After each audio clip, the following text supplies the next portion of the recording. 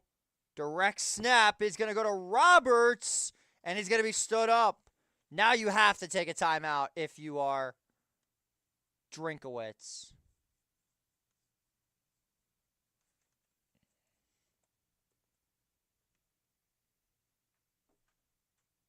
Hardy remains on the sideline, which I'm questioning.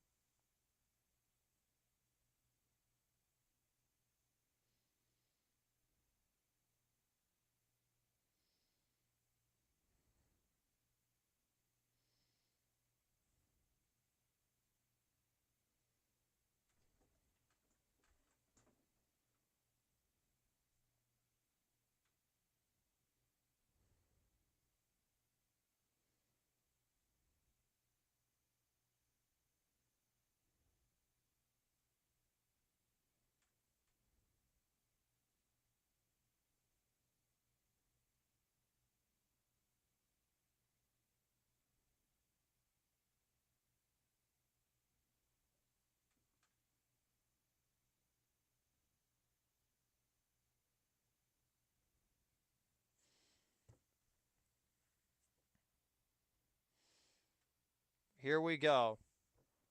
Third and goal to go. One timeout on each side. Here we go. Biggest play of the game coming up.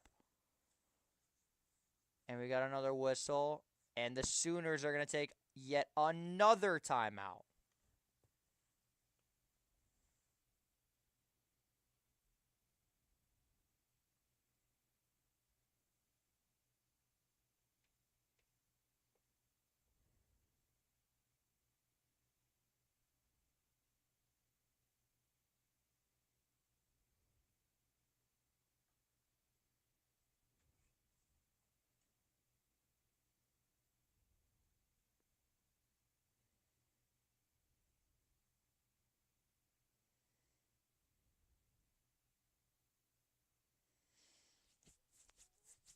We need these games to come back from halftime before I lose my mind.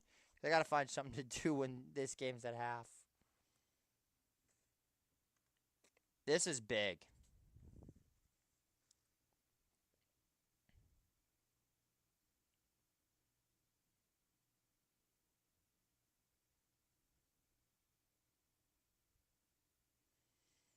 First ever marathon stream of college football on this channel. Third and goal.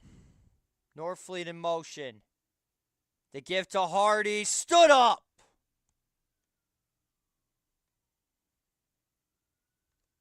Michael Boganowski with the big stop on third and goal, and it's fourth down. Missouri will take their final timeout.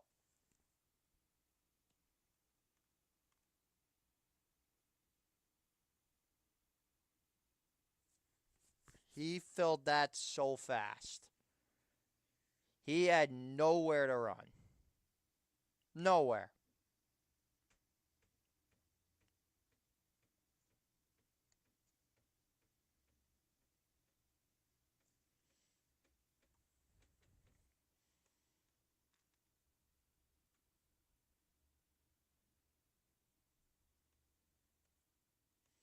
Let's see if we can get on this fourth and goal now for Mizzou.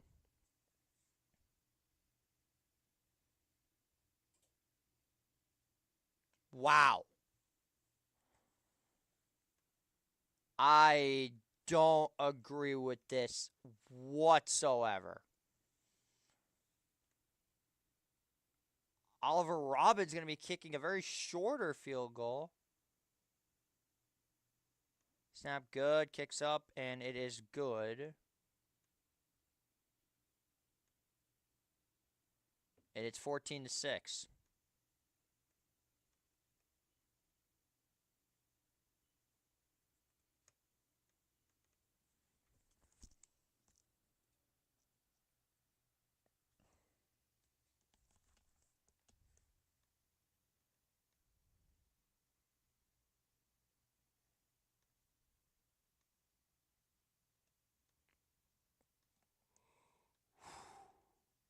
I did not expect Eli Drinkowitz to be this conservative.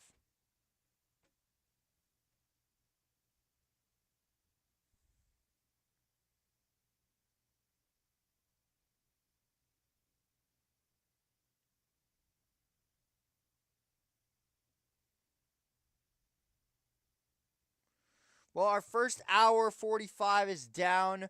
We now have 10 hours and 15 minutes to go. These afternoon games better be good.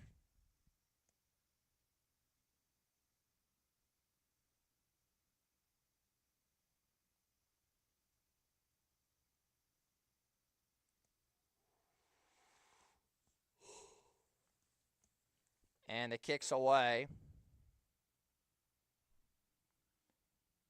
And it's fair caught by Satania.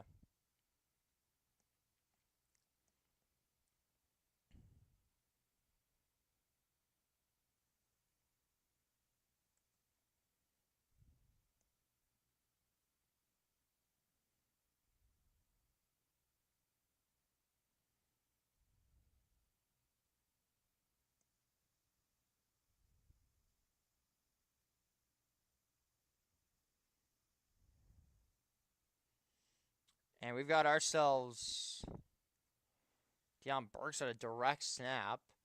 And that'll take us to the end of the end of the half. That was very weird. That'll take us to halftime where the Sooners will receive the second half kickoff. They look dead to rights offensively, but just one drive changed everything. The blocked field goal led a 14-3 swing in favor of the Sooners as we have hit halftime. We'll step aside for 60 seconds.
Welcome back to the madness of college football's marathon. I'm Jay DeSeglio.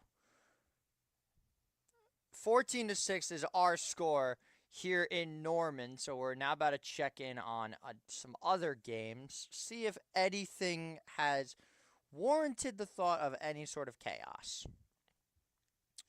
By the looks of it, it appears nothing. Well, Kansas has responded with a touchdown of their own. Not really sure if it matters. That game is pretty much useless.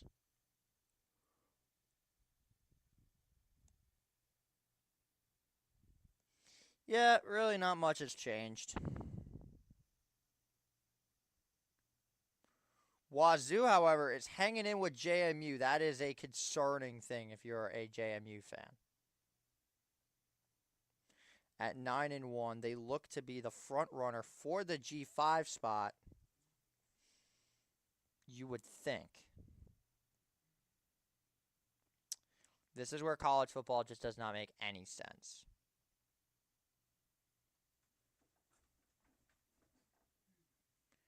And things just become strange.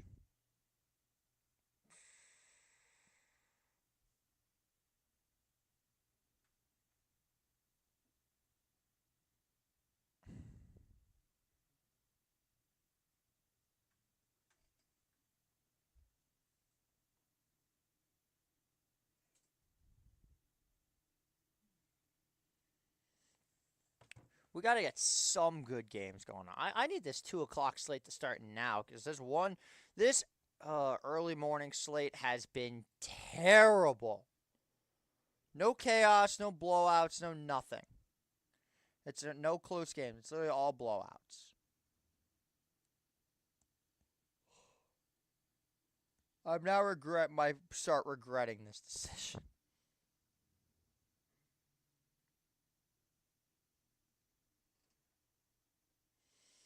There's a lot of chaos in the afternoon window, which is good.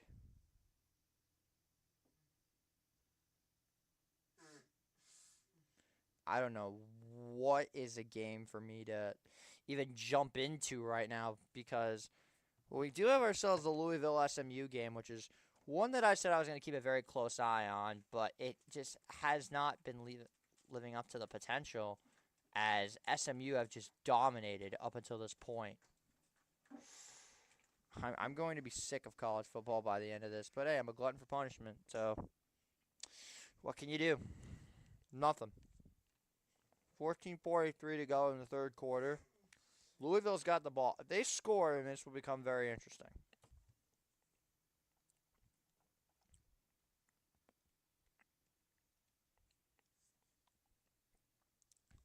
It appears we have found our game.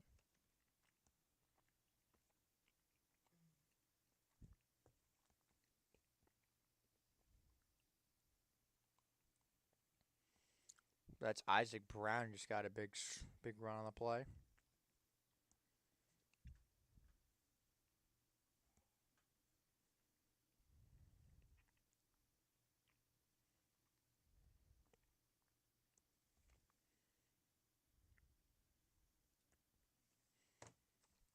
Third and 2 for the Cardinal. Louisville's got themselves a first. That's the game we're going to keep an eye on. Try and stay active in between halves.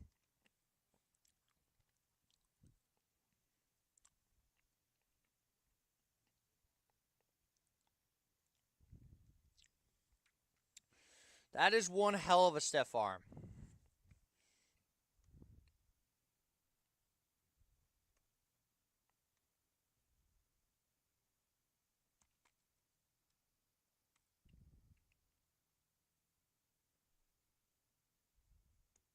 First and 10.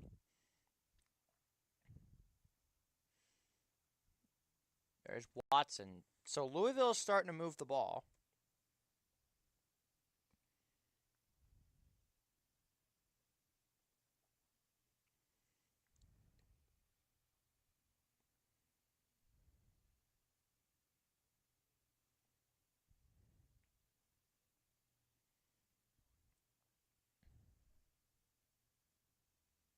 Quick throw, and that's going to be enough for a first down.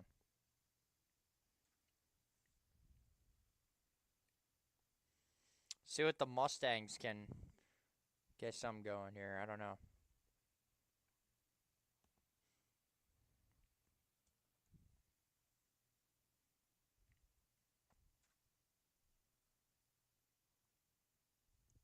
Louisville is moving the ball, so that's something that we can definitely keep an eye on.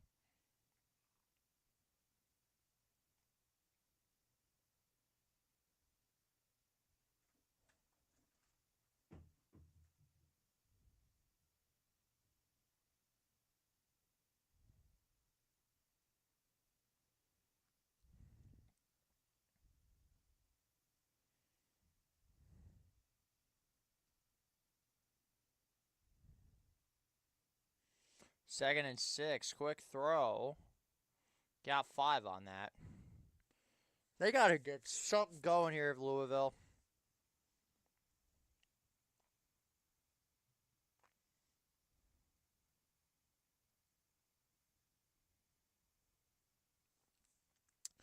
I did not put any parlays down today, unfortunately. Jennings, I don't think he got it.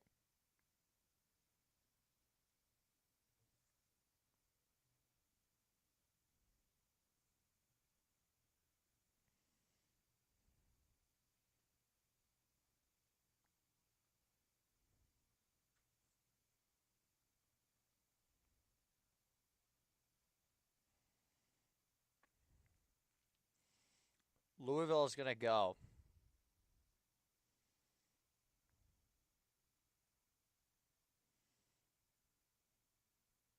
Fourth and 1. Going in motion. The jet sweep. Oh, great play call. Excellent play call by Louisville. But there's a flag. It's going to be holding on the left side. It's holding. Yep. That was obvious.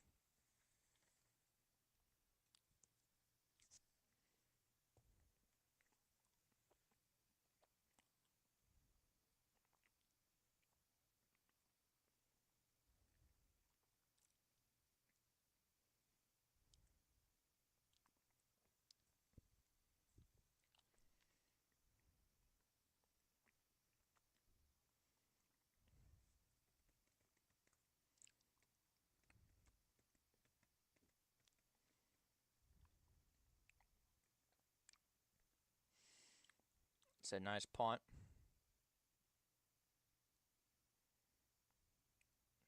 Got to the 15. Tim, the odds shifted on the Notre Dame game. They're now 36.5. Why do the odds keep going up? I don't like that whatsoever. I don't like that. Tulane should win. Troy should win. Michigan should win. And we'll take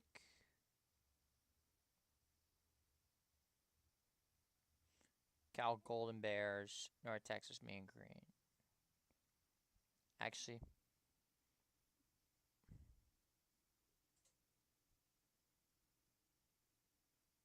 Fresno State's red hot right now.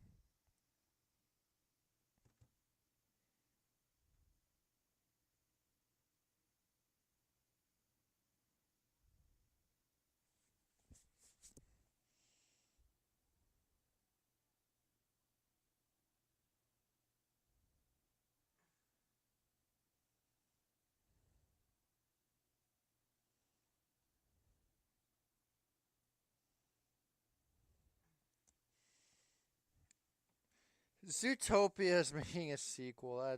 That's amazing. I never thought there would be a sequel of Zootopia, but here we are. Used to be one of my favorite movies when I was a little kid. We remain at the half. Ooh, Bear Colleges. All right, let's see how I do. We're doing some snapback trivia. Bears. All right, that's the Bradley Bears. Oh, never mind. I'm restarting.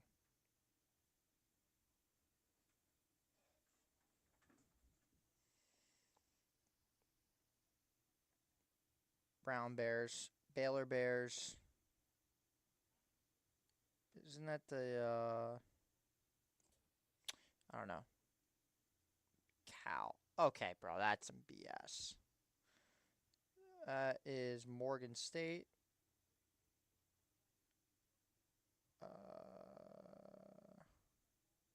I know that logo. I don't know. Pass. Franklin. UCL. Wait, no.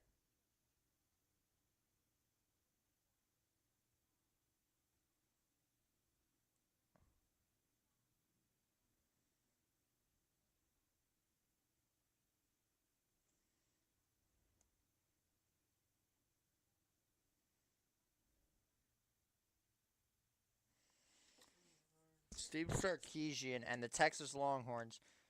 They've got themselves one of the highest hills to climb to make the playoff.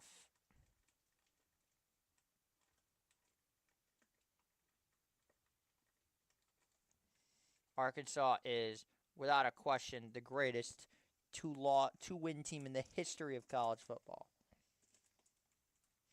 If Texas, they are favored to beat A&M, which is interesting.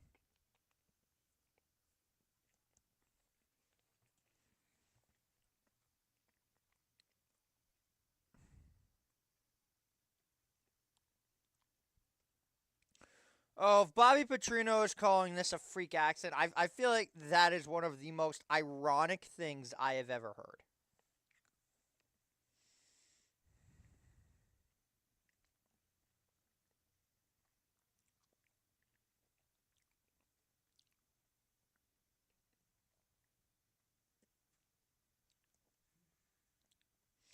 Arkansas is looking at Gus Malzahn again. Oh my gosh.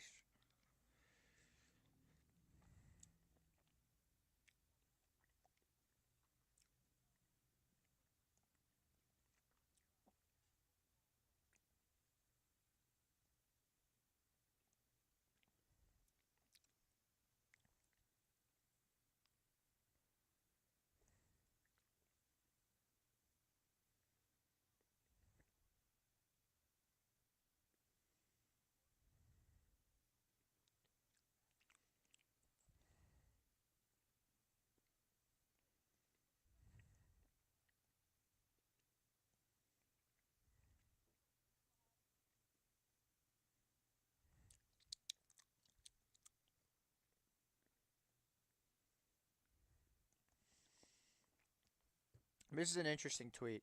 Lane Kiffin leaving Ole Miss before it plays in the College World Playoff would be Bobby Petrino leaving the Falcons on steroids. Blaming it on anyone other than Lane Kiffin is crazy. At least we know the Jimmy Sexton approved talking points are through. Yeah.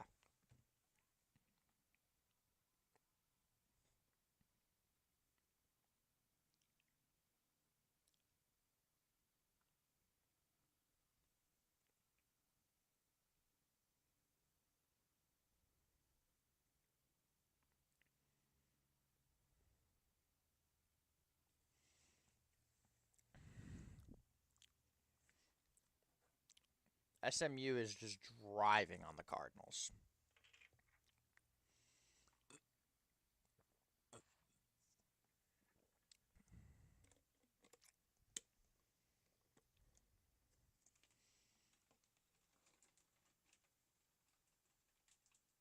Of course, the Southeastern Conference wants to pass that.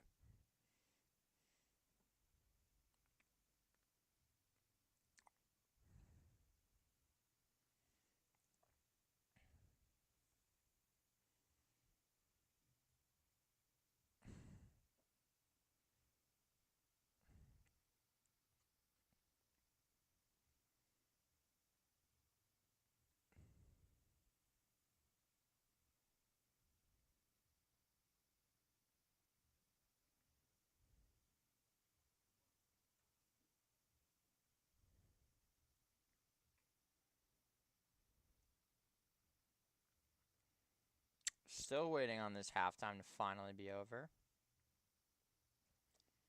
I'm not enjoying how long this halftime is taking. As for the G6 that we were discussing, JMU currently has the best odds. Unfortunately, my North Texas Mean Green sitting second.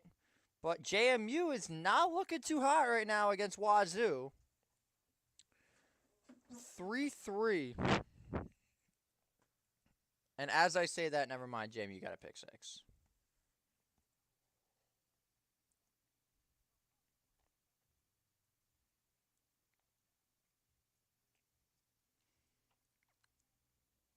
Never mind, it's 10-3. I was mistaken. Let's see what SMU could do here. That's an easy screen pass.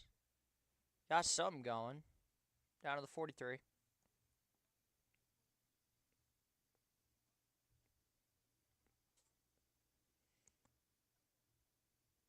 I did not agree with the decision to kick the field goal there from Mizzou. I feel like they 100% should have went for that. Could have went up. Could have only went down 14-10. I would have went for that.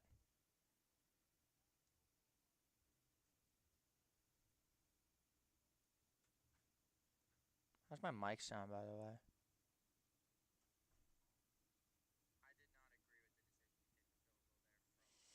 Let me get the touchdown. Was it on this play right here? It was very early in the second. It may have been later into the quarter.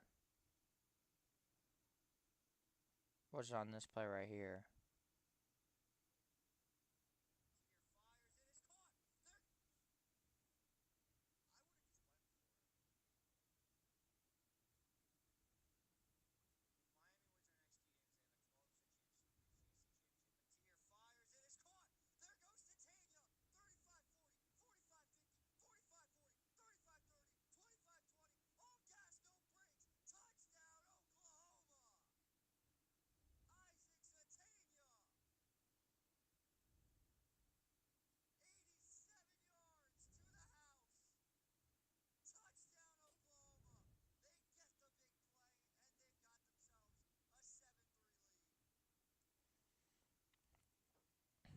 We need some more big plays.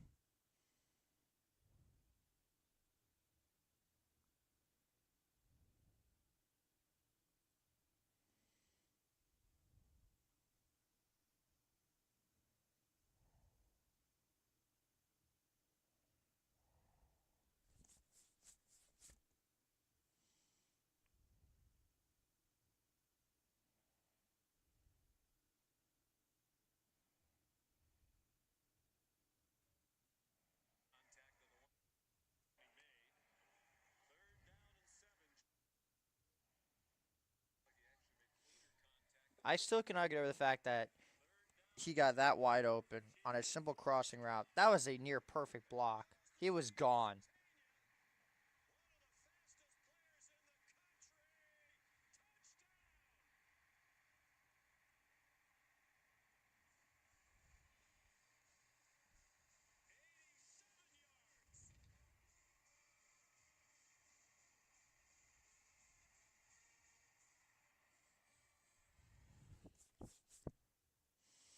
So we've already got ourselves our first YouTube short of the game. It's going to be the Isaac Satania touchdown. Wish I wasn't leaning back in my chair over and over and over again, but hey, what can you do?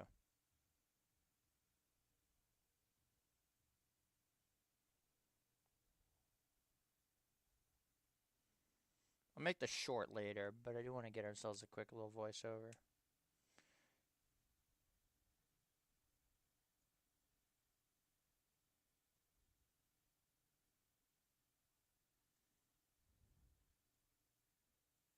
If Miami wins their next 2 games, if a tier 5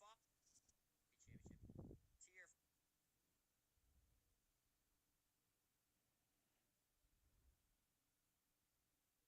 tier fires it is cool.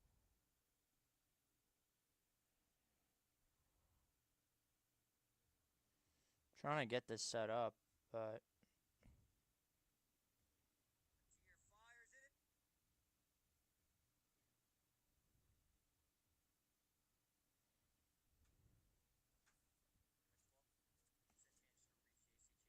Tier fires it. If Miami wins their next 2 games, they have a 12% chance to reach the AC Championship. Tier fires it is caught. There goes Tatania. 35-40, 45-20. As we are finally back and ready to start our third quarter of action.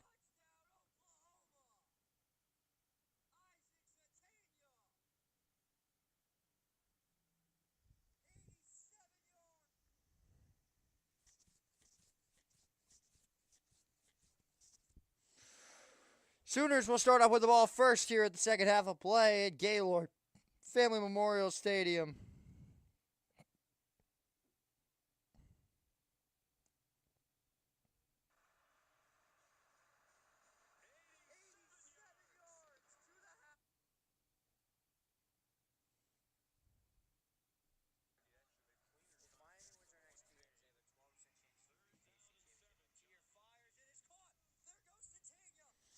First and 10. Nothing there again for this Oklahoma run game. They got the flag, though, so this will be a face mask, it looks like, against the Tigers.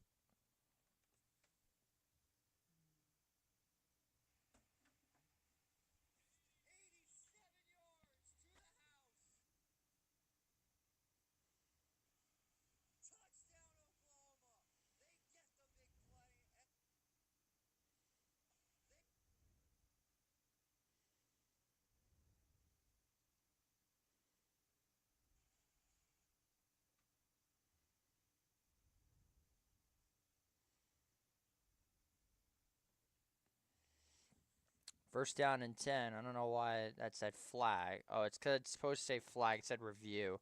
First and 10. Mateer slings one down the right side. Incomplete. A step too long for Dion Burks on that play.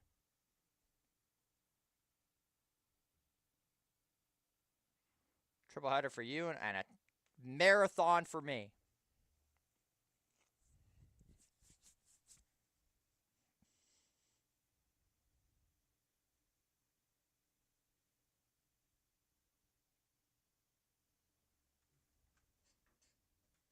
Quick throw, Mateer, and he's got Satania. It's another Sooner first down, and the offense is humming.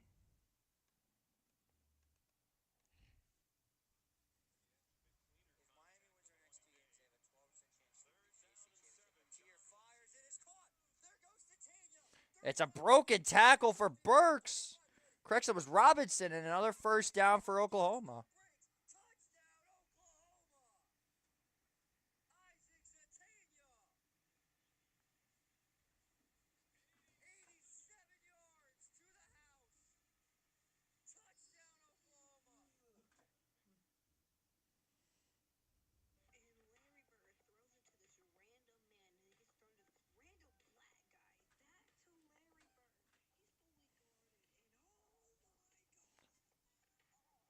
First and 10. Mateer going to keep it himself. He'll pick up 2 yards on the play.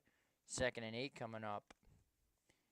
It looked like he was going to give it to Zatania on a jet sweep, but no, it was broken up by, read perfectly by Missouri, so he decided he was just going to keep it himself.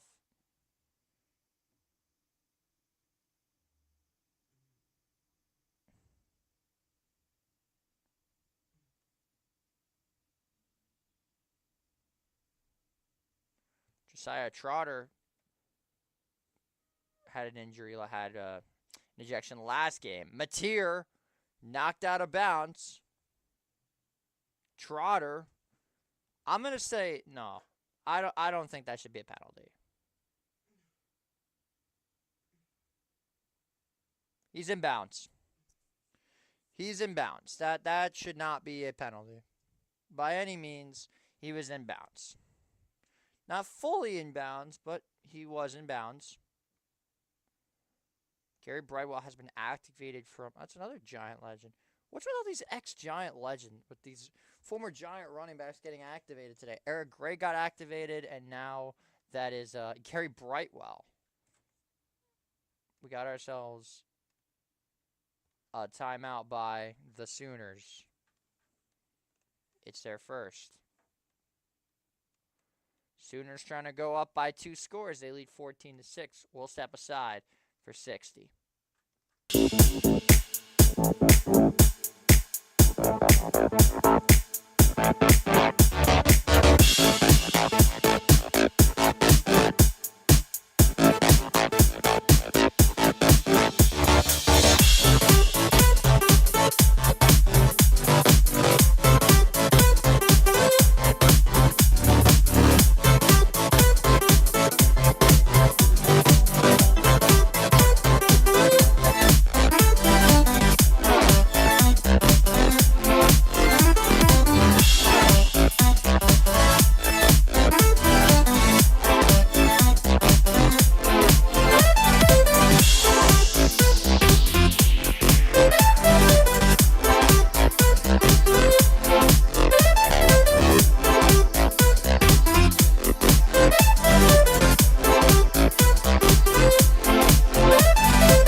And we are back.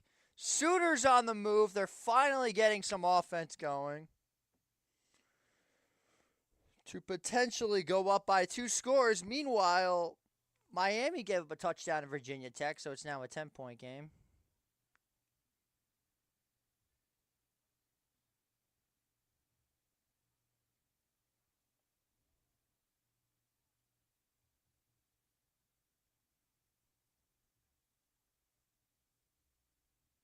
One of the worst ads ever, by the way.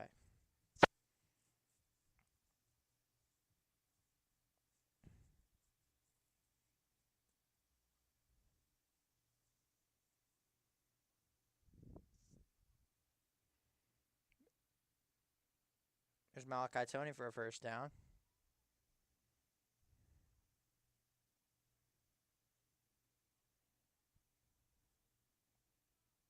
I agree. Game day should be a holiday.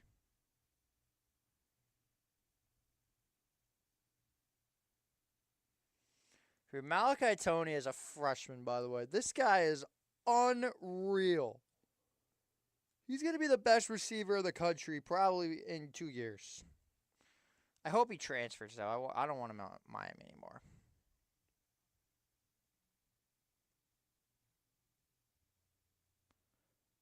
Easy screen. Here's Tony again. Bro, is Malachi Tony their entire offense? I'm genuinely curious.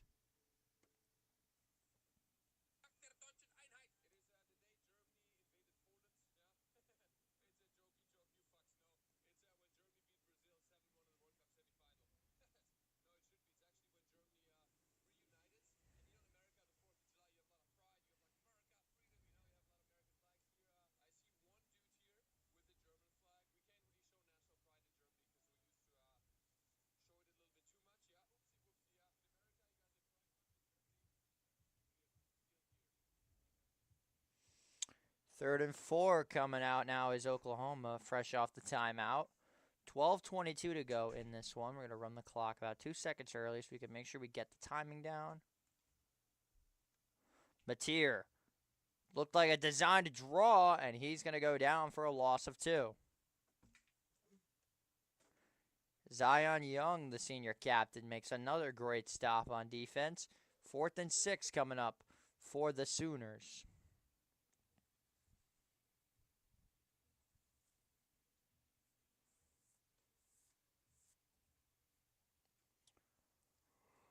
Here is probably the best kicker in all of college football, Tate Sandell, who's made 21 straight field goals.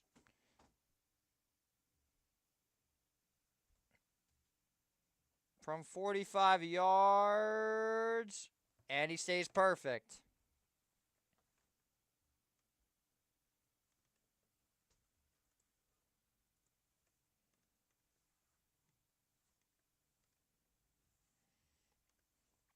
Another field goal, and it's 17-6. What a kick by Sandell. Holy. Best kicker in the country.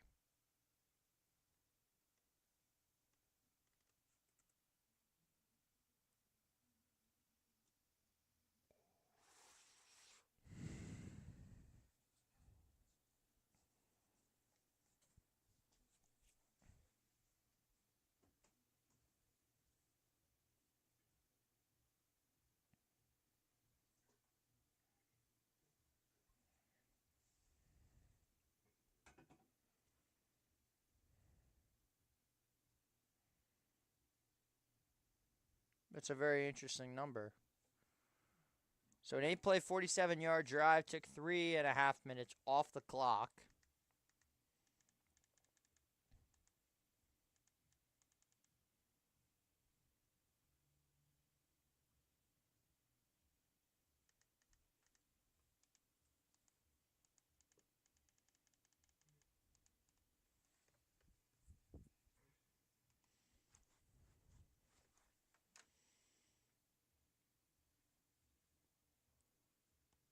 Sandell has helped win multiple games for this Oklahoma team.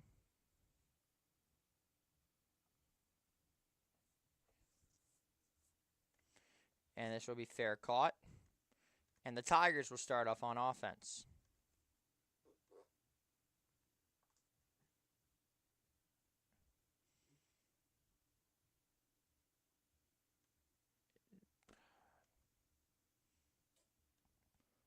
Tigers have been in poor form offensively over the last 2 drives. We'll see if they can finally get something going. They had some decent success on their last drive, getting a field goal out of it. But it was not ideal. 1st and 10 now for Mizzou. Straight up the gut is Hardy. Not going to get much of anything there. He'll get 3 on that. 1 2nd and 7 coming up.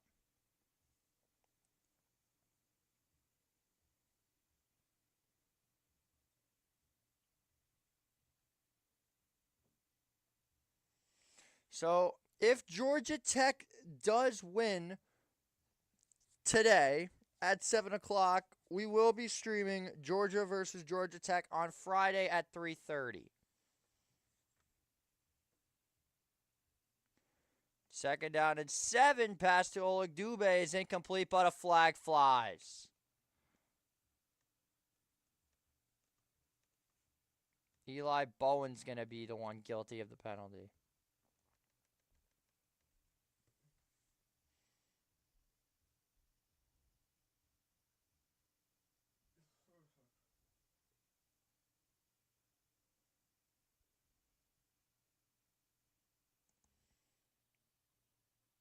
That was a very brutal coverage there.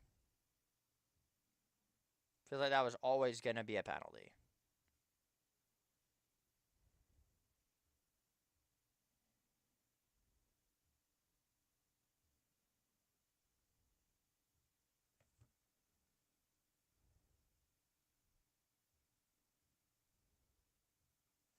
First and 10 now. Prabula steps into one, fires down the center, and it is nearly held on to. Marquise Johnson had a chance at it, but Peyton Bowen makes the play, and it's second down.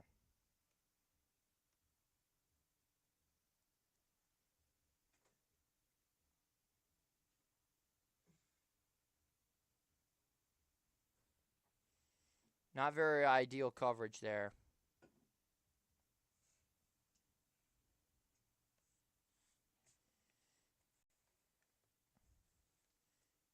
Second and 10.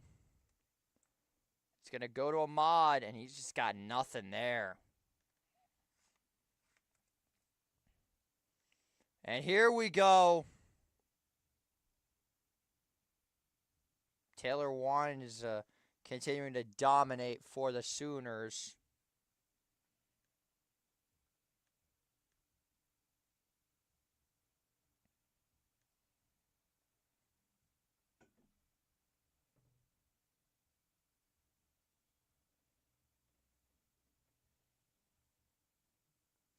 Third and 10, excuse me.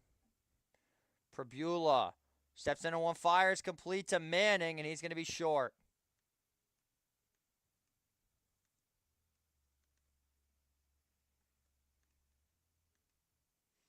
I think you go for this here.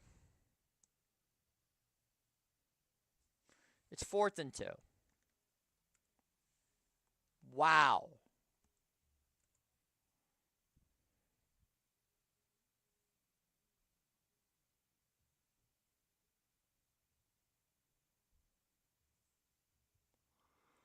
I don't agree with this one at all by Drinkowitz.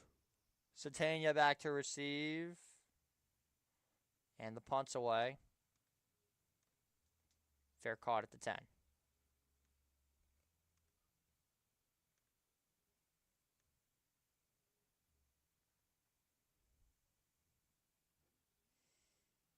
The Sooner defense with another big stop with 9:16 to go. They will take over on offense on the other side of this 60-second break.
Ladies and gentlemen, we are back. I apologize for how poor this first game has been. Hopefully it gets better throughout the day because we are off to a very, very slow start on the stream.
Welcome back to the madness.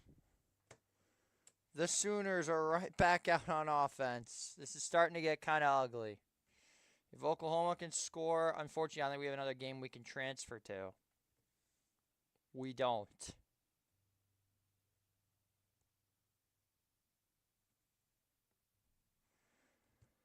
First and 10 with 9:16 to go. Mateer going to keep it himself at the 15, brought down at the 17-yard line.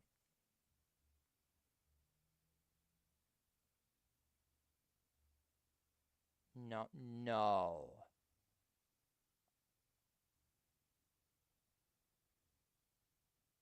Second down and 3. Mateer scrambling out to his right, steps up, floats one out of bounds. Pressure coming off the edge was Josiah Trotter.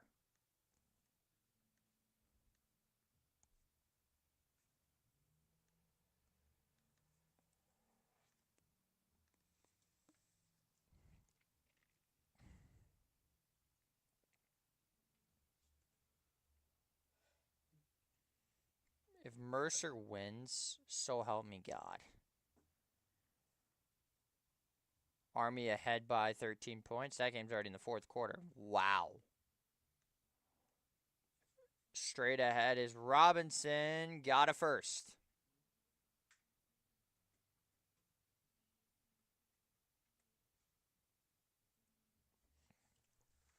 Minnesota has taken the lead 28-20 in this one. Or 28-28, excuse me. Northwestern tied it. Just now a touchdown for, I believe that is Joseph Hyman. Miami got themselves another touchdown. They now lead by 17, 27-10. Iowa State leading by 17 in their game. Other than that, not much changed. First and 10, quick throw to Kanik. Got a first down at the 35, still in bounds at the 40, and finally run out of bounds.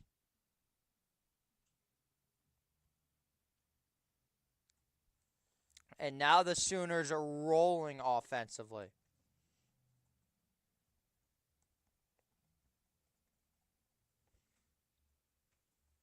Beautiful footwork from Kanik, the tight end. First and 10 with 7:40 to go in the third quarter.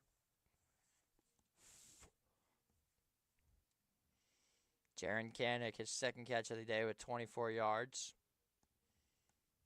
Robinson. Not much there.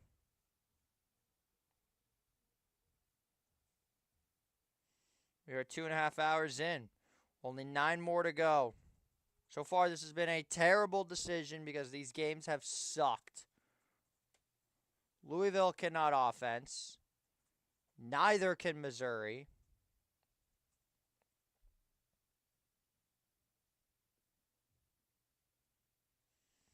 Second down and 8. There's Robinson.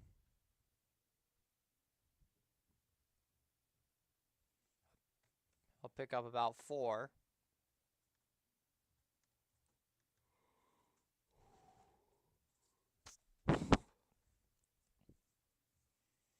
Should take us to the end of the third quarter in Dallas. 3rd and 11. Adams is going to run out of bounds. As the Pony Express's chances at making the playoffs are going to soar after tonight. If they can get some help. 3rd and 2.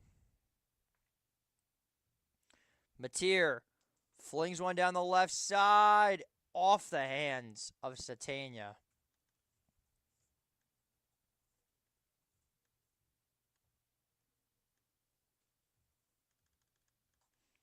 Satania could have had about 30 more yards on this one. Let's take a look at this.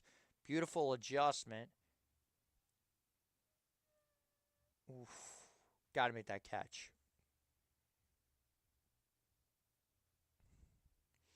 And now here is Tate Sandell. Oh, correction, this is a punt.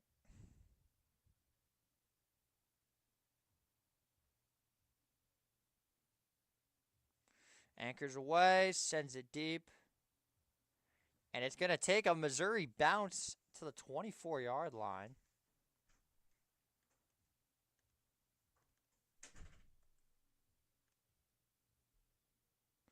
Only a 30-yard kick. 5:58 to go in the third quarter. Sooners up 17-6.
Ladies and gentlemen, welcome back.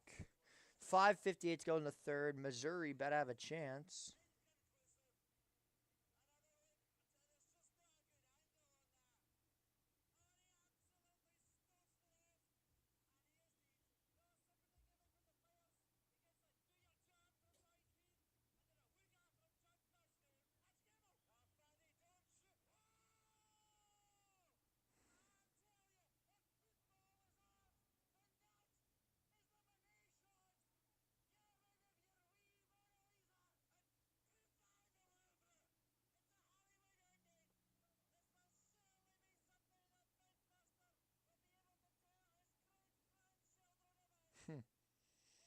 Some of these are funny as hell. I can't even lie.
Can't believe Mercer is really beating Alabama. Is beating Auburn.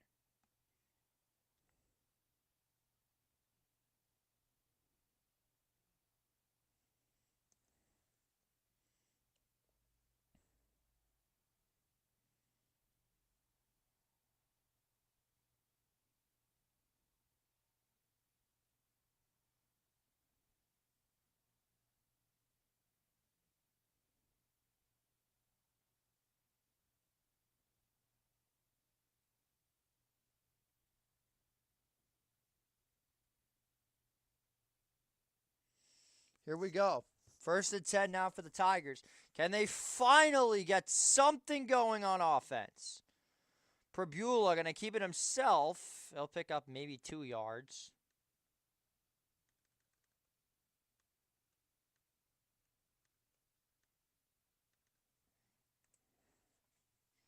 We're in the blue. That is an interesting sequence. I cannot believe Mercer is beating Auburn. That is hysterical. Kennesaw State's got themselves a 7-3 lead. 2nd and 9. Prabula, deep strike off the hands of Manning, incomplete. Is one of the Bowen brothers. It's Eli this time on the coverage. 3rd down and 9 with 5:20 to go in the third.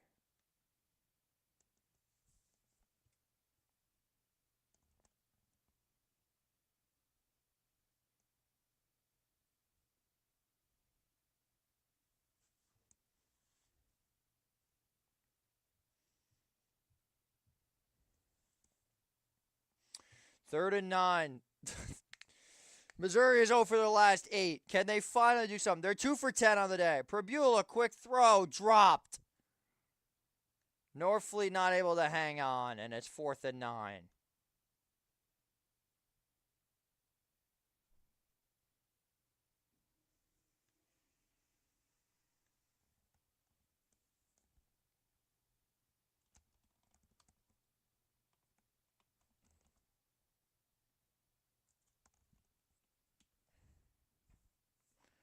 .5:17 to go. This game has just spiraled out of control as the Tigers, quite simply, cannot offense whatsoever.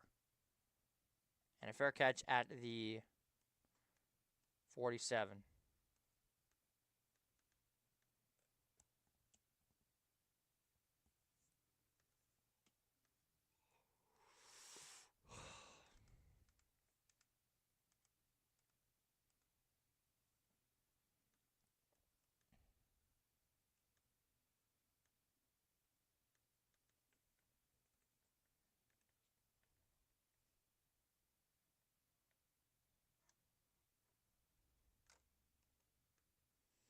.509 to go in the 3rd quarter. Sooners with the ball once again.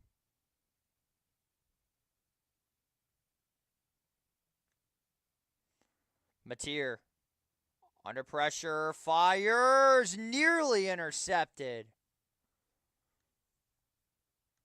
Phillips had a chance at it, but it falls incomplete. It's 2nd and 10.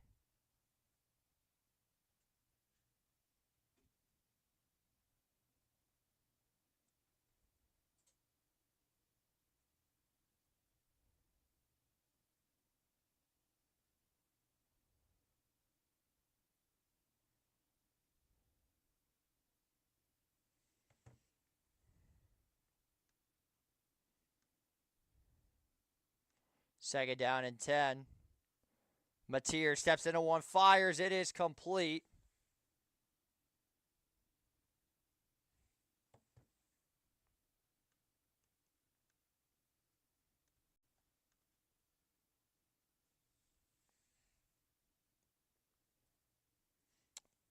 Brent Venables, who was a linebacker over at Kansas State University.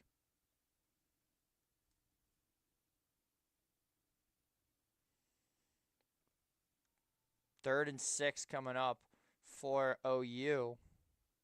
Missouri looks like they're sending blitz. They do bring 4. Mateer under pressure. Can't get away. He's going down. Zion Young gets back there to make the stop. And it's 4th down.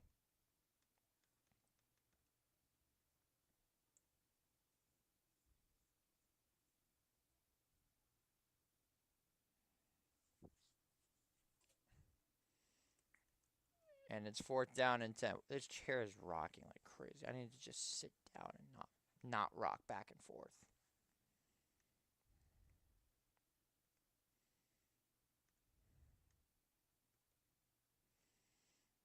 And this kick is going to bounce into the end zone for a touchback. So here come the Tigers once again. Can they finally show some signs of offense? Probably not. This OU defense is really, really good.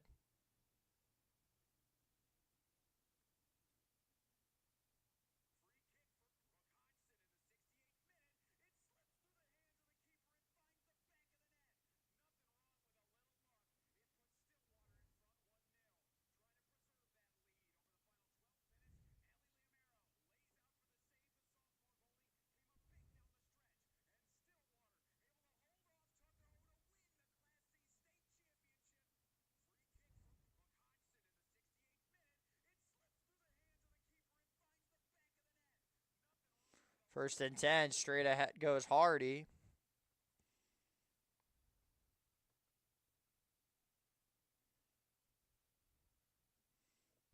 Second and 6.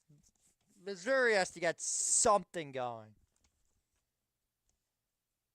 It's going to be a much more of a blowout. Here goes Hardy. You only got maybe a yard on that. Hardy is struggling today, ladies and gentlemen.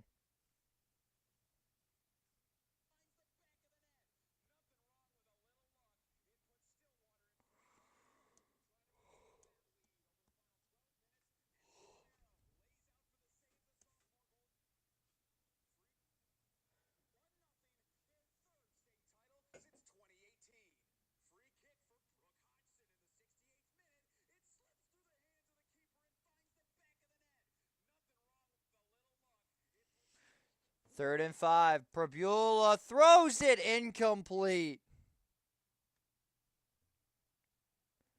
There is a flag, however.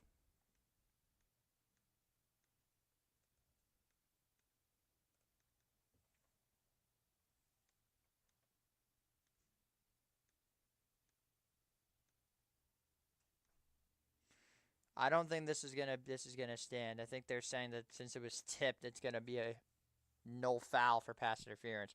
That being said, though, this is the SEC referees.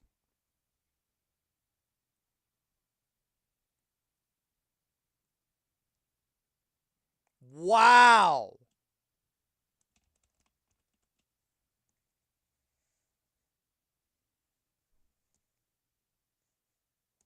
Owen Heineke getting called for targeting.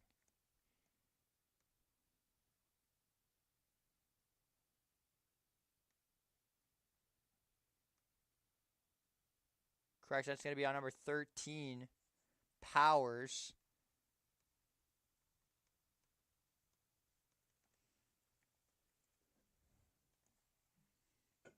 Wow.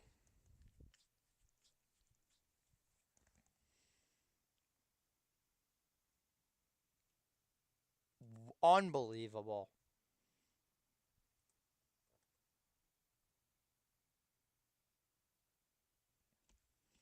It felt unnecessary. I don't think he had to hit him that high, but he did.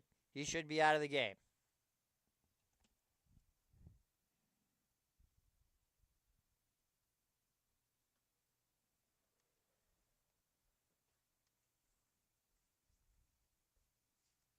The boos just get louder and louder.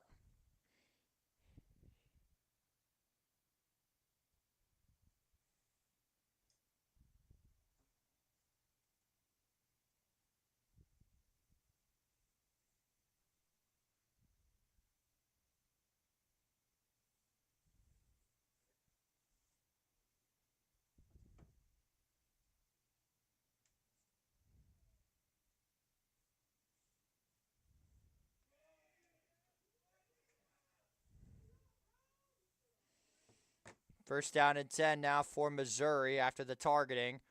Prabula fires down the left side. Intercepted! It's picked off by Jacoby Johnson. I guess the ball didn't lie on that one. On the very next play after the targeting, the Sooners get the first turnover of the game. And for the first time today, Beau Prabula, you, sir, have fucked the ball.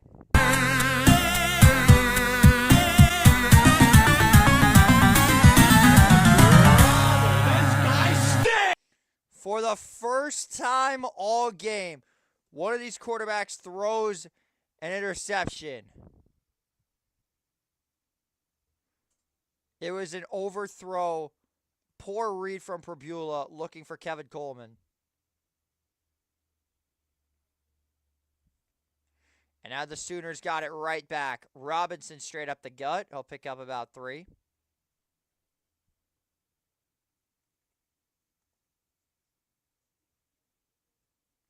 This season, the Sooners defense has 4 takeaways in the first 8 games. In the last 3, they've got 7 with 2 defensive touchdowns.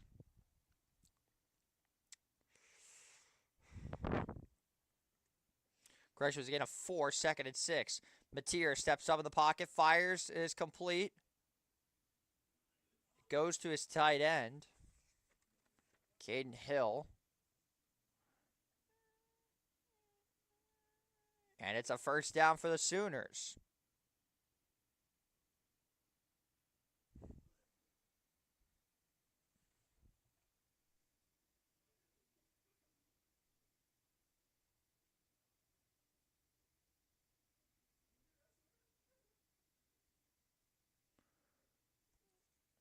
First and 10. There goes Mateer. Breaks the tackle. But he's going to be down at the 37-yard line. 38, correction.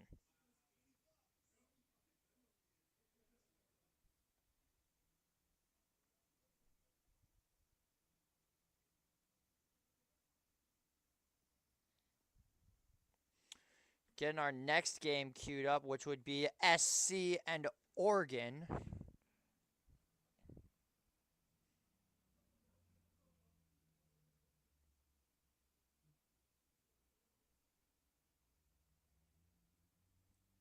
It will be the next game on the docket.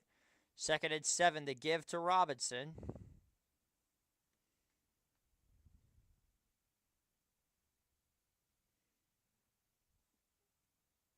Only 51 yards on the ground for Oklahoma. Now you've got 3rd down and about 6 coming up. Never mind, it's 3rd and 1. I don't know what the hell I was thinking. Will they even snap the ball is the question.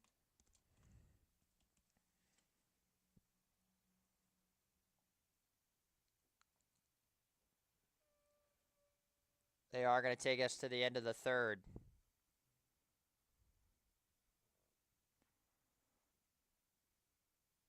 So the Sooners leading 17-6 after 3. We'll step aside for 60.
Let's run through some scores of what is going on around college football. A lot has happened since our last update.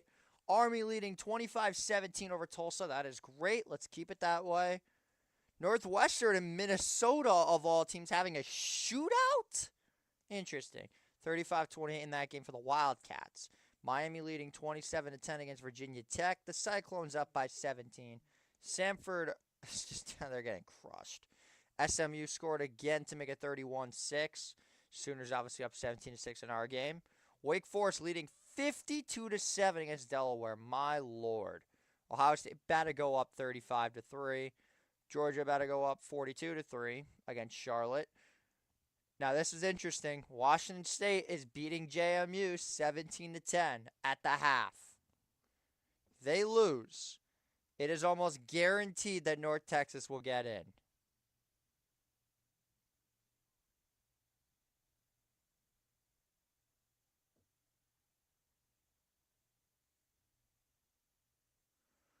Old Dominion leading 31-0 at the half. Baylor up 17-14 over the Wildcats. Toledo Rockets up 14-0 over Ball State. Alabama leading 21-0 against Eastern Illinois. Auburn has tied it, thank God. If they lose to Mercer, I don't know what to say.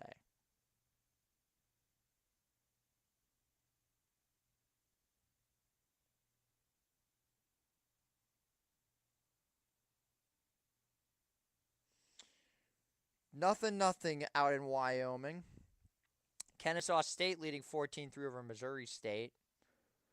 App State tied with Marshall. And that basically sums it all up. The 3 o'clock slate, I'm sure, is going to be much better. But I don't know, though.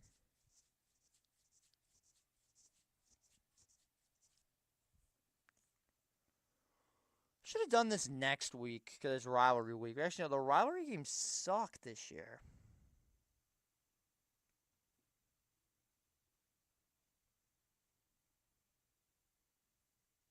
Actually, there's a few good games here. Because, of course, there's the game.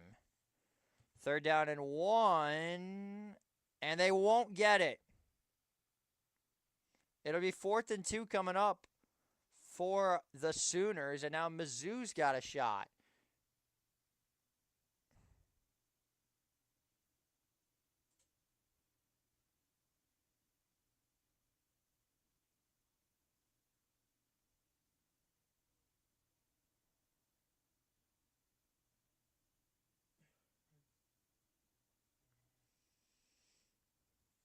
Fourth down and 2.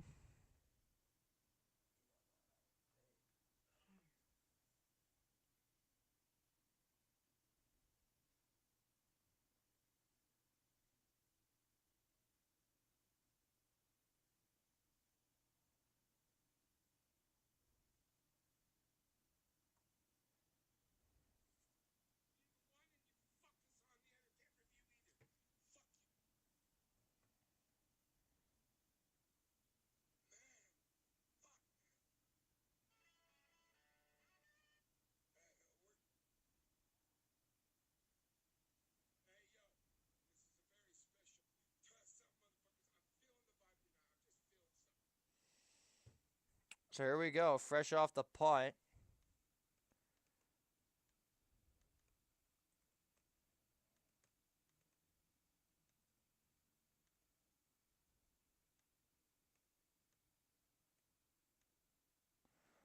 Prabula. Under duress, down he goes. It's big 34. Adepeo Adebauer.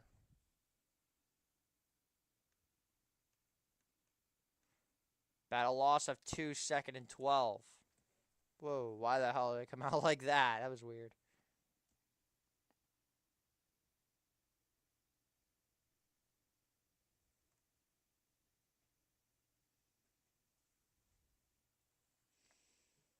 Second and 13. Correction, was a loss of 3 yards. Prabula slings one, and it is dropped again by Missouri.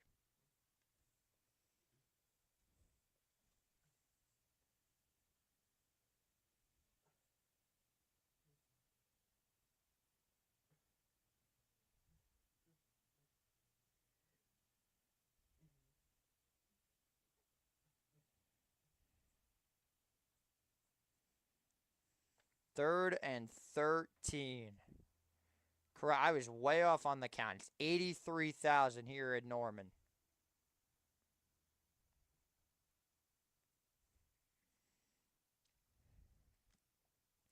Here comes the blitz. Prabula going down again.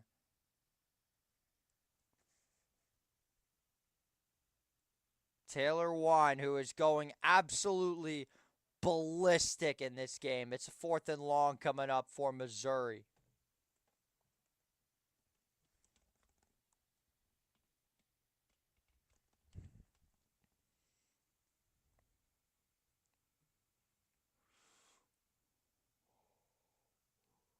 Fourth and 19 for the Tigers.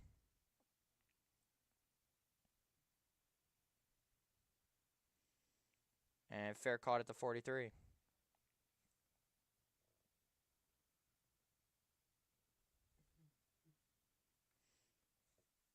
The Tiger offense continuing to stall out. We'll be back in 60.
myself a swig.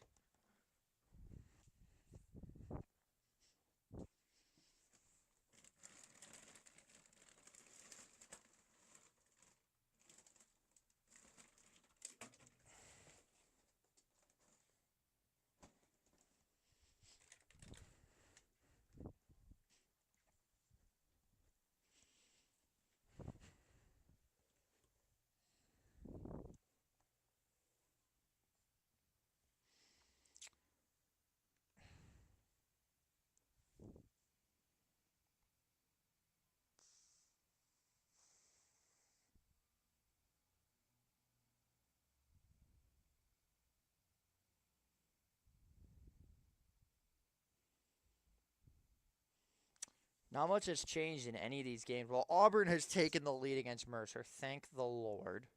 Because if they would have lost to them, oh boy, that would have been something.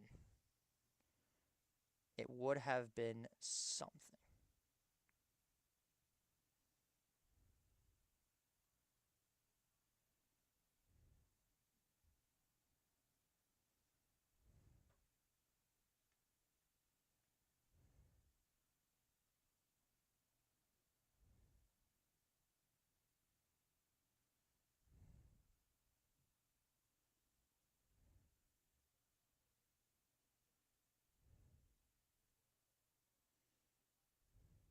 What does that mean? Going forward, you're going to do what? Computer science. Yes, you are, Otto. Yes, you are. All right, have you ever kicked anything before, sir? That's all we weren't saying this. No, have you? Sophomore year of high school, I was second string on junior varsity soccer. Yeah. All right. Hell yeah. A dancer from the Oregon cheerleader team, Miss Riley here, played soccer her entire life. If you're able to make it, that $100,000 kick will go to a $500,000 kick for Otto. Here we go. First down and 10. There goes Mateer for a solid pickup. They'll keep the chains moving.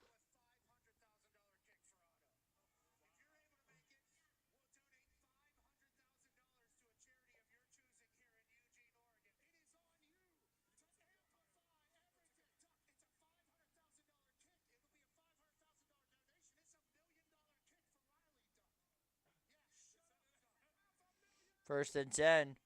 Mateer evading the pocket. Tucks it. He'll pick up about 2 yards.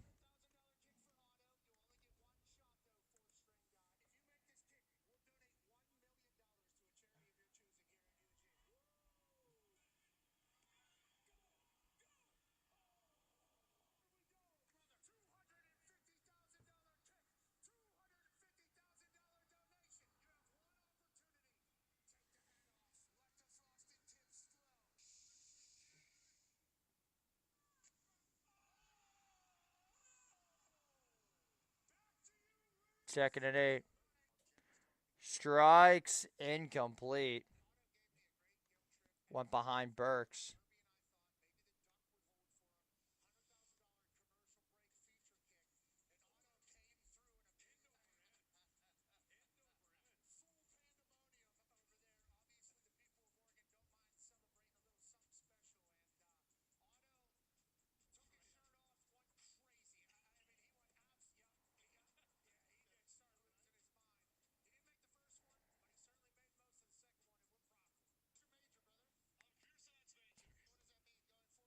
Third down and 8.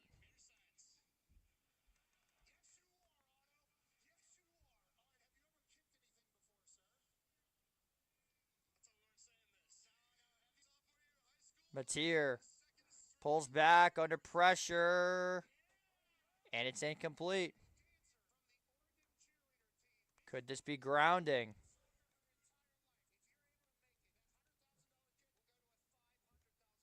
I think this is grounding.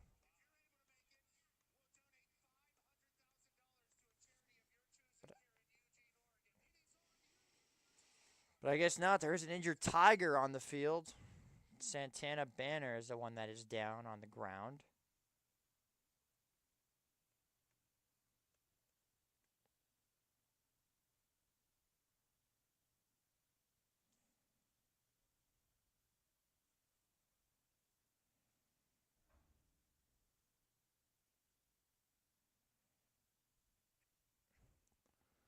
Virginia Tech has just had no answers whatsoever to this Miami offense. They've been flying up and down the field.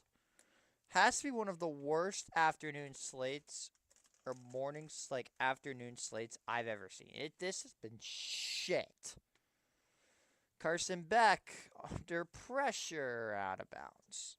Maybe this is better if I did for the NFL. But what were the games for tomorrow's slate of the NFL?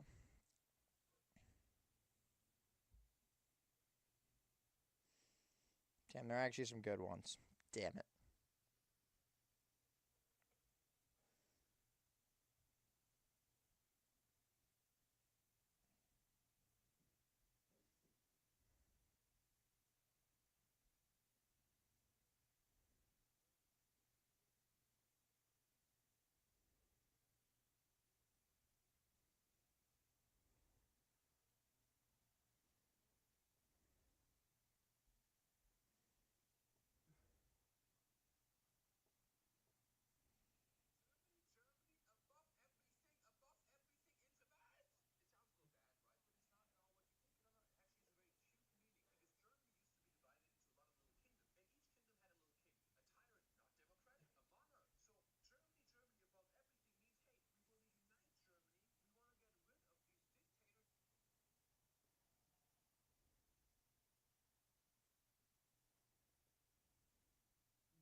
I'm very surprised that this was not grounding.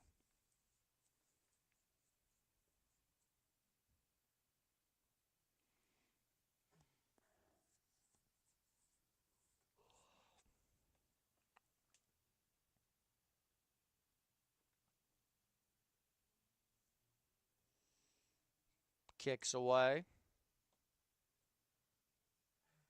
Bear caught at the 11.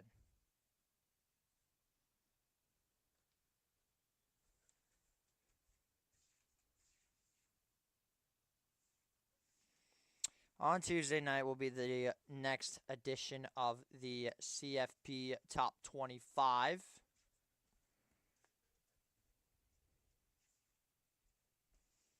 It has been a very weird football game so far here at Norman.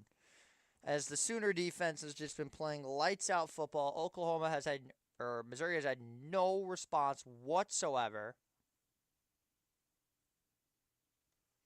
Pribula steps into one, under pressure, rolling out, goes down after about a yard or two. Gain of a yard, 2nd and 9.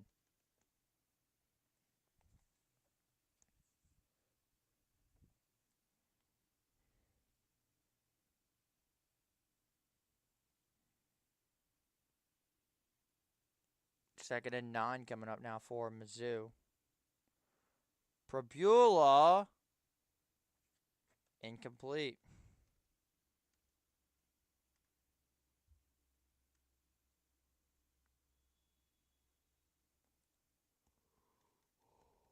Does this slip out of his hand?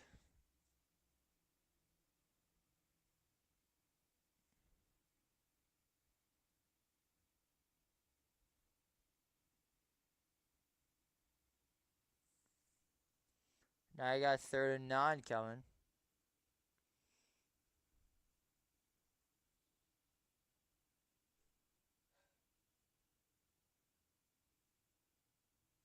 Prebula checks it down. Nothing there again. Kendall Daniels with the big play on defense. And it's another 3 and out for Missouri.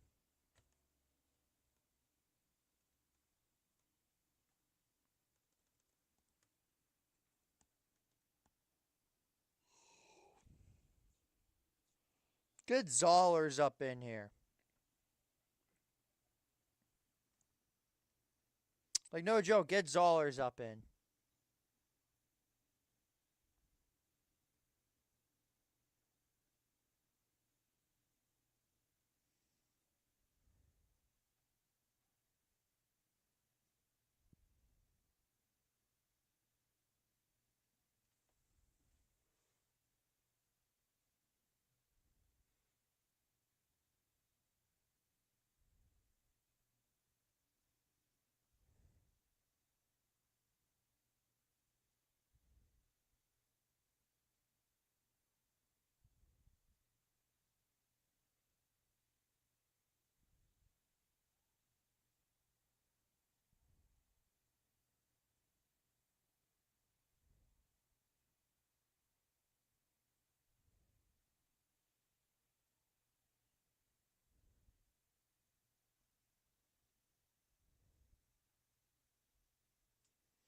First and 10.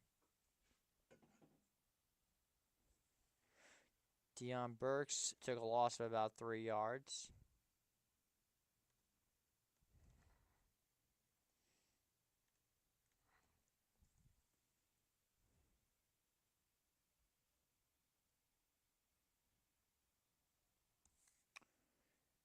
The Sooners have 7 games against ranked teams.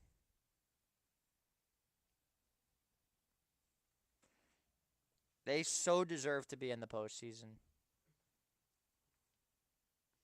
2nd and 13, Mateer flushed. Broken up. Lot of contact. No flag.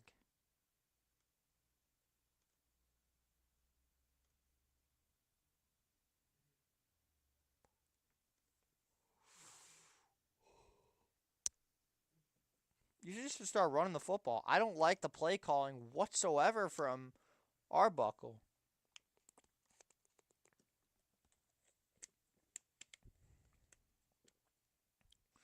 Third and 13 with 9:20 to go. Mateer gonna take it himself. Runs into his own guy, and he's gonna pick up maybe 4 yards on the play. So another drive that completely stalls out.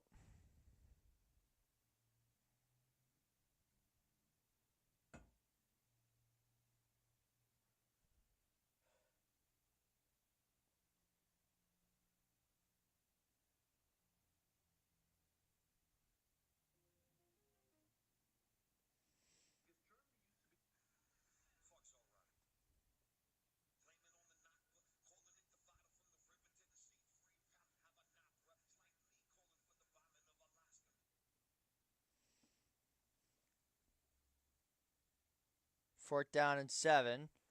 And it's going to be fair caught. We are about to get the new scoreboard up and running. That a catch?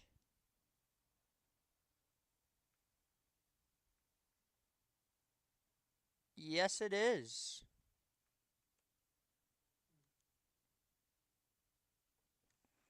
That is indeed a catch. So let me get this.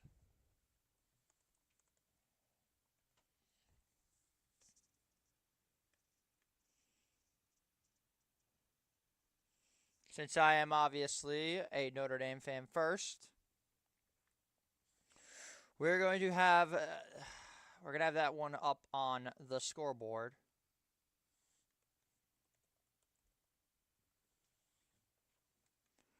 But I am going to take a quick break. Stay tuned for more.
Ladies and gentlemen, welcome back to the madness. We need some scoring, and I need Missouri's offense to wake up. They look so stagnant right now.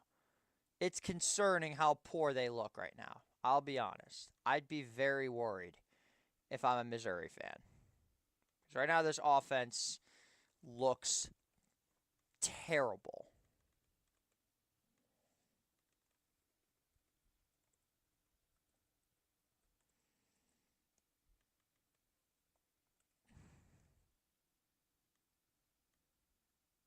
Because right now they are just playing like complete crap.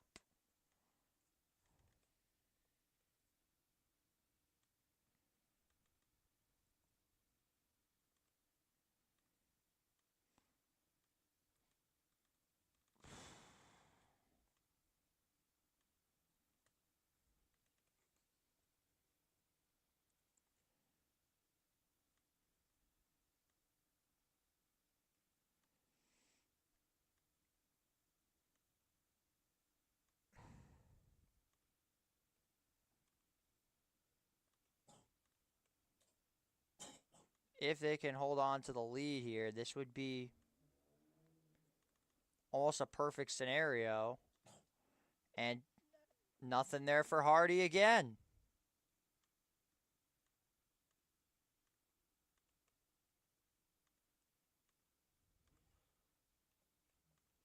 And I don't see him going for a big one. The way he's playing today.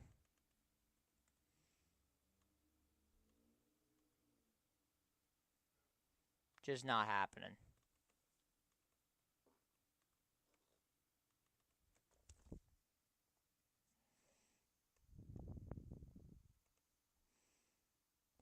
Pribula, and it's caught. There's Cam Coleman. Kevin Coleman, excuse me. And that is enough for a Missouri first down. Finally, some offense. Holy smokes. About time they did something.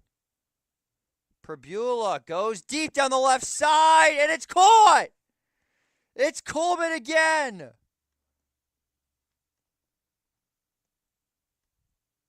And that is a huge first down. What a catch. 2 feet down. Works on Sundays too. Finally, some showing of offense. We will stop the clock for an injured player with 7:21 to go. Taylor Wine, who has been so effective.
Pribula.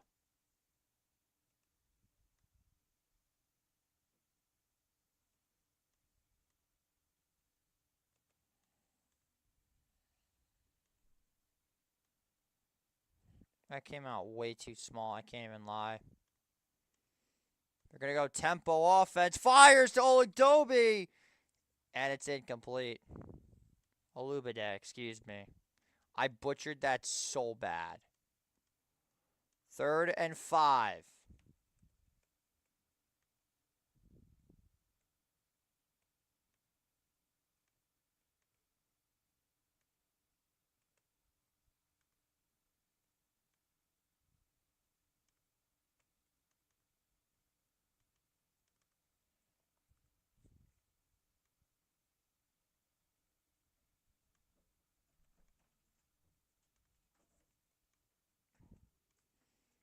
Prabula steps up. Check down to Roberts. And he won't get it.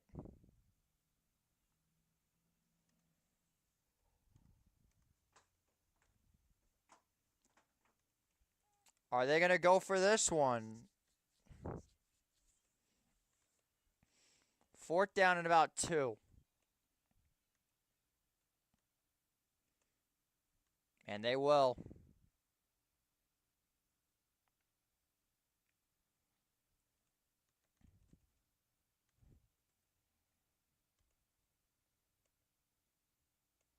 Wow.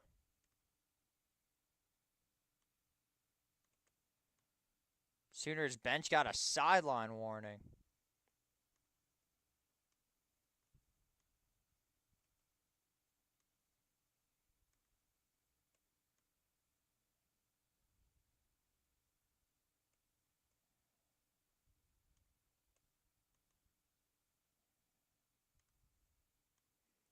Prabula flings one to the end zone, dropped by Coleman. He had a touchdown. And the Sooners will take over.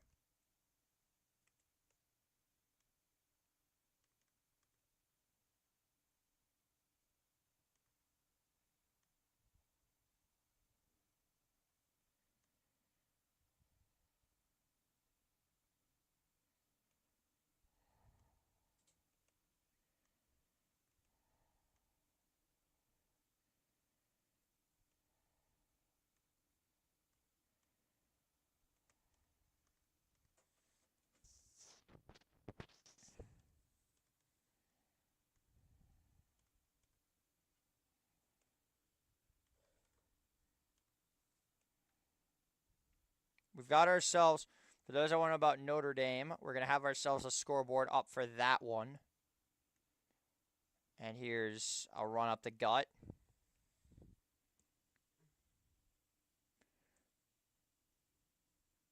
We do have some final scores. Tulsa knocks off Army 26-25. Iowa State wins 38-14. Stanford loses. SMU with a dominant 38-6 win. Wake wins 52-14. We do have a couple of games though that are coming to an end here. 1 second for Minnesota to kick a field goal against Northwestern. Here's Robertson again. Be 3rd down at about 8. Miami did just give up a touchdown for Virginia Tech. They've got some life here. Ohio State wins 42-9. Georgia's winning. Washington State, however, is beating JMU. Something to keep an eye on there.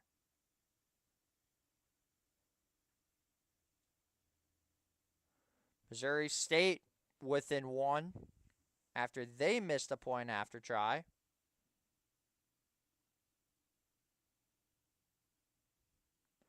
Third and 7.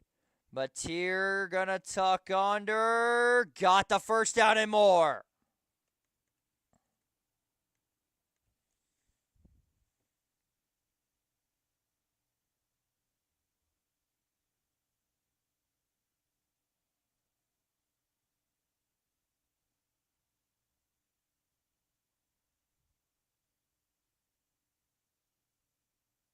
That is a huge first down. May or may not have just ended this game. Thank the Lord.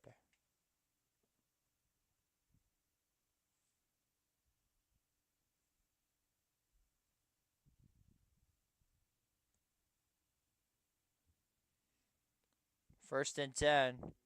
There goes Mateer. Got himself 5.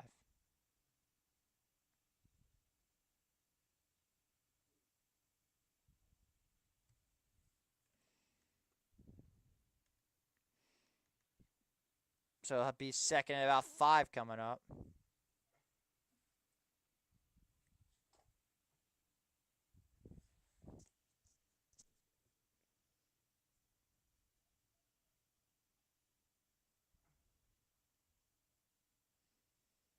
Missouri, I don't know how they're only down 11 points. It should be way worse. They come out in the pistol, and Robinson's got another first down.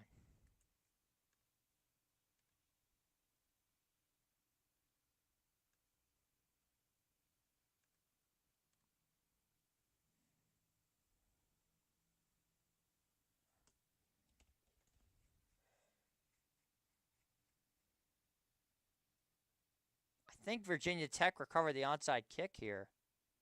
They did. Wow.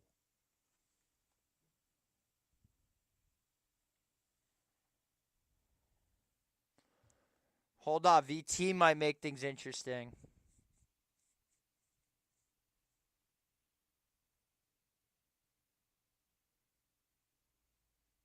Never mind. That's a fumble.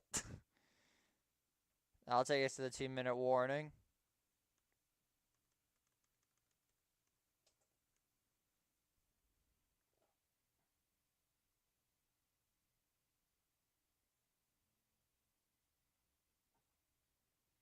Oh, his knee was down. Yeah, he's down right there.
Still waiting on this 2-minute timeout. VT just slings it deep to the end zone. Oh my God, Selden almost caught the ball.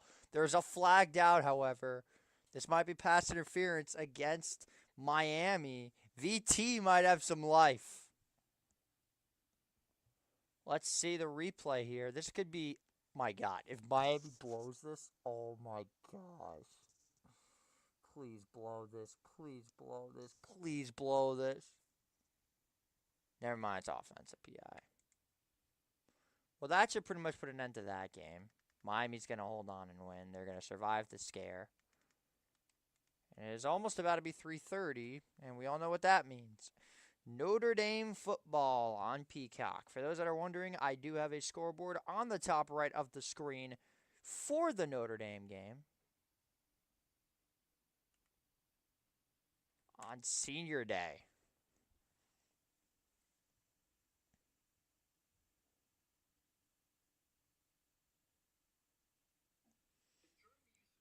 Here we go. Straight up the gut. It's going to be 3rd and about 5 coming up. We're basically about to put this game to bed and go to the next one. It looks like, well, JMU did just score, so they're about to tie the game, which is big for them. USC Oregon should be starting momentarily. So that is the next game we are going to transition to after this game is over.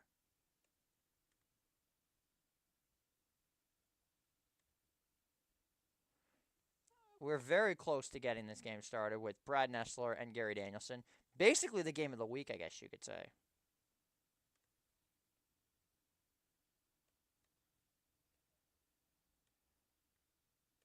So this game is almost all but over. 3rd and 6. A first down will end the game. Almost definitely. A first down will end it. 3rd down and 6. Robinson not going to get there. Mizzou's going to take another timeout.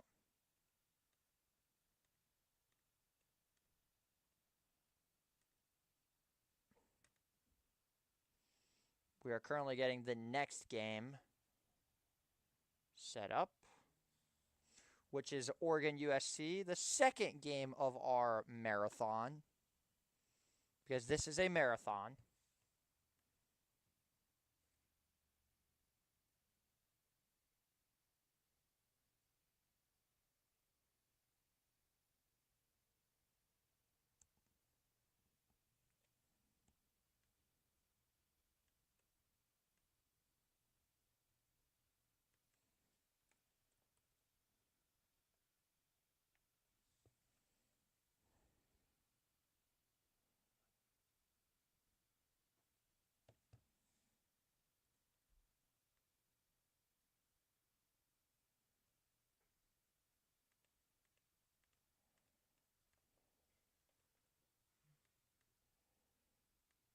And the punt's away. Fair caught at the 10.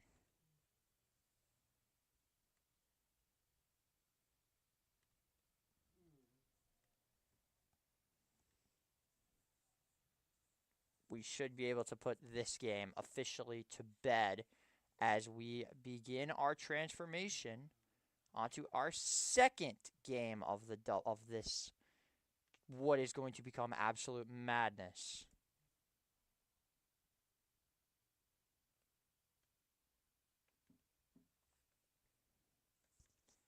And that is the USC Trojans taking on the Oregon Ducks.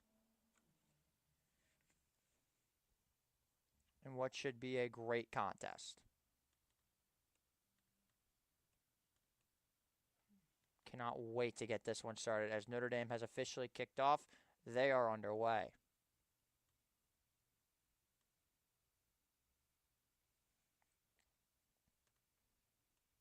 As we continue the festivities of today's Saturday showcase.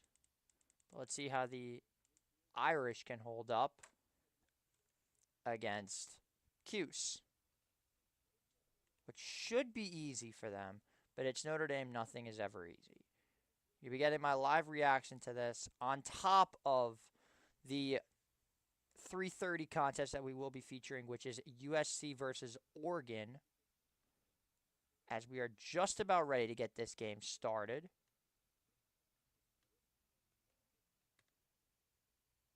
Loss on the first play. There we go.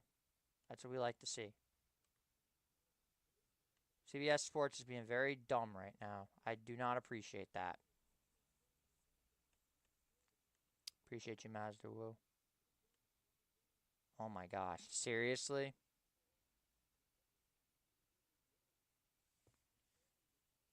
Just going to put on my phone for now. It's a rowdy house at Autzen.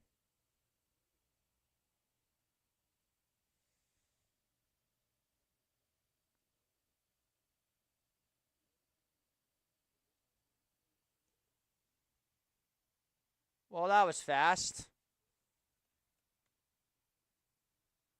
Ha! That did not take long whatsoever. Touchdown Notre Dame on a pick six. That's how you do it. That was way too easy. What a start for the Irish. My goodness. The floodgates have already opened up, and it is the first drive of the game.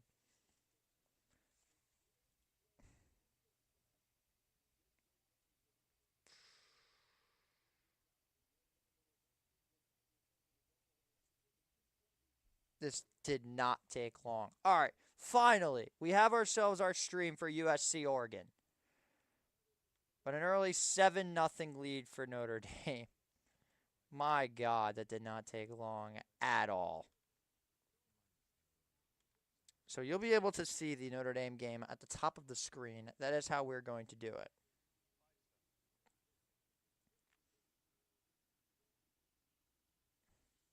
So yes, I have both games right here on the screen. This is what the viewers can see.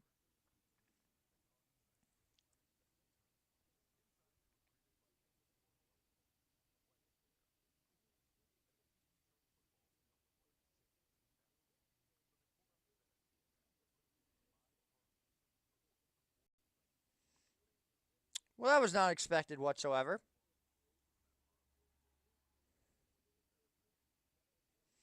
Hey, Nate Landman got an extension. There you go.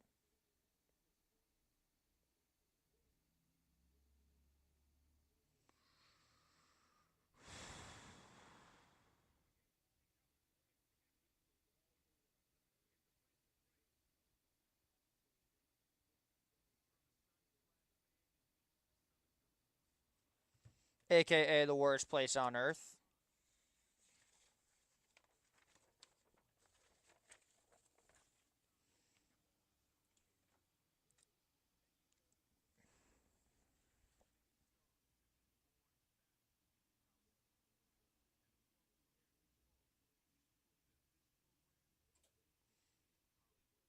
They also have a history of losing and failure.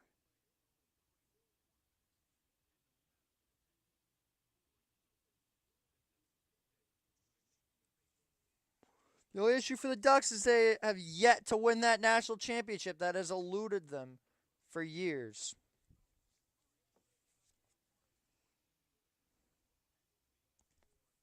It feels so weird that they're in the freaking Big Ten. I hate this.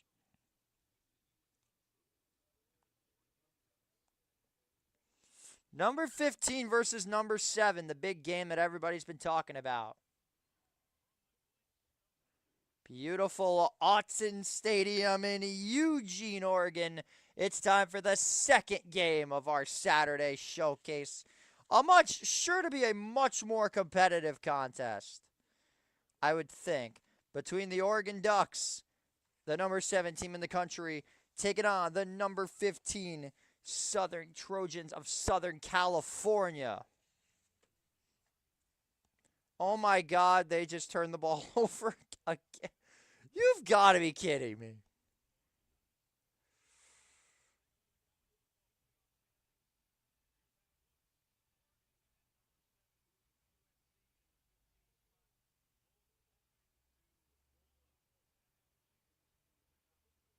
Damn it, he's down.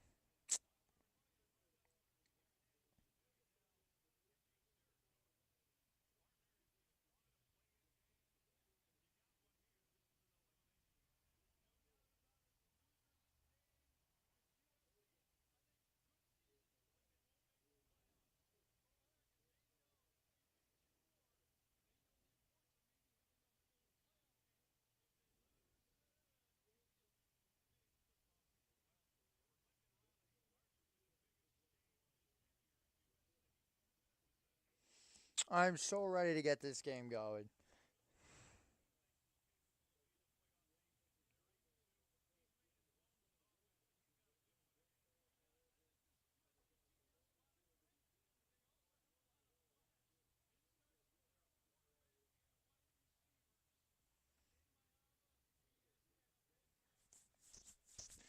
The big impact players, starting on the offensive side, I got to go with Jaden Maiev. Are we just going to... Oh, my God.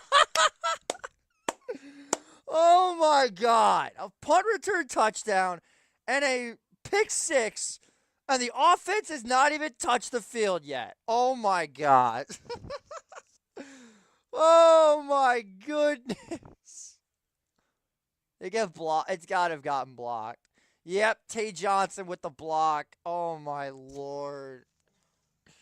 I'm sorry, man. I'm so sorry. This is getting ugly, man.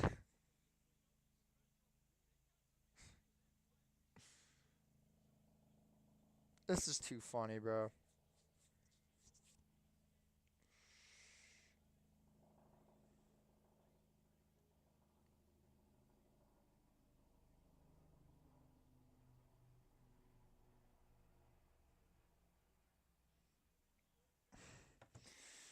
This is too funny, man. I can't.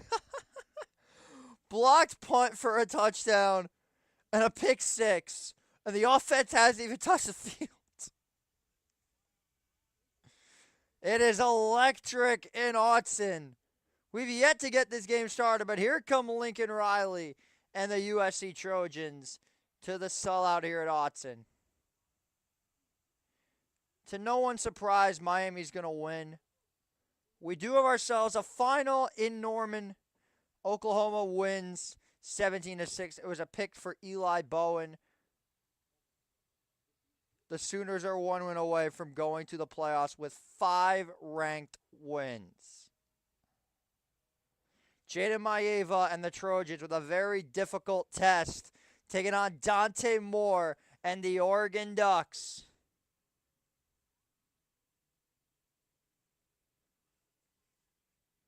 They're in the blacks today. Intriguing. And here comes the duck. One of the coolest traditions in college football. As Dan Lanning gonna lead the Ducks out to the field. 3:45 and this game hasn't even started yet.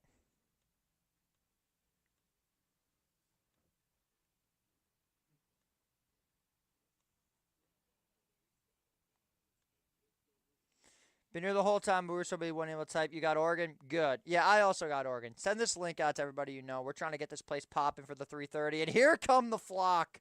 The Ducks are out in full force. The number 7 ranked in the country, 9-1 on the season. Here we go.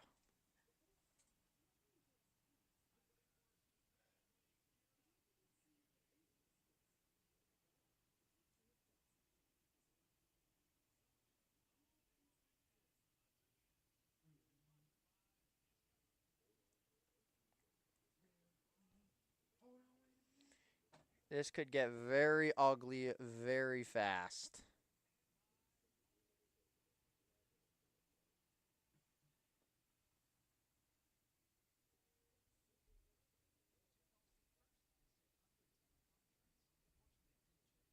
The 12 o'clock slate was absolutely dog shit.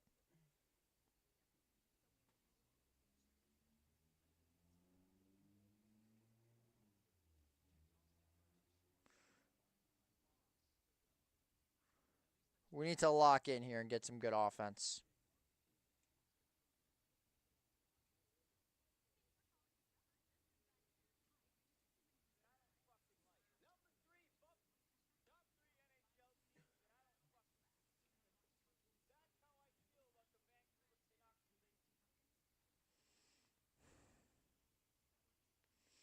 Minnesota, you've done it. They're bowl eligible. Congratulations to them.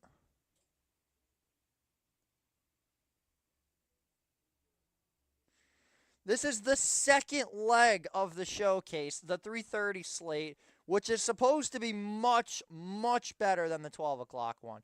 We do got some final scores. Let's rifle them off. The final scores have come in. Northwestern manages to win off the missed field goal 38-35. The Wildcats are going to win this one. What else do we have? Got some current score updates. Miami has scored to go up by 17 to win. Washington State is about to really make things interesting if they could get a first down off JMU. Old Dominion up 45-3. Arizona up by 11 against Baylor. Toledo up by 21. Auburn finally woke up, thank the Lord. Nevada beating Wyoming. Kennesaw State up by 1 at the half. Marshall up 21-9. How bad is App State? Jesus. UAB currently holds a lead over USF. UConn up by 20 against FAU. How good is Fagano? Jesus. 3 passing touchdowns in 10 attempts. UConn's been good this year. Credit where credit is due. UTEP up 21-7. Sam Houston State up 10-0 in probably the worst college football game of the year. The Sicko Bowl. UNC about to go up on Duke. FIU driving on Jacksonville State. No score in that game. No score in South Alabama either with Southern Miss. Vanderbilt, no score with them in Kentucky. No score with Iowa and Michigan State. 7-0 UTSA. They lead over the Pirates, and that basically sums it up. We got Arkansas, Texas coming up next. Tulane and Temple, TCU and Houston, Oklahoma State, USF, Kansas State, Utah, and a bunch of other great games. 47 degrees in Eugene, Oregon.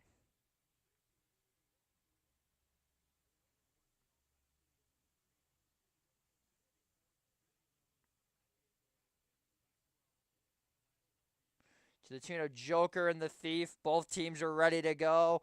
Lots of playoff implications are on the line with today's game. The Trojans won the toss. They will start off with the ball first. Mekhi Lemon set to receive the kick. My impact players for this game. Offensively for USC, I got to go Jaden Maeva. Defensively for the Trojans, I got to go with somebody that I feel like has not been getting enough credit whatsoever with this team. As much as I hate them with a burning passion, I'm going to go with none other than Kamari Ramsey. And we are finally underway here in Autzen as the Ducks will start off on defense. And here come Maeva and their offense. Maeva, excuse me. For the Ducks, I'm going to go with Noah Whittington. Defensively, Mateo Iangalale. Maeva, Jesus Christ, Maeva having himself a fantastic season. Here we go. First down and 10 for the Trojans. Let's see if the Condoms can get off to a good start. Obviously, I'm rooting for Oregon, but I want chaos, though. First and 10, Maeva steps into the pocket, rolling out to his right. Being chased, fires for Lemon. It's incomplete. It goes behind him. Oh, my God. Leonard Moore with a pick six. It's 21-0 Notre Dame. The offense has not stepped on the field. What is going on? Oh, my God. It's 21-0 already. Maeva steps into one. It is complete. To Lemon. He'll pick up about 3 yards on the play.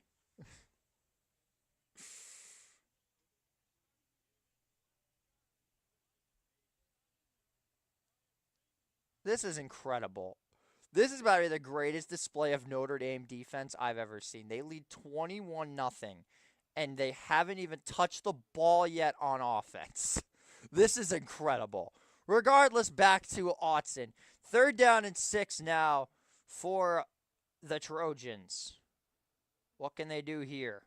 Maeva, under pressure, goes deep down the left side for Ja'Cory Lane. He's got it.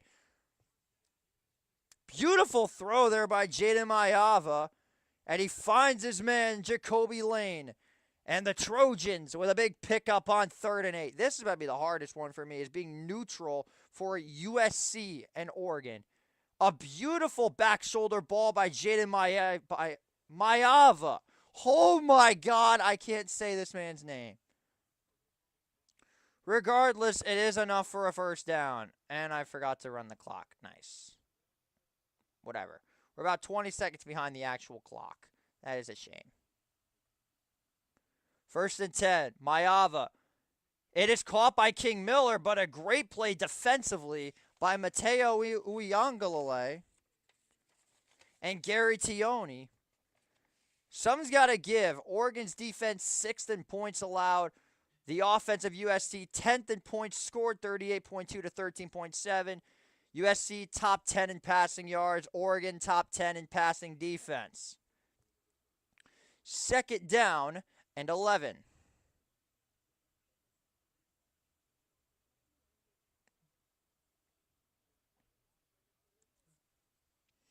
Maeva. The give to King Miller breaks a tackle, and he'll be brought down by Jaden Kennedy. 3rd and 7 coming up now for SC. They're going to go tempo offense. Maeva. Deep drop to the right side. Incomplete for King Miller.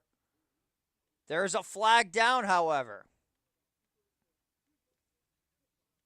This could be defensive holding.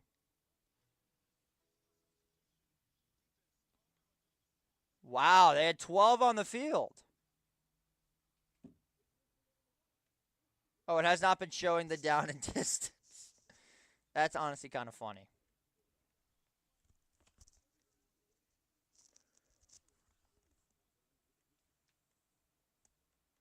So that takes off the incompletion. It is now 3rd down and manageable. 3rd and 2.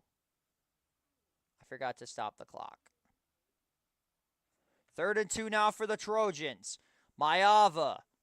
Straight up the gut. He's got the first down. It is number 21, Brian Jackson. And the Trojans with a first down.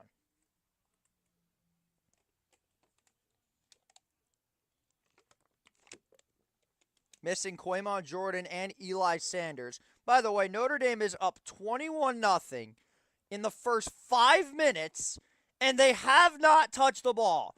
1st and 10, that one is deflected and incomplete. 2nd and 10 coming up with 12:11 to go.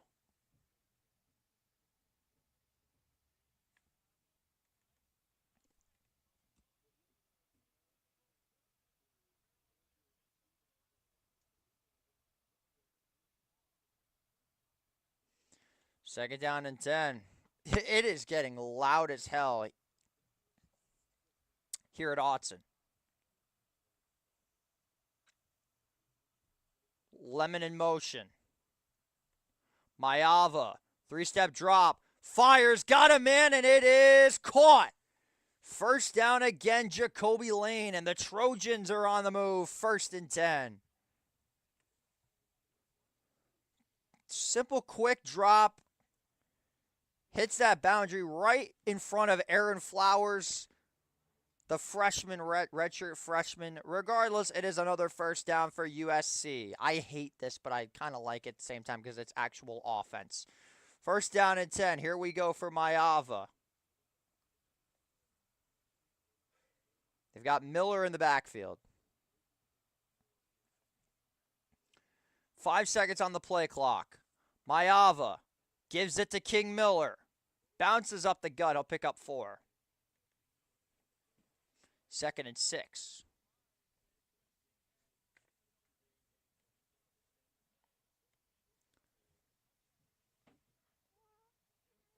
Yeah, I'm ready to get a little PTSD because this is the USC offense that I saw when they played against Notre Dame all the way back in October. Mid-October that game was, I believe. 2nd down and 6. Now they're going under center here. Let's see what Maeva and the Ducks can do here. Got to get tempo here. 2nd and 6. They're going to give it to King Miller. Breaks a tackle, but can't escape in total. It was the former USC Trojan, Bear Alexander, getting back there. It's going to be 3rd and 4 coming up for USC. Beautiful swim. It was the former Trojan, Bear Alexander. And now you got 3rd and 4 coming up.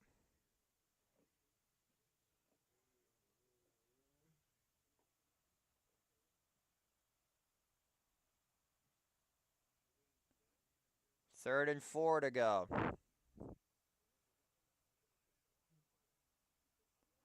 Maeva steps up, fires. He's got Makai Lemon for a first down. And he is in for the touchdown, USC.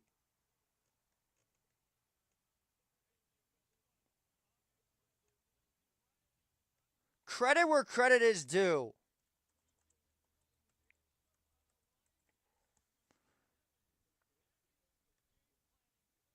What a play design there. What a call. What a drive.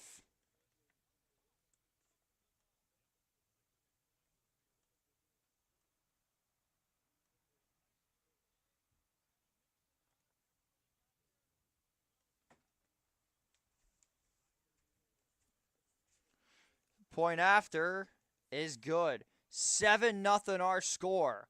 What a start for SC.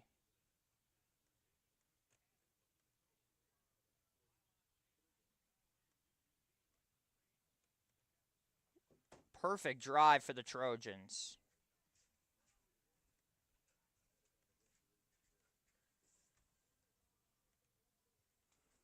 I'm just going to remove the background on this. I don't know why it's showing the yellow O.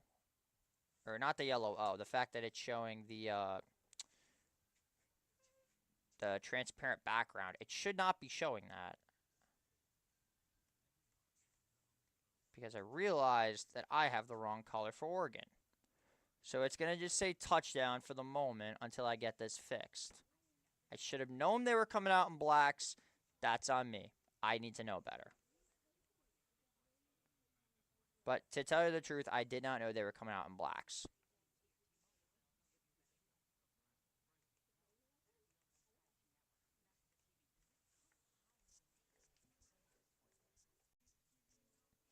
This should be good, I would think, right? Yes, there we go. Alright, boom. Now we can get rid of this.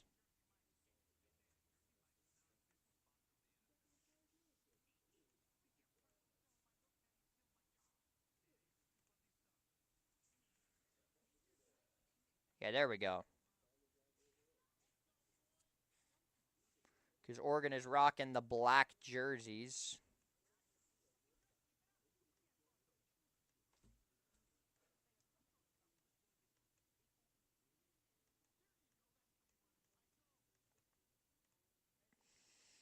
Seven nothing our score in favor of the Trojans. They went right down the field on that offense.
A literal perfect start there for the USC Trojans.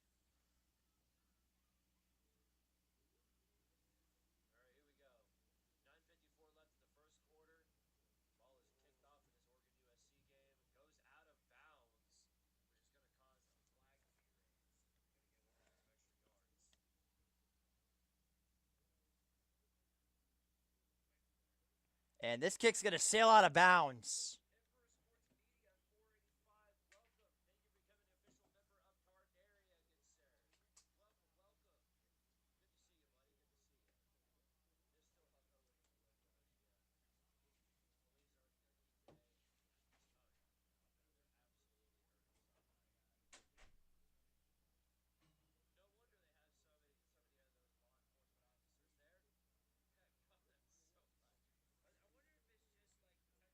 I'm so far regretting everything.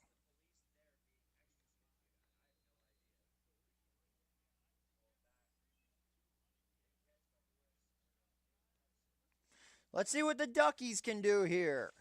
Oregon came down and got punched in the mouth by USC. How will they respond?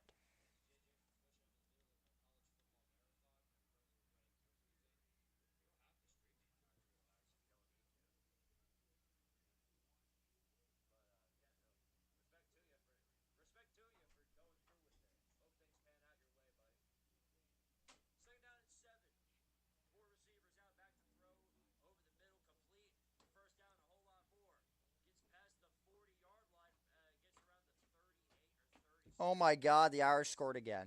Holy crap. This is 2nd and 7. Quick throw is caught. There goes Malik Benson down the sideline to the 37 and a first down for the Ducks.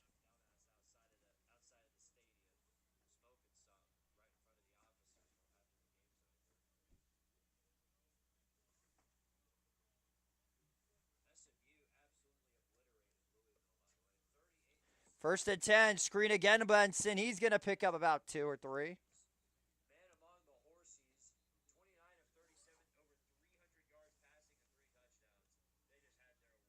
Wow, we actually got an offensive touchdown. It's 28-0.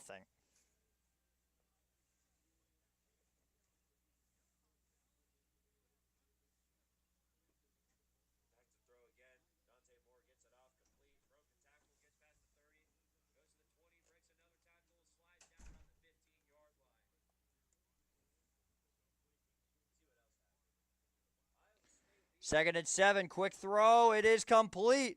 There's Jeremiah McClellan down to the 15-yard line. A big first down for the Ducks. Yeah, this game's going to deliver.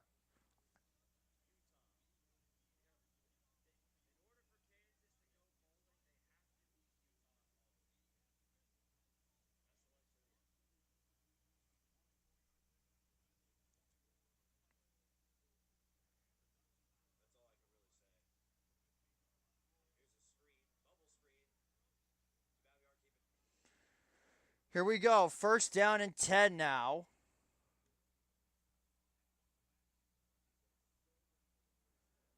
Quick throw is complete.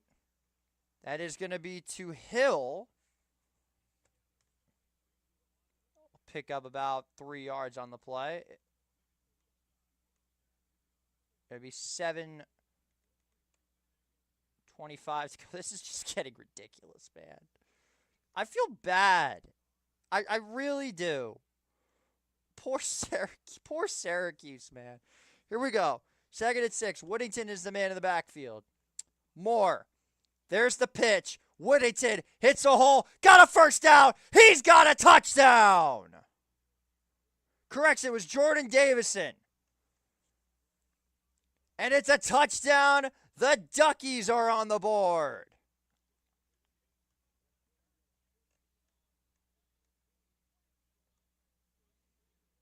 And here come the Ducks.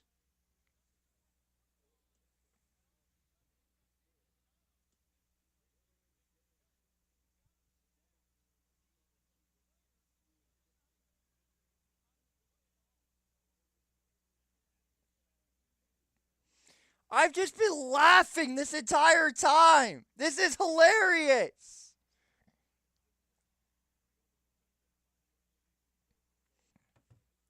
So the Duckies respond. We've got ourselves a 7-7 game. Jordan Davison broke a tackle, managed to get in the end zone, and it's 7-7. This is unbelievable. I did not see the Jeremiah Love touchdown. I'm actually about to see it right now. I did not see this.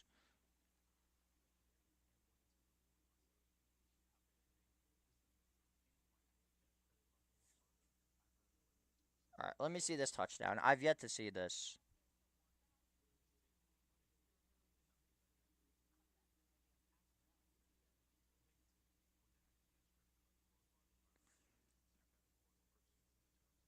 I haven't seen the clip yet, so I don't know. Well, Notre Dame's getting the ball back right away. All right, here's a live reaction.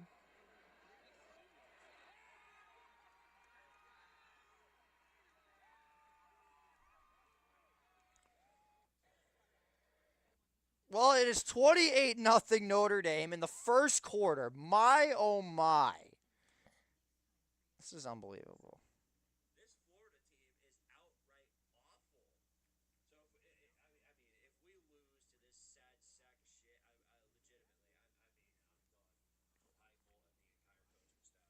I gotta see what else is going on.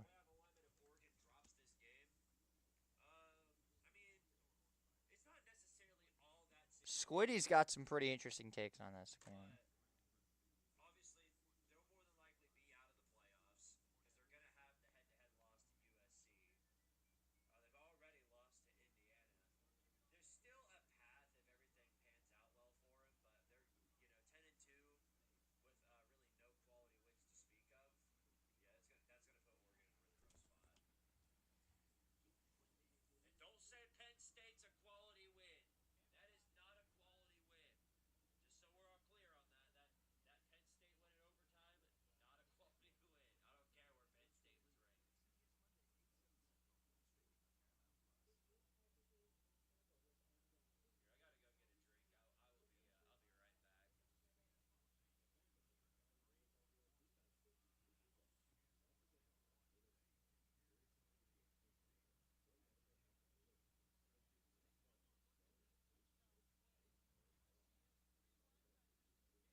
That was a incredible play call by Dan Lanning. There is nobody that is covering Jordan Davison, and he gets a beautiful block right down the middle.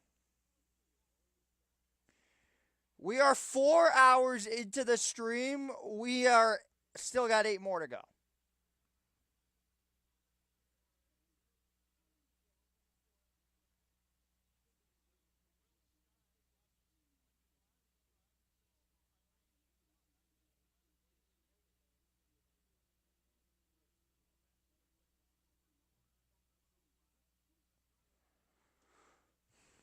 And the kick is off, and we are underway once again.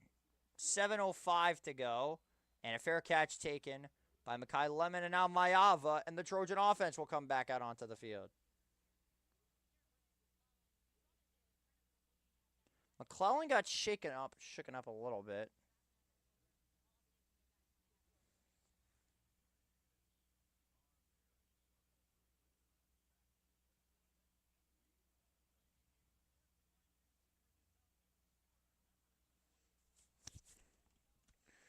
Here we go. First down and 10 coming up for the Trojans.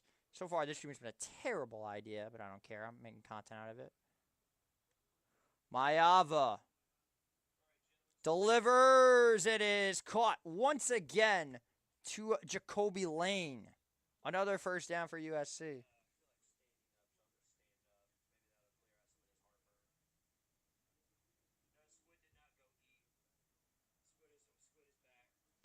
Quick throw, and that's going to be intercepted.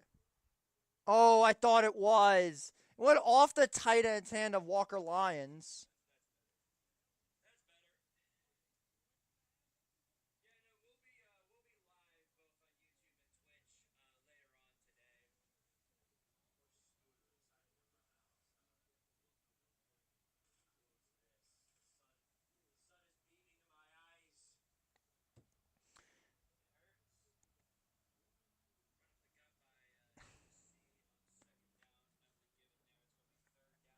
Second and 10 now for Mayava and the Trojans. They give to King Miller. He won't pick up much. Maybe 2 yards on the play. It's going to be 3rd and 8. I am starting to get hungry.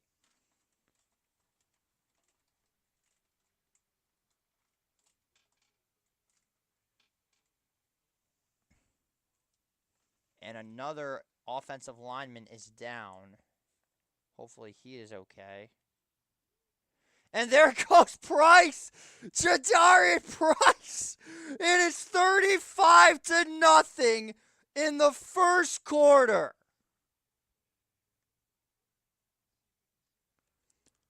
You have got to be kidding me.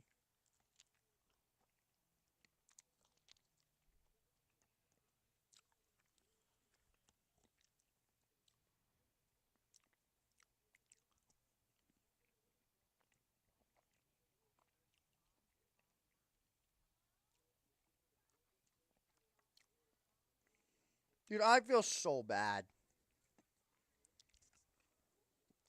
I actually feel terrible for what we're doing to this team.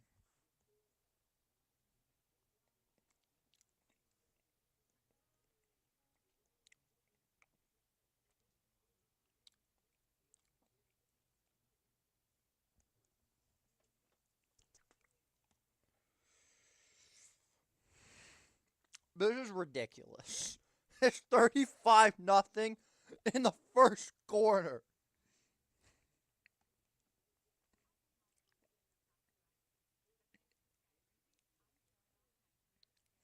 This is madness.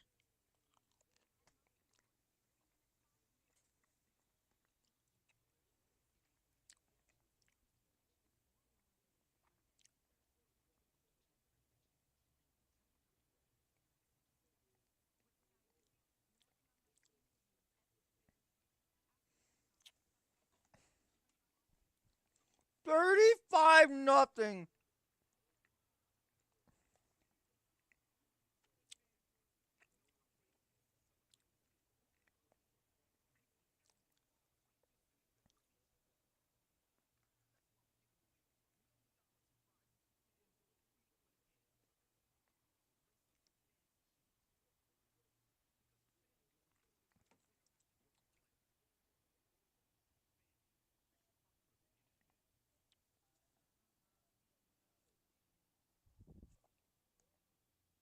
This is so ridiculous.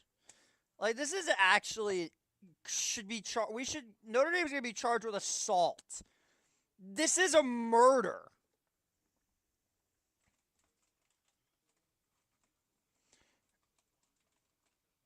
And we've lost. USC has now lost another offensive line. This is ridiculous. Oh my gosh.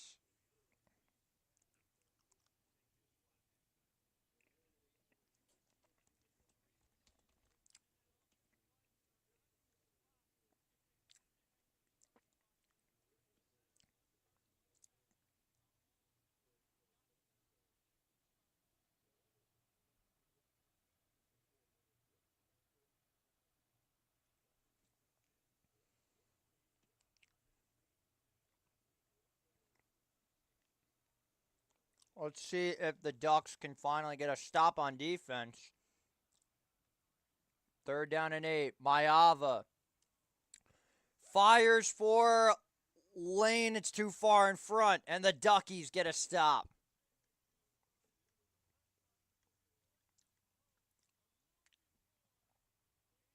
Mateo Uiagalelei got back there first. Dude, this is getting insane.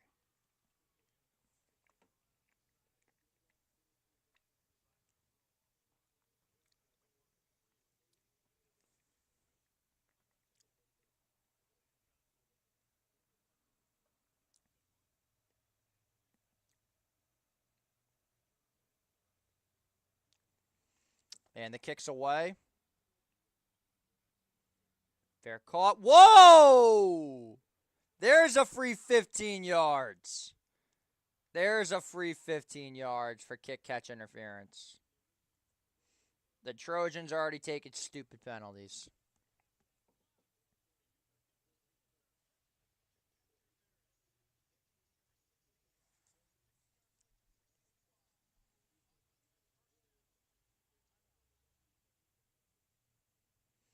Bro, this is a murder. Notre Dame could potentially be up 42-0 by the end of the first. Oh my God, stay up, face on. Notre Dame is about to be up 42-0, and the first quarter isn't even over. They just said Carr back out there one more time. Good. I need CJ to get more reps, but not much more.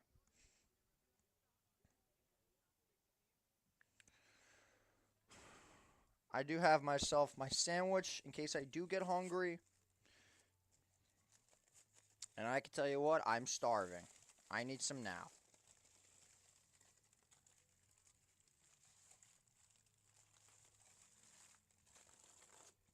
Gonna have half now and then half later. That's what I'm gonna do. Is have half now, half later. CJ Carr going deep for Love, incomplete. Damn it. Would have been cool if he caught that. Whatever. We're going to take a quick 60-second break. We'll be back.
First and goal. They get down inside the 2-yard line.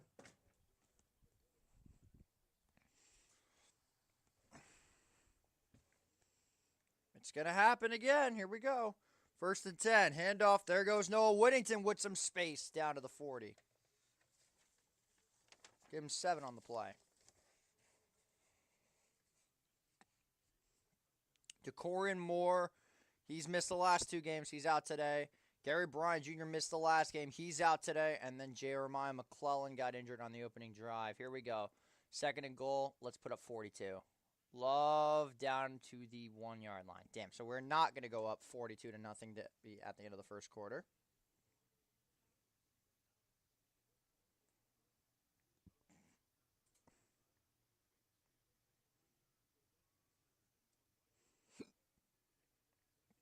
It'll finally end the first.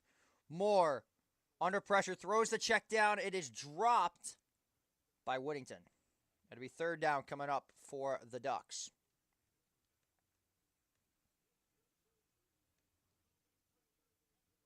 Dude, this is just ridiculous. It really is.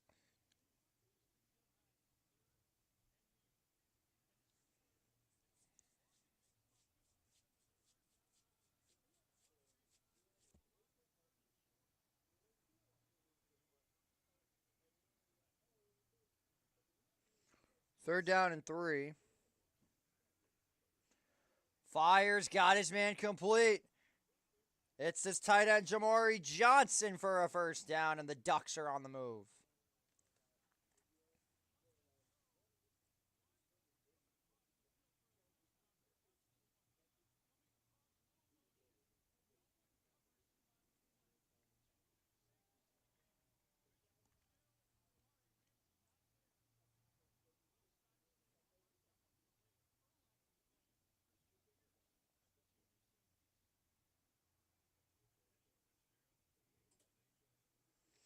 First down and 10. Quick throw, Moore. Looked like he had a miscommunication.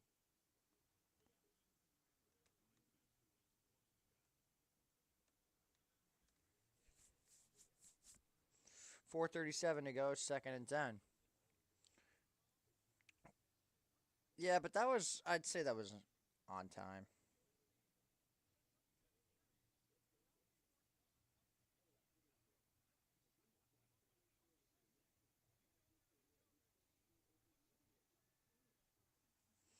Second down and 10. Dante Moore steps up to the pocket, delivers, got him in wide open. Is caught to his tight end, Kenyon Sadiq. First down, Ducks. They're on the move once again. Dude, this is actually insane.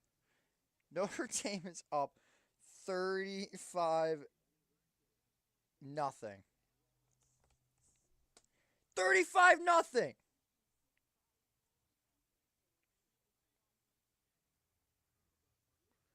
Quick run straight up the gut for Jordan Davison. Only got about 2 yards. 35-0 at the end of the first quarter. This is remarkable.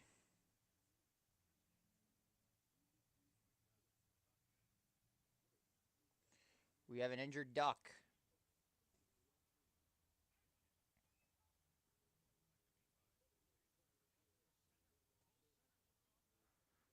Ipani Lawalu.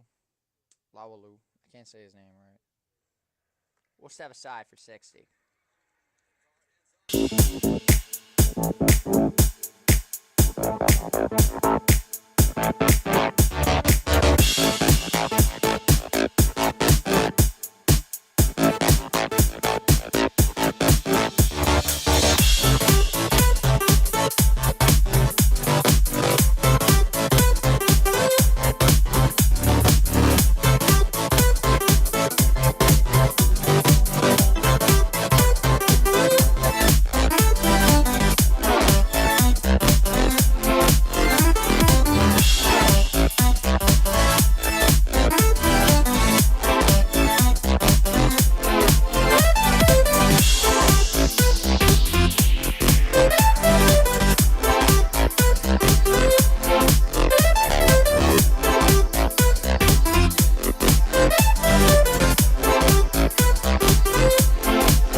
Now we are at 2nd and 7. 3:45 to go. Clock is running. My clock is a little bit behind. I apologize in advance if the clock is not accurate.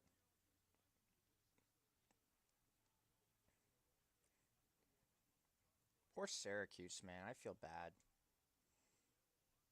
2nd and 7, and they're going to run out of time. It looks like we are going to get a timeout. Touchdown Notre Dame. Will Pauling. You've got to be kidding me. You've actually got to be kidding me. They're going to take a break. We'll stay right here. Notre Dame has scored again. Oh, my God.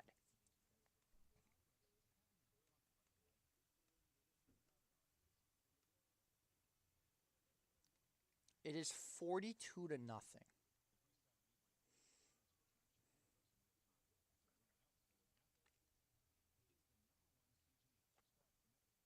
This is so sad, man.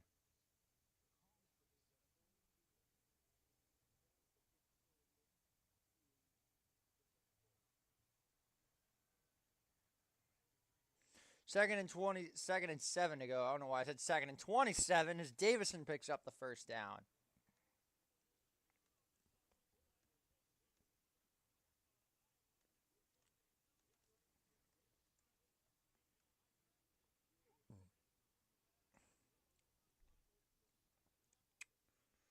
This is ridiculous, man. 4 seconds in, Notre Dame is up 42 to nothing in the second quarter. Carr's day is done.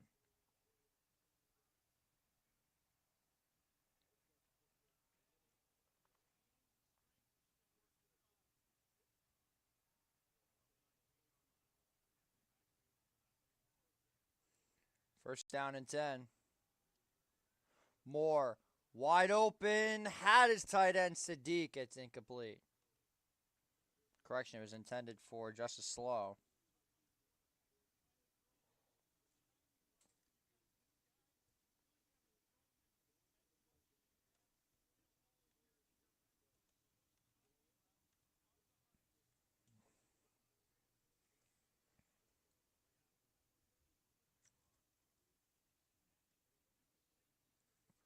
Jaden Mayava, 6 for 10 and 65 yards.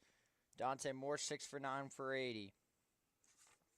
Straight up the gut is Davison. He had himself a touchdown earlier. He's got himself a big gain of 8. Correction, gain of 9. 3rd and 1.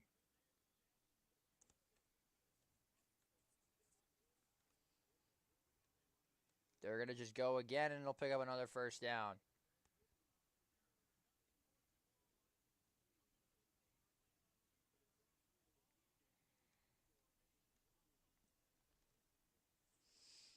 Now you got goal to go for Oregon.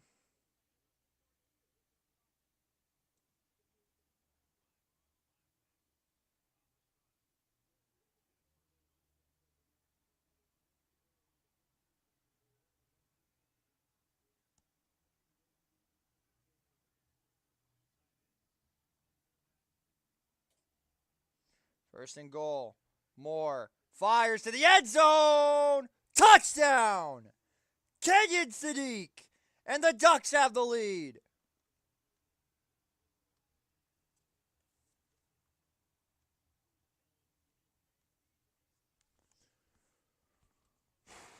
What a throw by Dante Moore. What a route by Kenyon Sadiq. What a sequence. And the Oregon Ducks have themselves the lead.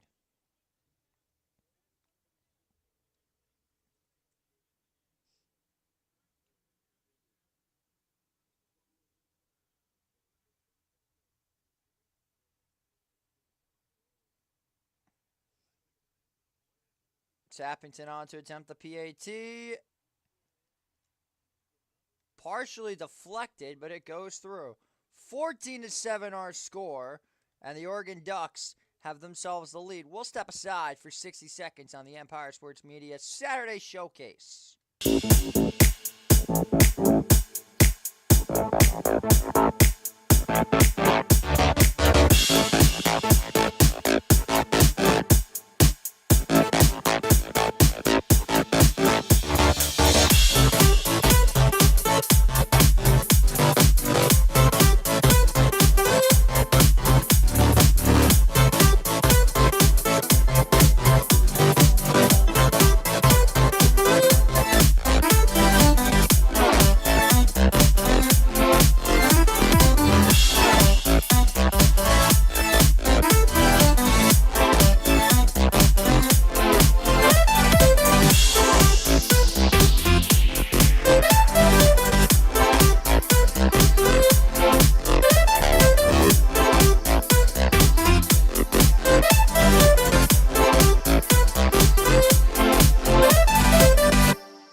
Ladies and gentlemen, we are back. And it will be fair caught.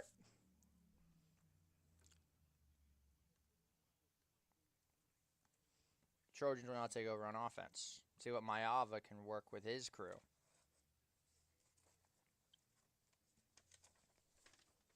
Colts Chiefs at 1 o'clock is going to be a really, really good game. I cannot wait to watch that one. We might stream that one. I wouldn't. I ain't streaming anything until 8 o'clock tomorrow night. But hey, man, you never know.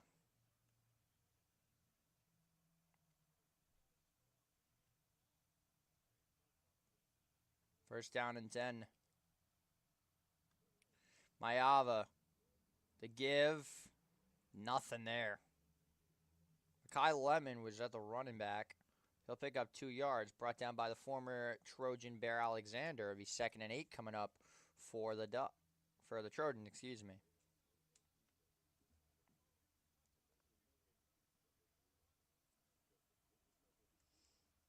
Come on, Gary.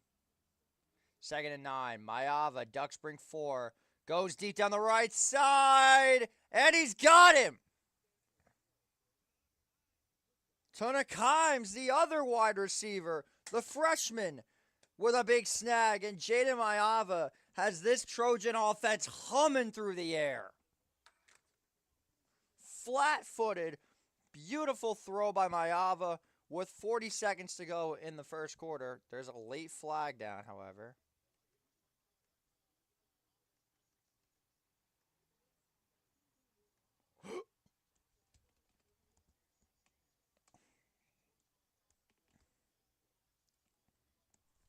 So he got it unsportsmanlike.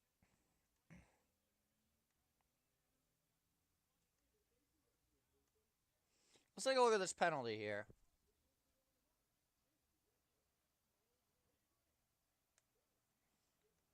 Idiots. Typical UA. I hope it wasn't spin the football. May have been the other thing he did. 1st and 10, back to the 49. King Miller. Give him a yard.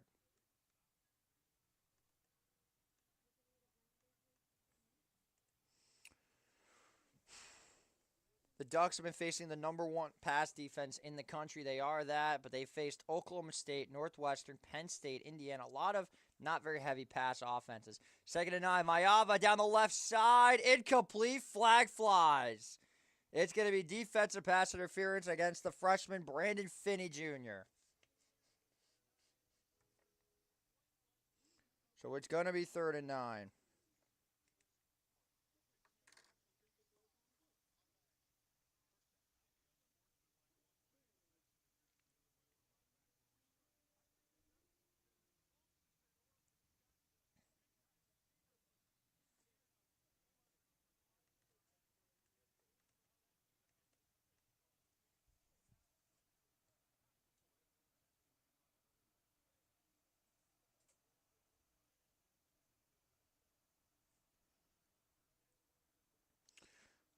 Maiyava, quick throw. There's to Makai Lemon muscling forward. He'll pick up 9.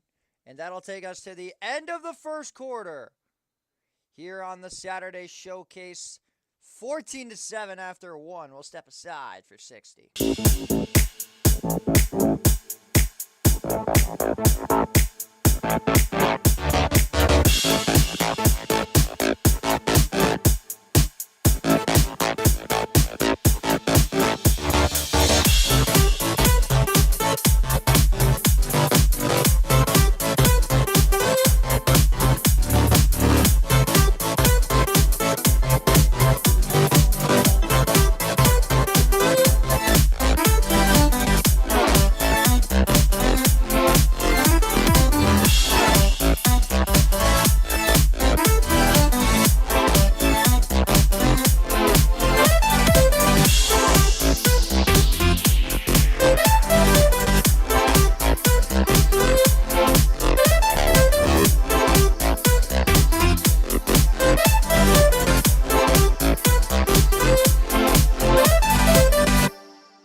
Ladies and gentlemen, welcome back. 42-0 is the score out in South Bend, but right here in Autzen, 14-7 after 1.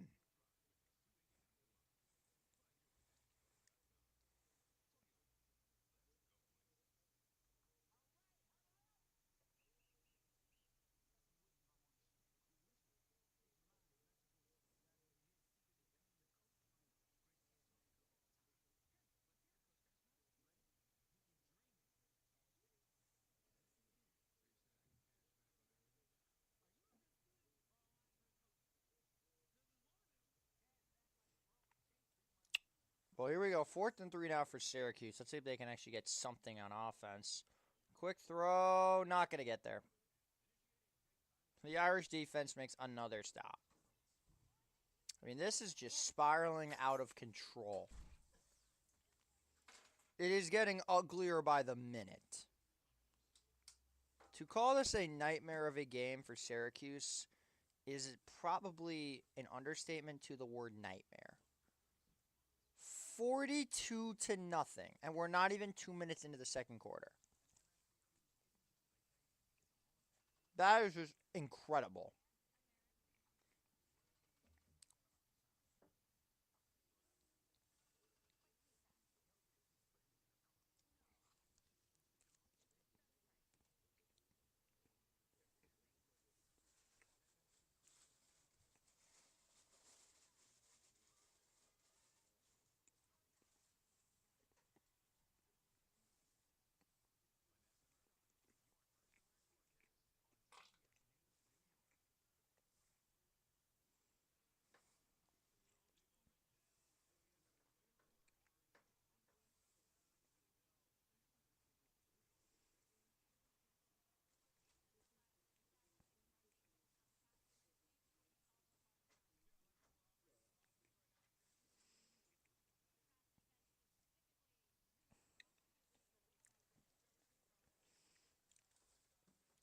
Second down and 1 as we get the second quarter underway. Lemon in motion. Mayava. It'll go to Lemon. He's going to lateral, throws it to the end zone. Touchdown! Wow! Oh my God!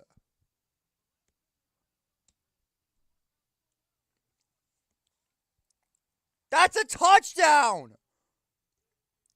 Unbelievable!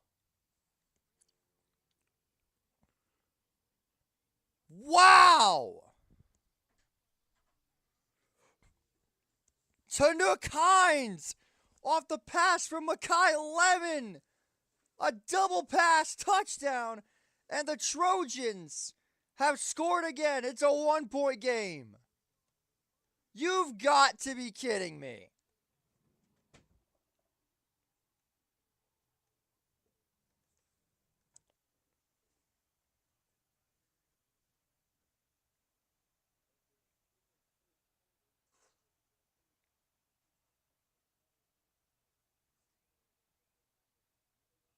And it's good.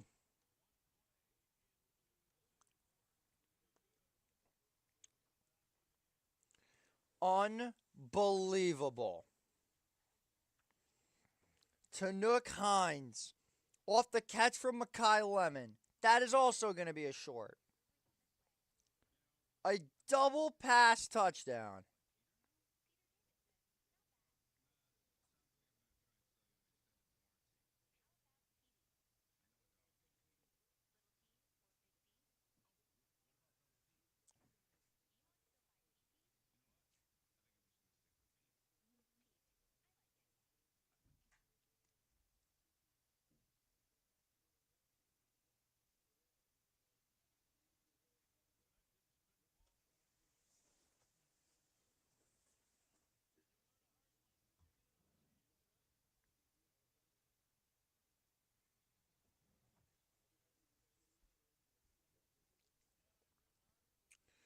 Well, that was something. Now Notre Dame's got the ball back. Love is still in the game, so if he could get another touchdown, this would really help his Heisman race. His chase for the Heisman.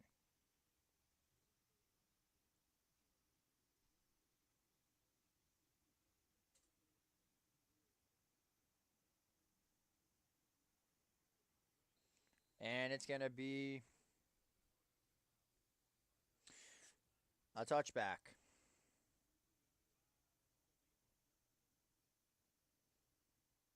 Let's take a look at some of the scores throughout college football as of earlier today. We've got Notre Dame up 42-0, which is just ridiculous. Toledo up 31-3 over Ball State. Alabama leading by a lot. Auburn leading by a lot. Nevada up 13-7. Kennesaw State tied with Missouri State. App State has come all the way back to take the lead against Marshall. Quick throw by Dante Moore. It is to Whittington. He'll have about 7 or 8. What else? USF is retaking the lead of sub 17-10. UConn leading by 10, 27-17.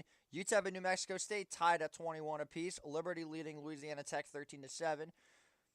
Sickle Bowl is tied. Duke's got the lead. Jacksonville State with the lead. South Alabama up 21-7. 14-13 here in Austin. And Jeremiah Love has another touchdown. There's his Heisman chase right there. 2nd-2. More strikes caught. First down again to Jeremiah McClellan. He is back on the field for the Ducks. And it's another first down.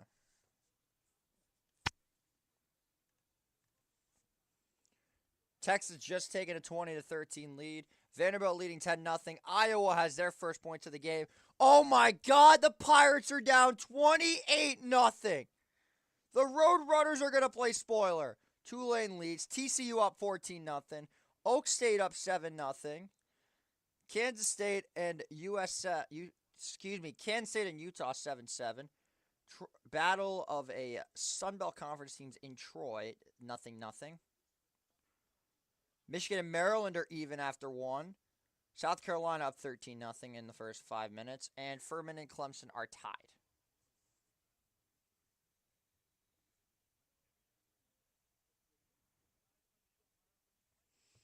Jeremiah Love has now completed his Heisman quest of the day. Got himself 2 tutties.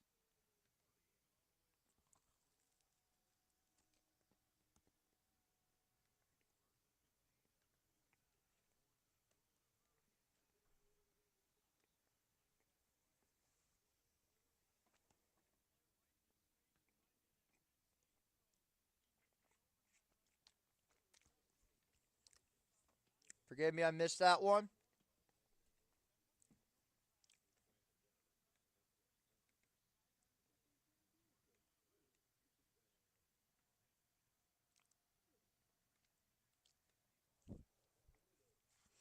Second and 11, they're coming out and empty.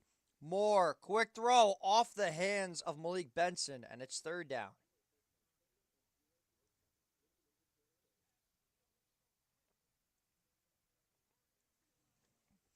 I can't believe they scored off a friggin' double pass. That was nuts. Moore, quick throw off the hands of Malik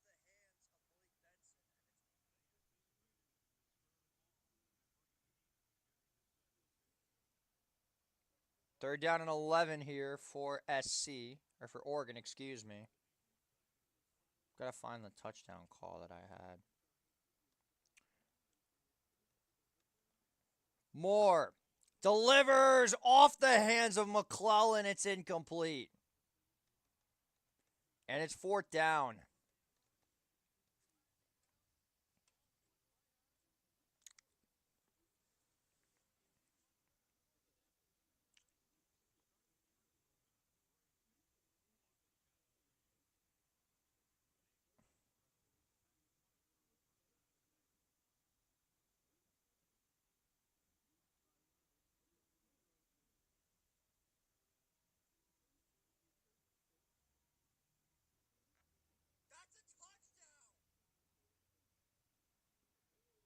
Fourth down and 11. Anchors away. Fair caught by Lemon at the 15-yard line. 12:42 to go in the first half. We'll step aside for a 60-second break.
are back, ladies and gentlemen.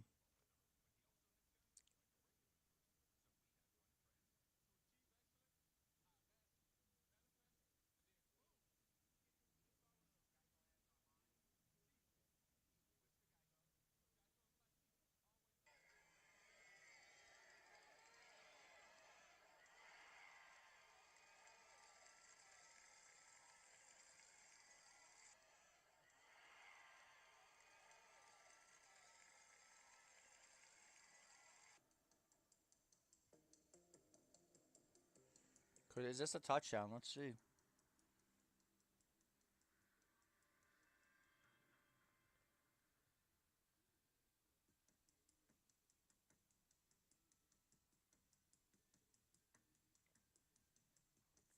I'm going to say incomplete.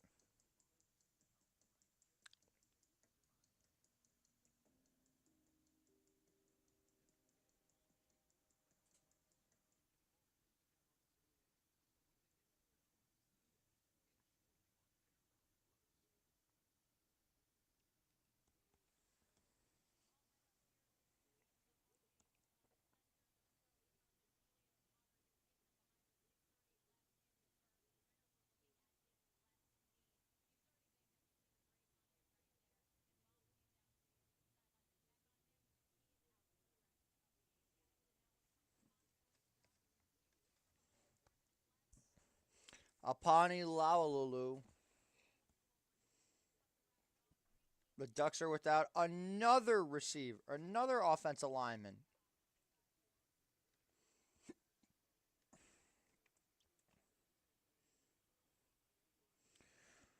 First and 10 for SC.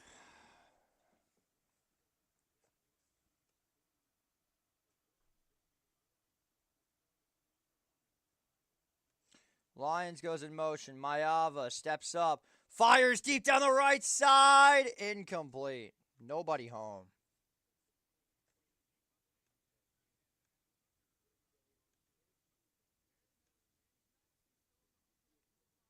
I forgot to ask, how is that game?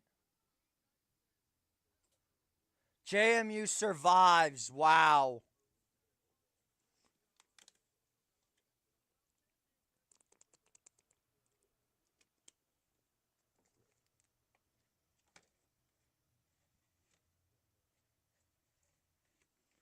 Second and 10. Mayava, the screen to Lemon, tries to make something work. He's not going to get anything. Dylan Feeneman, who had the interception against Drew Aller to secure the victory in that overtime thriller against the who was good Penn State Nittany Lions, who have now fallen off the face of the earth. Third and 11. Quick throw, and it is caught by Jacoby Lane. First down, USC.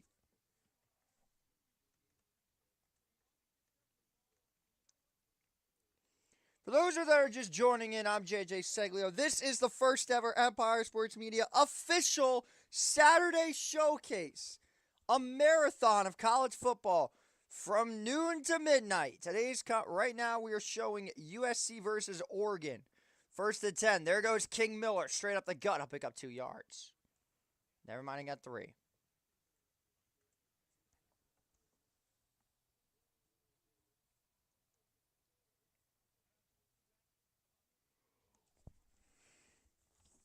I'm gonna let my ears breathe for a second. Here we go. Second and 7 coming. And we have our first delay. There had yet to be a delay on the entire CBS stream the whole time.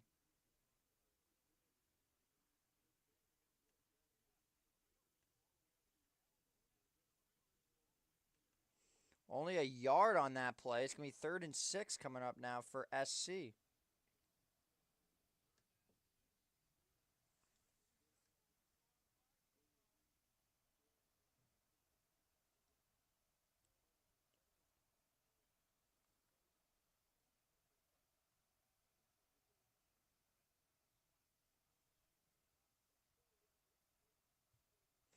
Third and 6. Mayava steps into one. Nearly intercepted. Jaden Kennedy.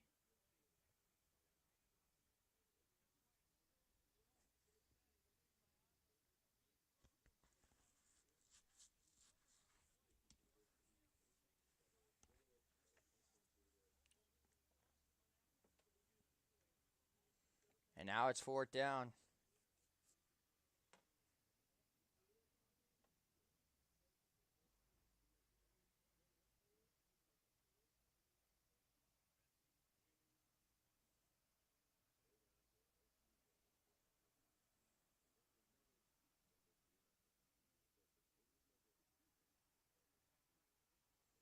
And it should be an easy return. There goes Malik Benson down the left side. Malik Benson, he's going to go all the way. Punt return, touchdown.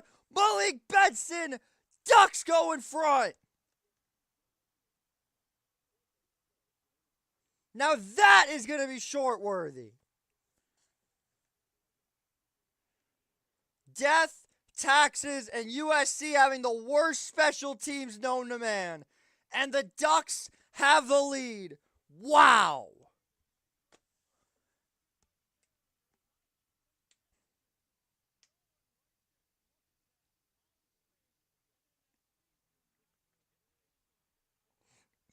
Unbelievable.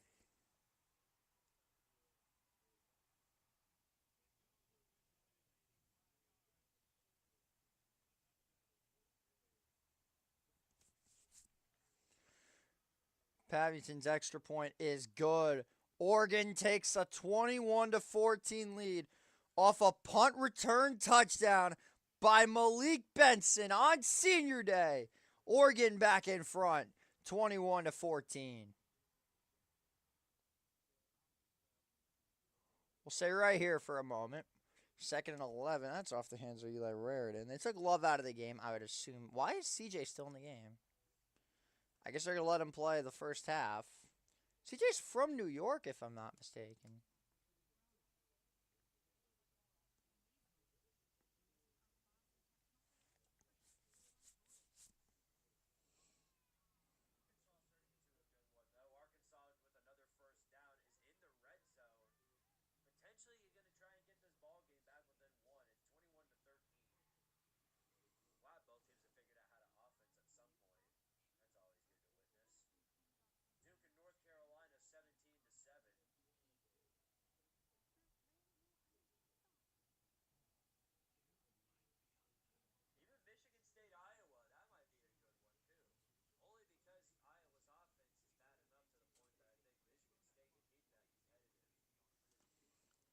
I'm shocked.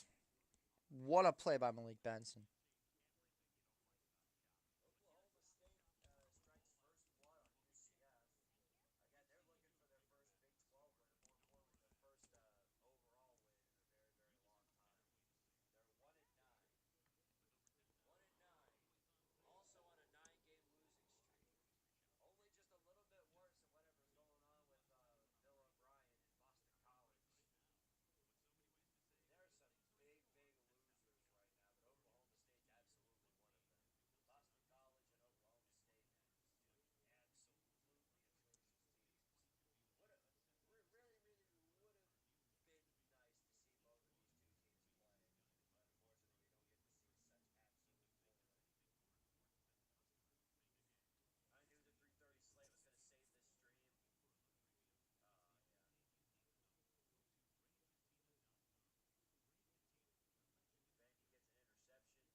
This game has absolutely saved the stream.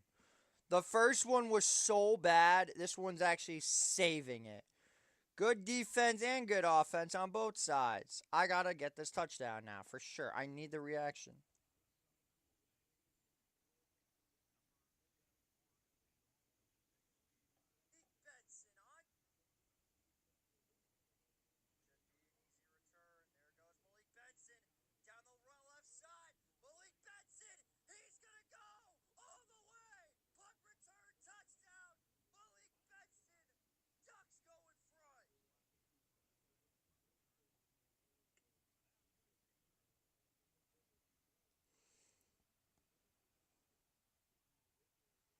Can the Trojans respond? Here we go.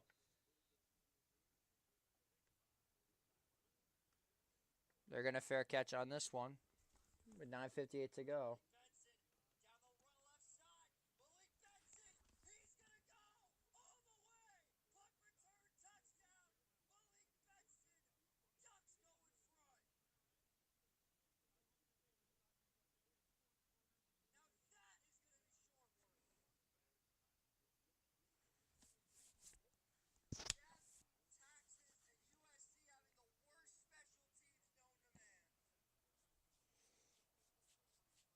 Trying our best here. We're about to make it to 5 o'clock. So we're 5 hours through with the stream. Maeva steps into one. Incomplete. Had Makai Lemon there, but that looked more like it was going to be an interception.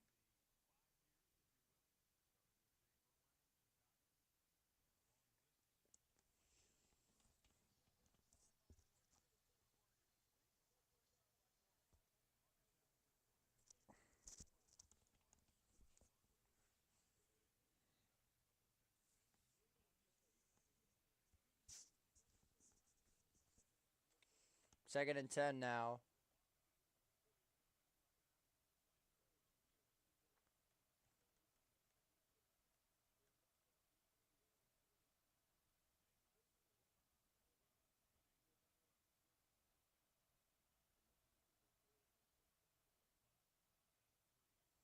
Play clock to 1.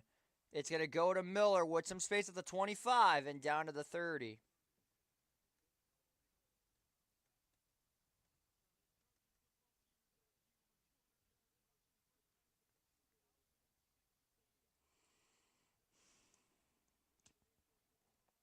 Third and 5.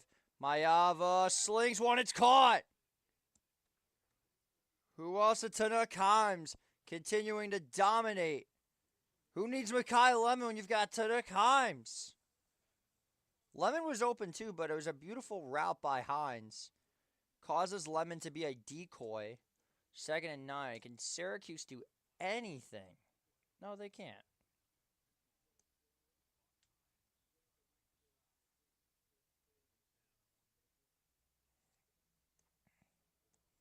Cuse is still learning how to walk.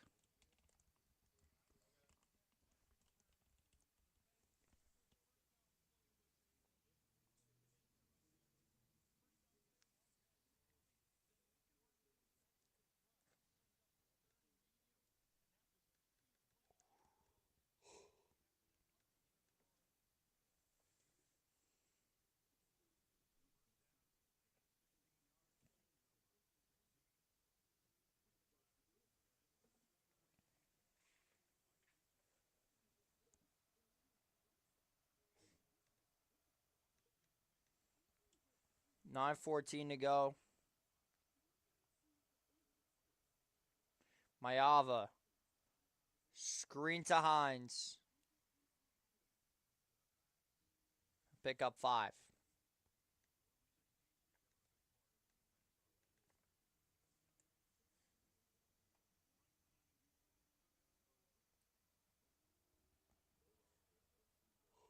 Correction, second and 4.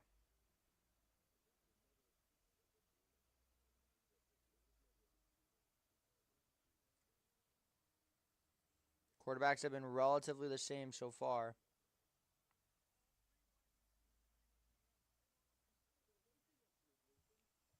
High snap, Maeva just goes down.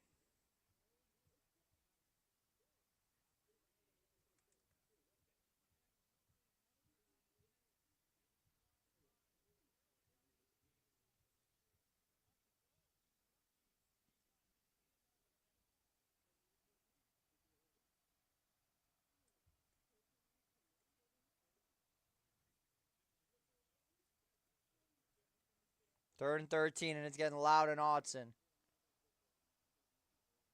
Maeva. He's flushed. Flings one. Intercepted. Picked up by Ife Abigdou. And Jaden Maeva, for the first time today, And probably not the last, because you're the USC quarterback. For the first time, the Trojans have fucked the ball.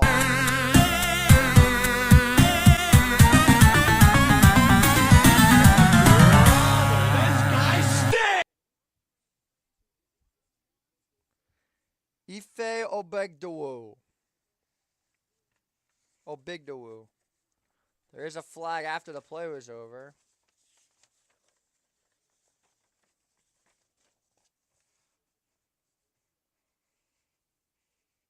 We'll see what this is about.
$7:48 to go here in the second quarter. Ducks leading 21-14.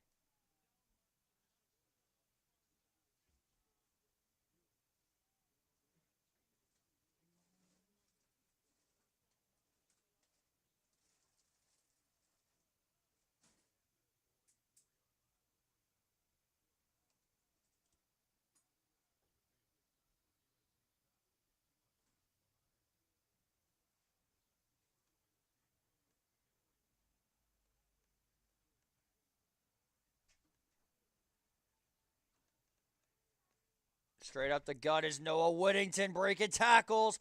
He's got a first down.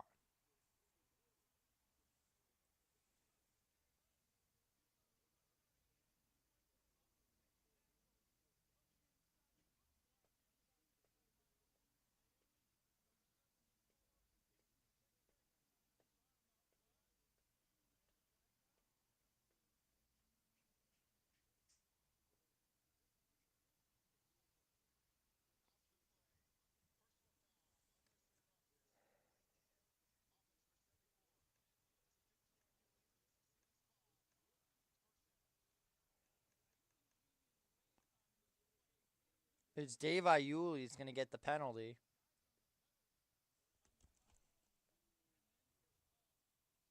Take a look at this. Yeah.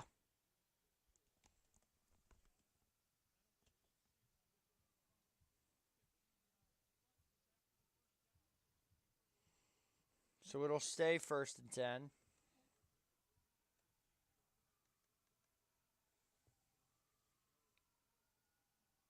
Up the gut it goes to Maeva, or to Whittington, excuse me. He'll have himself about 4 yards on the play.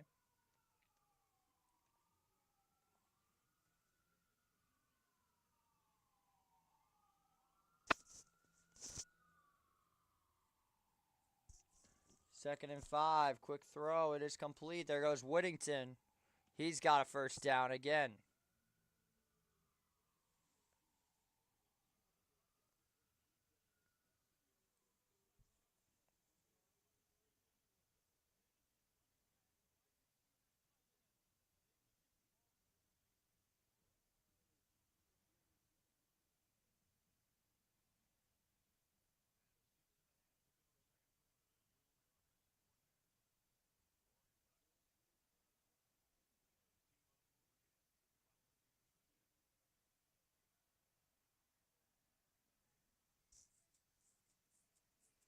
First and 10. Straight give. Davison will get a solid pickup of about 5.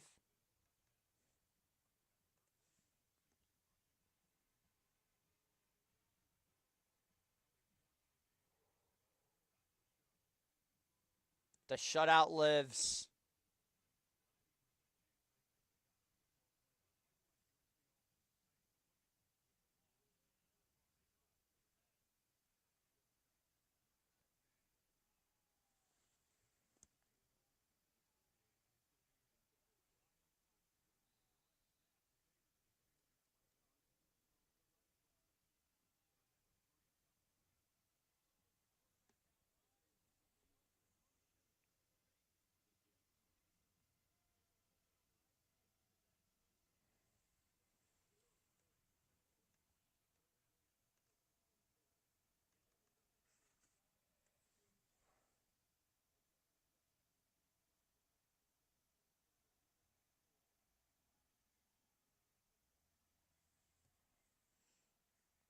Third down and 3.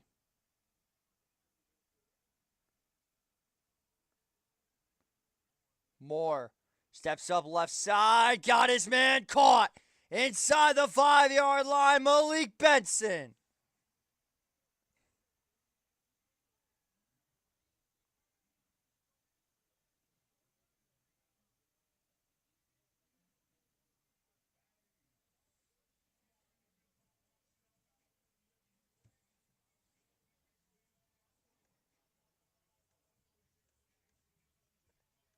And now Benson's got 15.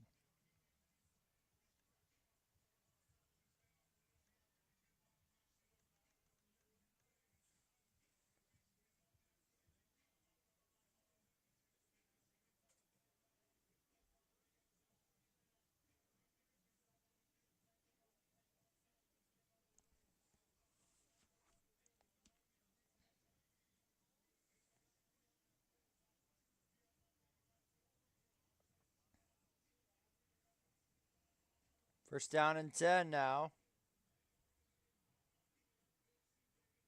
Woodington got nothing there.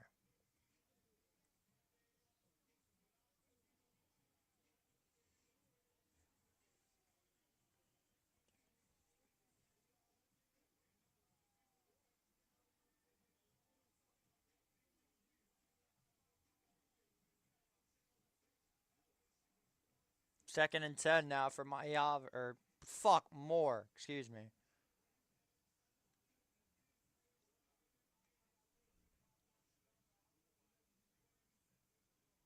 Moore, quick throw is complete, but not much there either. Woodington got maybe 2 yards, maybe 38 or 39. 3rd and 8.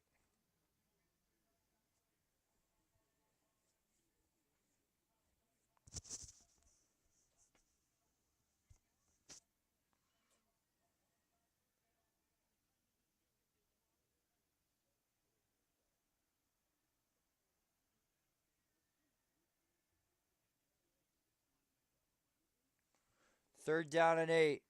Moore fires. It is complete for a 7-yard gain, and it's 4th and 1. You go. You absolutely go. This is Dan Lanning. You go.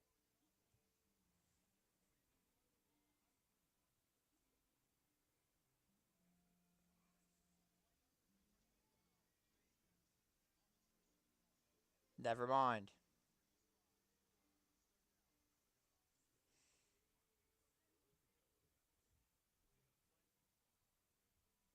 Offensive face mask against the Ducks. That is a costly penalty.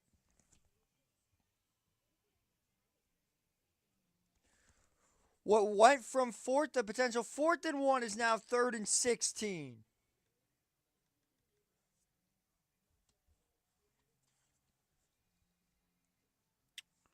Three minutes to go, 3rd and 16.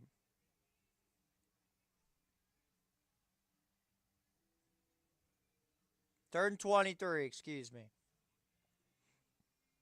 They're just going to give it to Whittington. Out at the 25.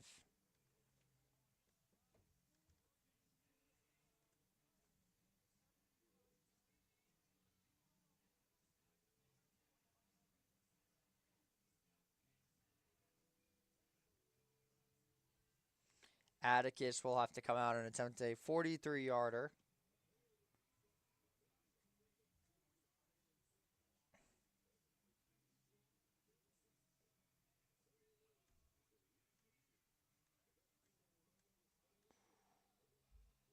Sappington from 44. Off the upright, no good. But there's a flag.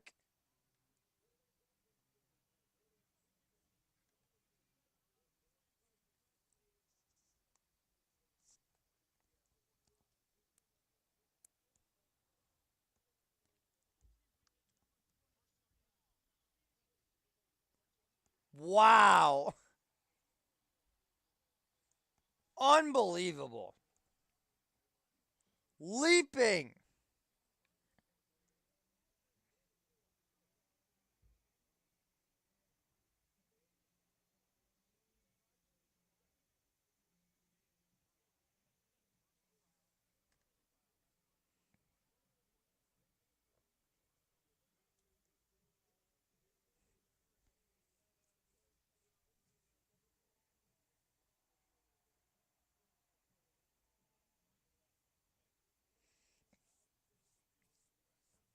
Well, now you've got 1st and 10 again.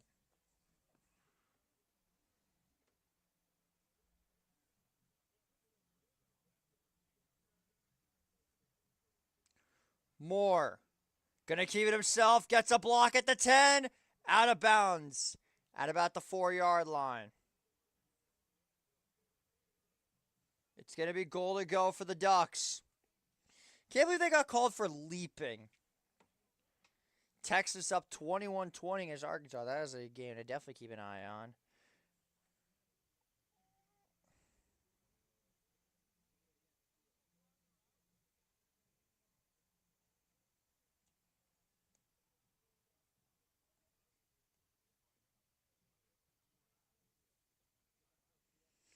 As we've hit the 2-minute timeout in this one.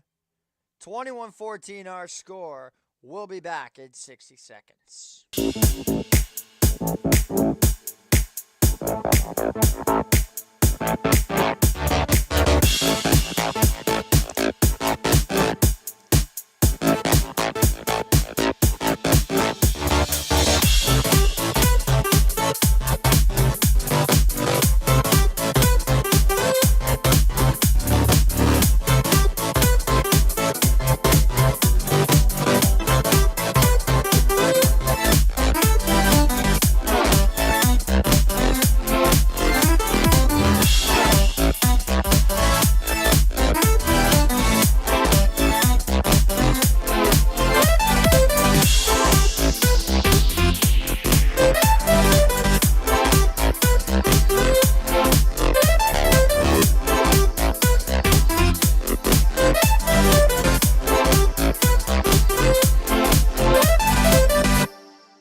We are back.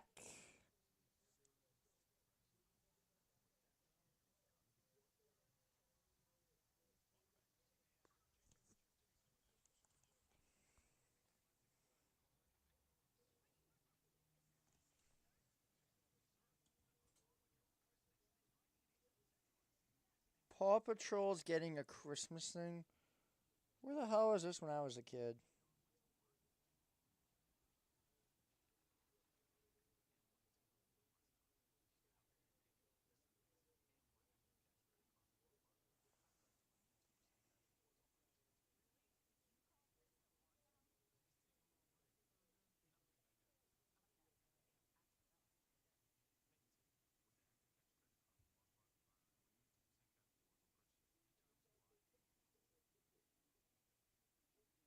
Can I find something?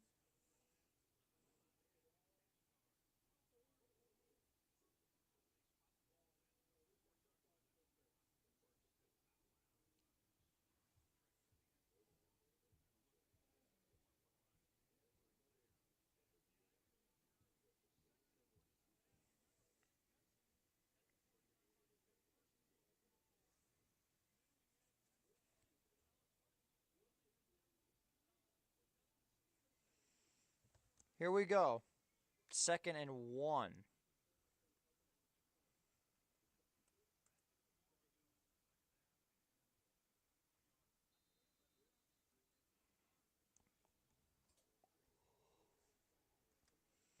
Second and 1 from the 4.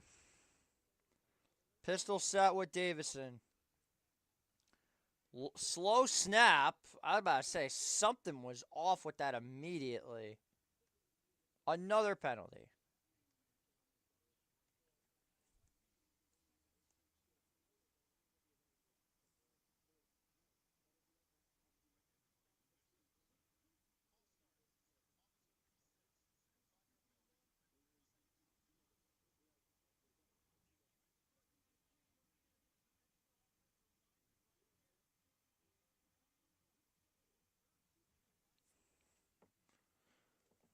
Harkey jumped first. You should have just said all the linemen except for the center. That is the best thing you could call in that situation. False start, offense. All the linemen except for the center. It's the greatest ever. Second and 6. It's a give. Davison gonna be ruled down. The whistle blew though, so this will not be a touchdown. But it will be first and goal.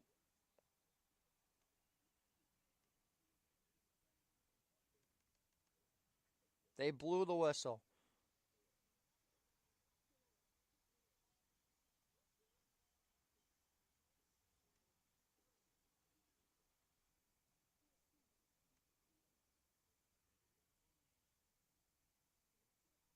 Boo birds are flying out of Knotson.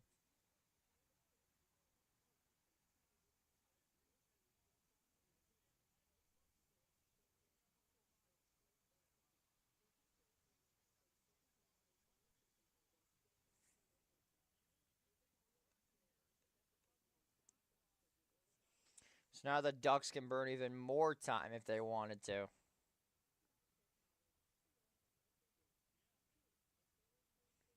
We got 2 timeouts on both sides.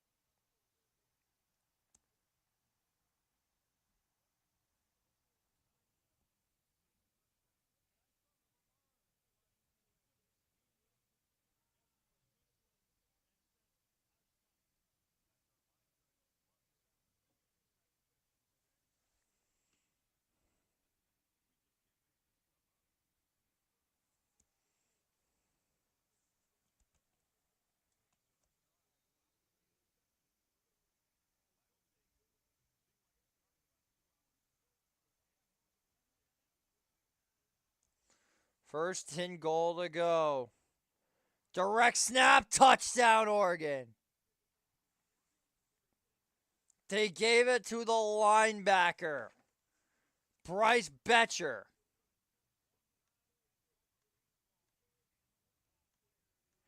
Not the touchdown scorer you had in mind, but the Ducks have a 28-14 lead here in the second quarter. I'm going to have to take a break after this half.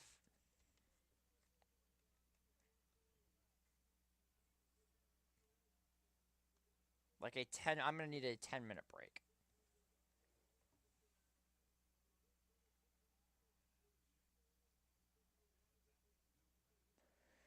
Sappington on to attempt the point after. It's getting a little bit cold in my dorm. I'm going to throw a sweatshirt on. I'm assuming he's going to make the extra point, so I'm just going to put the point up. And he did.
Once this half is over, I'm going to take a 10-15 minute break because I'm almost halfway done with the stream, and we still have 7 hours left.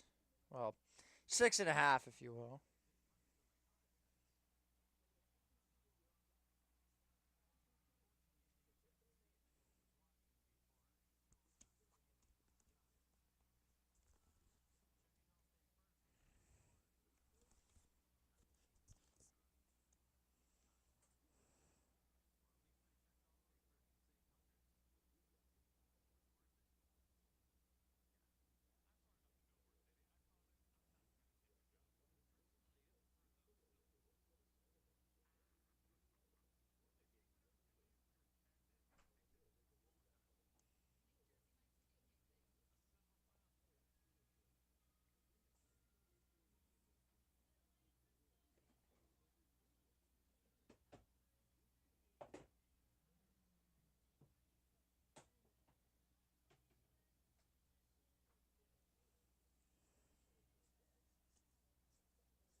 The linebacker had himself a rushing touchdown.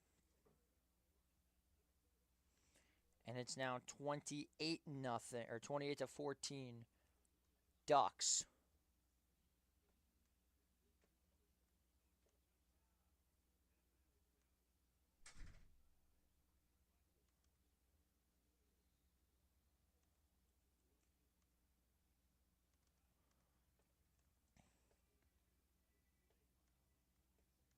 If Mayava can get themselves into the end zone, they're going to have themselves a shot in this football game.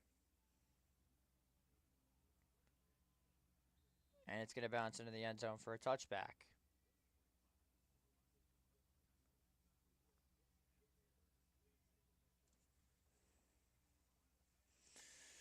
The Trojans will now take over. Gotta get a feel for this because right now it feels a little bit loose.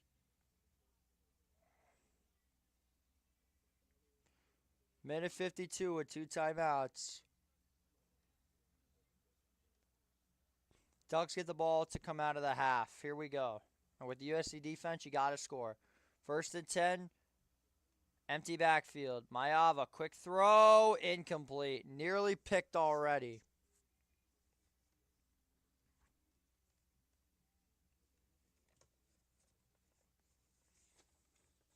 Makai Lemon with a passing touchdown to Tanook Hines.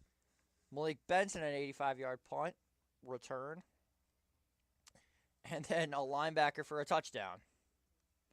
2nd and 10. Mayava. Quick throw right side. It's caught. There goes Tanook Hines. And he's out of bounds at the 23-yard line. I was looking for the push off there. Whoa.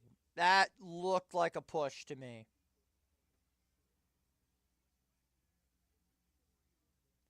Regardless, Tanook Hines flips the field.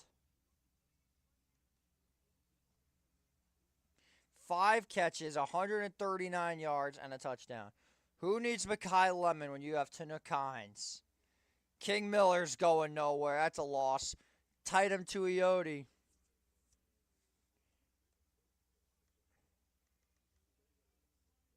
Tatum Tuioti.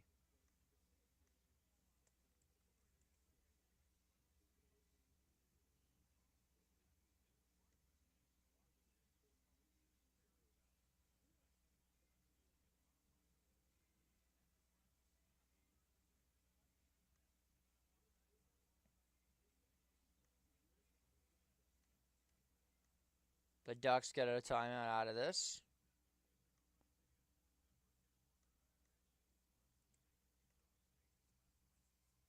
That might actually be a good one.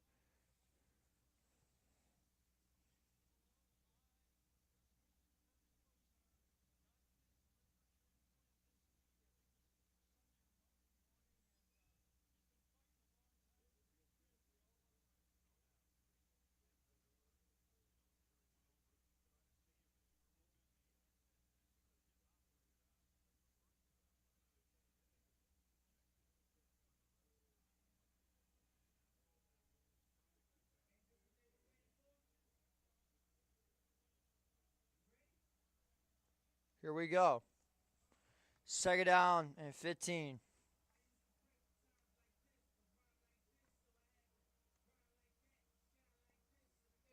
Mayava going to keep it himself out of bounds at just about the 18-yard line.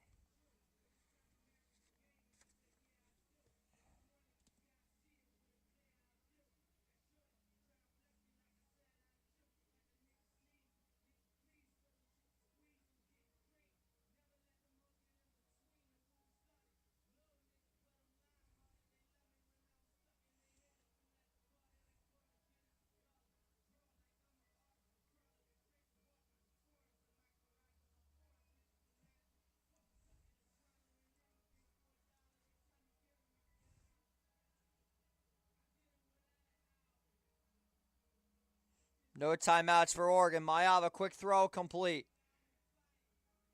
McCree with a first down.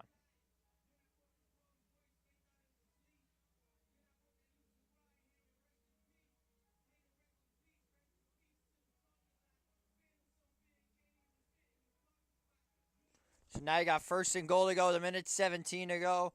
Clock continuing to roll just a little bit.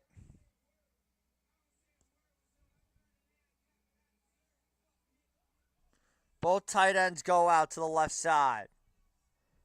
1:04 to go. Mayava going to give it to Lane, and down he goes. Dylan Thieneman with the play. And a timeout taken by Lincoln Riley and the Trojans.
.55 seconds to go.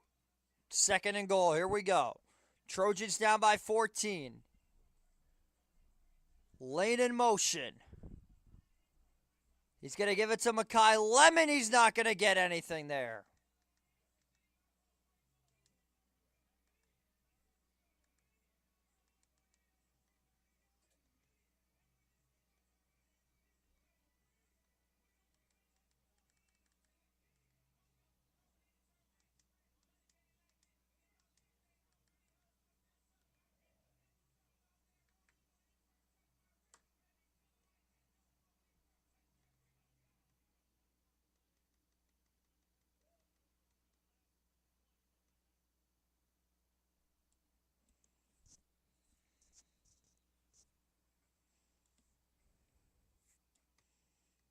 Calling timeout with 15 seconds left.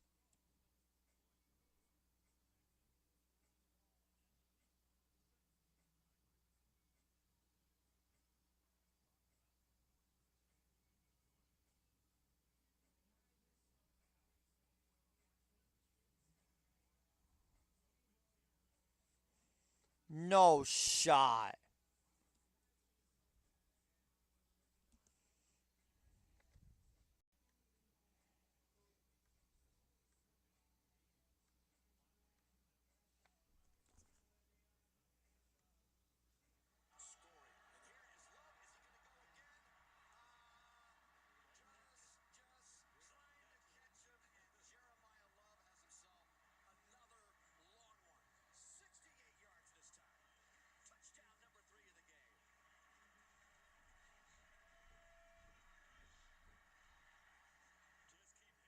Jeremiah Love might actually win the friggin' Heisman.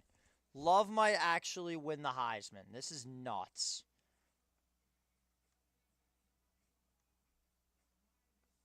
Third and goal. Mayava strikes to the end zone. Incomplete. Brandon Finian on the coverage, and it's fourth down.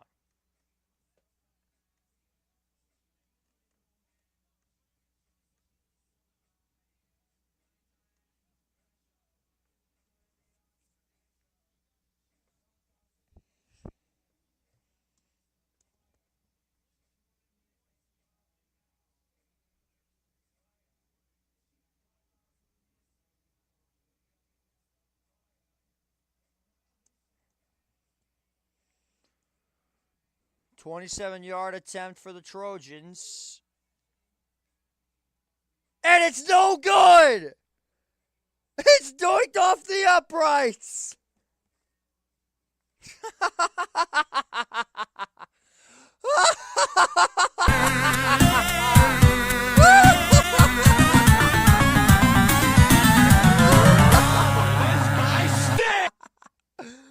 He doinked a 27-yard field goal.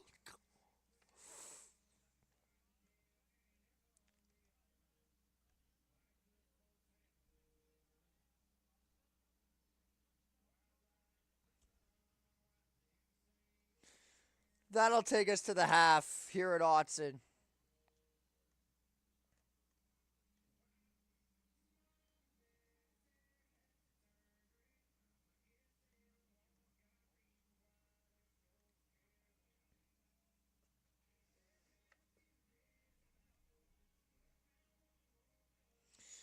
That's going to take us to the half here at Autzen Stadium.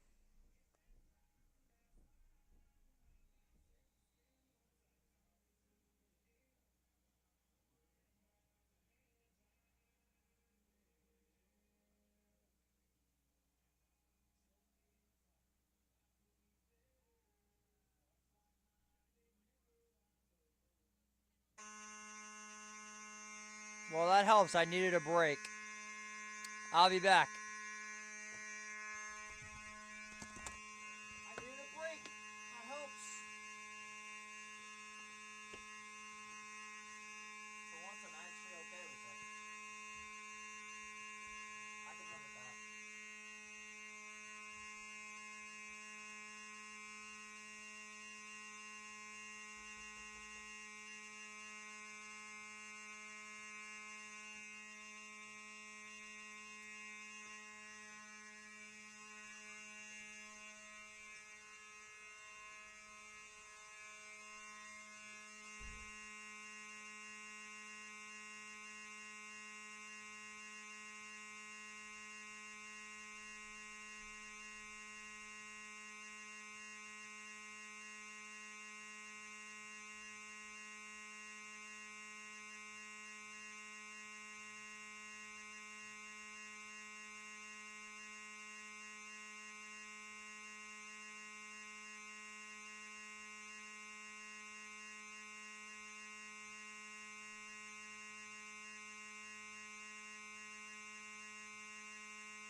can live with that. Finally. Alright, I got to take a break. Good lord.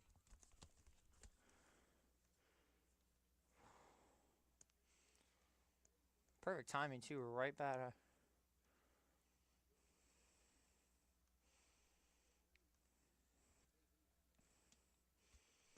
First and 10 coming out of the third quarter. It's a handoff straight up the middle.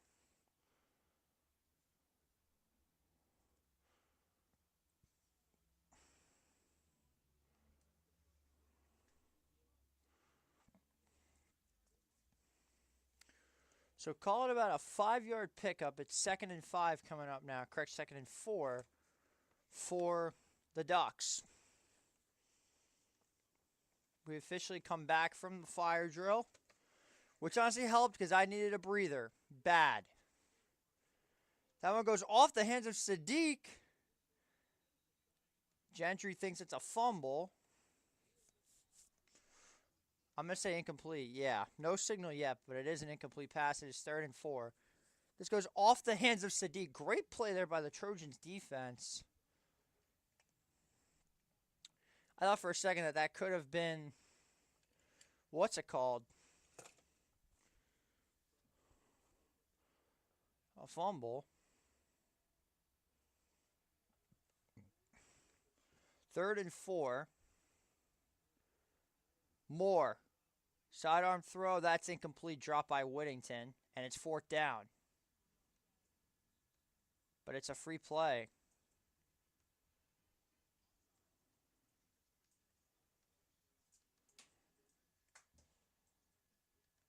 Correction should be 3rd down and 2.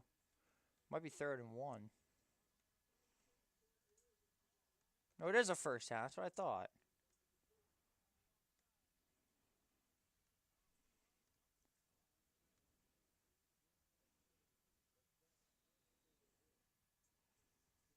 The woes are piling up for the Trojan defense.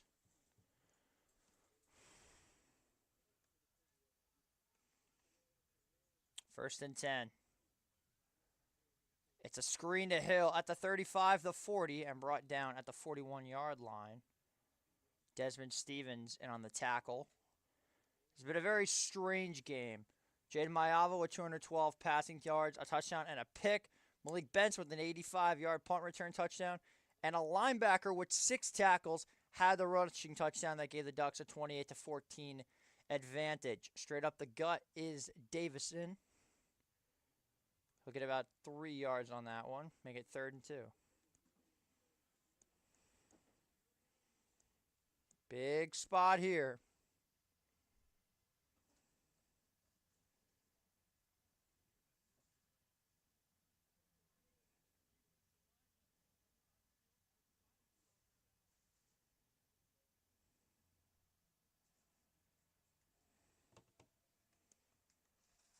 Third down and 1.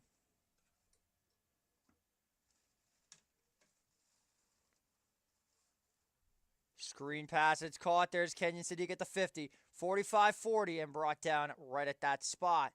1st and 10 for the Ducks. But there's another flag down, and this will most likely be holding against the Ducks. So the penalties continuing to pile up here in this third quarter. It's 3rd and 11.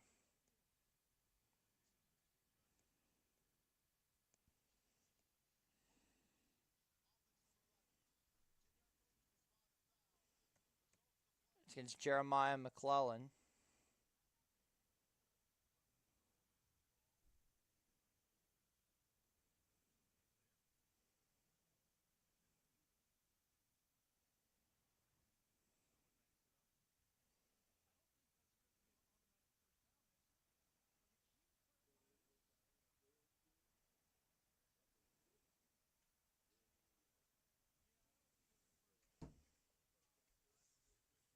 Should be 3rd and 11.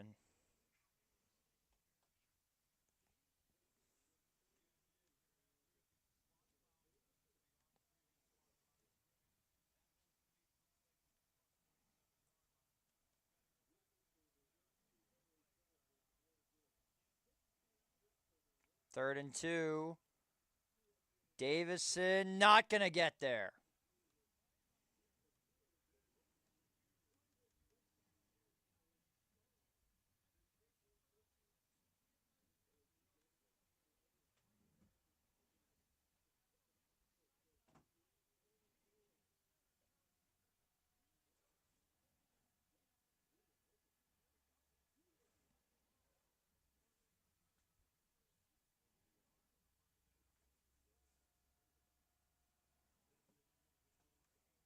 Fourth down and 1, and the Duckies are going to go. Direct snap, and he's got it. I think he got it.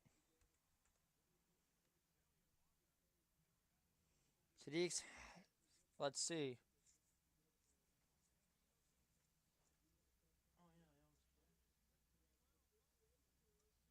Close.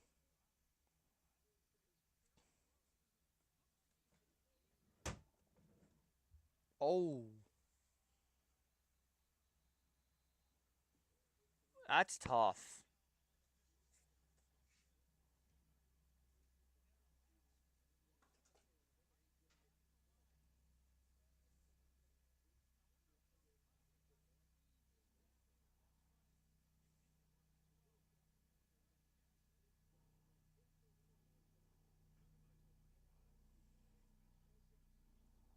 That's really close.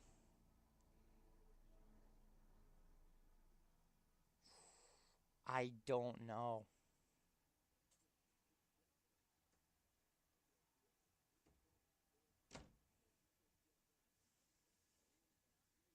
Wow, he's short.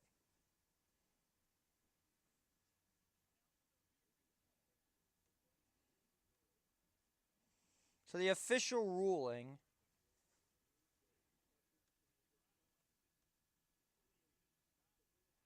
is a first down USC with 12:08 to go.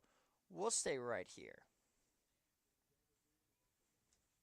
and take a look at how this is going to turn out. But oh man, did they need that.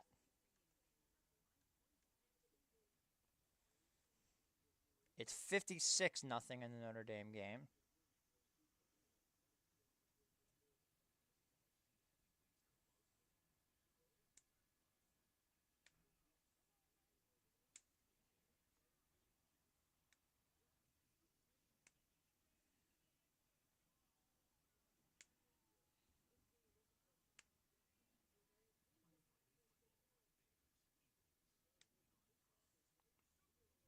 We'll be watching Georgia Tech.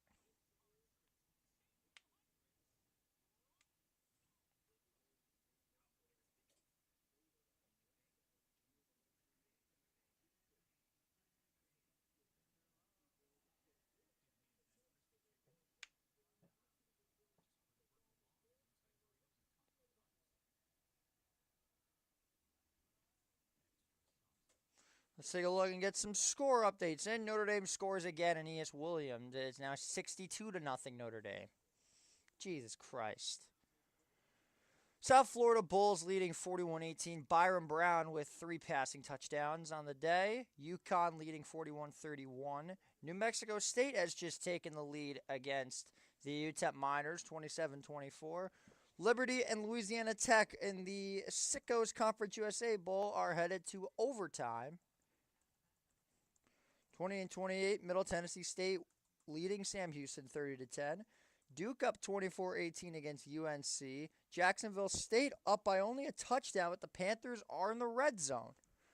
The South Alabama Jaguars leading the Southern Miss Golden Eagles by 21. That is a game to keep an eye on. Texas is now taking an 18-point lead. Vanderbilt up 37-3. MSU leading Iowa 17-7. That could be a potential upset right there. The downfall of the East Carolina Pirates is they're going to lose 41-3 as of right now. Tulane up by 16 against Temple, which means the odds of them now making the conference championship have gotten significantly higher. The TCU Horned Frogs now leading 14-7 in this one against the Cougars, which could really spark things up in the Big 12, aka Chaos Conference. Oak State leading UCF 14-7. Kansas State up 31-21 at half against Utah. That is one that is very interesting. Michigan up by 18 against Maryland. Coastal trailing 37-0 to South Carolina. And Clemson beating Furman 31-0. And not to mention Notre Dame is winning 63-0. First and 10 at the 46-yard line. Trojans football. Miller with nothing. Bryce Betcher, who's got himself a touchdown and 7 tackles on the game. About a yard on the play. Second and about 9. If that. Maybe even nothing.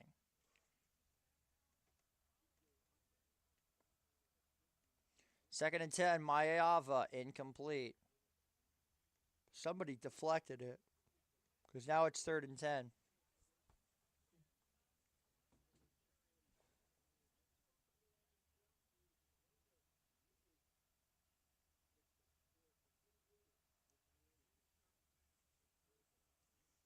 Big play coming here.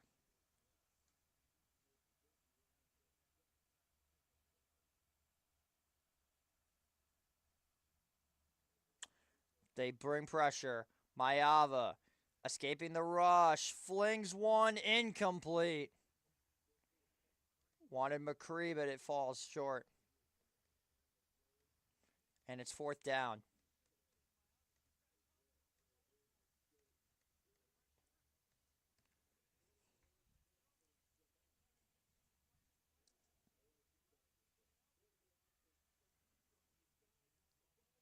Fourth down and 10.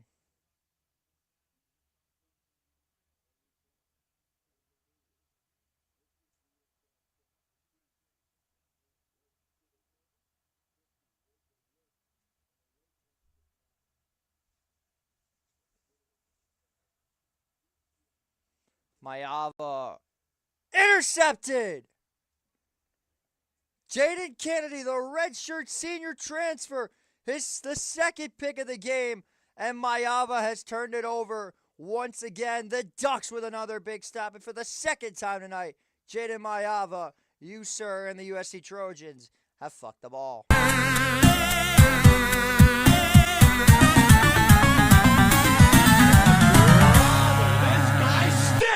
Got away with some hand fighting there on Makai Lemon. We're going to take a short break. We'll step aside. Be back in 60.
11:36 to go in this one.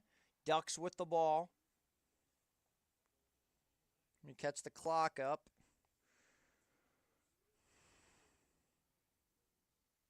Moore. Quick throw. There's Sadiq. And he's brought down at the 41-yard line. Give him about 6 on that one. 2nd and 4.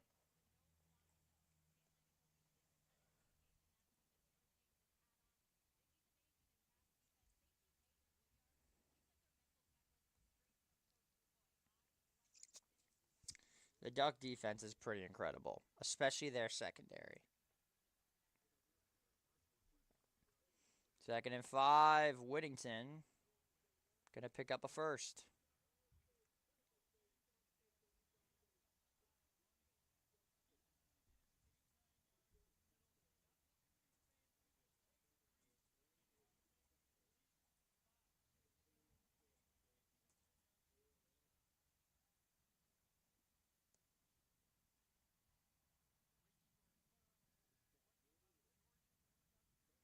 First and 10, Dante steps up, and that's intercepted!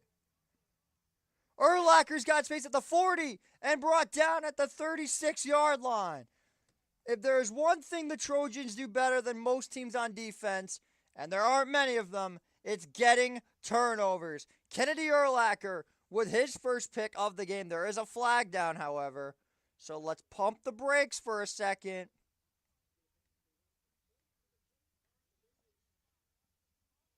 But it's going to be on USC after the interception, which means for the first time today, Dante Moore, you fucked the ball. God damn it.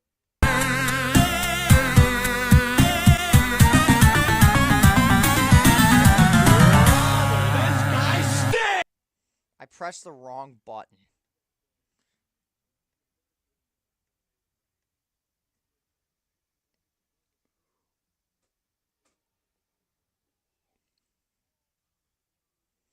The holding's going to go on against Cameron Crawford.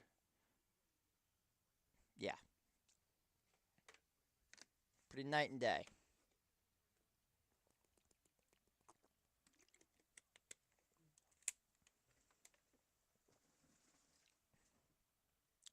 First and 10 for the Trojans. There goes King Miller. He'll pick up 3 yards.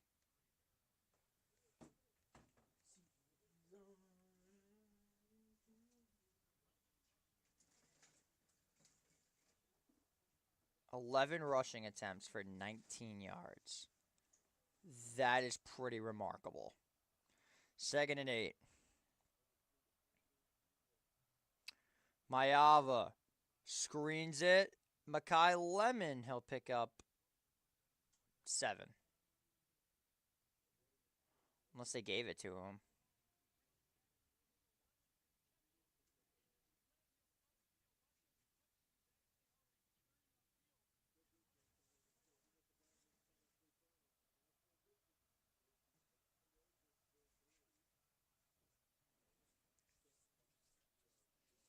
Yes, it was against Notre Dame. How could I forget, Brad?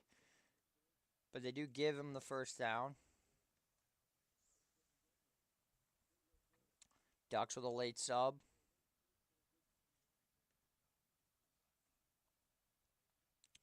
Mayava goes deep down the left side. Incomplete. There's a lot of contact, and there's the flag. Brandon Finney is the one guilty.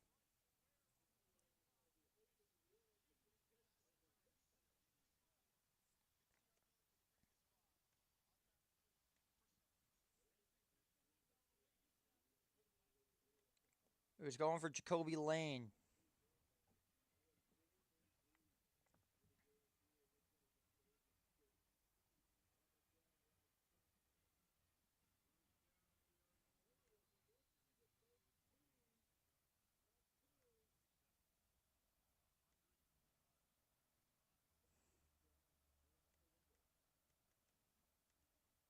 There goes Mayava, going to keep it himself, breaks a tackle, and collided with a big duo. And it's going to be 2nd down coming up for the Trojans.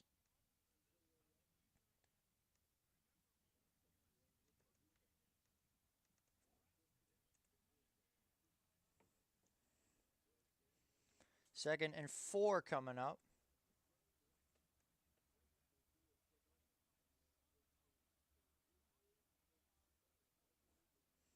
Of course, I forgot to run the clock. Figures. 2nd and 4. Quick throw, Mailava. It is complete. And Lemon's not going to get there. In fact, he's going to lose 2 yards.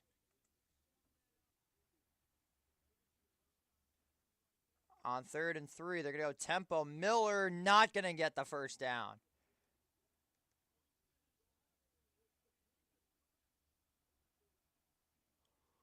Going to be 4th down and 4. He lost a yard.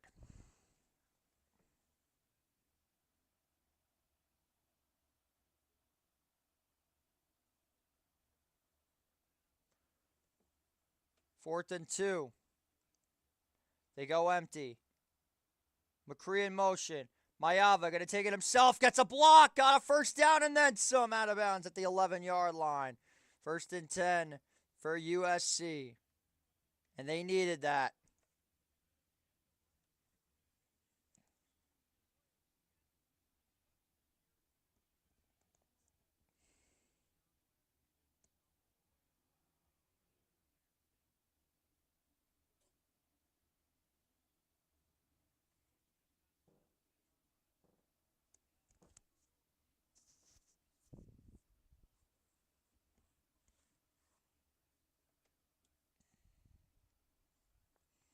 First and 10. It'll go to Jackson, and he's leveled. He only got 2 yards on that one.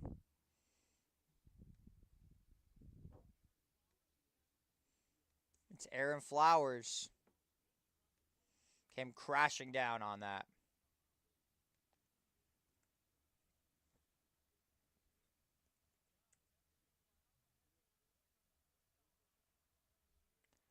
Second and 7. It goes to Miller, or Jackson, excuse me. We'll pick up about 4. 3rd and 3.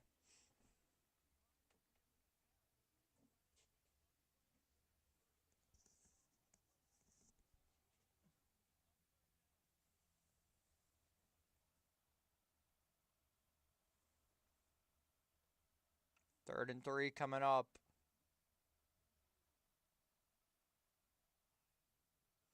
Mailava looking, fires, caught, touchdown, Trojans. It's Makai Lemon. And USC has cut the lead down to 1 score.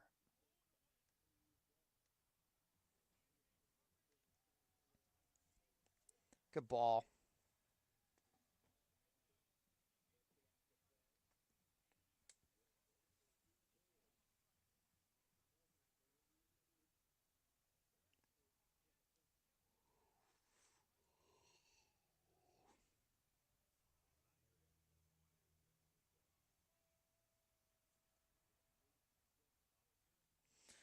And the PAT is up and good. True Blue.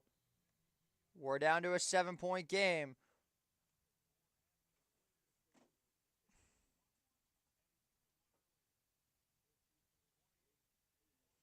(28-21) with 5:48 to go in the third. We'll step aside for 60.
Holy smokes, that got bright.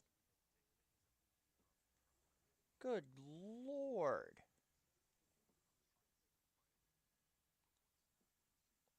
Jesus.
Ladies and gentlemen, we have unlocked a new threshold. The Irish have put up 70 on Syracuse.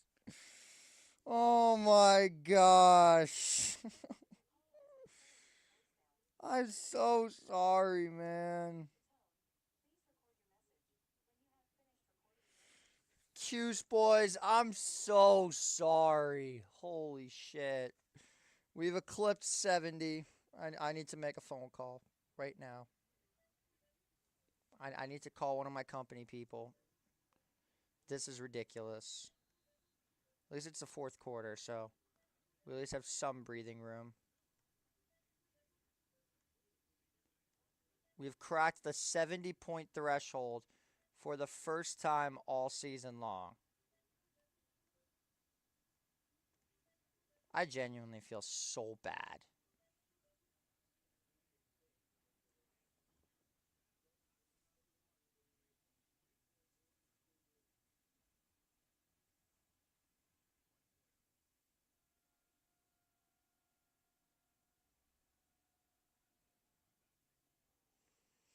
Pitch to Whittington, got some space there at the 35, still going and finally down at the 38.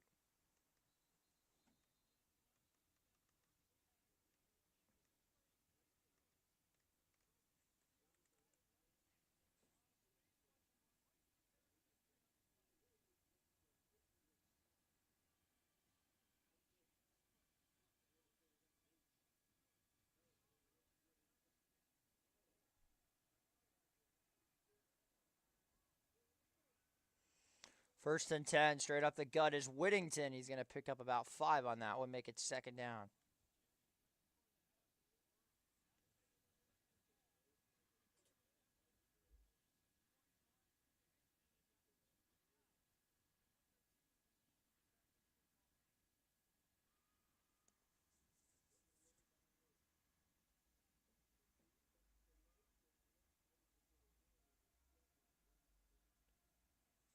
Second and 5, quick screen goes to McClellan. He's going to have a first down and more. Finally hit out of bounds at about the 45-yard line. First down and 10 coming up for the Ducks after they move the sticks. Wow, Liu Falls by far the worst player on this team. My goodness.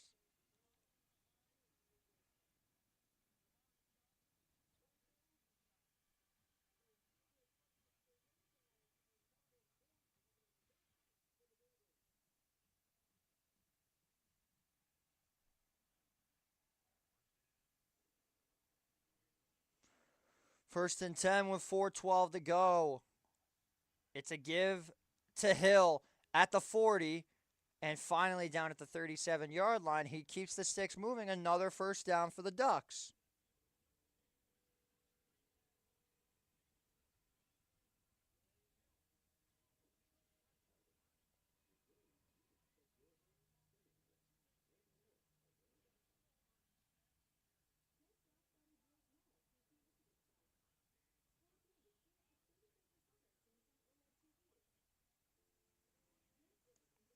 First and 10 with 3:38 to go. Moore. Straight up the gut. Will pick up 4. It'll be 2nd and 6. Desmond Stevens makes the play. Beautiful Autzen Stadium in Eugene, Oregon. Ducks leading 28-21. It's been a great game so far.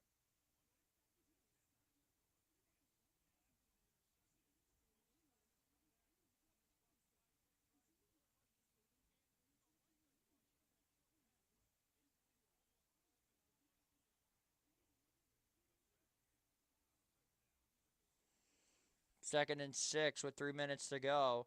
Moore, they're going to go right back to the run game, and Whittington's going to pick up another 3 yards on that one.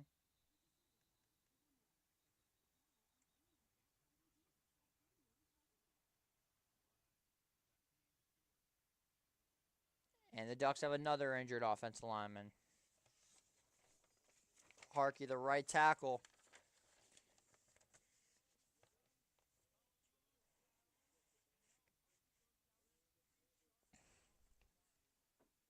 Ducks are about to lose 3 starting offensive linemen tonight.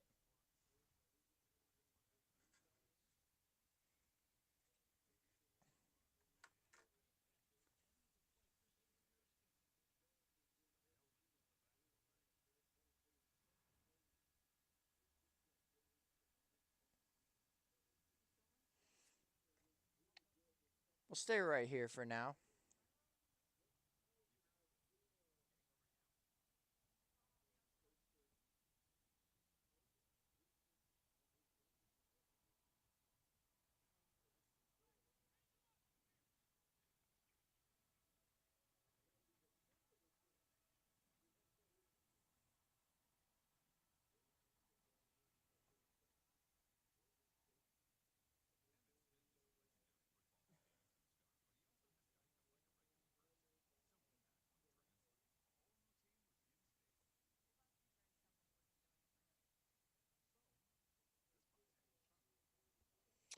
The poor Syracuse Orange, man.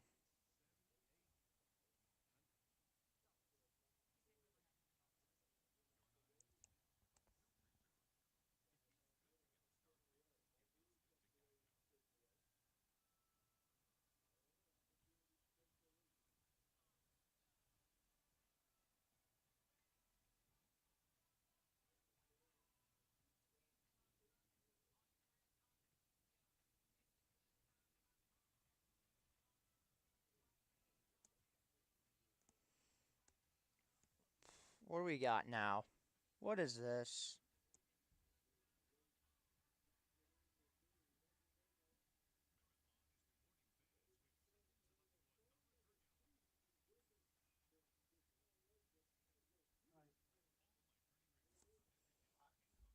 Not much changed.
Moore steps up over the middle.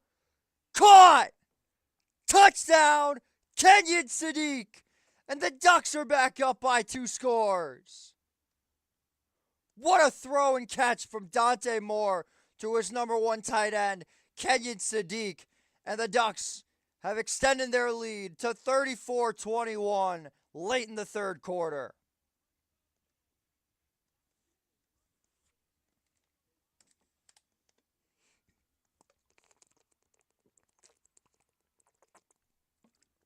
There's the best tight end in college football in Kenyon Sadiq.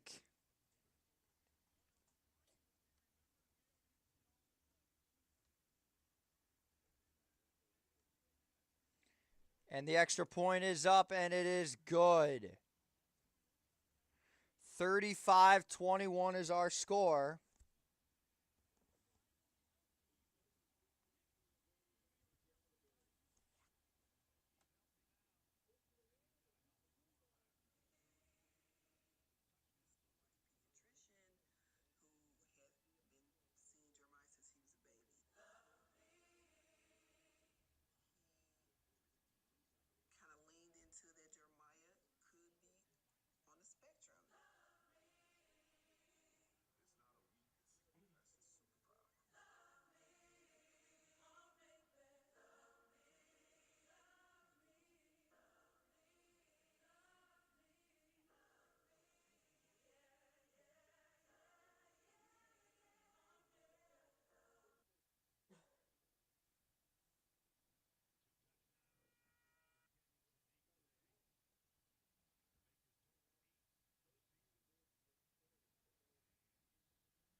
That's a live ball. Lemon fields it.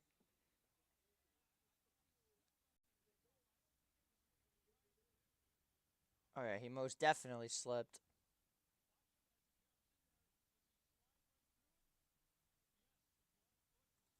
Yeah, he slipped.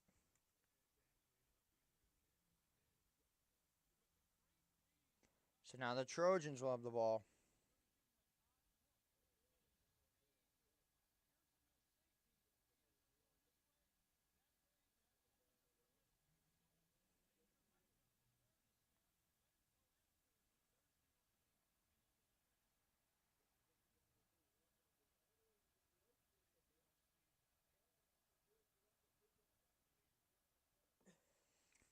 Mayava delivers. It is caught by McCree.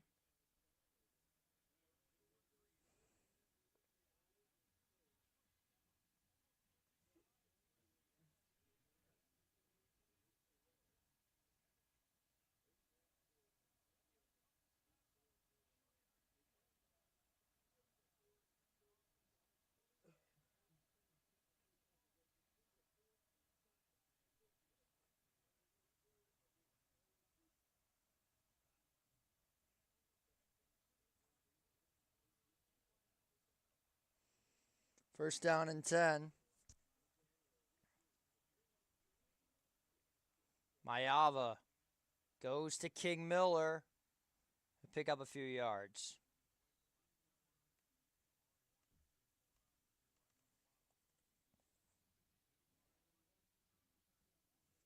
Let me find this graphic I was looking for.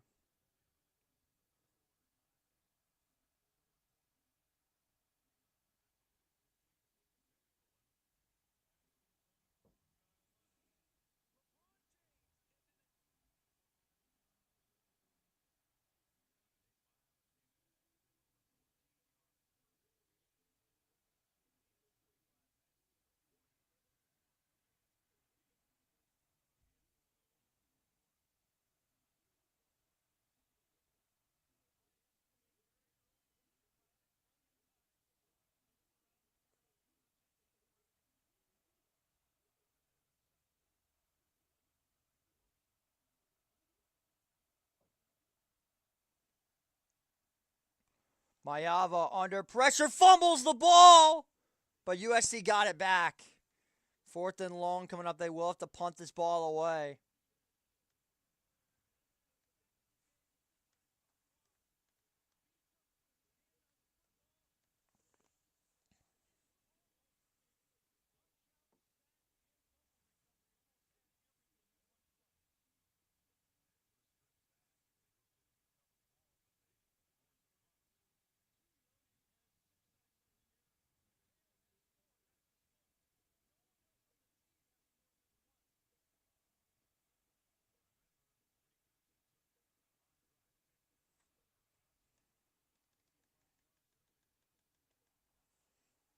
And this is going to be a penalty on the kick.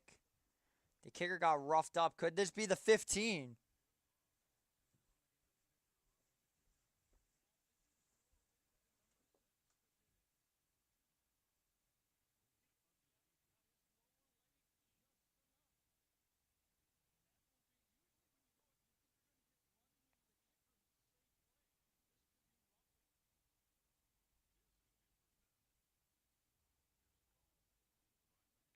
This should be the 15.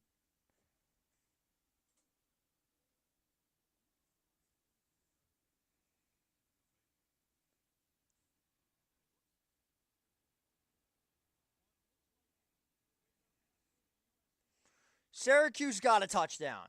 So they didn't get shut out. Notre Dame wins 70-7.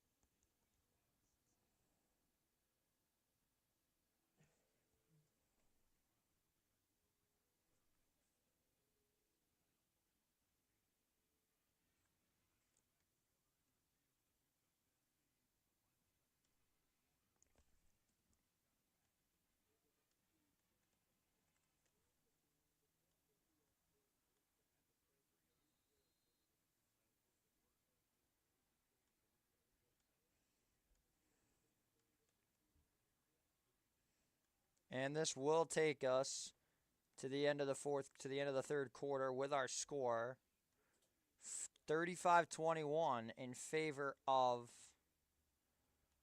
Oregon. We'll step aside for another 60-second break.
Second down and 5. They finally get it off. Davison going to take a loss.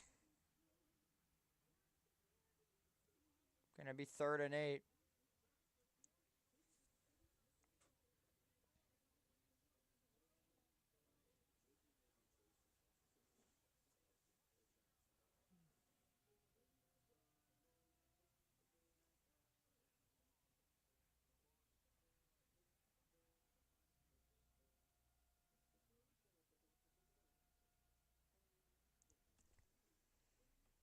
Third down and 9 coming up.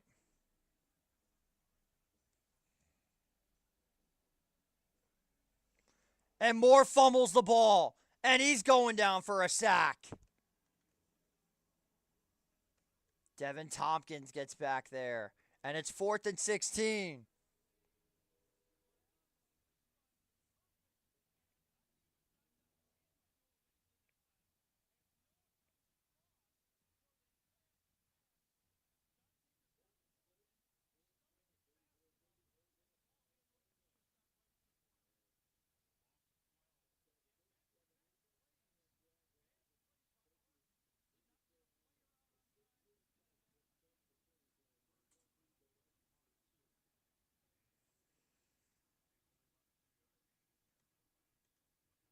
$13:34 to go. USC's got life. Trailing by 14 points. They've got themselves a chance.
We'll get a score rundown in a few minutes. I tried to do something really fast.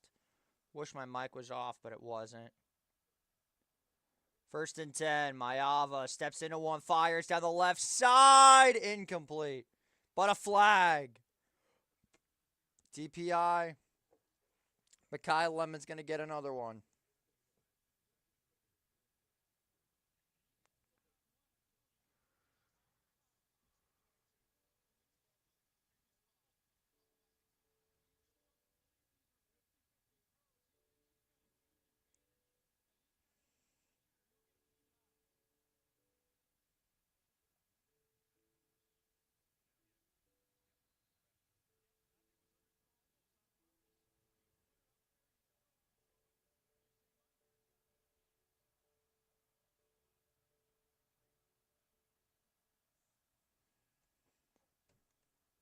First and 10.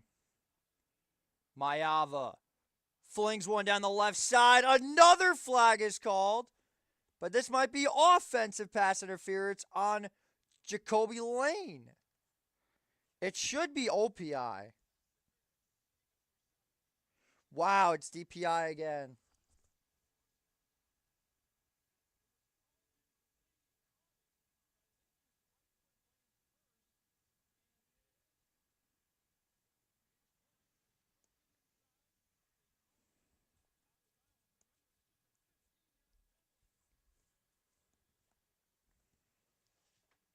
He's out of bounds. Regardless, though, it's still a first down on the 15-yard penalty.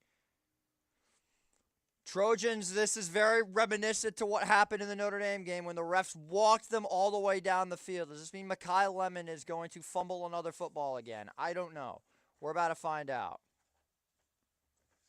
The give to King Miller with space, and he'll pick up maybe a yard. Tuioti in on the coverage.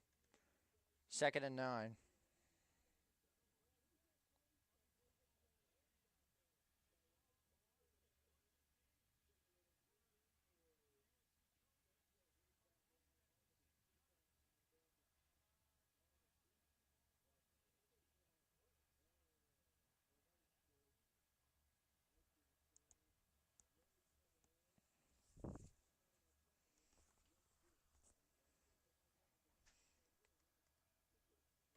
Second and 8.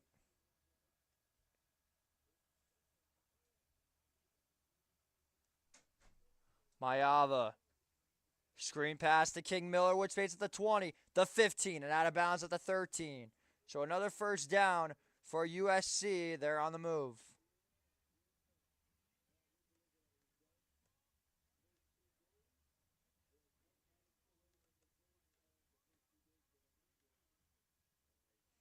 So we could take the Irish scoreboard off.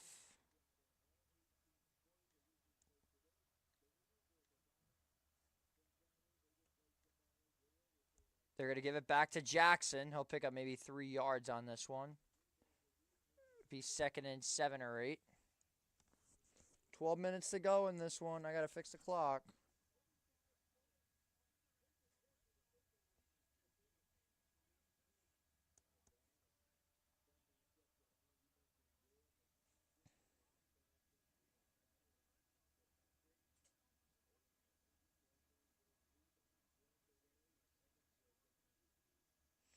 Mayava flings one to McCree. Touchdown, USC. They're back in it. What a game this has been, ladies and gentlemen. Welcome back to the Pac-12.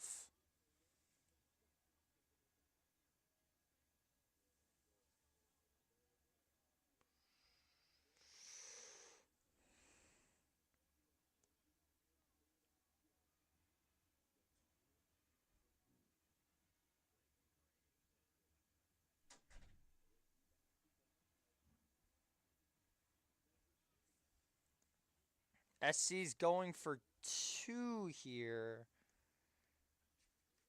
This is a questionable decision here. Not quite sure how I feel about this. A little sketchy decision here. They're going to fake the end around. Mayava to the end zone. In and out of the hands of Lions. Aaron Flowers made the play, and now it's 35-27. It's only an 8-point game, though. The Trojans are in it.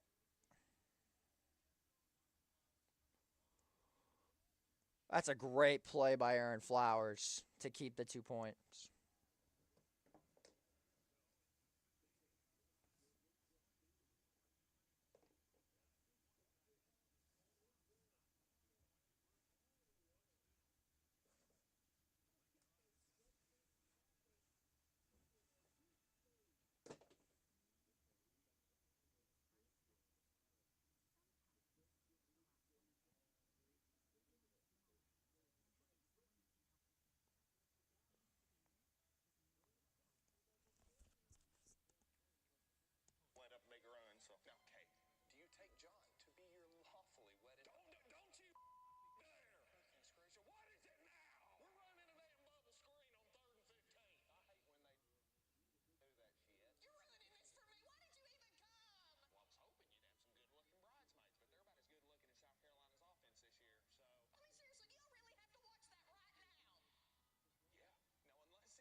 The Ducks are fighting.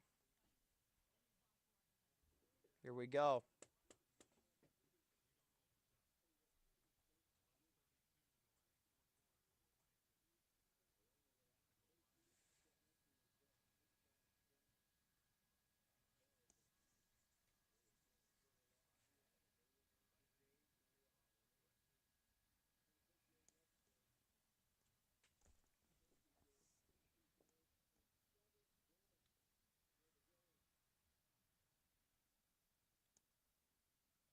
Anchors away.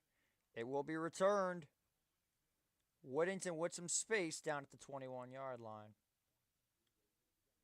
So the Duck offense will take over once again.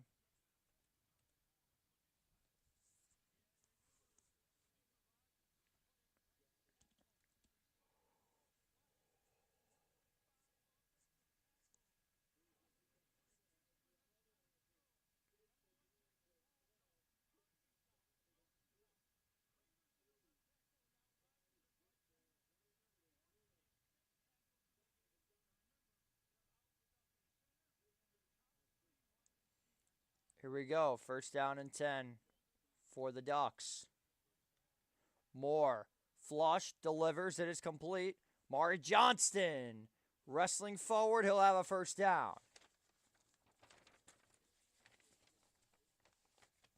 Harkey is back at right tackle for the Ducks. We have reached the 7th hour of our stream. 5 more to go.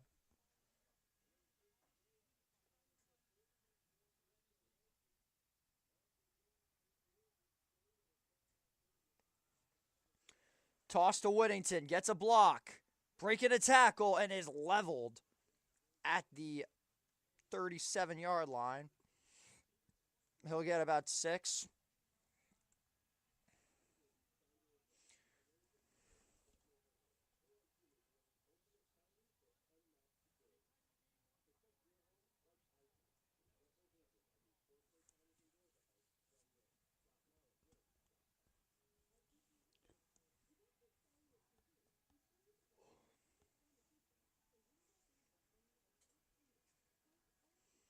Second and 4. Moore tries to throw it to Whittington and falls incomplete. Ducks fans want a flag. They won't get one.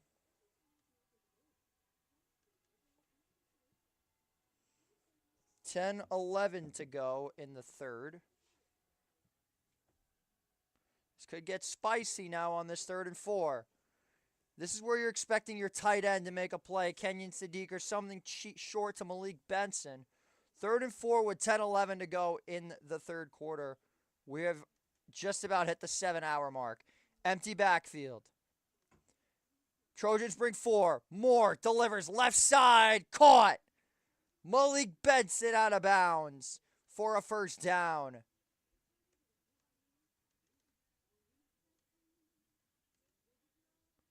Perfect ball from Dante Moore over the left shoulder.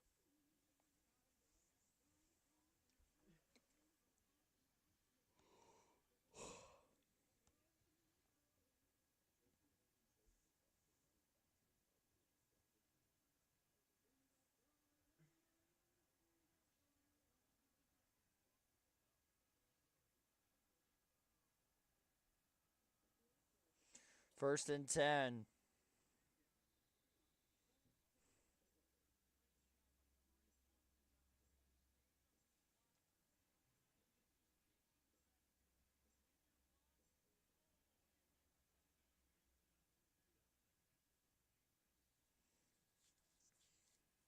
Just nothing there for the Ducks' run game. Davison and Hill. Second down and 8. 8:52 to go in the fourth quarter. Flushed. It's a screen to Sadiq. Hurdles a man. And he's knocked out of bounds by Urlacher. It's going to be 3rd and 2.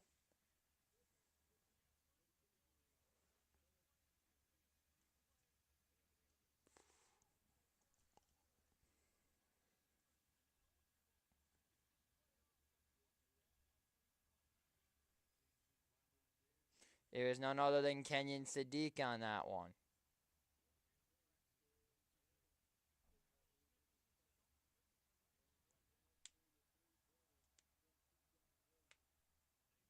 Third and 1. Davison's got it.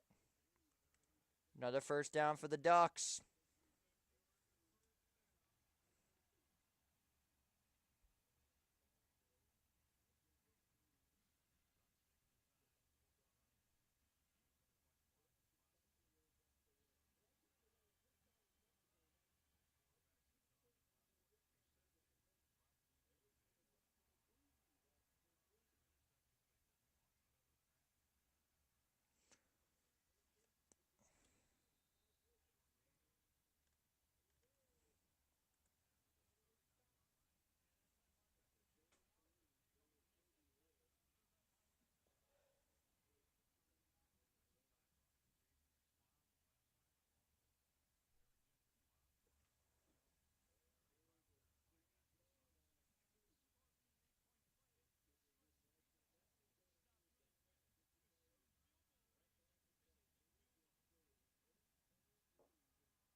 Second and 8. Pitch to Hill. Got a first hit. Well, he's going to be very close. I'm going to say a yard short. Third and 1.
They're going to go back to the throw.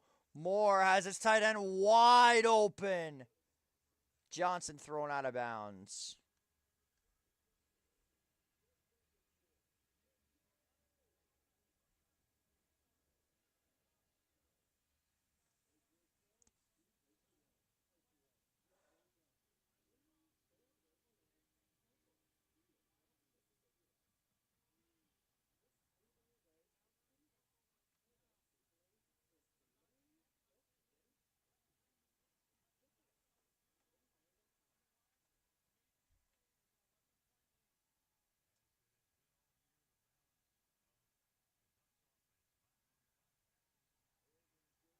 Quick throw, back shoulder, incomplete. There's a flag, however.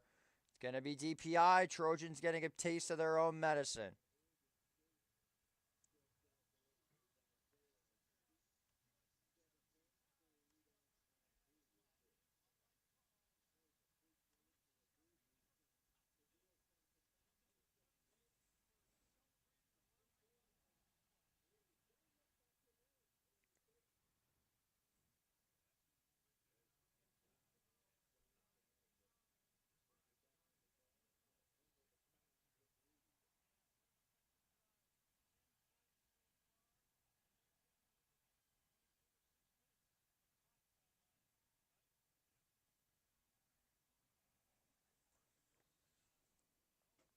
First and goal to go for Oregon.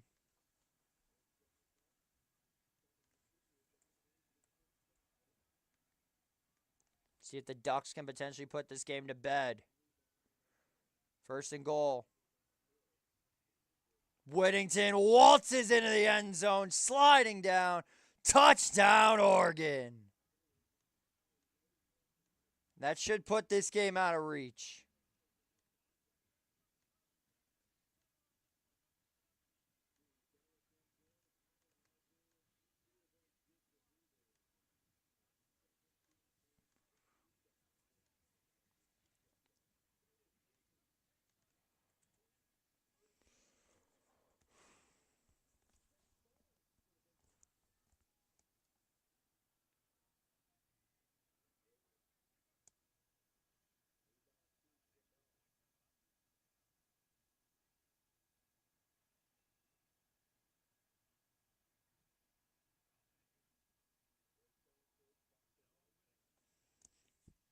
Extra point is up and good. 42-17 our score in favor of the Ducks with 5.5 to go in the final quarter. 42-27 our score. Ducks lead.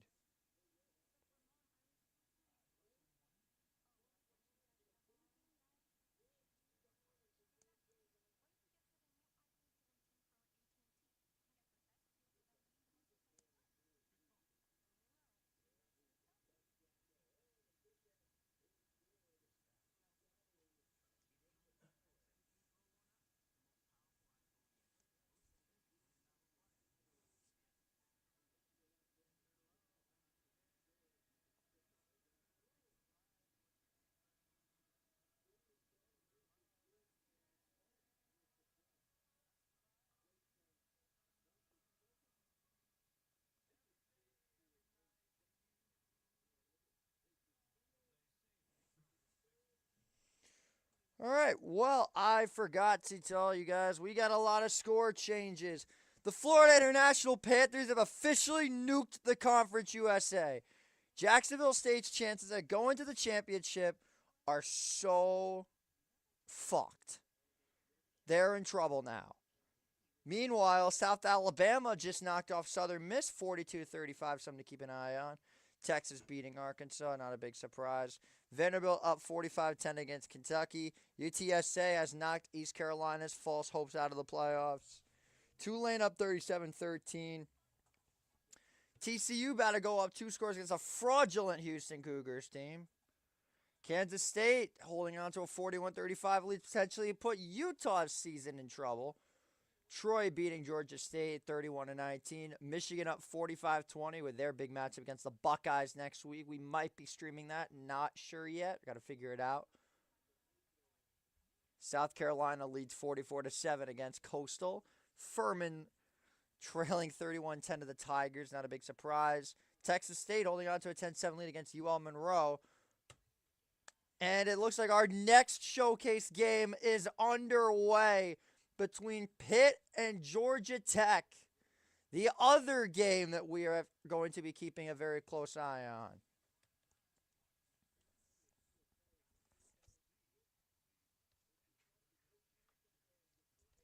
There are 3 major games we are covering with this marathon.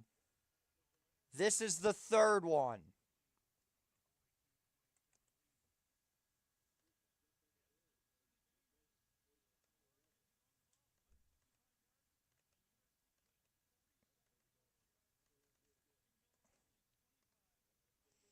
Which means we've got ourselves a scoreboard for this game as well. Pitt and Georgia Tech. One to keep an eye on for sure.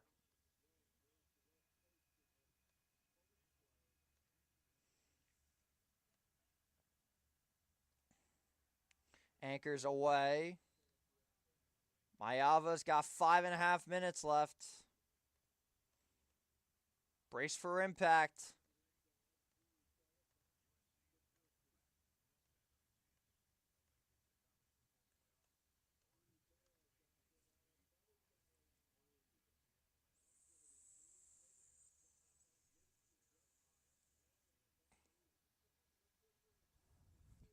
Real question is, where do you rank Oregon?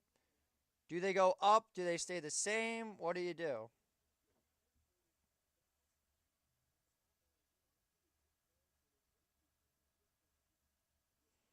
The Pitt Panthers could potentially eliminate the entire ACC if they win the conference. 1st and 10. Here we go. Mayava steps into one, fires complete. That goes to Jacoby Lane. Give him 5 on that one. 2nd down and 5.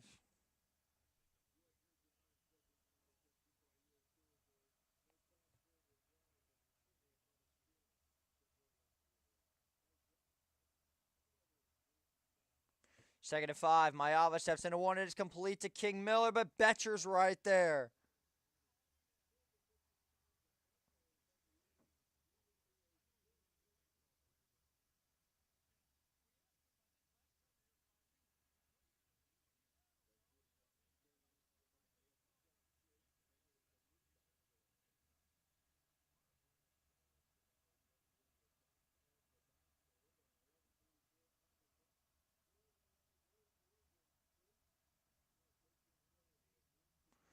3rd and 8. They're going to run this.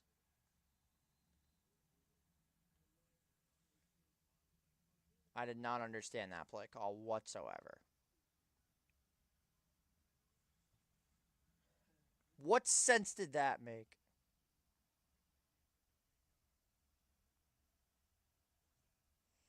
Fourth and 8. Mayava under pressure, evades one, now just slings it cross body. Caught! Jacoby Lane! What a catch!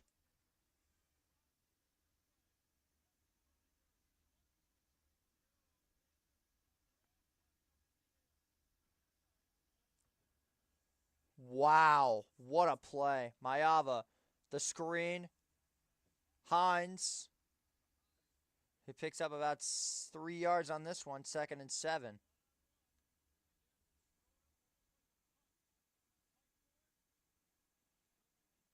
I'm so happy we don't have to play this offense anymore. He just slinged it down the field. 2nd and 7, Mayava. And a whistle.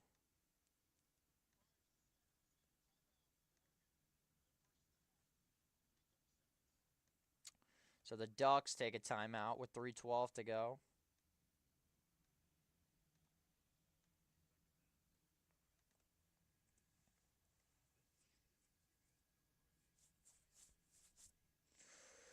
We have made it to the latter half of the stream at the 7-hour mark. We have made it. We're now about to tune in and take a look at Pitt versus Georgia Tech, the other game in our showcase. Of course, we've got Tennessee, Florida.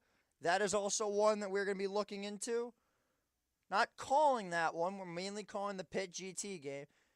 If Georgia Tech wins, they are in. If they lose, absolute chaos in Tank Conference. Legit chaos if they do not win. And Heinstell is going to be sacked on the play. A big stop for the Yellow Jackets. It's 4th down. Meanwhile, right back here, 2nd and 6, Mayava delivers quick. He's got Lions for a 1st down.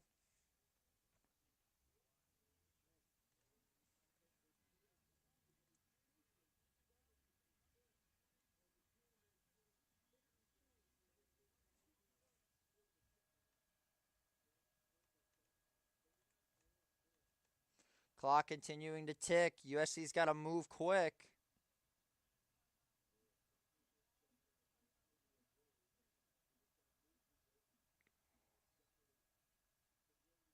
First and 10. Mayava flings it down the left side, just out of the reach of Jacoby Lane. And it's 2nd and 10.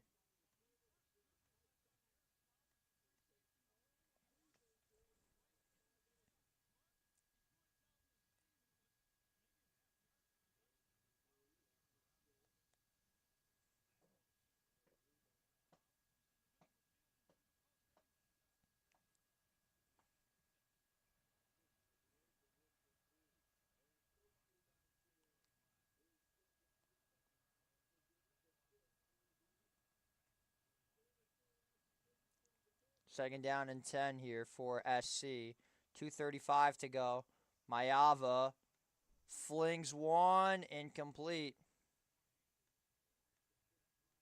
Zacharias Williams unable to haul that one in, and it's 3rd down.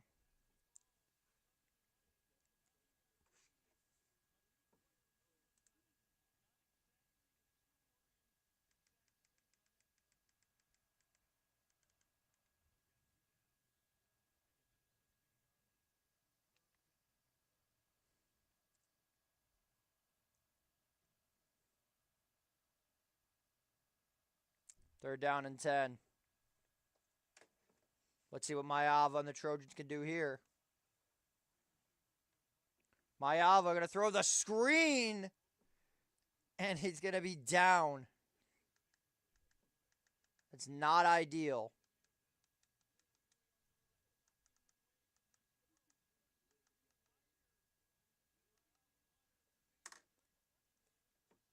That could have is going to count as a drop. It's 4th down and 10.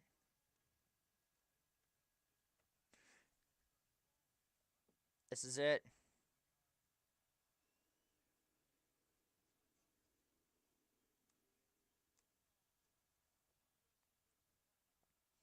And Lincoln Riley calls a timeout. With 2:28 to go, they take a timeout there.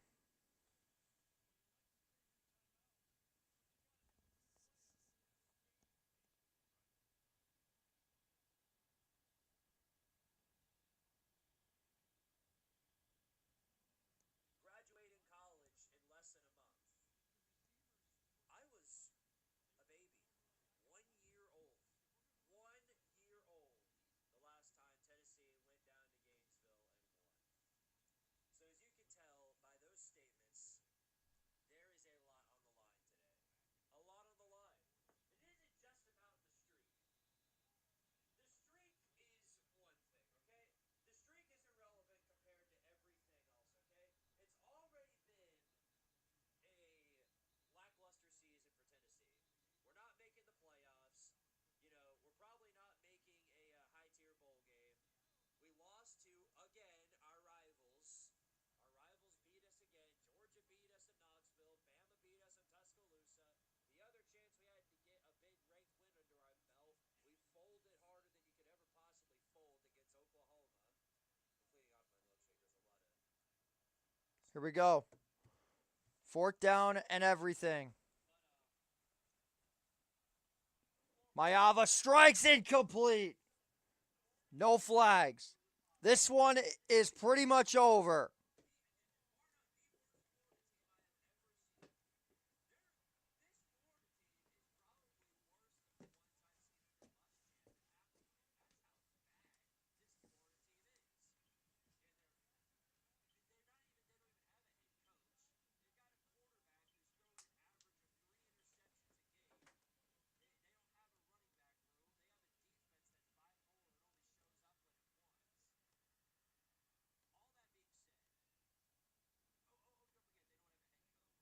The Ducks are going to win. A big victory for them. They're going to get a huge W.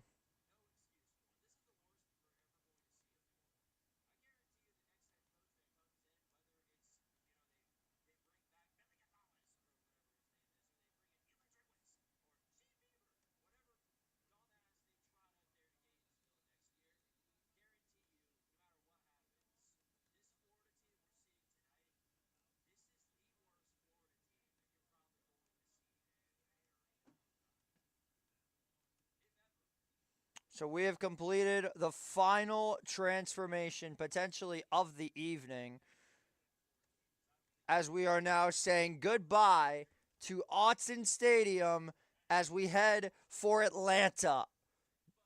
Bobby Dodd Stadium in Atlanta, Georgia, as the Georgia Tech Yellow Jackets take on the Pitt Panthers in this showing of chaos. Because we are here for one reason, and that reason is college football chaos. But we will keep an eye, though, on Kansas State holding a 10-point lead against Utah, who is ranked number 12 in the country. Kansas State is one of the worst teams in all of college football this season. They have been one of, if not the biggest disappointments. We're going to see if the Utes can mount a comeback. So we are about to get this Georgia Tech game on. Assuming that no one has scored yet, I got to get my Pitt Panthers chart. Pretty sure I have it somewhere. Yep, here we go. My chart for the Pitt Panthers, led by their head coach, Pat Narduzzi, who has gone viral for the wrong reasons last week when he said he doesn't care about the Notre Dame game. He can lose 110-10 as long as they win the next two games. Well, if they don't win the next two games, their season's over. You got to play Georgia Tech, and then you got Miami. If either one of them, you lose either one of them, your season's over. Simple as that. You're in must-win territory for the rest of the season. And Turner is going to pick up a decent game there, Jakarian Turner.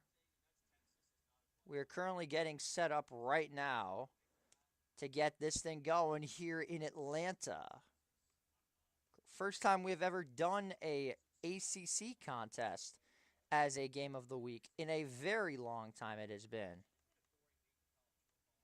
There goes Turner at the 50, 45-40, 35-30, and finally run out of bounds at about the 29-yard line. And a big first down there for Georgia Tech.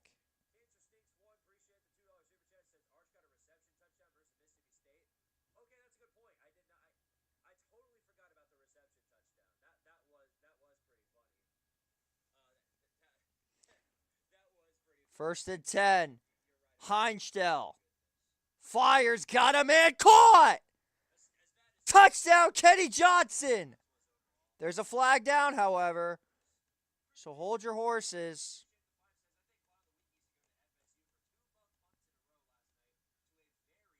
It's DPI, and Kenny Johnson has given the Pitt Panthers a 6-0 lead.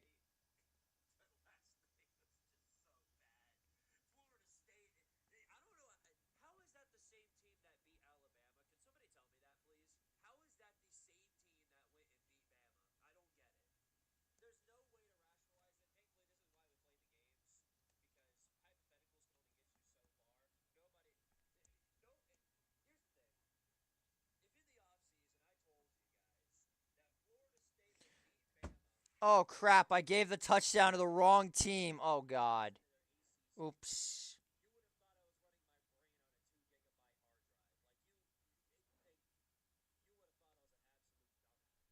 All right, we finally got the clock aligned. There's another flag on the play.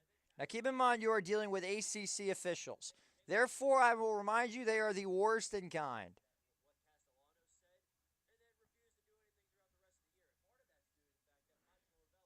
7:49 to go. The Pitt Panthers off to a great start. Mason Heinstell connecting with Kenny Johnson down the left sideline, beating the too high safety. And the Pitt Panthers have a 7-0 lead. We'll be back in 60 seconds on this edition of the Saturday Showcase.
We've made it to the final game of the showcase.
Got Florida and Tennessee is the other game to keep an eye on. We're going to put that one up as well. The other game to really watch out for.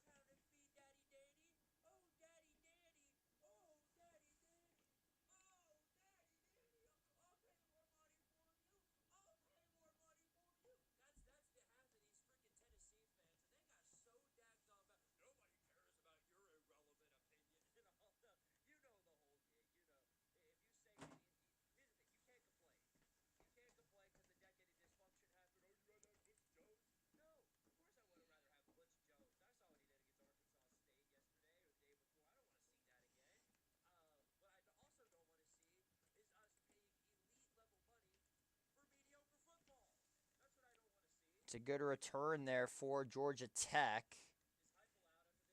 Hands down about the 20-yard line. Iona down 13 with under 8 to go. Thank you, Robbie. I turned the game off because we suck. Period. I turned the game off because we are shit. I'm currently in the 8th hour almost of this unbelievable stream. I don't know how the hell I'm still going, but here we are. I guess I'm a glutton for punishment.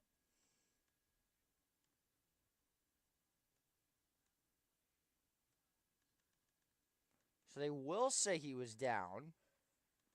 But yeah, the other game we're going to keep a very close eye on is that Tennessee game, which I'm right now setting up. That should be the final game of the showcase.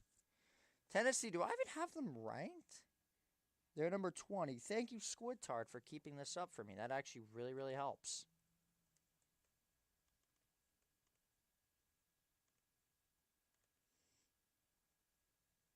Regardless, the Yellow Jackets have themselves... Whoa. We got a targeting call. Not sure what they're doing here. 7-3 and 3-3. Thank you, Squiddy. You're the best. Yeah, I am just... I'm on one tonight.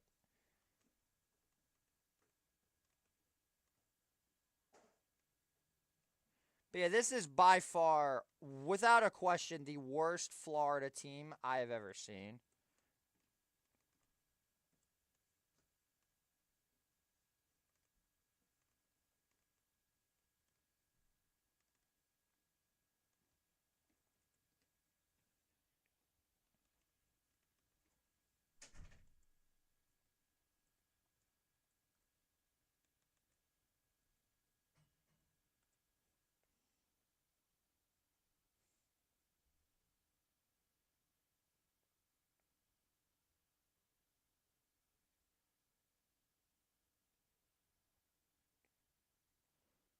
So the clock has been turned off for the Tennessee game because you guys just need the score in this one. We're about to set that one up. Big Red Fro, appreciate the follow on Twitch, buddy. Thank you, thank you. So it's going to come down to Ohio State, Michigan, because they've got the same conference record. If Michigan wins that game, I think they'll cross Oregon for that spot in the Big Ten championship. By the way, Pittsburgh just scored on Georgia Tech. It's now 7-0. Go ahead and switch over from here and move on over to ABC because it's time for the big guns. Tennessee, Florida. It'll be on at any point in due time, and you best guarantee that I'm worried about it. Lil Bats, appreciate the 5, says, if Vandy wins, will the Beacons still lick Heupel's boots? They are so pathetic.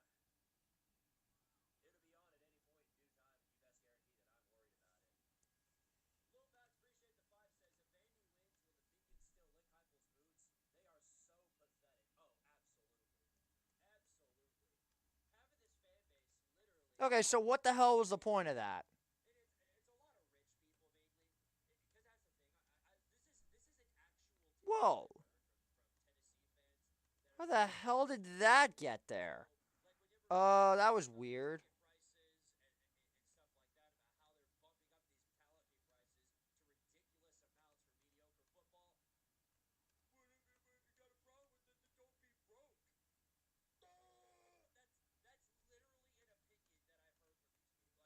Here's Haynes King with it now. With a wide receiver screen to Haynes. He'll have himself a pretty solid pickup there. 12 yards already for Georgia Tech. They're moving early.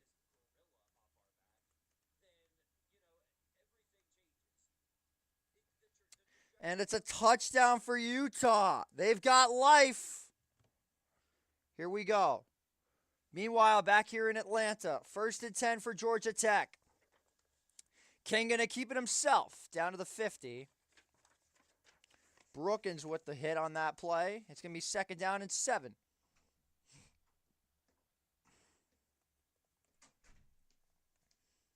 I genuinely have no idea how I am still doing this.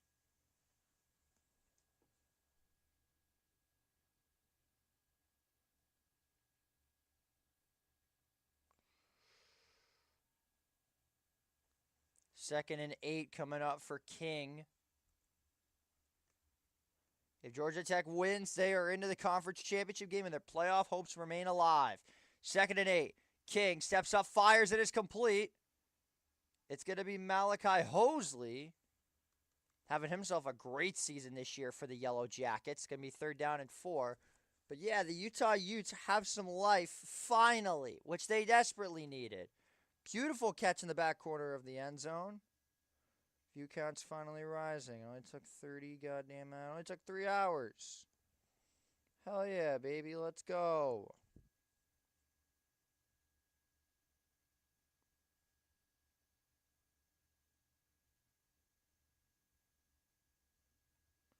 Blitz coming, 3rd and 3. Incomplete. What a play defensively by Rashad Battle. And the Pitt Panthers get a big stop on 3rd down, and now it's 4th and 3. However, Brent Key is going to keep his offense out on the field.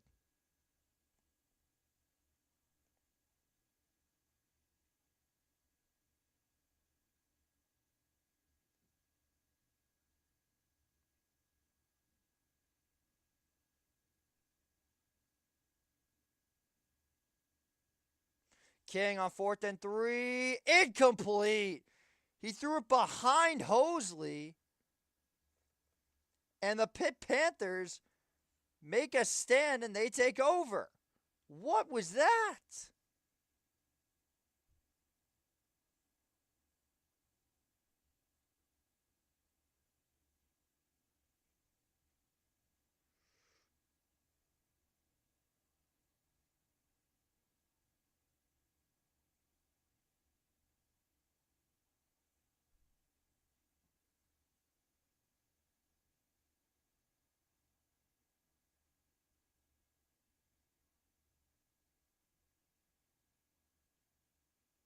This has just gone from bad to worse for Georgia Tech. 1st and 10 to give to Taylor. Or Turner, excuse me. For some reason I thought it was somebody else. Jai Gilmore with the tackle. And Gilmore is injured just when you thought things could not get any worse for the Yellow Jackets. They somehow have managed to get even worse. This is just getting ridiculous.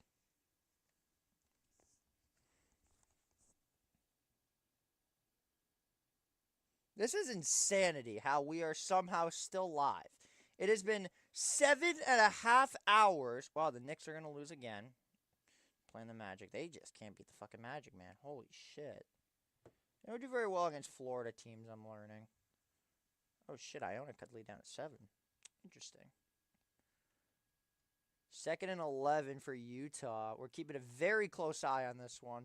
If they can get a big stop, they are right in this football game.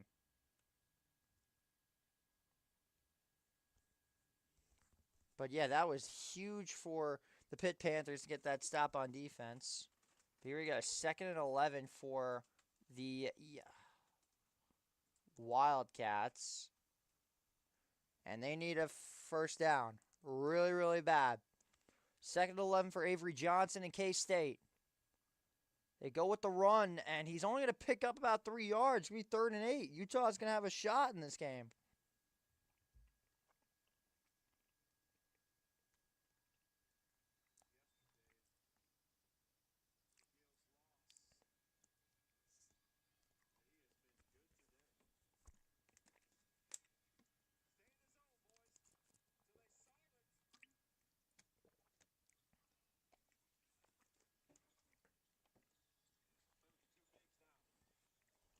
Third down and 9 for K-State coming up.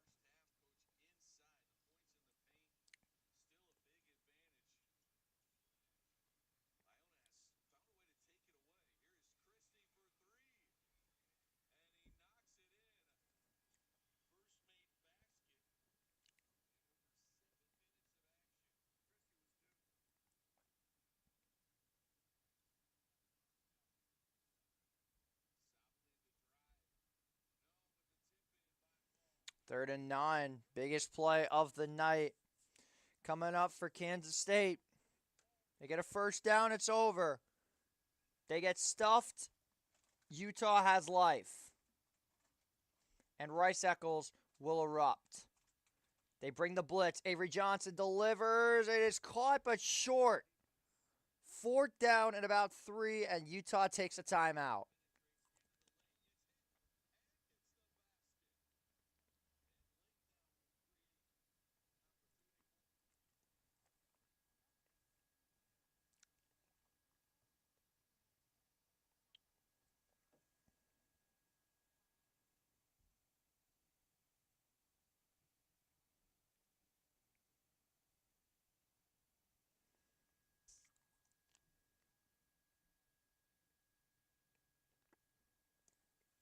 Fourth and 3. K-State's got to punt this away. I'd be shocked if they went for this. Yeah, they're punting. Jai Gilmore getting carted off.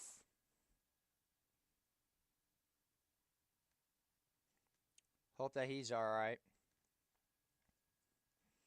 Wish him nothing but the best.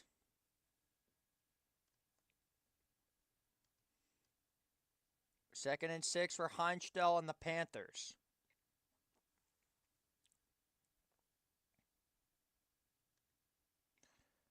It's a give. There goes Turner. Another first down inside the 35.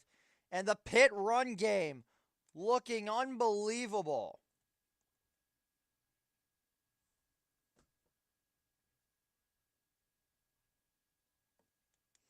So 2 minutes, 25 seconds left for the Utah Utes.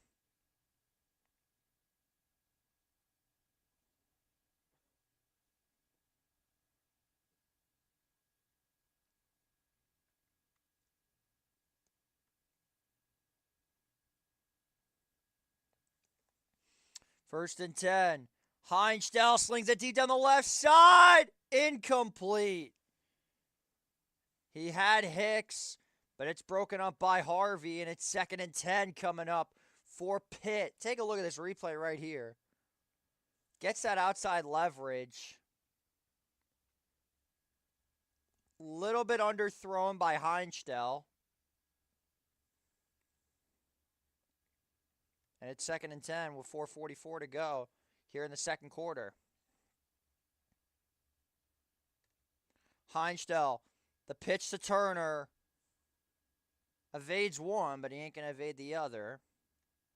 Going to be about a 1-yard pickup. It'll be 3rd and 9 for the Panthers.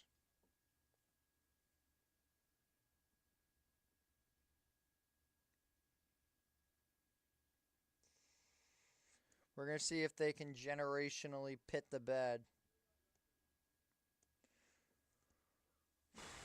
3rd and 8.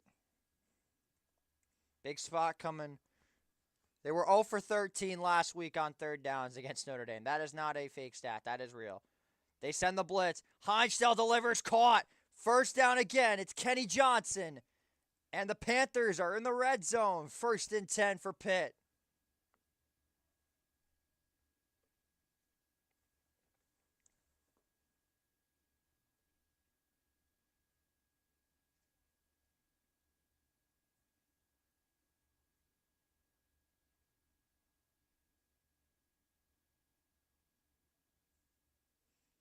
First down and 10. Pitt at the 15-yard line. The clock is off by a minute. Shocker. My clock is almost always wrong. I hate it. 1st and 10. Heinstell fires. It's caught. And he's going to get into the end zone. Touchdown. Justin Holmes. And the Pitt Panthers have themselves a 2-score lead. There is a flag down, however. Never mind. Negate the touchdown. An eligible man downfield. It's going to go on the center.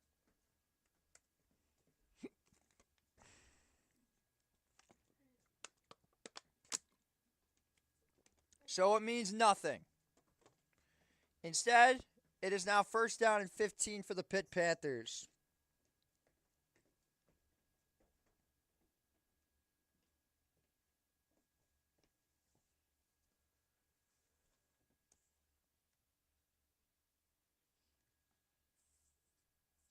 You've got the Yellow Jackets on their heels.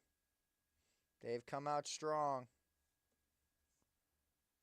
Heinstell delivers, caught!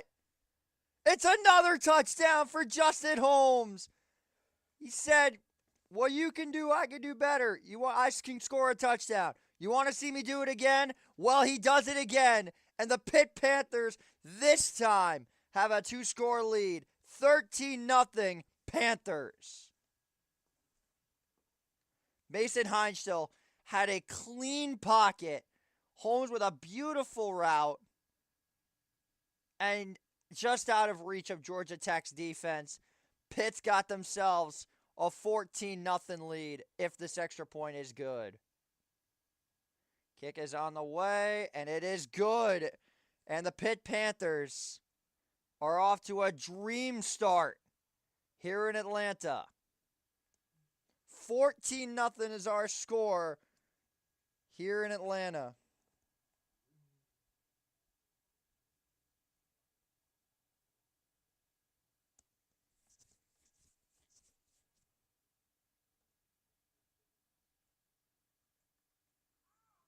Yeah. Well, actually, no. Okay. Never mind. They had a massive comeback. 48-45 win over Florida Atlantic. Nice. Good for them. Young Gamers 2234. 4th and 1, Utah. Devin Dampier. There he goes. Devin Dampier down the seam. 20, 10, 5. Knocked out of bounds at the 3. Devin Dampier gives the Utes life. Grammatical error aside, appreciate the $10, brother.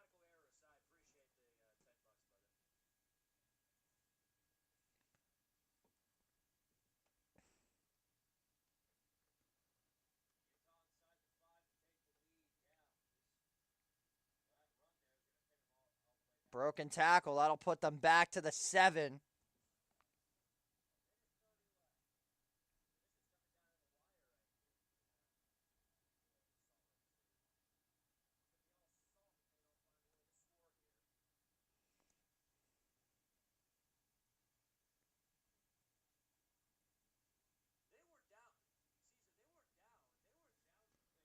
First down and 10.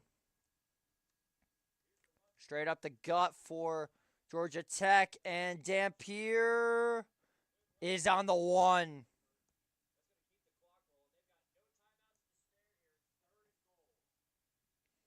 .58 left in that game. Clock continuing to roll.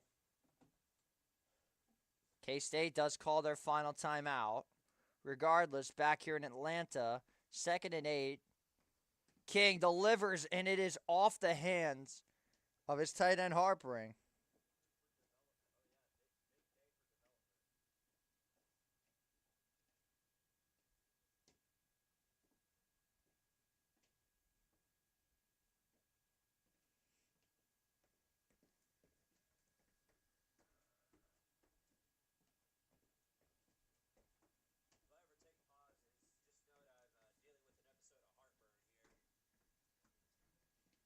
Third down and 8.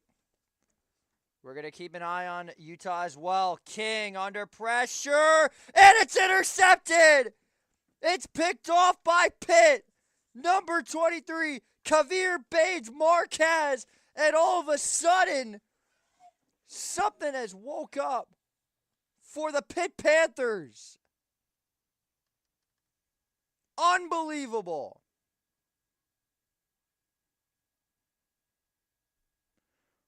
My goodness.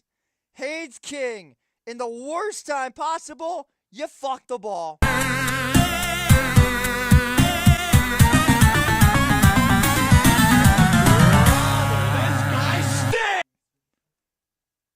Incredible.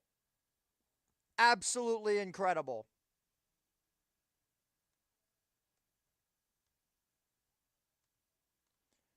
Heinstell Looking, throws his dump off to Turner. Well, here we go, back in Utah, 3rd and goal. Dampier's in.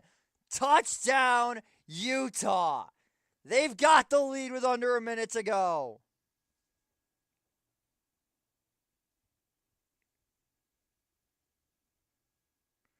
This is literally Miami's dream scenario.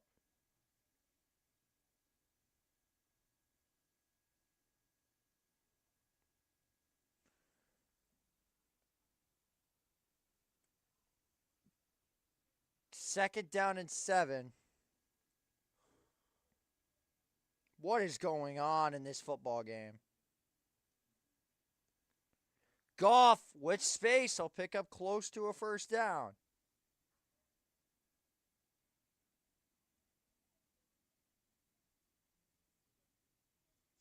Big breather on the left wing. Jungers again, who got him back in this game. He's got a number of plays. 3rd and 1 for Georgia Tech. We might be switching to Tennessee, Florida early. Oops. Did not mean to do that. Let's get this game back on. 3rd and 1 for Pitt. And I don't think the stream is coming back. Well, never mind, it did. It's another first down, and it's goal to go for the Pitt Panthers. None other than Kenny Johnson again.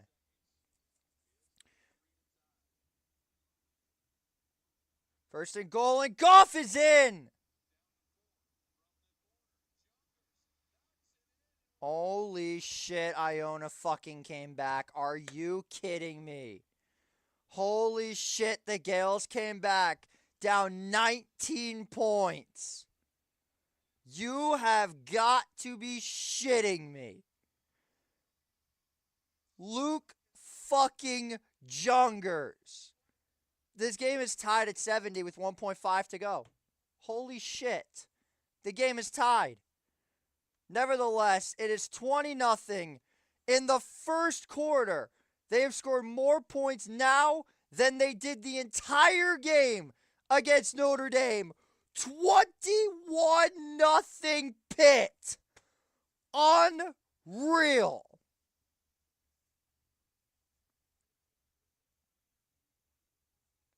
Unbelievable.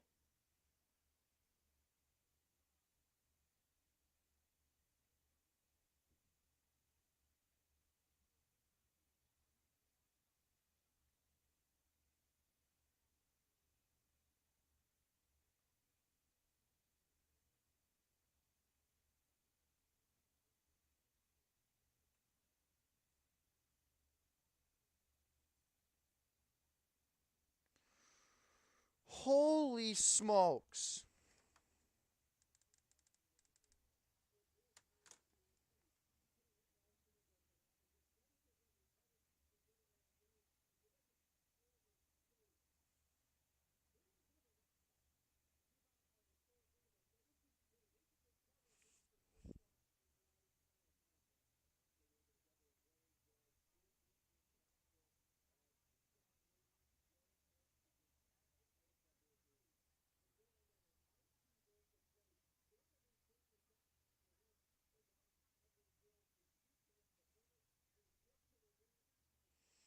This is not what anyone expected. And, of course, my clock is off. Nice.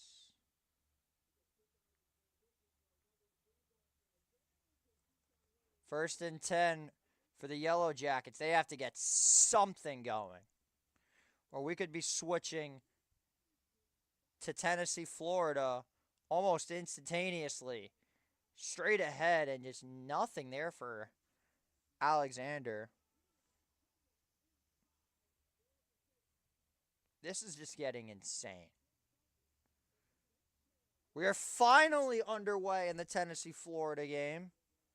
This could get interesting. 2nd and 9. King delivers. Incomplete. Alexander slipped. That would have been 6. Oh, my goodness. That was the chance for Georgia Tech right there.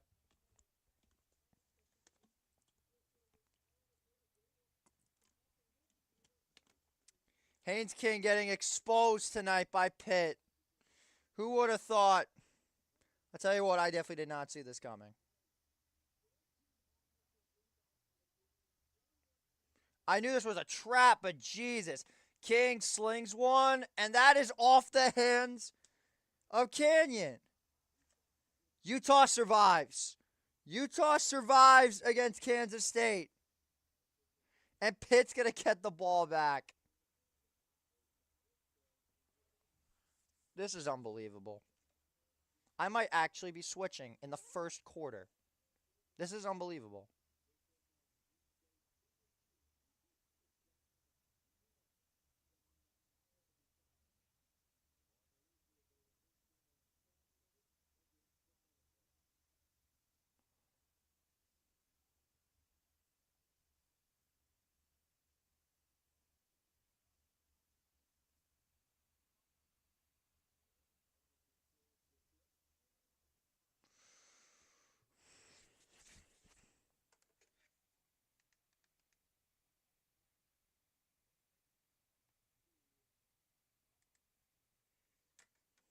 Well, the Gales are headed to overtime because, of course, they are.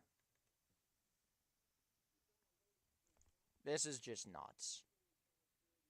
How the hell this game is in overtime, I have no idea.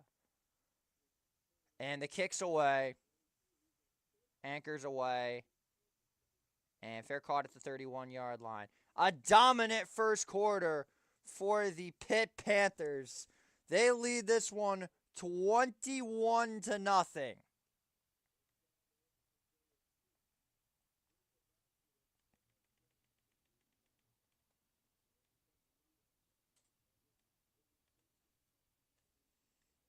We'll step aside for a quick 60.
Tennessee scores first.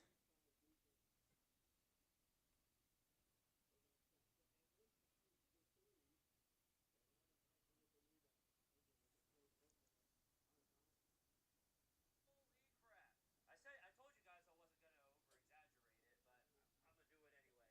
over-exaggerate it, but I'm going to do it anyway. Tennessee scores.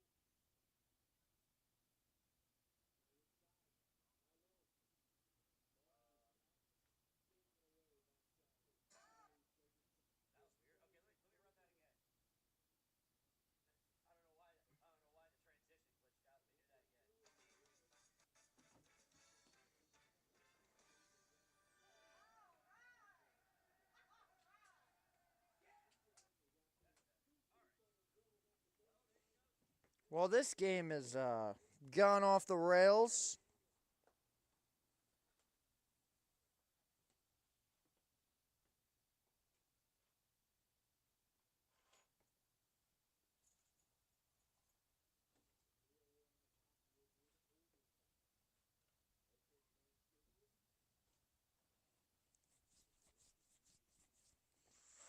What a just... This has been a wild night of college football. This has definitely turned everything upside down, however. But we do have ourselves a touchdown for the Vols. They lead 7-0. Gales down 3 with 3 minutes left. So what do we got? We got something going on offense, maybe. I'm not sure. Can we? Nope. We we're going to get free throws, I think. Oh, it's goaltime. Never mind.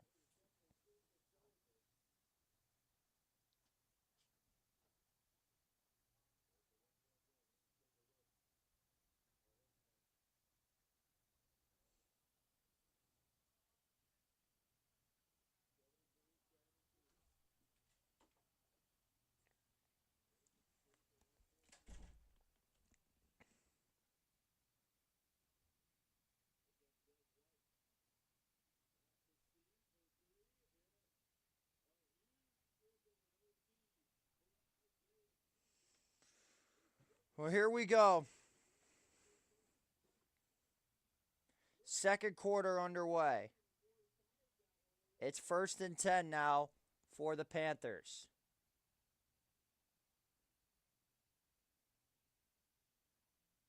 Turner had been dominating in place of Des Reed, and there goes Turner again at the 40, 45, 50, 45 and out of bounds at the 42-yard line. Who needs Des Reed when you've got Turner? My goodness.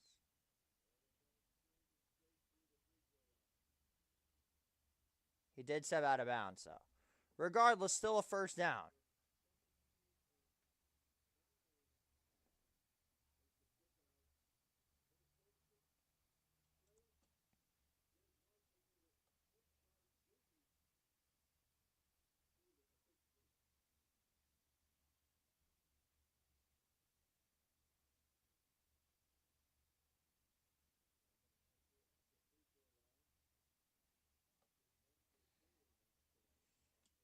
Second and 9. You knew that they were showing some weaknesses from the BC game, and now here it is happening again.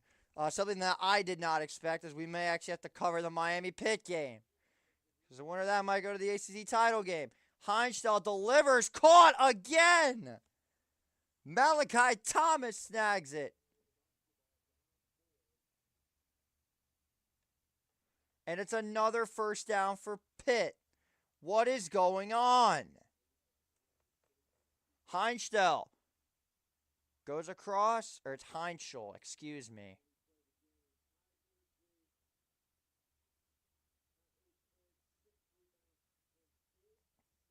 Second down and 10 for Pitt. You need these free throws, I mean. There you go.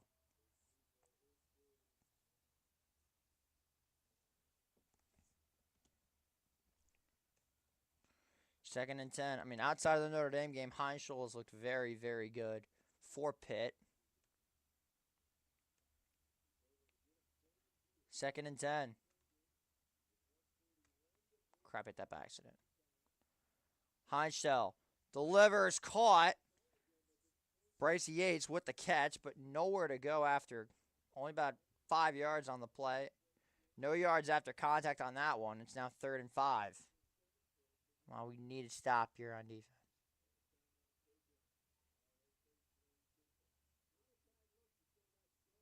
Third and 5.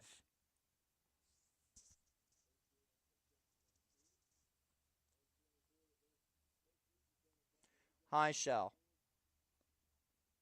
rolls out to his left. Steps into one, fires, it's caught. It's a first down for Deuce Spann at the 21-yard line. And Pitt is humming right now.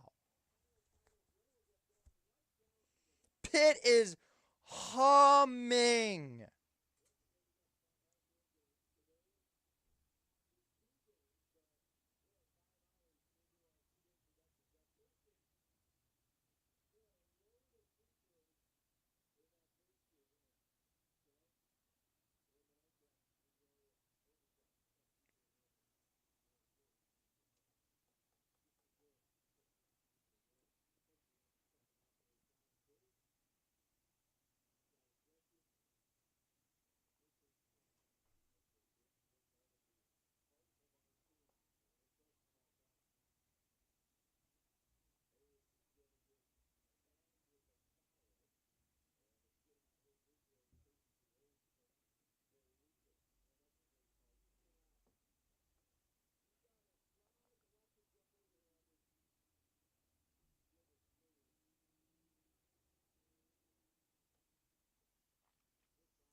That is not what you want if you're Iona. Not at all. What a three from Toby Harris. Yes, I know this is college football. My college basketball team is only down by 1 point. Come on, boys. Get a stop here for the life of me. Fucking shotgun something if we win this game. I think. I don't know. Whatever I can find. It's good trap defense. Cover the corner three. He missed. Rebound. We got it. Let's go. Come on. Let's go. 38 seconds left. Come on, boys. Come on, Lamine. We need something here.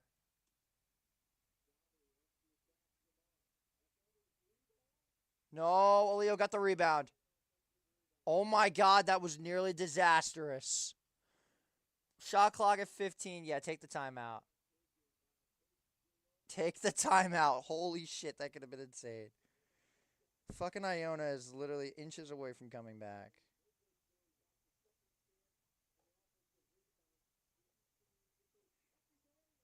This is just nuts. Toby fucking Harris, man. Huge deal right there. Going to give the ball right back to the Tennessee offense. Again, we got bailed out there by ref ball. So I will absolutely take that. Yeah, that screen was just it was obviously them waving the white flag. Here's the punt going all the way back to the 40. At least make sure to catch it. I've seen enough punts like that before. And he catches it. Good. All right. We'll be starting from our own 39-yard line on this next drive. Yeah, we're not. I'm not saying anything yet, you guys.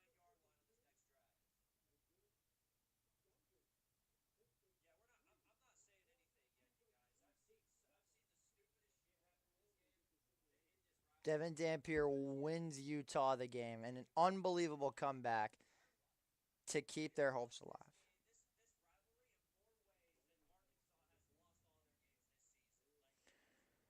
Here we go.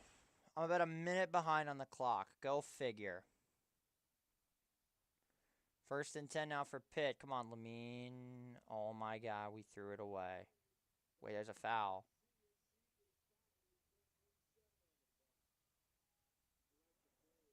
Straight up the gut goes Turner, breaks the tackle. Still going at the 10. The 5 runs out of bounds to the 3.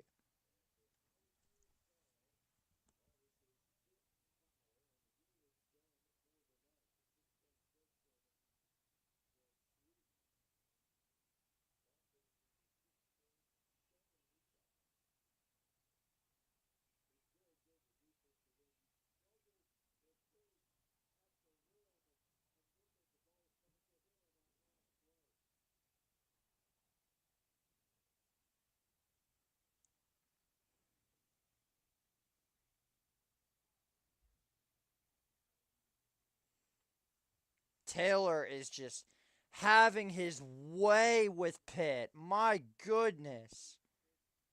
To Kyrie and Turner. Or is it Kyrian? I'm not sure.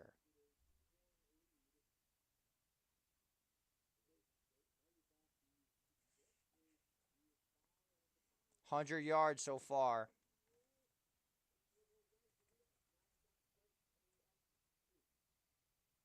First and goal to go. Clock continuing to tick. We're only down by 2, boys. We just need a basket.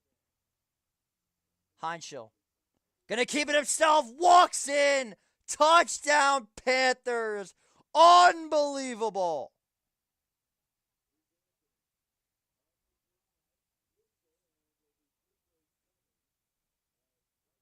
My goodness. Unbelievable.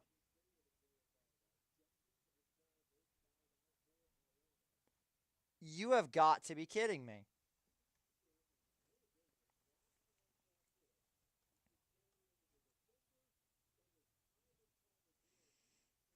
Wow. I can't believe it. I'm watching. The extra point is up and good. 28-0.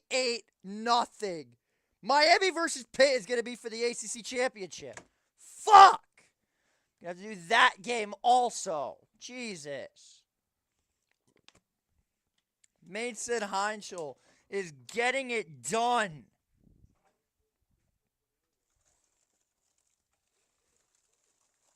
Like, literally, he is keeping Pitt relevant this season.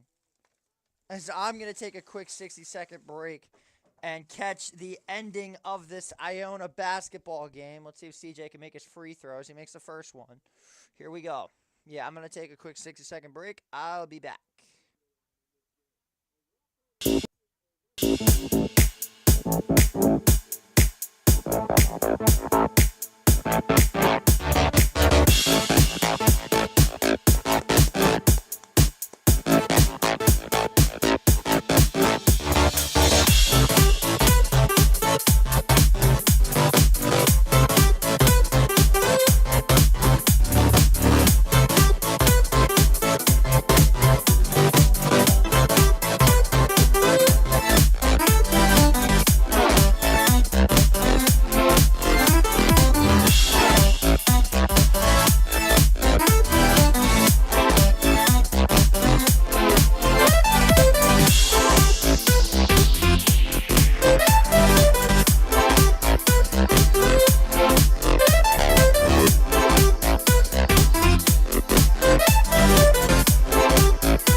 Oh, shit, we're back.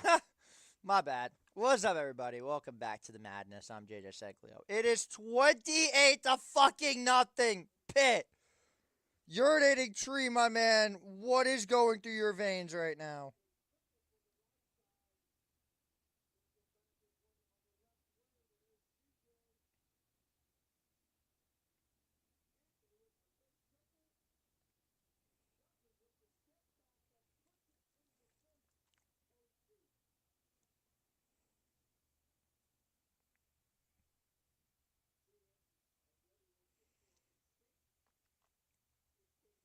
Pitt has legitimate life to go to the ACC title game if they can hold on to this lead.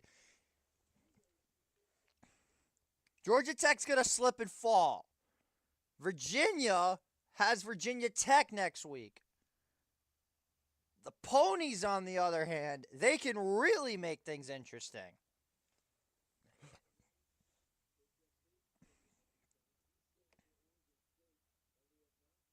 This is unbelievable.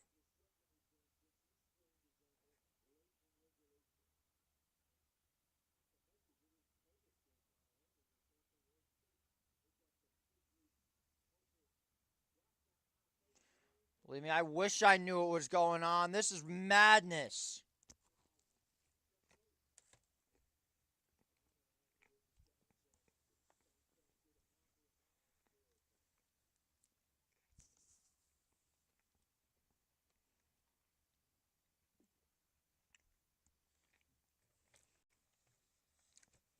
Can the Pitt defense do it again? That's the million-dollar question. We're going to be getting a score update momentarily. By the next dead ball, we should have a score update. Iona is in double overtime with Oregon State. That is pretty insane.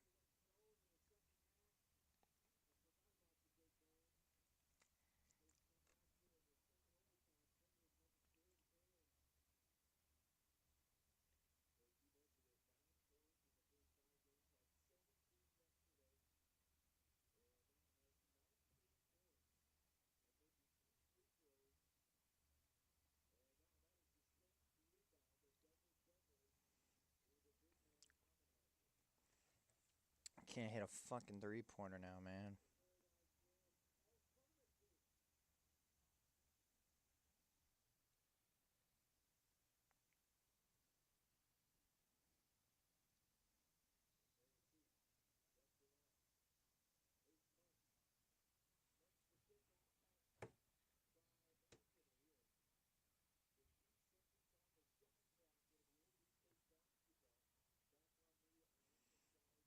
So let's see if Georgia Tech can respond to this. Because right now it's looking horribly.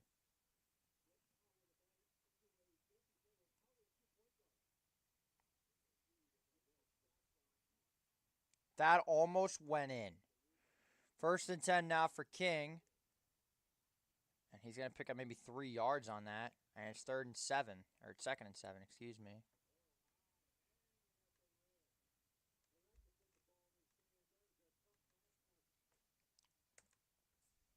See, we got here on 2nd and 7 now for the Yellow Jackets. They got to get something going offensively.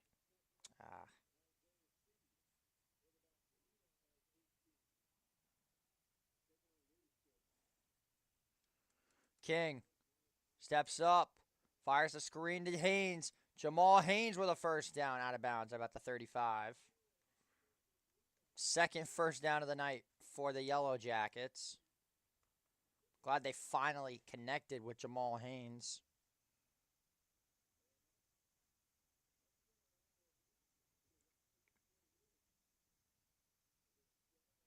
First and 10. There goes Jamal Haynes for 9.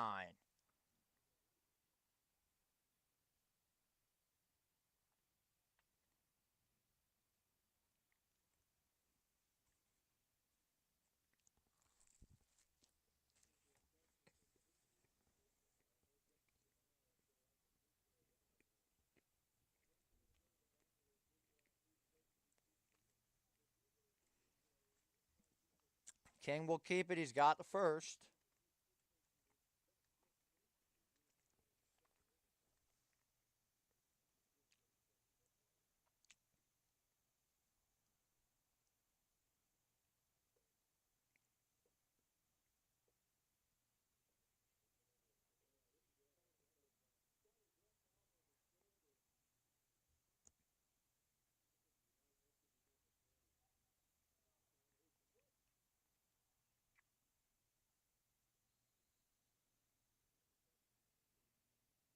This would be interesting.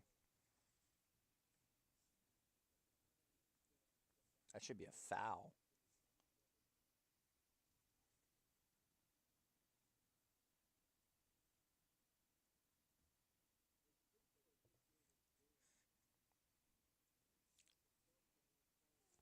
They're going to take a look at this. Wow.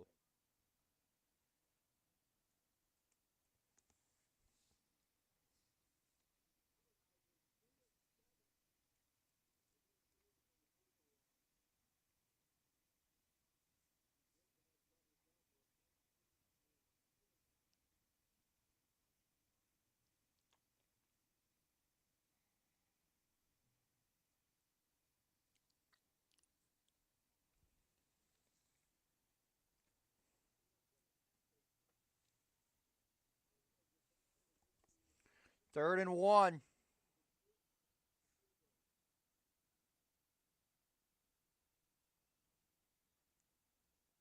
King's going to get it this time.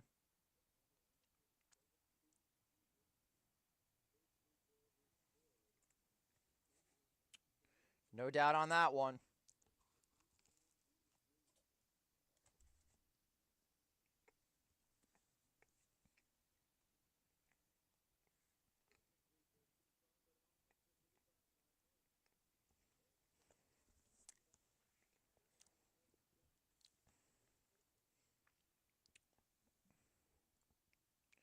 .920 to go. Pitt is just in total control right now. Gales need to stop here.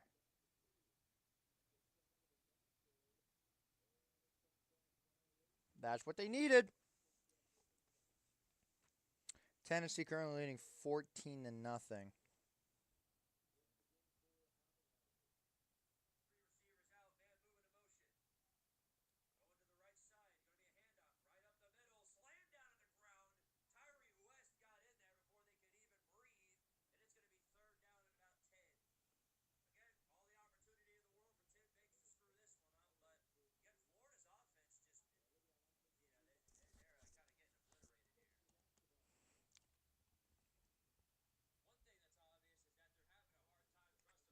We got Denver floater. Yes.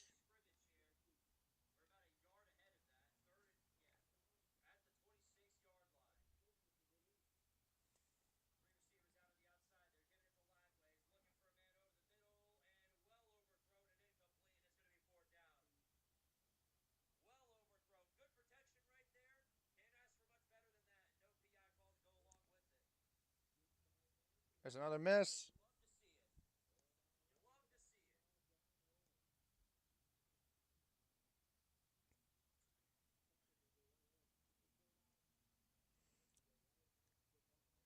Corner 3. Bullseye!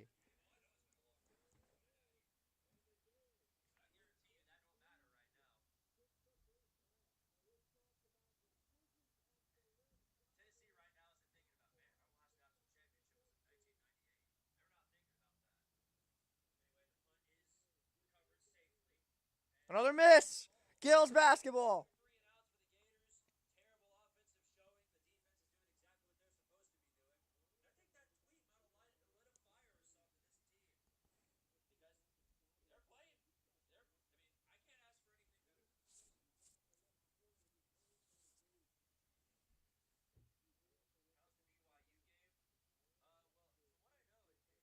CJ Anthony. Oh my God, he missed.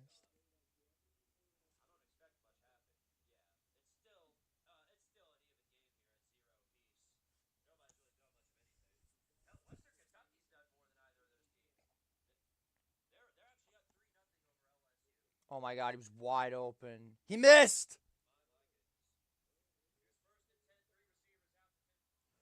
30 seconds left. I'm sorry that I'm talking about college basketball instead of college football. The Gales are 28 and a half seconds away from pulling off what was once a 19-point comeback against Oregon State. They're without their best player. I don't give a shit. 1st and 10. King slings one to the sideline. It is complete and forced out of bounds to Allen. He'll pick up about 4. 2nd and 6. Free throws for CJ. The Gales can actually fucking win this game. Anthony makes the first.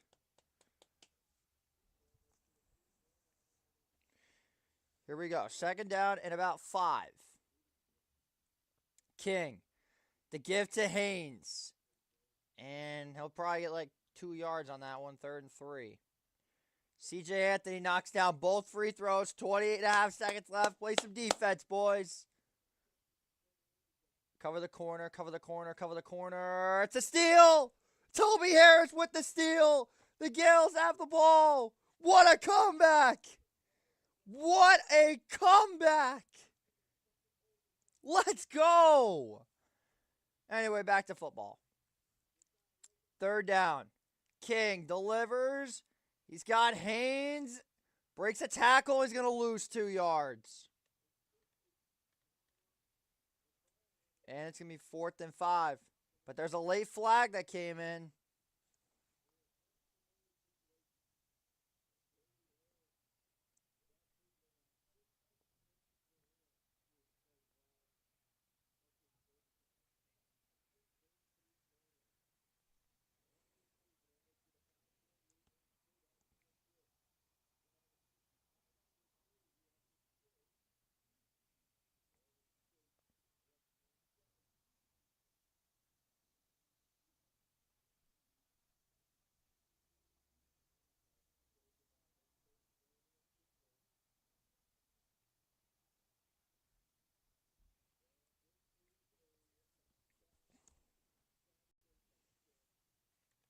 So it is going to be against Pitt, a 1st down.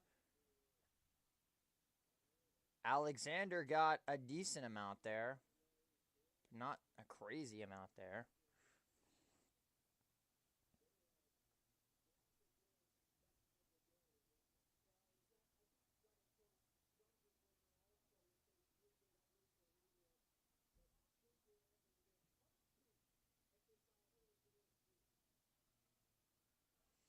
King gonna scramble.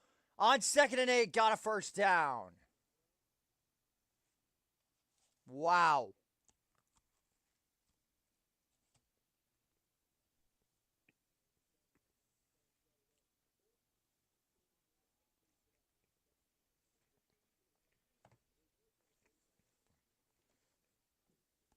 Here we go. 1st and 10. Fakes corner 3. Off the mark. Anglin with it. Gales are going to win. The Gales are going to fucking win. as King picks up a solid gain.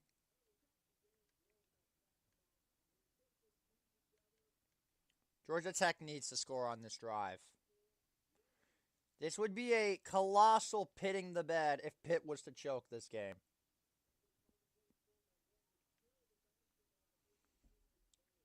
Second down and 7. King steps up, got the screen.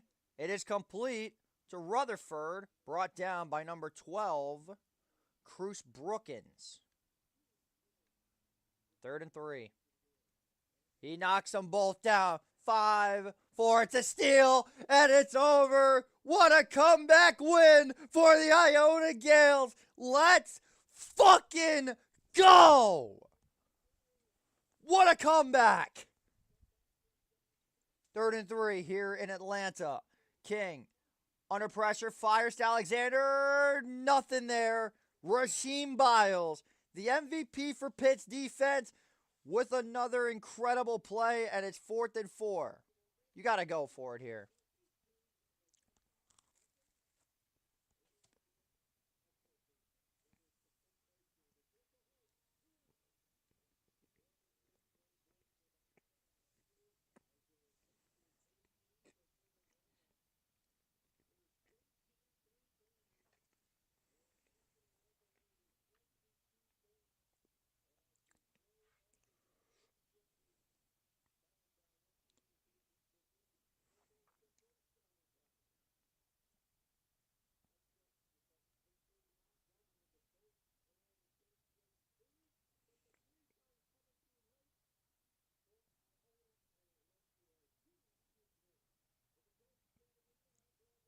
What a comeback.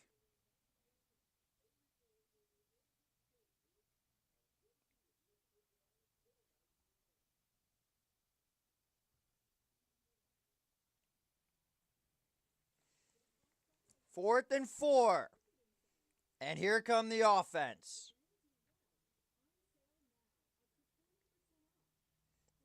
Here we go. 4th and 4. They need a score here right now. 2 tight ends set. Out in the 13 personnel. King fires the screen. It's caught. Jamal Haynes at the 10, the 5, out of bounds at the 4. Goal to go for the Yellow Jackets. They've got some life.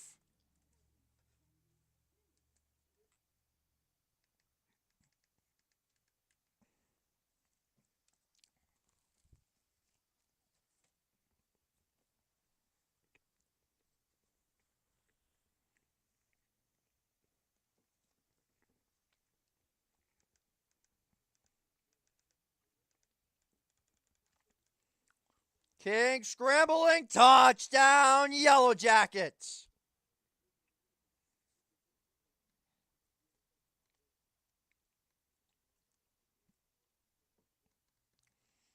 And the comeback is on. For now.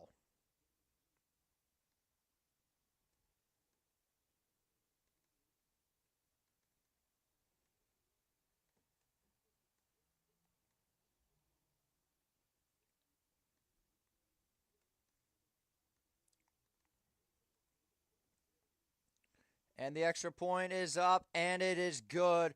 28-7. The Yellow Jackets are on the board finally.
This is marvelous.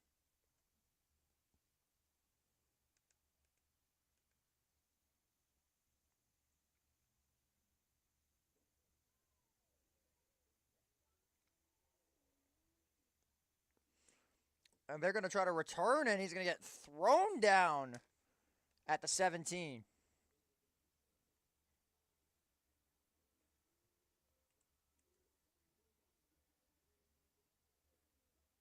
So BYU's got a 7-0 lead. That's the game to watch out for if you're a Utah fan. You need those damn Mormons to lose so you have a shot at the championship game.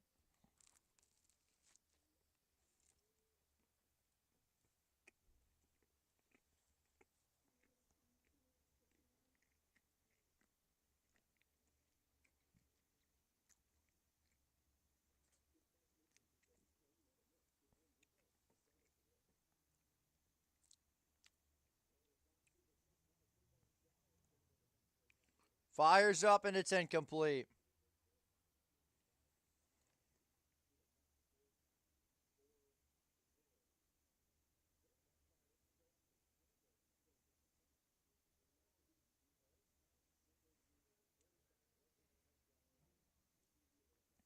We got a defensive pass interference.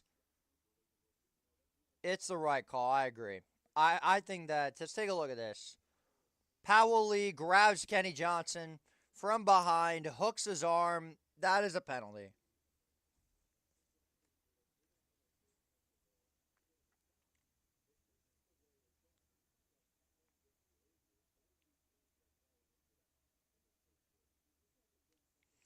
We've been live for 8.5 hours, people. There goes Kamari Turner. He's having himself an incredible game. Down to the 47-yard line. Have yourself a day. Jakarian Turner. Remarkable.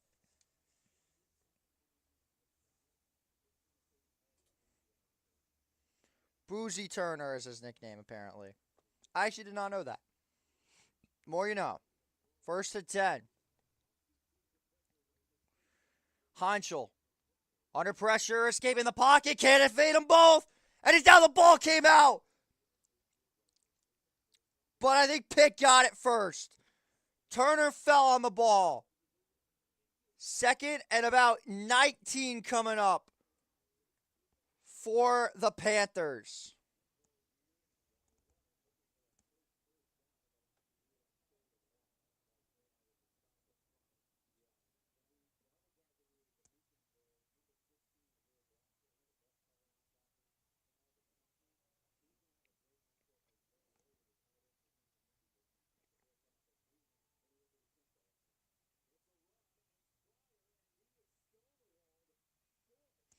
Four more hours left.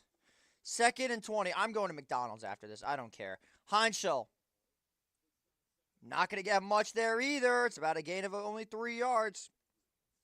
Correction, it's a 4-yard gain, 3rd and 16.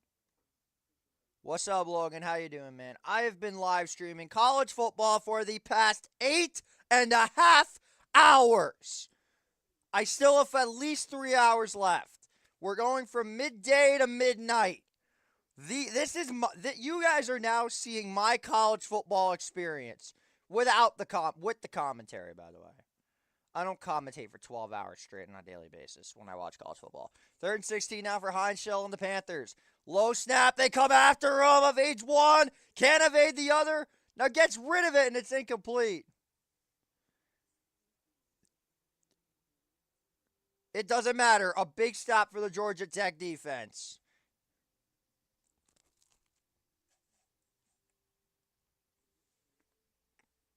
It's grounding.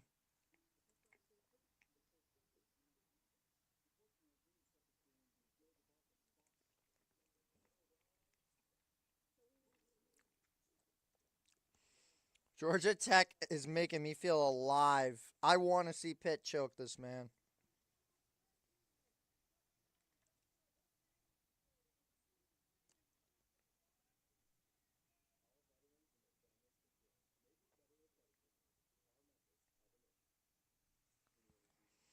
4th and 29. I was right the first time. That kick was nearly blocked. Oh, baby. It's a short kick. It's going to roll the other way. All the way to the pit 45. But what's the flag for, though? Only a 23-yard kick. What is going on?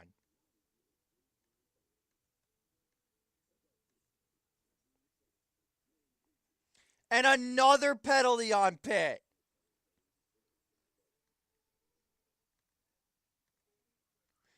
Georgia Tech has 2:10 to go. They are going to have the ball at Pitt's 30-yard line. Oh my God.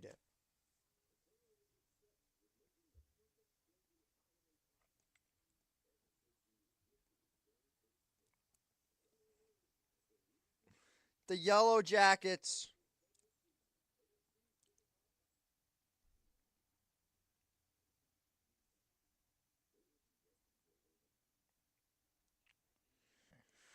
Here we go. 1st and 10 with 2:10 to go.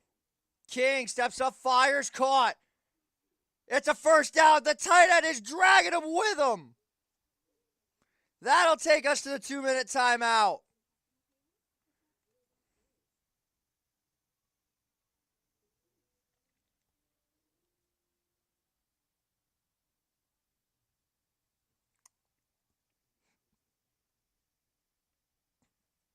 That'll take us to the 2-minute warning. It was his tight end on this one. JT Barn. I believe that's who that was. Or it was Brett Seether. Oh my God, I need a drink. This is getting out of fucking control, and I love it. We have officially reached fucking pandemonium on this stream. Oh my gosh. Buckle up, everybody. The final 3.5 hours. I know you like that belt, bro. You could get a lot more views on TikTok. Bro, TikTok's got me shadow banned and shit, bro. I tried on TikTok. TikTok doesn't give me shit. Also, I don't think I have the service to stream on both TikTok and YouTube.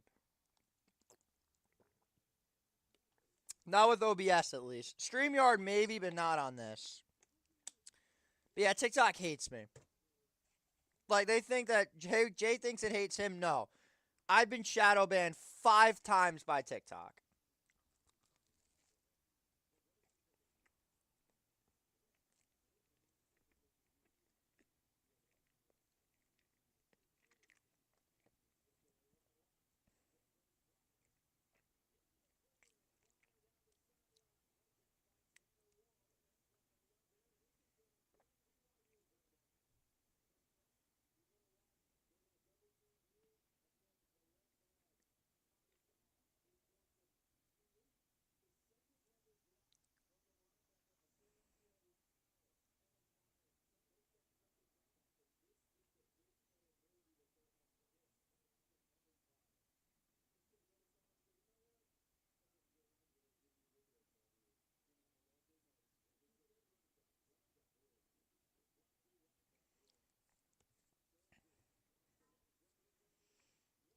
This is nuts. Well, now Cincinnati's driving.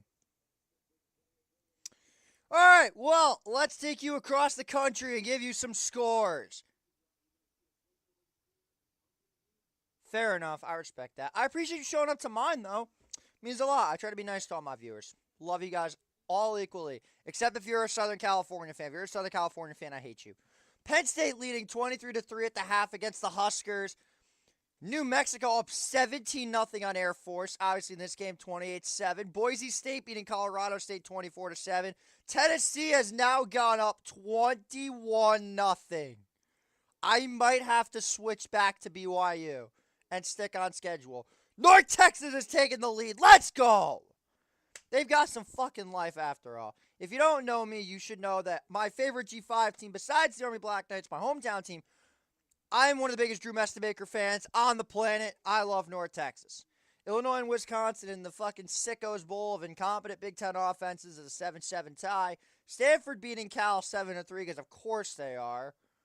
Western Kentucky up 3-0 over LSU. Please, for the love of all things holy, beat LSU. This would be fucking hilarious. Arizona State up 3-0 against Colorado. BYU up 7-0. As for the finals, Iowa beat Michigan State 20-17. Duke won, FIU won, Texas won by 15. But back in this game, it's a handoff. Going to be second and goal. Didn't even know it was goal to go. Back to the other scores, however.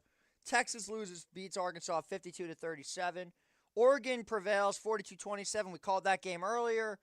What else do we got? UConn beat FAU 48-45. USF beat UAB 48-18. New Mexico State won the shootout 34-31. Louisiana Tech beats Liberty in overtime. I believe that's about it. Yeah, that's about it for the finals of the games that you missed. I didn't really miss much. Oh, never mind. There's a whole slate. Second and goal. King delivers over the head of his receiver, Rivers, and it's third down. Anyway, to the other page that I missed the final scores. Clemson wins 45-10. South Carolina beats Coastal 51-7. TCU upsets Houston 17-14. The frauds are out. UCF beats Oklahoma State. Thank the Lord. Tulane beats Temple 37-13. Michigan wins 45-20. Troy beats Georgia State 31-19.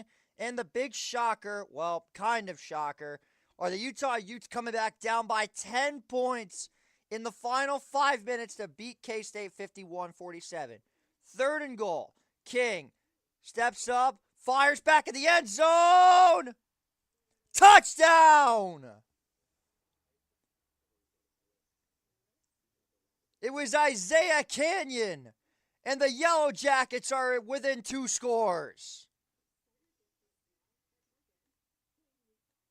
We got ourselves a football game, folks. Oh, what a grab. That's good on Sundays, as they say. Wow.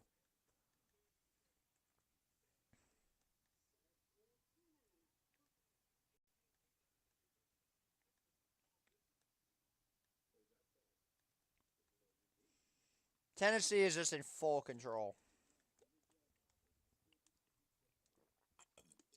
We got some serious fortune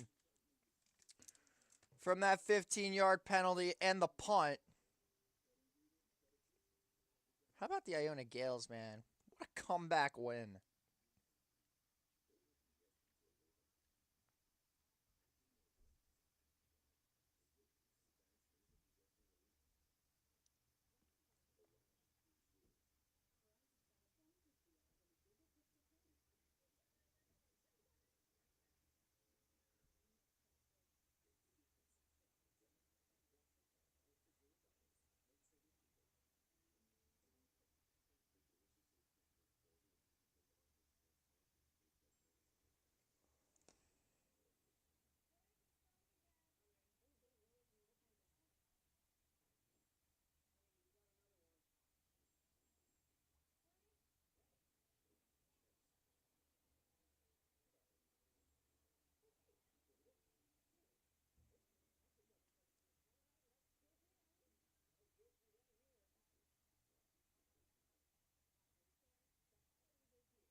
This stream is fucking spiraling out of control because Georgia Tech, am I allowed to show the game? Unfortunately, no.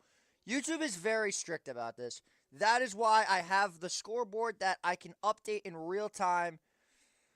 Just watch on ESPN. I mean, I'm pretty sure it's on. Oh, crap. I just gave Florida a point. Oops. Wrong game. Straight up the gut, nothing there. It looks like Pitt has just lost their offensive swagger.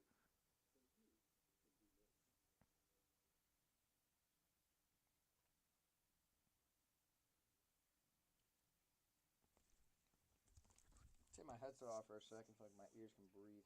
Hurt like hell right now.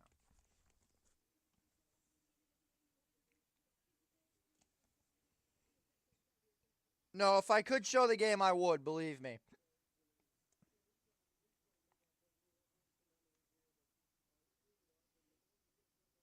Maybe, I'll see. Iona live streams are kind of out of my league.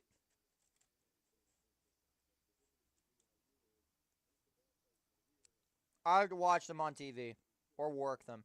2nd and 9. Heinstell delivers. Caught. What a snag. Poppy Williams. What a grab. I thought that was getting picked because he overshot it. What a ball by Heinstell. Cincinnati did not get that, by the way. And another great play by Poppy Williams. It's another first down for Pitt.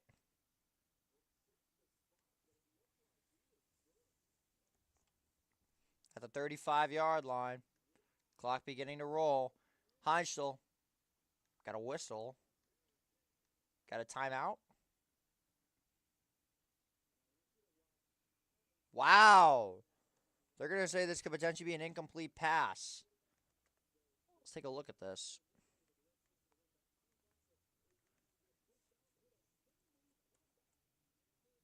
That one looked definitely more suspicious than the last one. We're going to find out. Let's take a look at this play. It's a great ball for Heinstell. Oh. Yeah, I do need a break. You're right. The fire drill was my one break.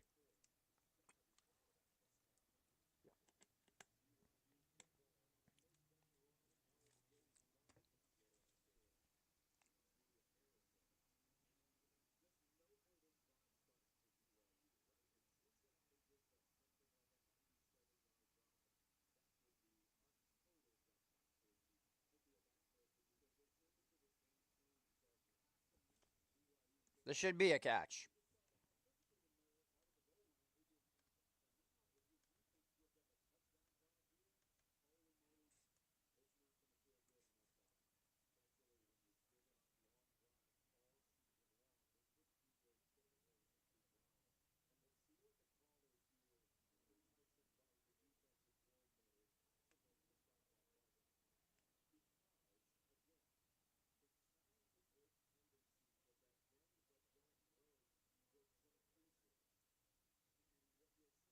Did they just give them an extra second?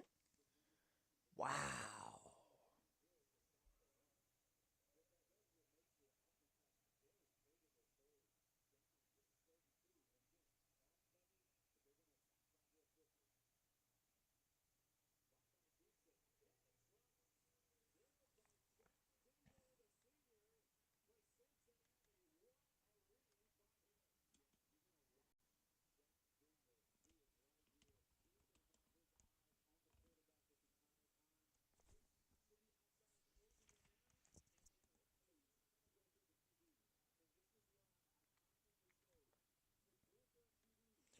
.43 seconds, clock running. We're back at 39 seconds.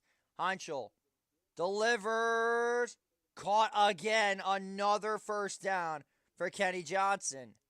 They're continuing to just throw dimes as Heinstell's woken up. At this point, Arkansas should start KJ Jackson next week. He looked nice and not risk a bigger injury for Talon since he's going to get drafted. I agree. Talon Green is going to be a mid-third, fourth-round pick. You don't want to hurt his draft stock by overstarting him. He's probably, they're not bowl eligible, so I don't see a reason why you should play him. But yeah, I like that. Give Talon Green a rest. He needs it badly, especially if he wants to be healthy going into the draft. Here we go. 1st and 10 now for Mason Heinstell. Rolls out under pressure. Down he goes. Vandenberg with a sack. Timeout for Pat Narduzzi.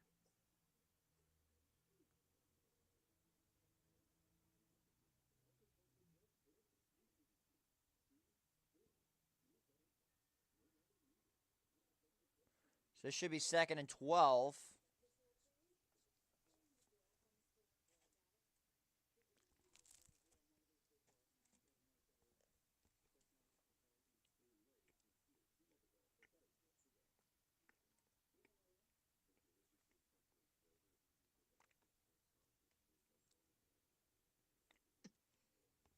2nd and 17. This is a big spot for Pitt.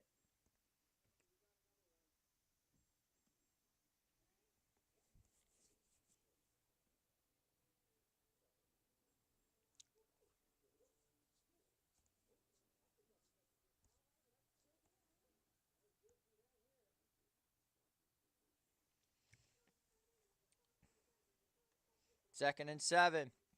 What can Heinschel do here for Pitt to potentially put this game out of reach for Georgia Tech going into the half? Heinschel, Georgia Tech brings 5, fires, dropped. And it's 3rd and 17. It was intended for Holmes. Looks like Williams got in the way.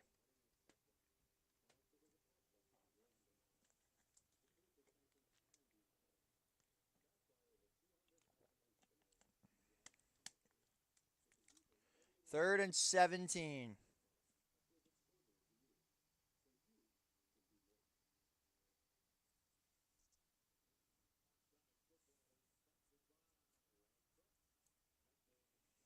Third and 17. You got to get a sack here. GT stacking the box here. What can Heinschel do on 3rd and 17? Williams in motion. Play action. Heinschel rolls out, fires, and it's caught. But he's stuffed immediately by Cayman Spalding. So they're going to wait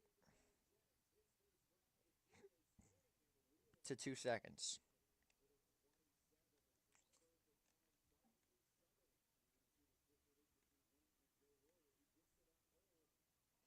So he takes his final timeout.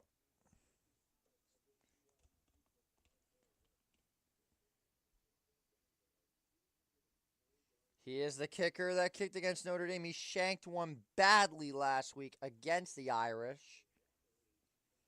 That being said, Hinesville is a terrible place to kick.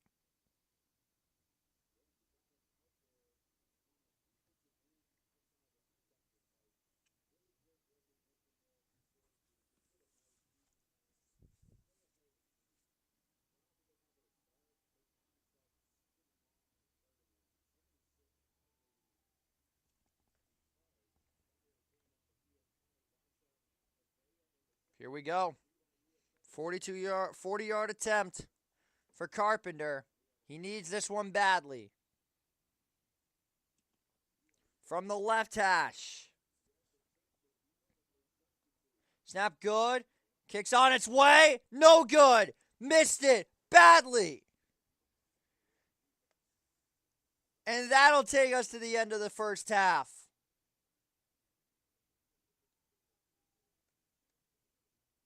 There's a late flag.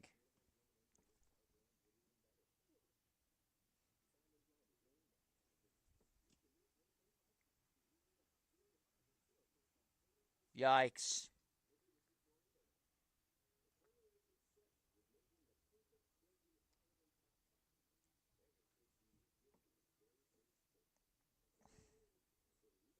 Who's going to kick if he can't?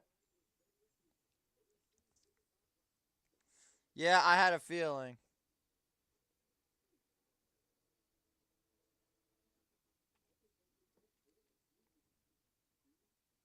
So how is this for a pressure-filled situation?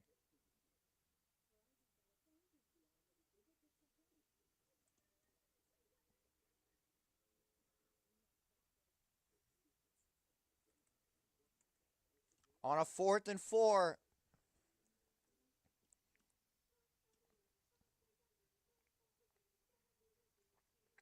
$35-yarder.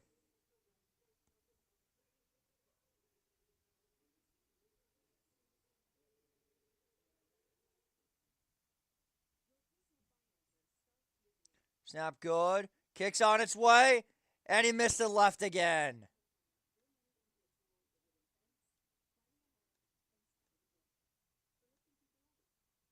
That'll take us to the end of the first half. The Pitt Panthers are set to receive the ball coming out of the first half, but Georgia Tech cuts the lead down. ACC teams are 0-340 when trailing by at least 28 points. Will this streak continue? We're going to find out. We'll step aside for a 60-second commercial break. I fucking need one bad.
That'll take us to the first half.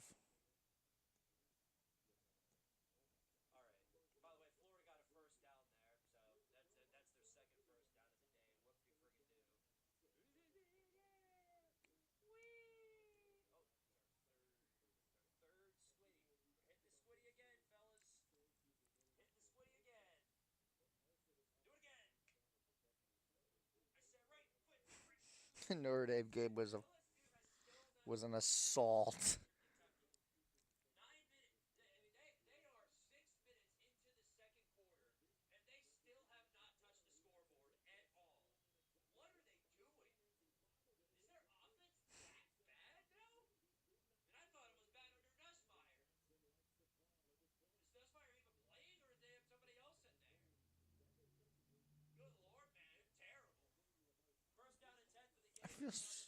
I feel so bad.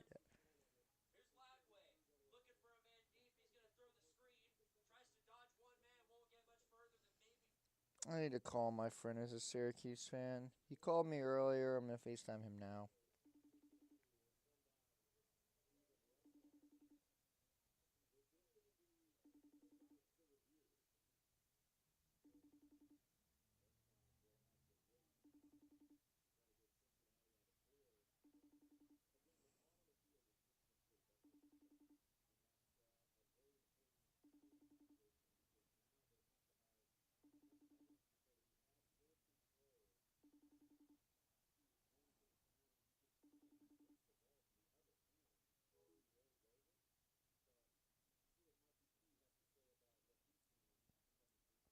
This is incredible.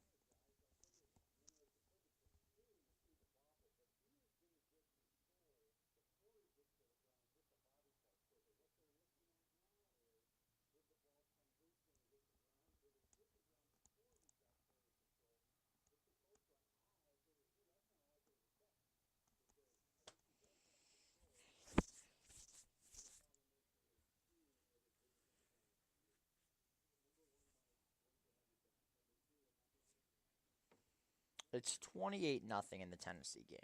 We're making another switch. We're going to BYU instead. It's getting too far out of control. We're going to BYU. We should have never broken the code.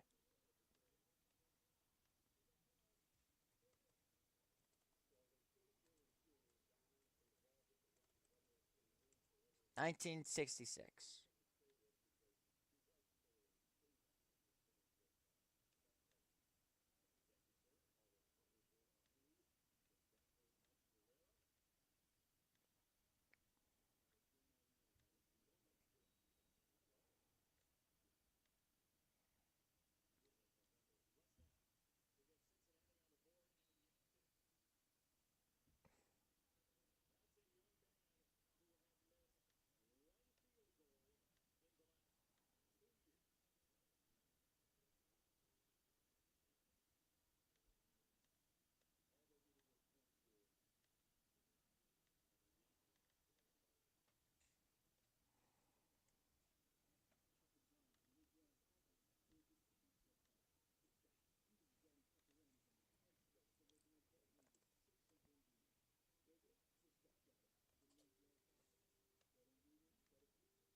We're making another switch.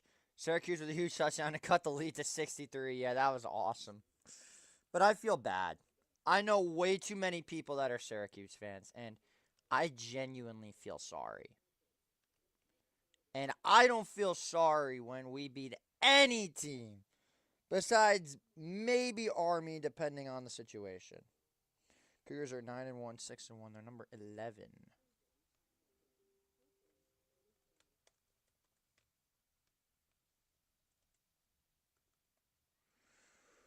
All right, ladies and gentlemen, we have made another switch.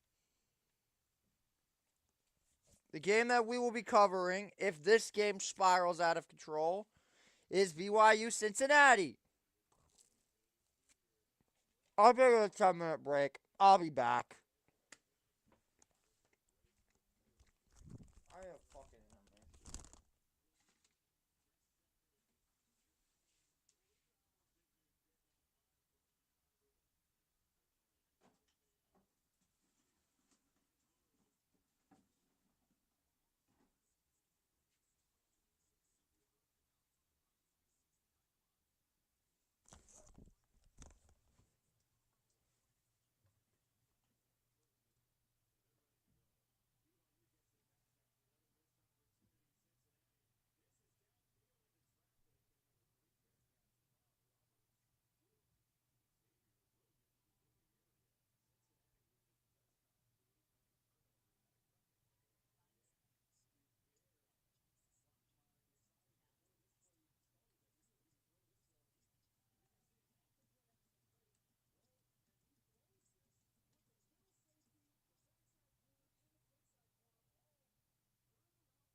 ninth hour of the stream, and we have only fucking 65 people watching. Are you fucking serious?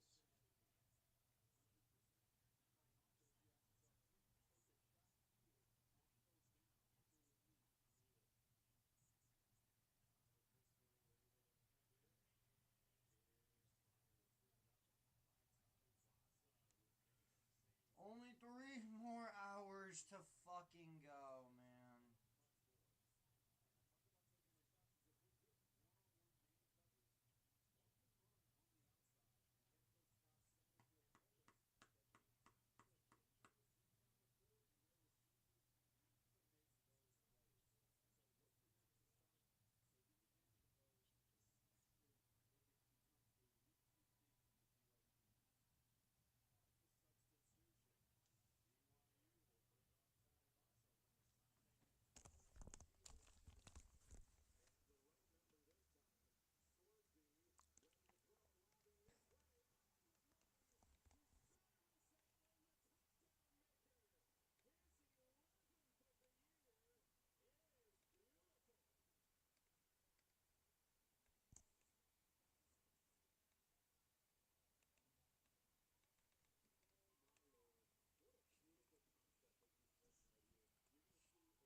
Welcome back to the madness. I'm JJ Seglia. We've made it to the third quarter of action here, where we have a touchdown in the Cincinnati game.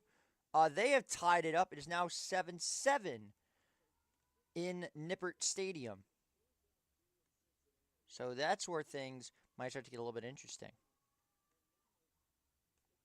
Bro, who the fuck is screaming like that? What the fuck?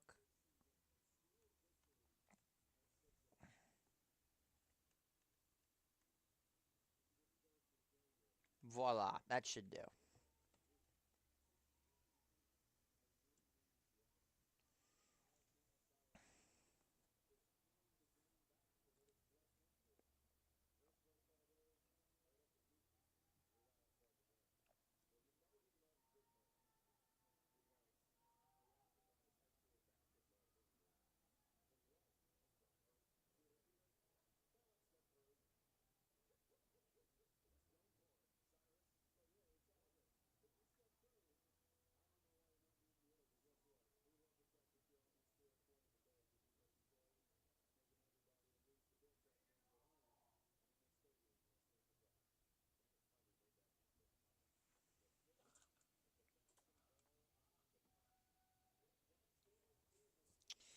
Can Georgia Tech finally do something?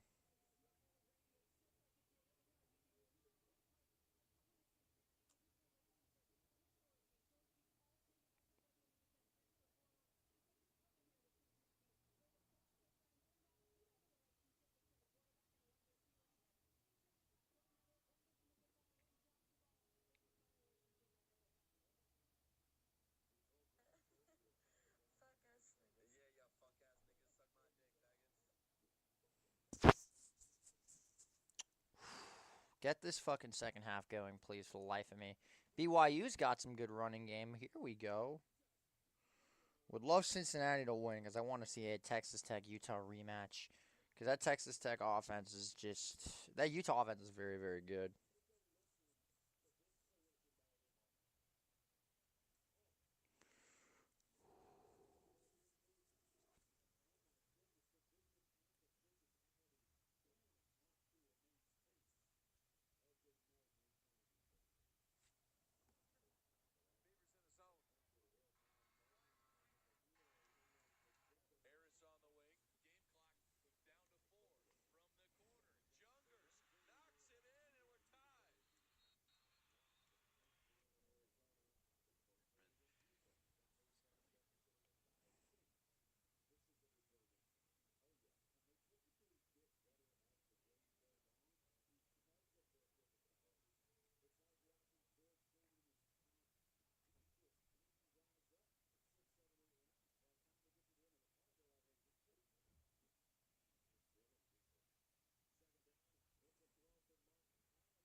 Well, here we go. Finally, the second half will be underway as Pitt will start off with the ball first.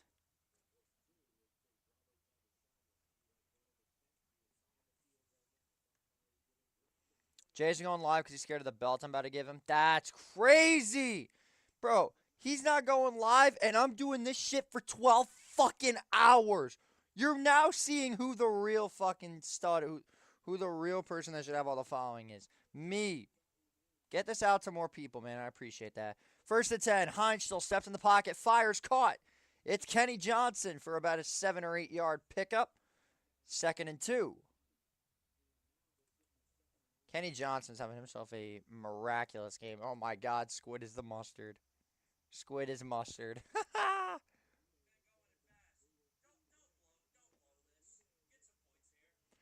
Second and 2. Turner's not going to get there. It's going to be only a yard to gain.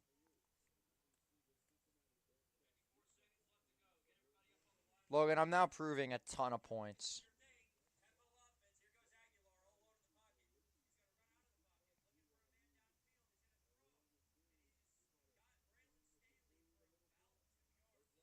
Third and 1. Straight up the gut. It's a first down again for Taylor. Or Turner. Fuck. Turner.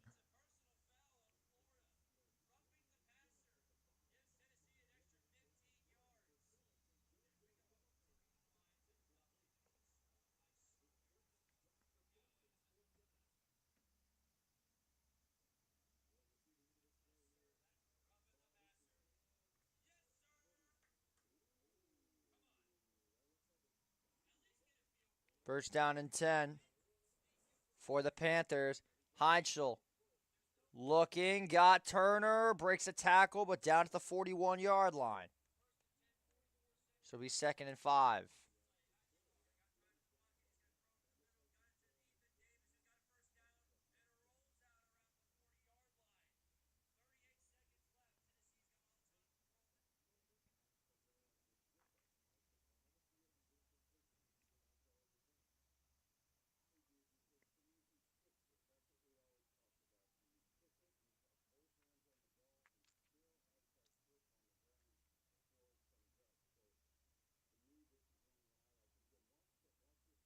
Second and 7. There goes Turner with a first down and more. Ja'Carrion Turner down to the 37-yard line. First and 10 for Pitt. And there goes all the momentum, but there's a very late flag. Could this be holding?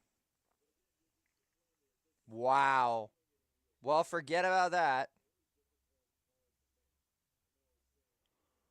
Gonna be second and 15 coming up.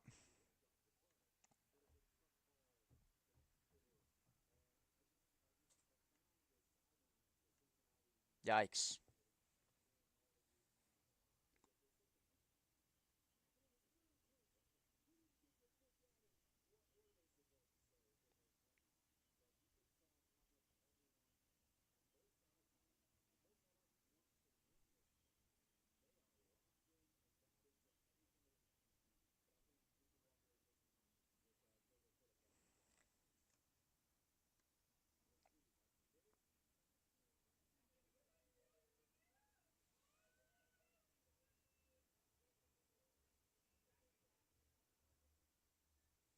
Second and 3.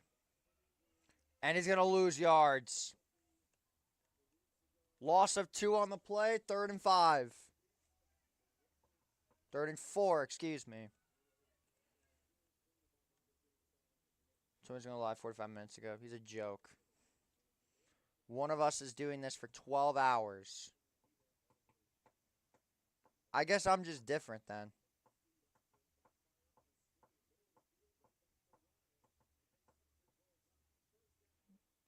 Logan, I'm just different, man. I don't really know what to tell.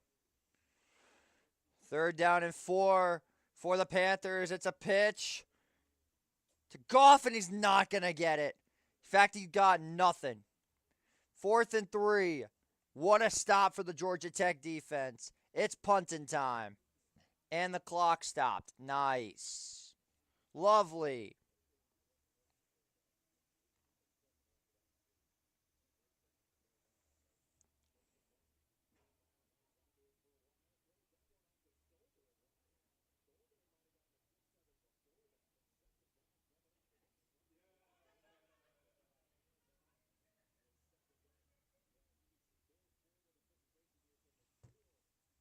4th and 3. And it's going to be in for a touchback.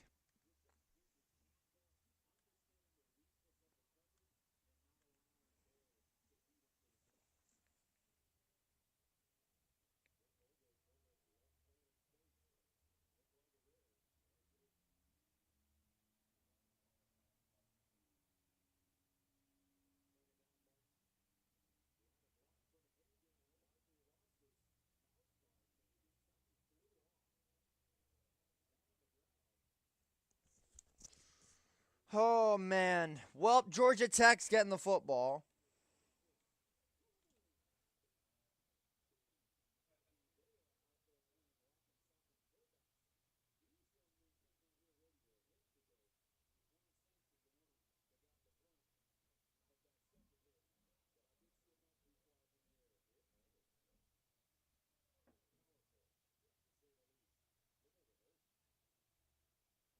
Bro, I wasn't even clowning. I was just laughing in that game. We got whistles again.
The Yellow Jackets have a friggin' chance. Unreal. This is the South Carolina game all over again. This is pitting the bed that has not been seen before.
First and 10.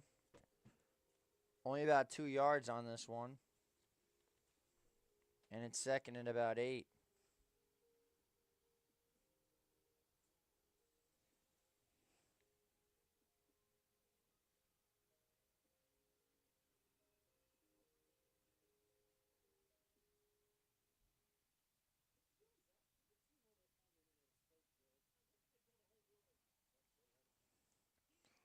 Second and 8. Stepping into one. King delivers. Caught! There goes Canyon across the 45. Just short of the 50. First and 10, Georgia Tech. The Yellow Jackets are moving. If I can, I will. If I can, I definitely will. They're going to go back to Rutherford, or to Haynes, excuse me. Give him about 2 yards on the play.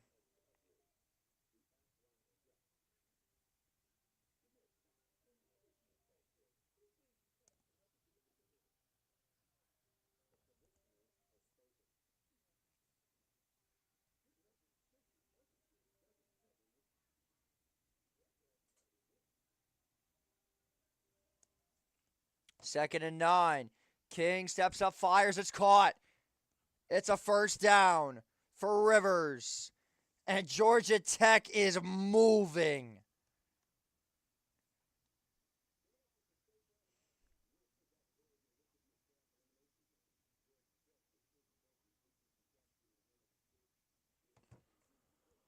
Oh, Logan, you might be witnessing a generational pitting the bed. There goes Jamal Haynes for 9. Oh, my God.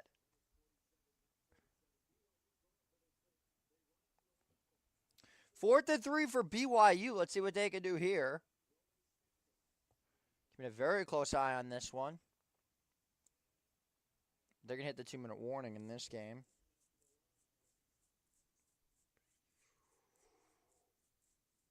I can't believe they scored 70 points against Syracuse. 70.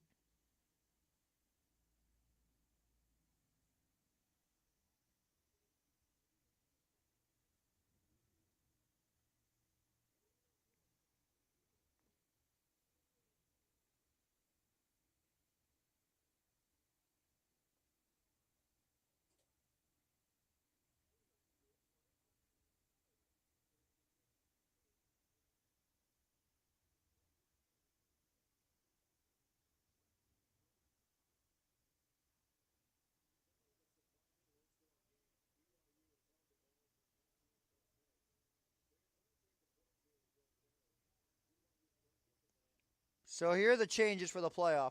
The 5 highest ranked conference champions get the bids. 7 at-large teams. The seeding is determined by the final rankings. The 1 through 4 seeds receive the first round bye. 5 through 8 host the first round games. Now here's the thing.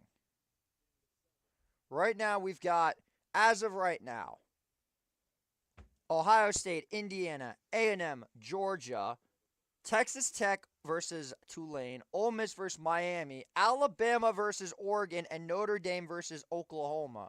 So the winner of Notre Dame, Oklahoma would play Ohio State. Tulane, Texas Tech would play Georgia. Miami, Ole Miss would play A&M. Alabama, Oregon would play Indiana. So honestly, if you think Indiana's a fraud, that would be what you want.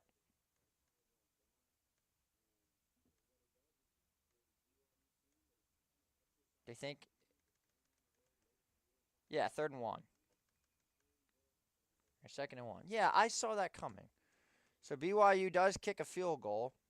They now lead 10-7. That's a game that we are going to go to next after this game comes to a close. And that should be enough to wrap up the stream.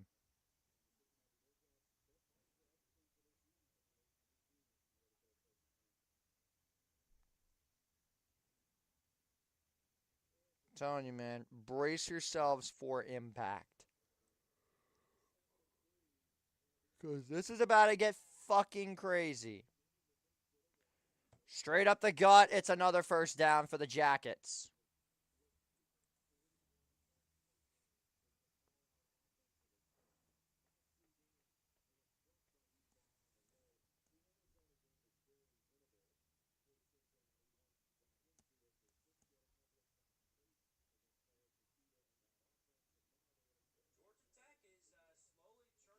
First and 10.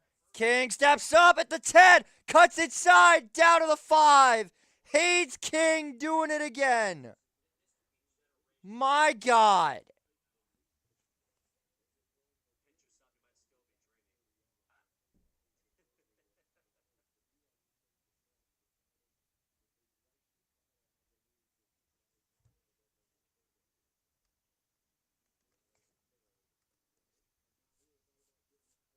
First and goal to go for the Jackets at the 4-yard line.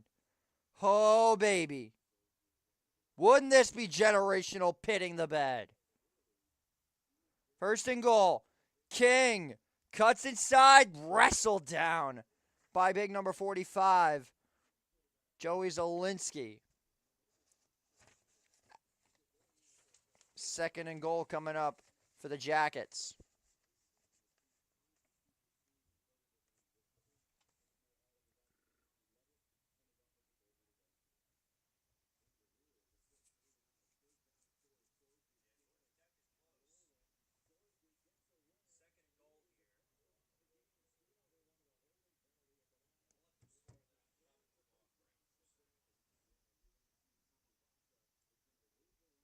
Second and goal to go, 6:48.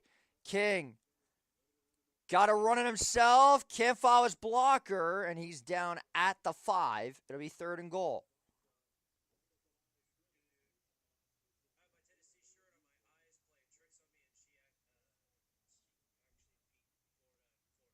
Things are getting out of hand here, and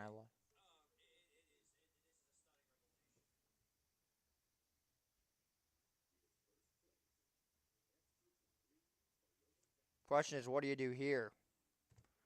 On third and goal, King steps up, hit as he throws, and it's intercepted! Down the sidelines! He's gonna go all the way!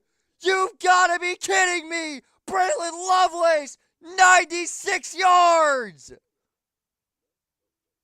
Touchdown Pitt! Wow! 100 yards! Haynes King with a generational fucking the ball.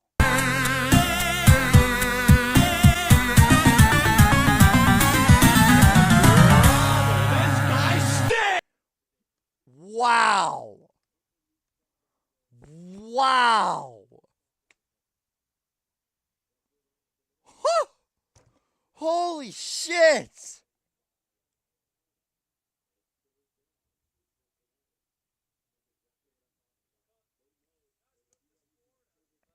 They're baked like a good oven pizza. Florida's deep fried.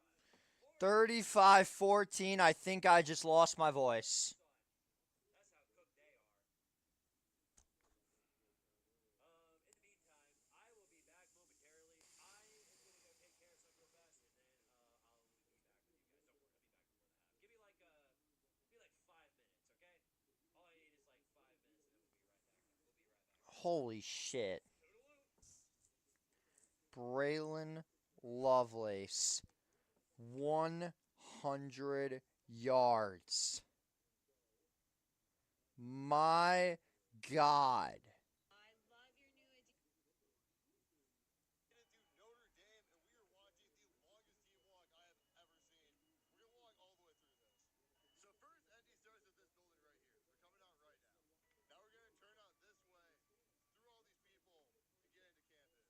Here we go, team. Let's make it happen. I'm not gonna lie, it's really hard to document all the players when we're 3 rows behind everybody, trying to capture every bit of it. But as you can see, we got this whole section back here. Turn it out. Still got this whole line, and we're still going for a while. This might be the best shot of the team we're going to get. It genuinely feels like every single person attending this game today is at the team walk. Because we are still going and going and going. Around all these people, we probably got to sprint around this bush, make it time. Cut back up over this way. Followed by song. Got the band.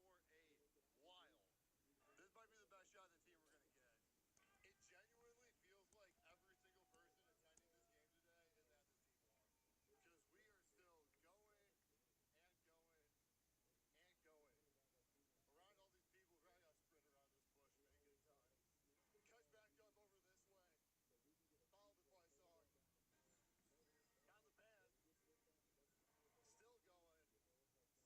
keep going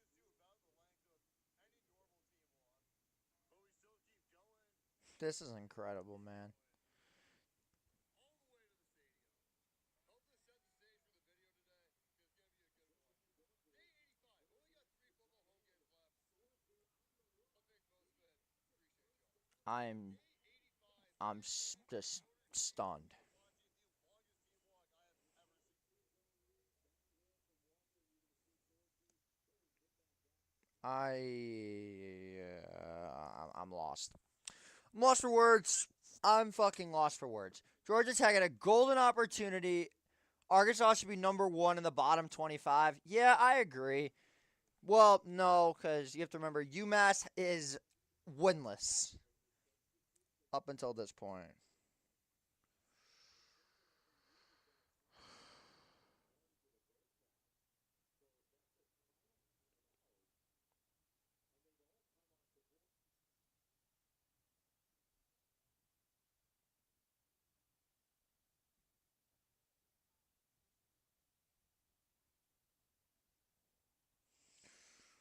Oh Oh my God. We have 2 hours and 25 minutes to go for our midnight stream. We're making fucking history tonight, ladies and gentlemen. Holy shit. Today is just another reminder on why college football is the greatest sport on the planet.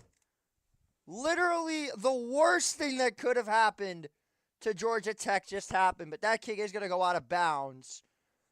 Oh my God.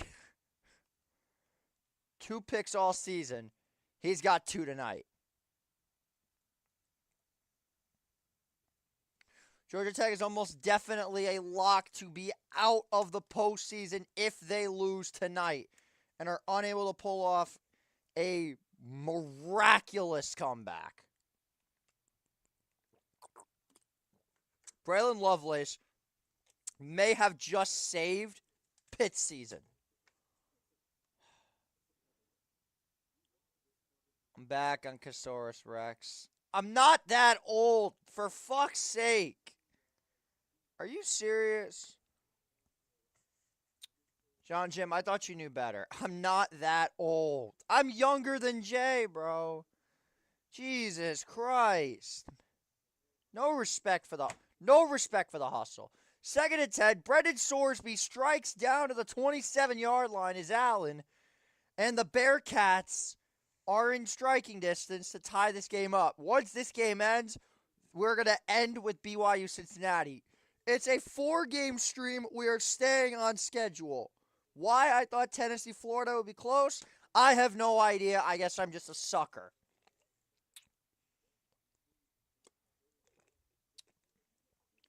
Regardless, we're back. 1st and 10. King, under pressure, just floats one down the field, and it's incomplete. Wanted Eric Rivers, and that falls incomplete. We've got the BYU game on the screen. Have you heard that Tim Tebow is in the running for the Florida job? I have not heard that. That would be terrible if that happened. Literally, that would be the worst thing that could happen to them. 2nd and 4, Brendan Sorsby just flings it out of bounds. I'm calling 2 games at once, you fuckers. You're literally witnessing the greatest college football stream ever that's no one's going to see. There's Hosley. He's shoved out of bounds after about 4 yards on the play. It'll be 3rd and 6. And to make things even crazier, I'm doing a game tomorrow night. Tomorrow night, I'm doing my own team is playing tomorrow night. So I'm doing the Rams game tomorrow. I really am a glutton for punishment. My God.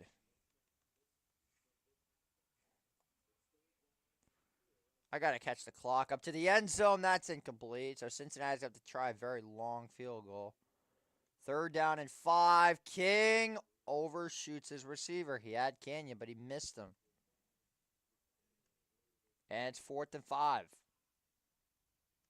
You can't miss that. You literally cannot miss that. Yeah, I thought Georgia Tech was going to win too. I'm shocked. The offense stays on the field as they should. They're down 21 points. They need a miracle from 40 yards. No good. That'll take us to the half. In this one, King steps up, fires, and it's dropped by Canyon. They want a flag. They don't get one. They turn over on downs. This is just going from bad to worse. My Lord.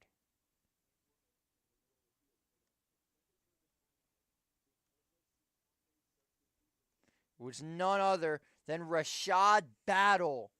And Pitt takes over up 21. This is just getting out of control, man. Pitt's actually going to win. Pitt's going to save their season.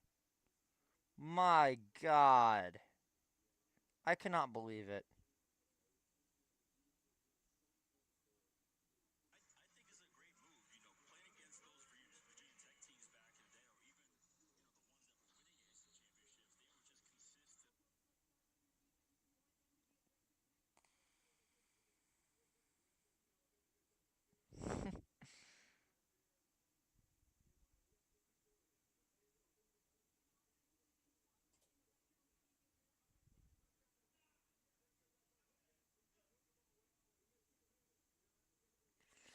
So, to whoever was the idiot that told me that Jalen Johnson was playing tomorrow, well, guess what? Neither him nor Kyler Gordon are playing this week. The Bears have nobody against the Steelers. So, watch what you say next time, you fucking idiot. I heard that shit. Pitt goes for potentially stereotypical pitting to a pit 6. I did not expect that.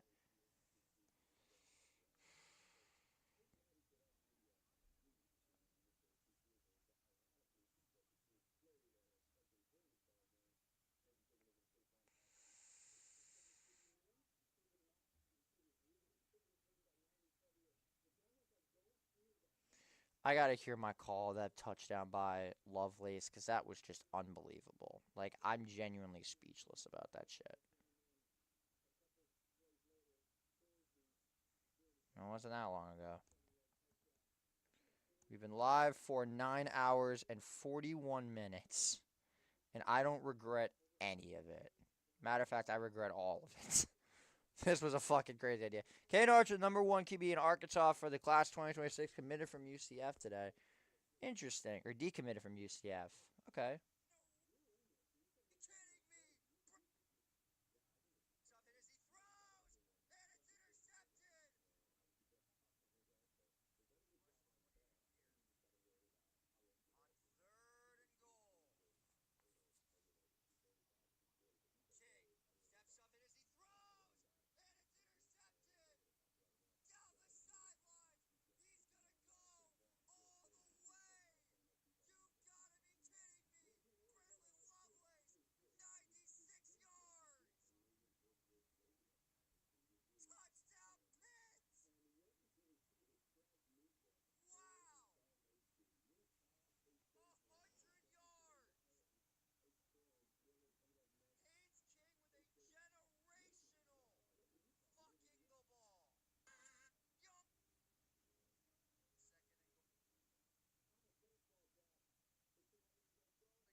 I mean, this is just spiraling out of control right now. Jay's live. See you, bro. Bro, you can watch both, my guy. I still got 2.5 hours left of this shit. You can watch both, you know.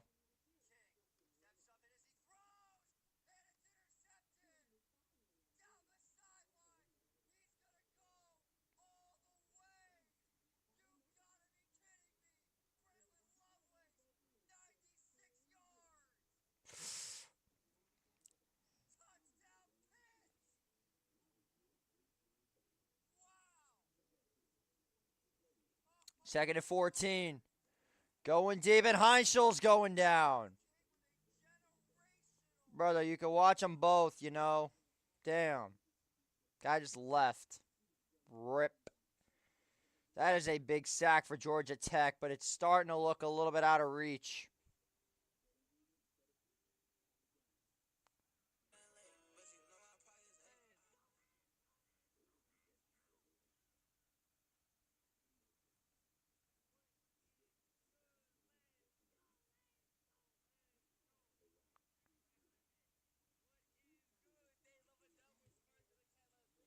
Third and 26.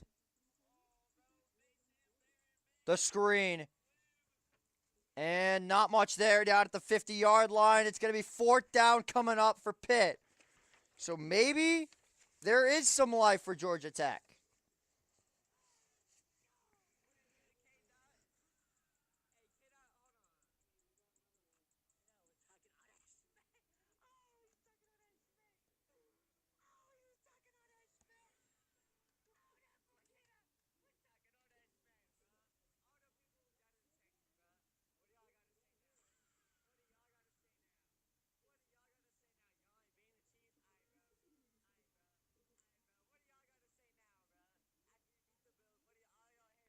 It's going to be a deep kick.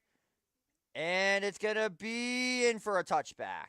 So with 2:55 to go, Pitt Panthers punt it right back. Georgia Tech's got a shot at this thing.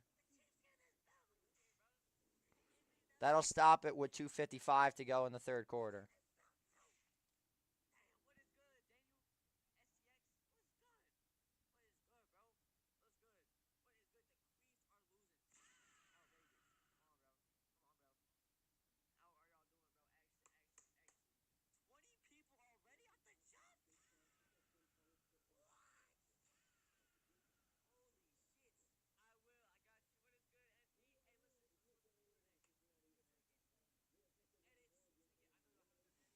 First and 10. There goes King. He's going to have a first down.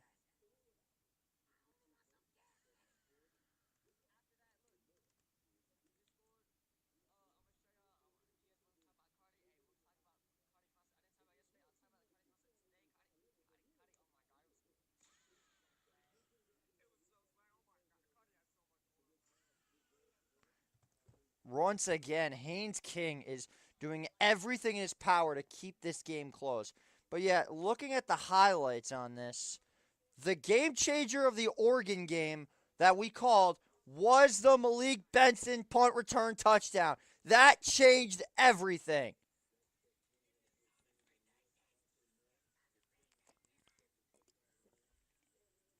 Second and 5. King gonna scramble. Got a first down to the 48.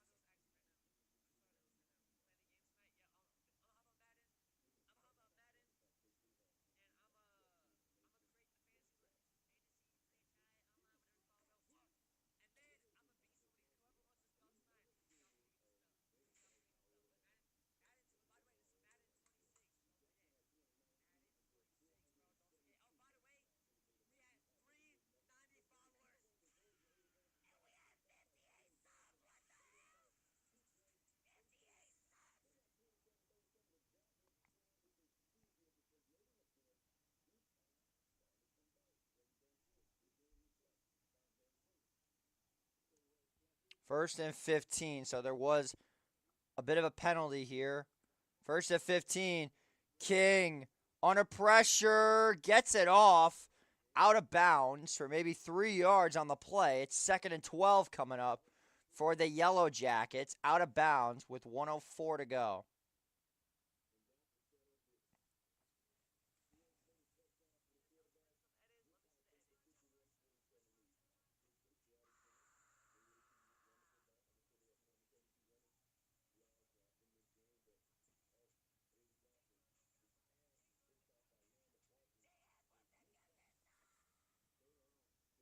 Second down and 10.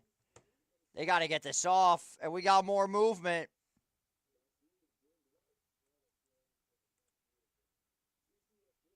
Penalties are catching up to Georgia Tech. Wow, I can't believe Houston lost. Actually, I can.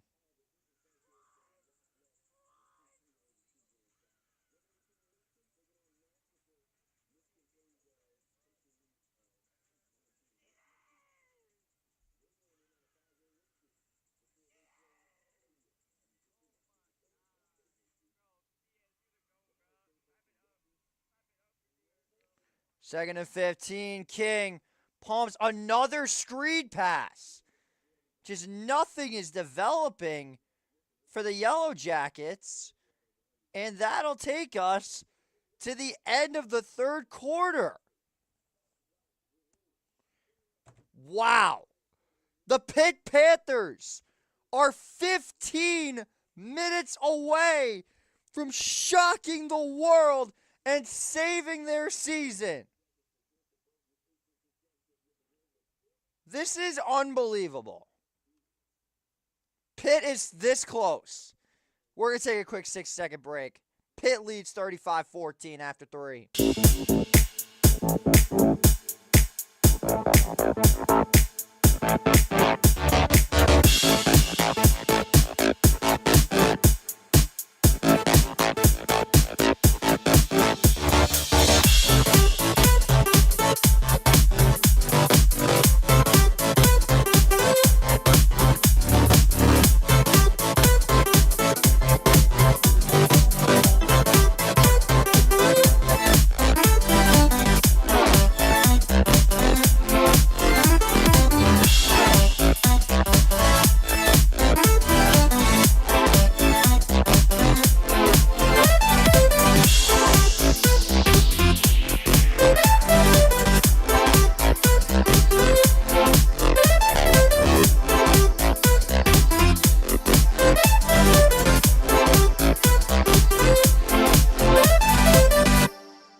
This is just out of control.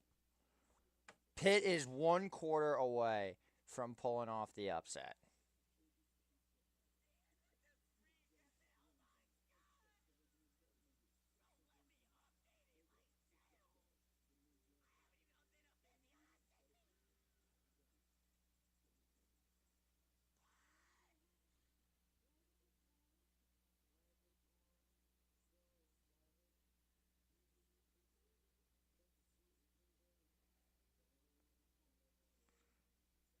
Well, he flat out destroyed my voice. I don't think I have anything following that Lovelace pick six. And I still have half a game to go, bro. I still have half a game to go. I still have another game to do after this. Why did I agree to this? Oh my lord.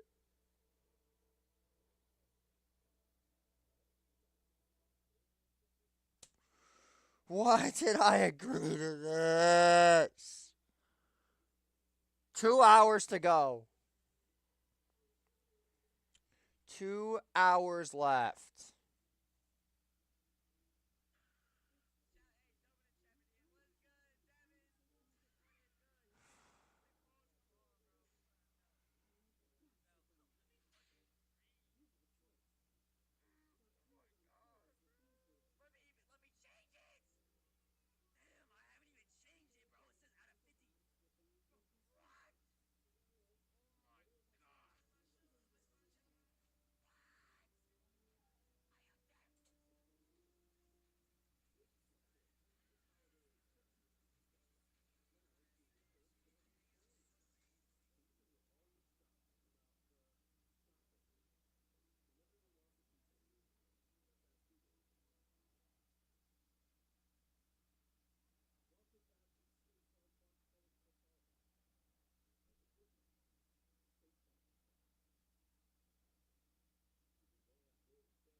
Here we go.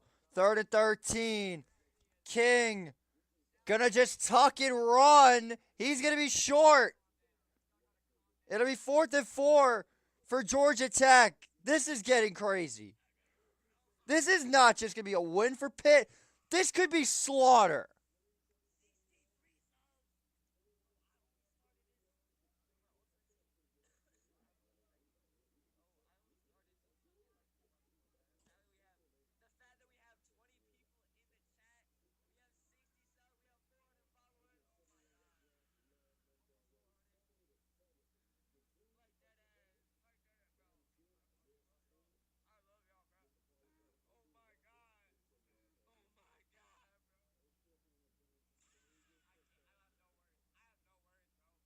Holy Christ. 4th and 9 was a 5-yard penalty. So now you've got to punt this ball away. Things are just getting from bad to worse for Georgia Tech.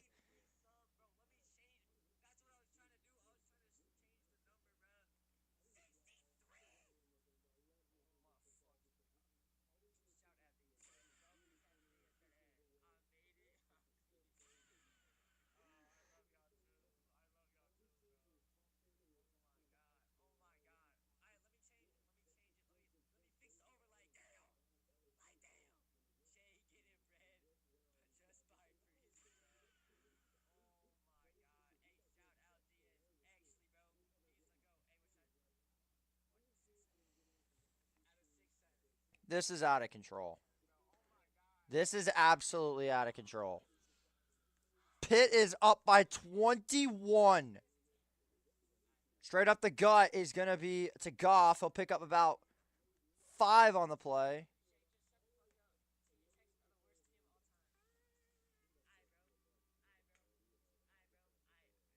This is fucking crazy.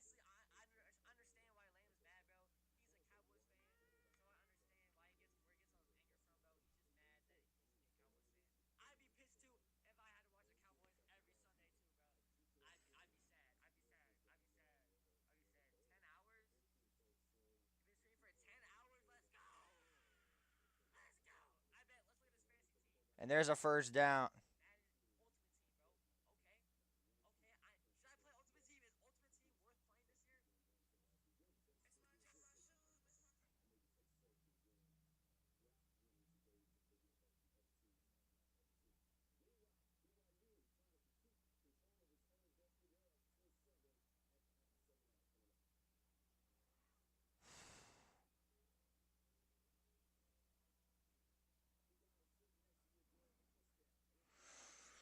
Here we go. First and 10. Heinzel. Under pressure, down he goes again. Another sack for Harvey. It's 2nd and 14.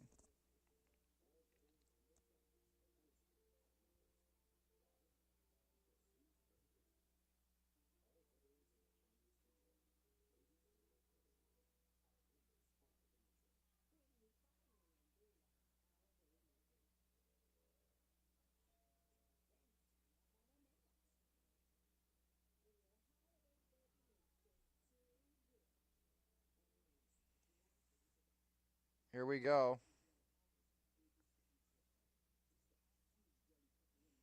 2nd and 17. Heinzel steps into one. He's going to take off. And he's finally down about the 25-yard line. It'll be 3rd and about 10.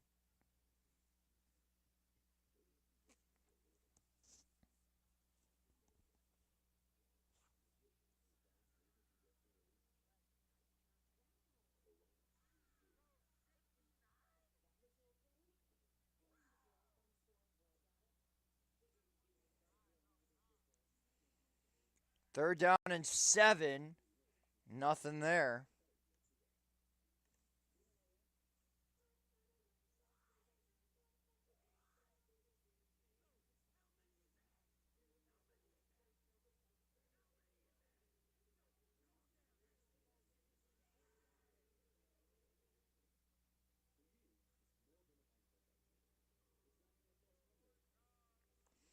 Fourth and 7, and somehow, by the grace of God himself, they've got some fight left. Somehow Georgia Tech remains in this football game.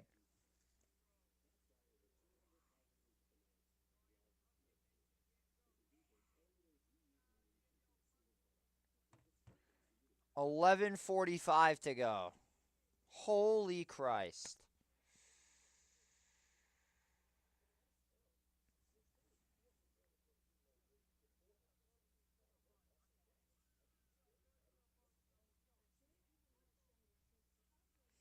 $11:55 to go. How is this still a football game?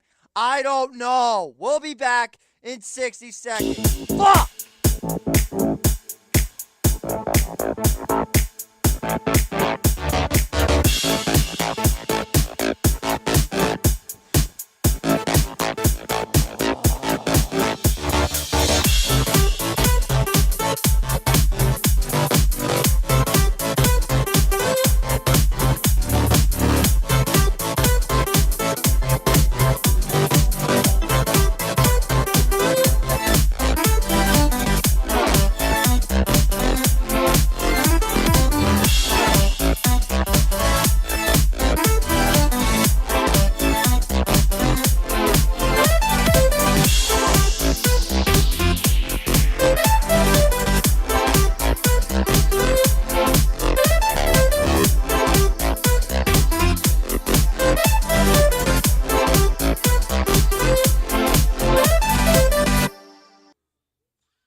This is fucking crazy, bro. This is crazy.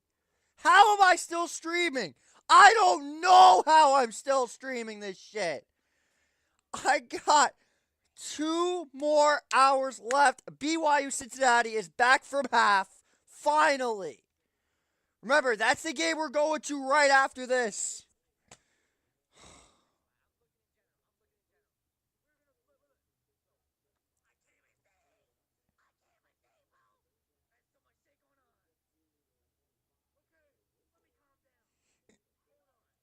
This is fucking crazy.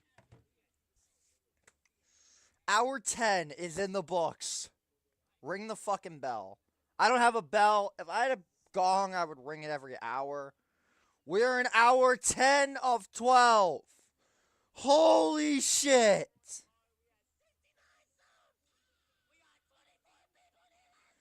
Haynes King trying to work a miracle. Is Pitt gonna shit? Is Pitt gonna once again pit the bed? Up by 21. I can't even talk. I've been streaming college football for 10 fucking hours. 1st and 10. King, the screen. It is complete. There goes Malik Rutherford for a first down.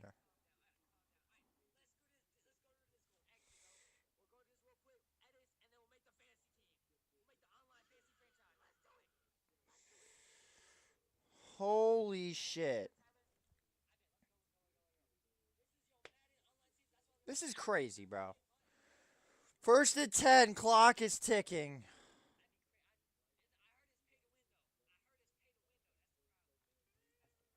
King steps up over the middle. He's got him. Malik Rutherford, who has been with Georgia Tech for God knows how long. Holy shit, man.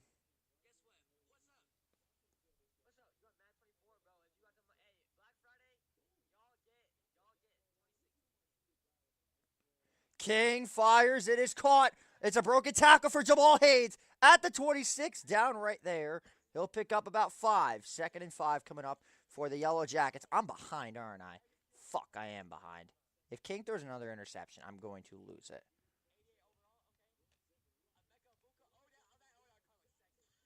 I'm about 30 seconds behind. Nice. 1st and 10. Nevertheless.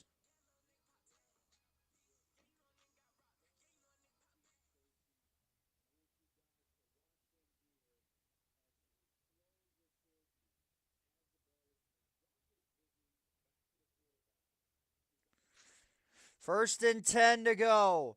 King, under pressure, going to scramble. Breaks a tackle. He's going to pick up 8. 2nd and 2. All of a sudden, Georgia Tech's got something brewing.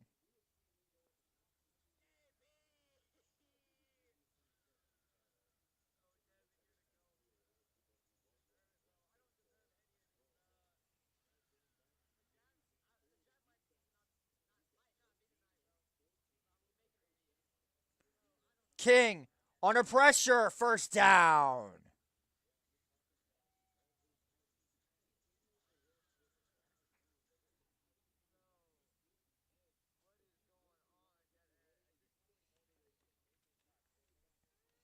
First and goal to go.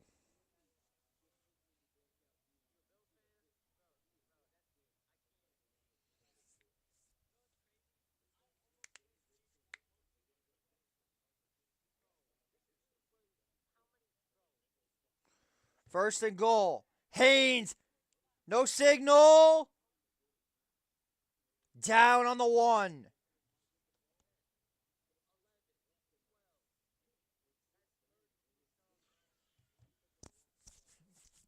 Haynes is down. They're going to stop this clock with 8:26 to go. Yeah, we know that. Stop the clock at 8:26. What do we got here? That's the question.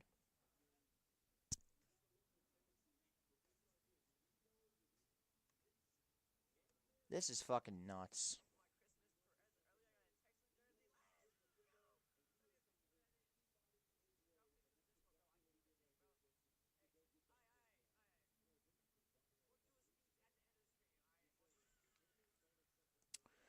Here we go.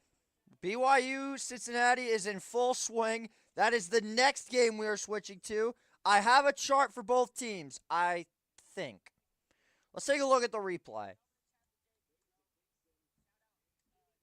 Oh, that knee does not look down.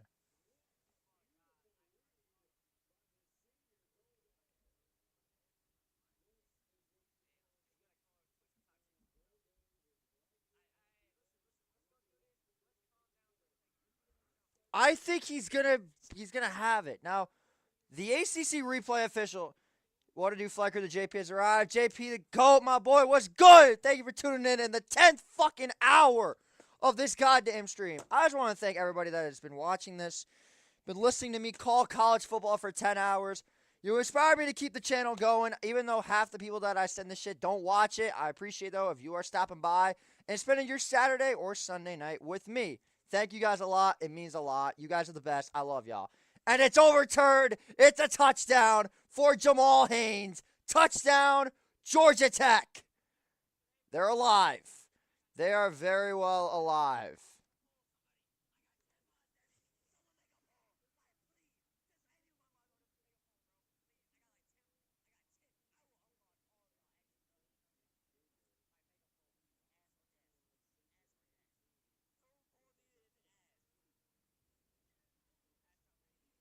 It's a 2-score game.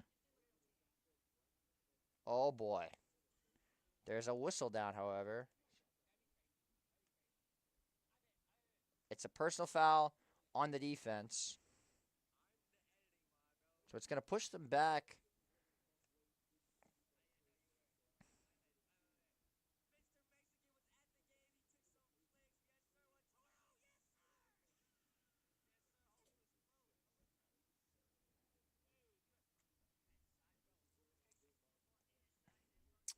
This is fucking insane, man.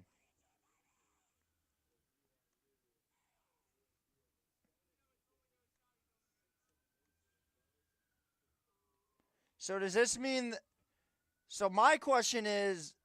So Georgia Tech's going to kick 15 yards up. I think they just squib this kick.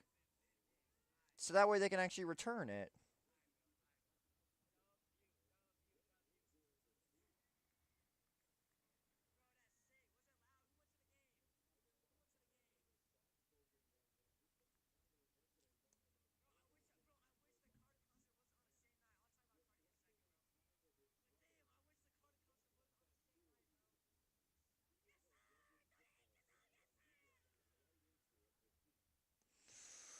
Here we go. Let's see if BYU can get into the end zone here. They lead 10-7 against Cincy. Bachmeier. He gave it to... I could not see who that was. It was Parker Kingston. 2nd and 10. We're keeping a very close eye on that game. Let's run through some scores, shall we, of the current state of college football this evening in the final 2 hours of the stream. Penn State leads 37-10. They're going to pick up a big win over Nebraska. Pitt obviously leads in this one 35-21. Boise State up by 20, 34-14 against Colorado State. Tennessee up 31-0 against Florida. This is just sad, man. North Texas continues their tradition of putting up 45 points a game, up 49-21 against Rice. Illinois is losing to Wisconsin 17-10. Are you fucking kidding me, man? Stanford is ahead against Cal, 17-10. LSU is beating Western Kentucky 7-3. Man, they need Lane Kiffin bad. This offense is dog shit. Holy shit. Arizona State up 13-7 against Colorado. BYU leading 10-7.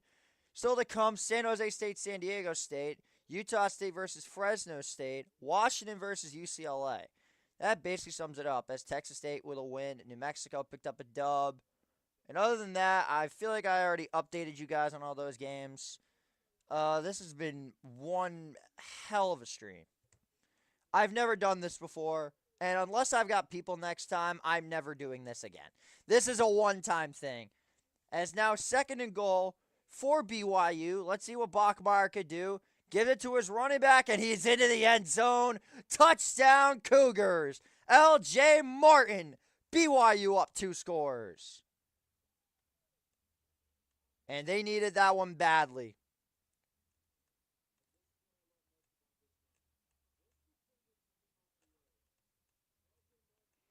(17-7). BYU out in front.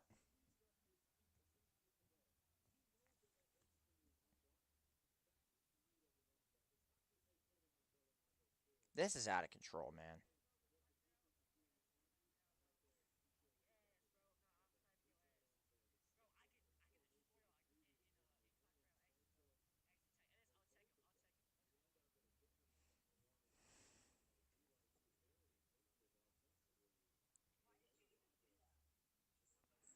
It's an onside kick. Pitt got it.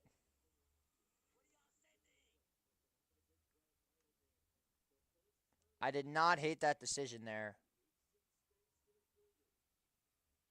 to go for the onside kick. In fact, I kind of respected it. Regardless, that's the wrong scoreboard. Damn it.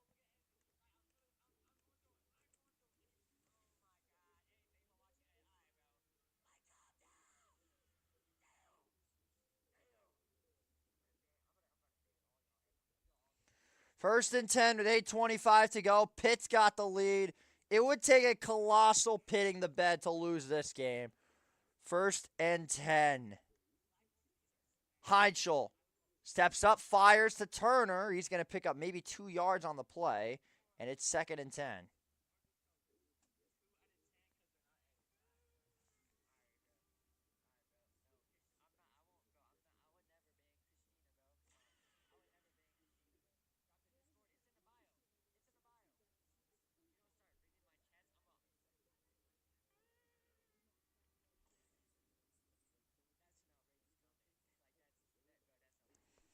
Here we go. 2nd and 9 coming up for the Panthers. Heinschel steps up, fires, caught.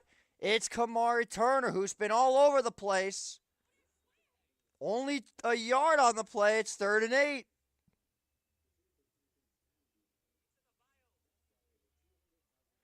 Check 1, 2. Check 1, 2, 3. JP, tomato, whatever the fuck you want me to say. I don't know.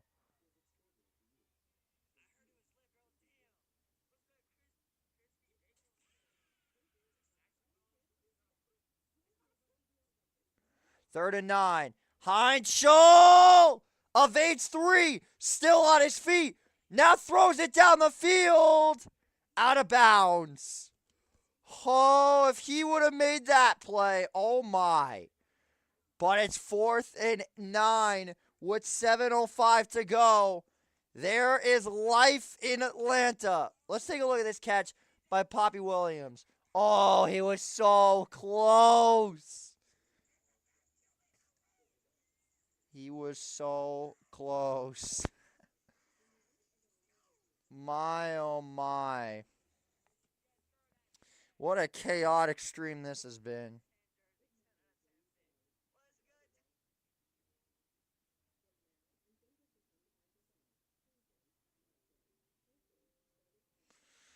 Fourth down and 9 coming up. It's a fake punt. It doesn't work. It doesn't work. What a stop for Georgia Tech, and there's life. You've got to be kidding me. Pat Narduzzi, what are you doing? I don't hate the call of a fake punt, but he's got no shot at that. What are you doing?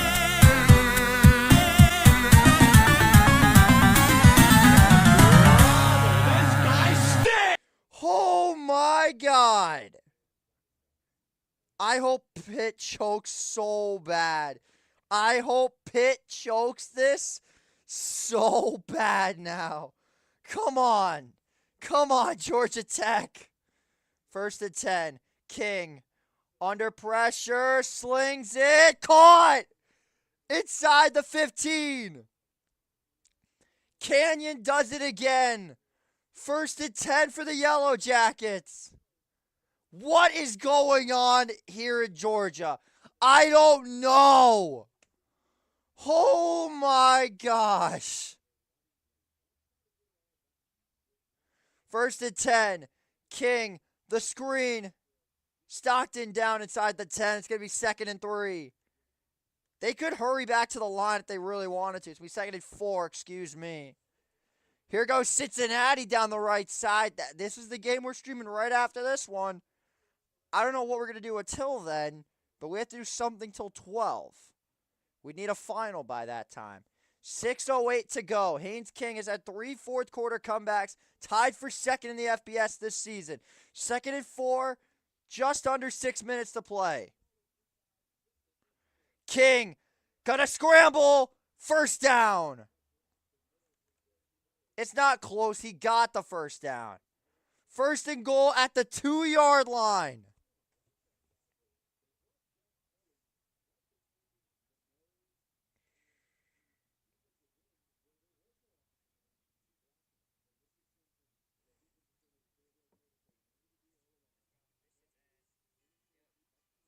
And King stumbles and falls.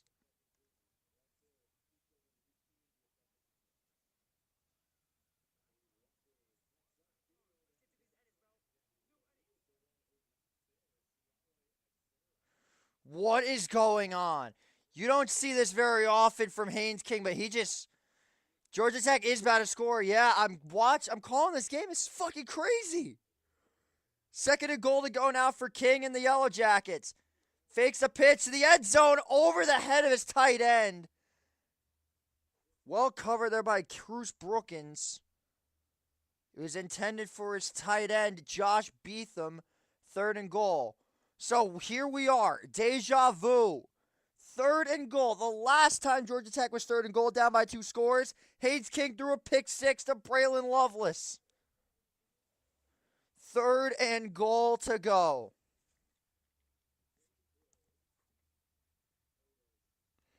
This is becoming just a ridiculous football game. A game that will be told of legend. 3rd and goal.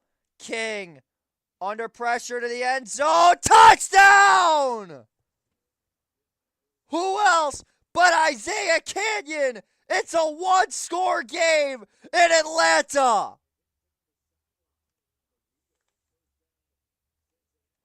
Wow! The Yellow Jackets with life, with 4:51 to go. This is why we love college football. Holy shit. I'm loving it. I'm loving it.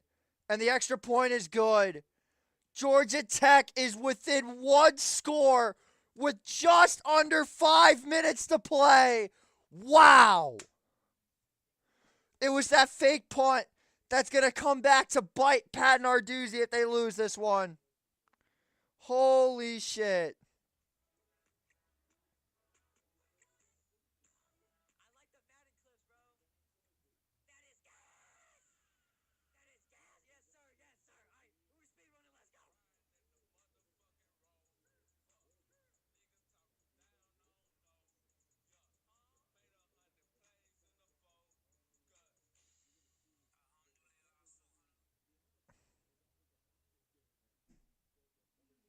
This is fucking crazy. Georgia Tech has a legitimate shot at coming back in this football game.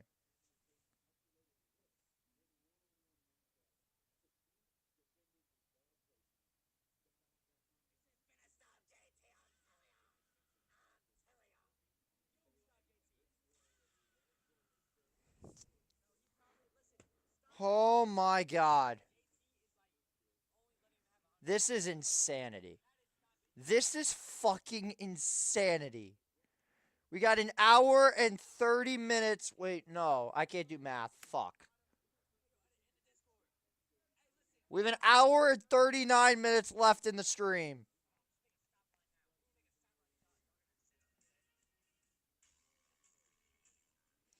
This is fucking nuts.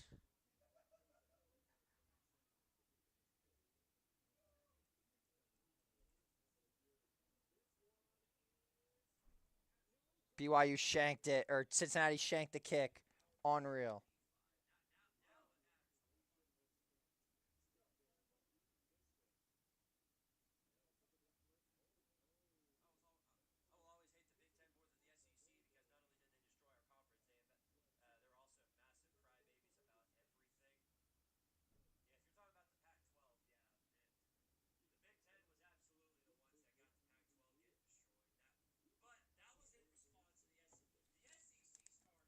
This is fucking nuts.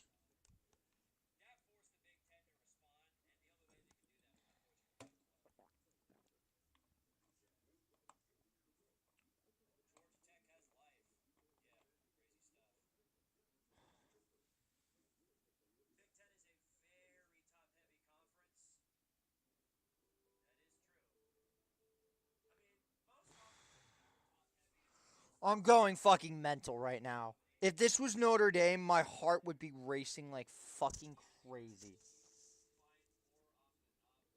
Stanford is still up, if I'm not mistaken, 17-10. Nope, they're now up by 2 scores.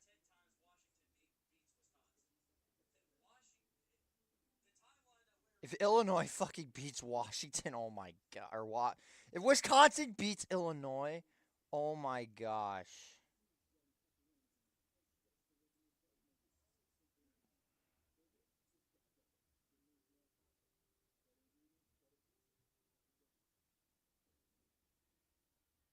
Holy shit. My word. Oh, and 340 when trailing by at least 28 points. South Carolina won lolcow of the week last week. Could we see a second 25-point comeback in consecutive weeks by notorious chokers? This would just be unbelievable. 1st and 10, 4:51 to go. Biggest drive of the game. Throw, it is caught. Hicks gets hit immediately at the 30. It's going to be 2nd and 5 coming up for the Panthers. Bro, if they do all this and Pitt just wins, this would be so fucking funny. I'd be laughing at Georgia Tech more than anything.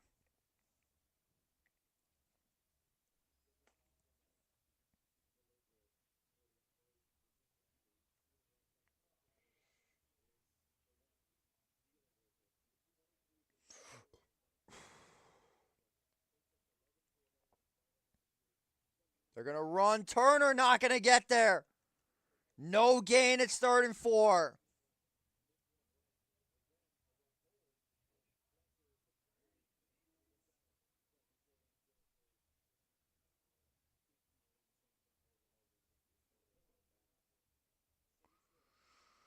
What is happening? Holy shit.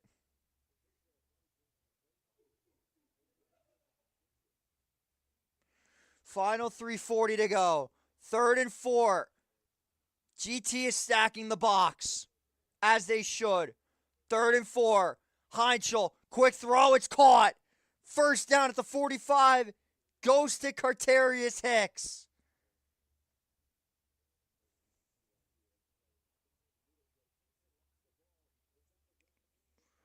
Holy shit. Pitt is about 2 first downs away.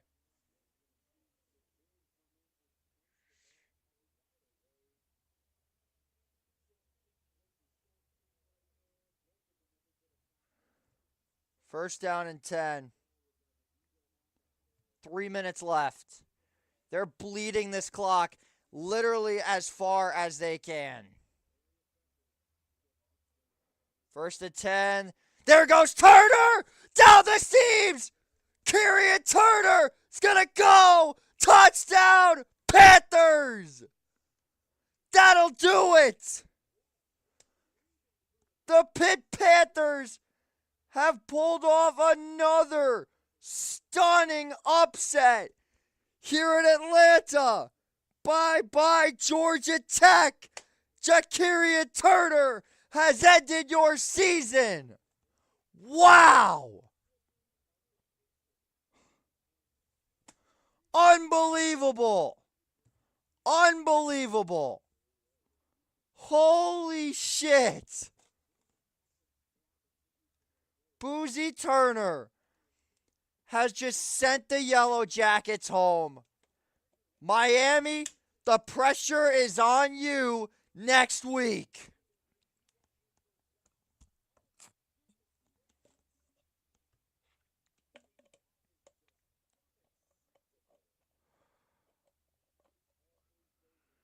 Holy shit, man.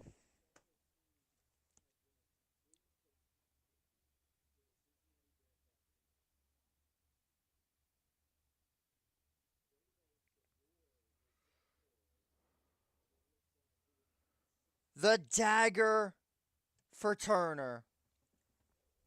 Holy shit. Oh my lord. You've got to be shitting me, bro. You've actually got to be kidding me. Did Cincinnati nearly just block the punt?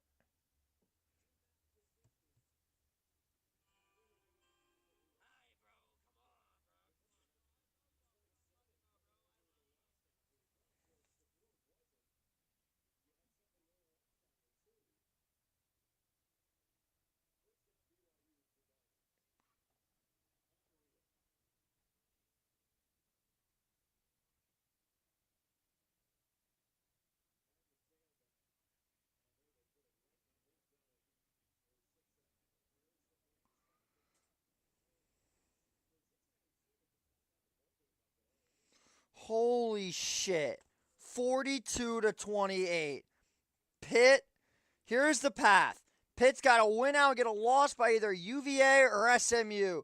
If Georgia Tech, all they got to do is win tonight. But it's looking like they need a miracle. King, just going to sling it down the field. It's caught. That's a big catch in the Pitt territory on one play by Bailey Stockton. 1st and 10 for the Panthers. They needed that in the worst way possible.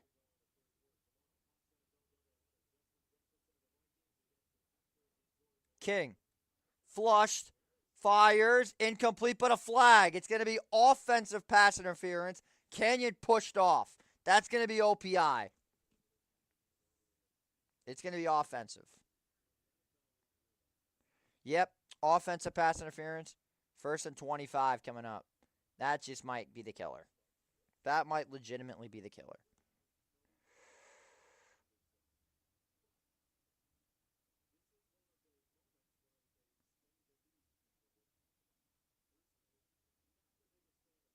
Holy shit, man. That is just unfortunate. A 15-yard penalty for offensive pass interference. Here come the blitz. King, flush, batted up, nearly intercepted. Oh my. 2nd and 25, 2:16 to go. What is going on?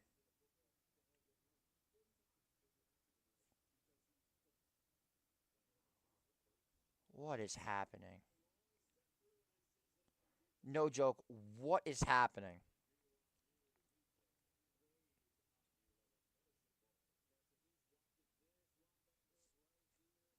Second and 25. King, flushed. Down he goes. Only picked up 2 yards there.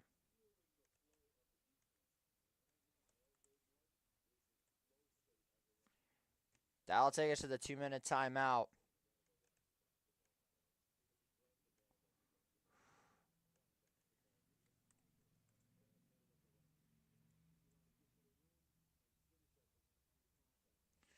It's literally all going to come down. It's legitimately all going to come down to Miami versus Pitt. It is all going to come down to the Miami-Pitt game. That's going to decide who gets in. Winner of that most likely goes to the ACC title game.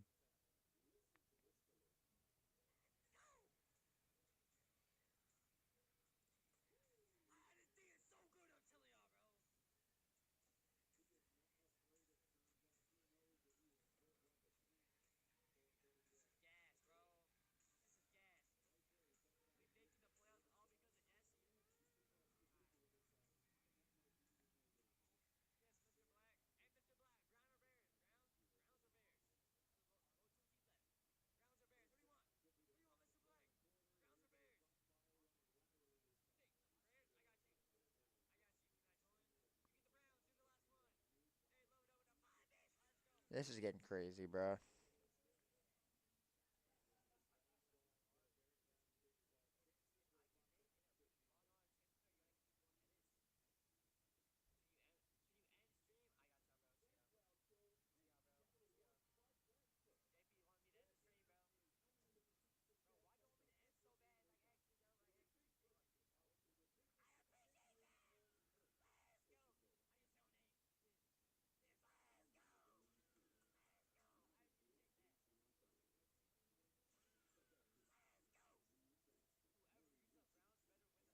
This is fucking crazy, man.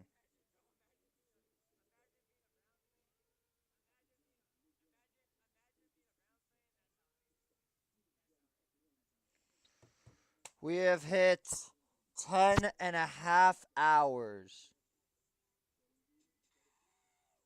This is fucking nuts. How I'm still streaming, I have no idea. This is just crazy, man.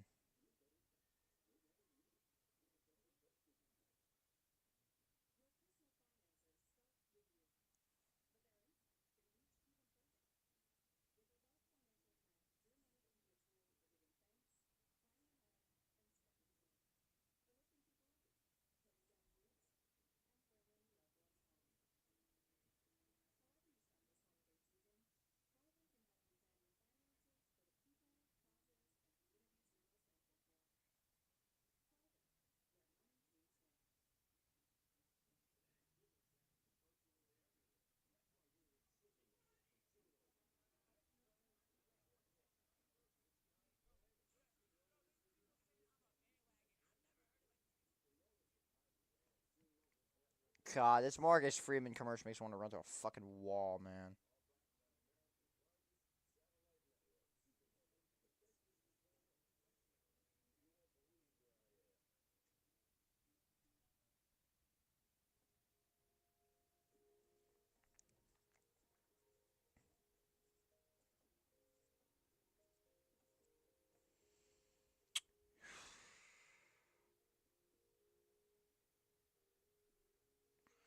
Third and 24. King slings one. It's caught. What is happening in this game, man? Holy shit.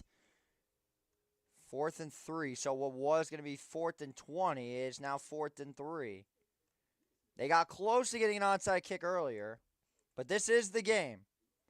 Pitt brings the blitz. King stays up. Throws it. And no, he went backwards. Hayes is short. Pitt's going to win.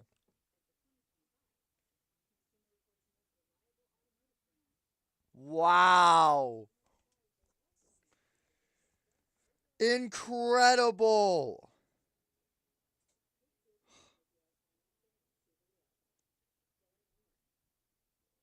That's going to do it, man. That's going to do it.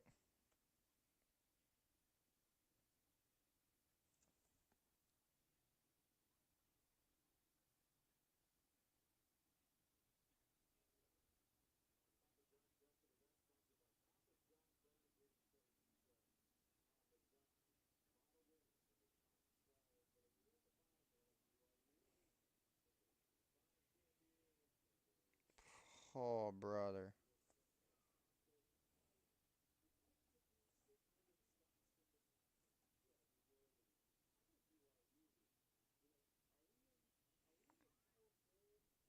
This is insane.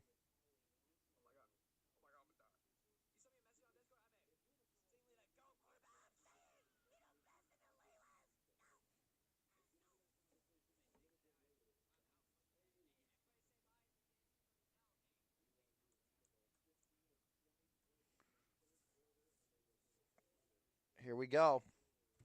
This is fucking insane, bro.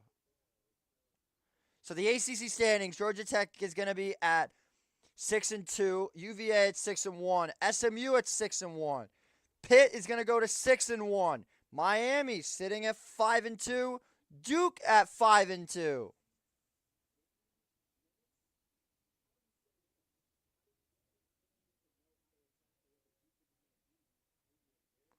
Pitt versus Miami is going to be brutal.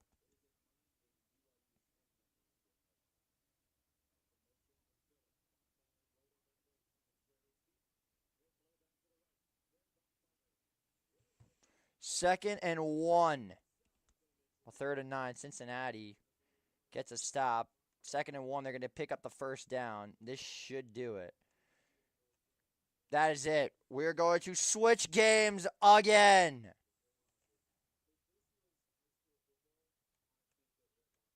We've made it to the 4th quarter, bro.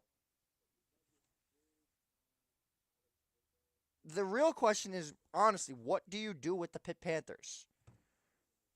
What else is going on that's interesting? Or that has a lot of time left. Not a lot of games. Could do ASU Colorado. That could be interesting. BYU knocks through a field goal. It's now 20-7 in that one.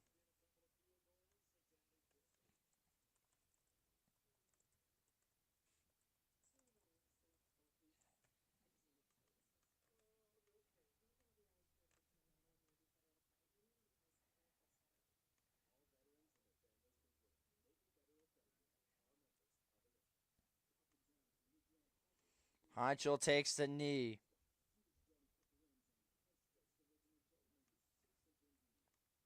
What a win for the Pitt Panthers. My goodness, did they need that. So we're now about to switch again.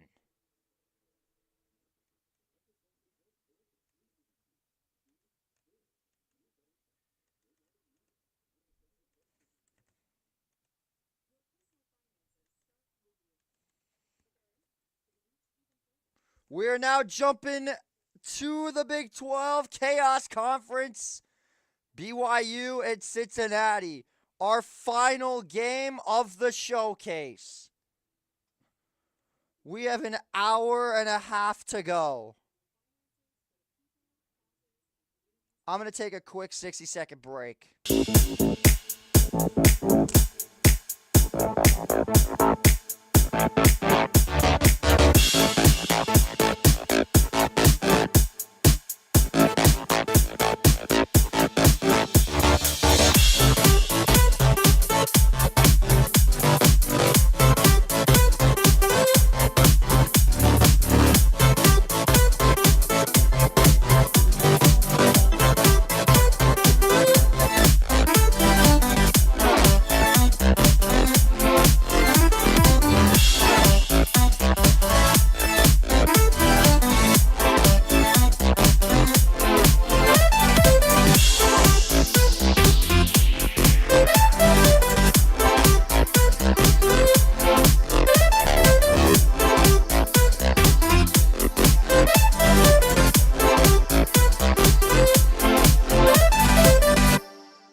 We're back for our final game of the showcase.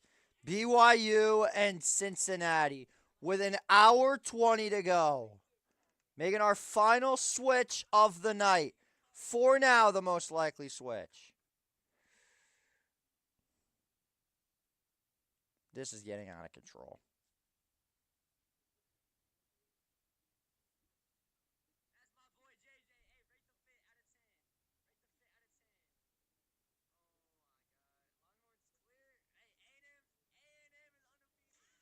A&M is undefeated. He's right.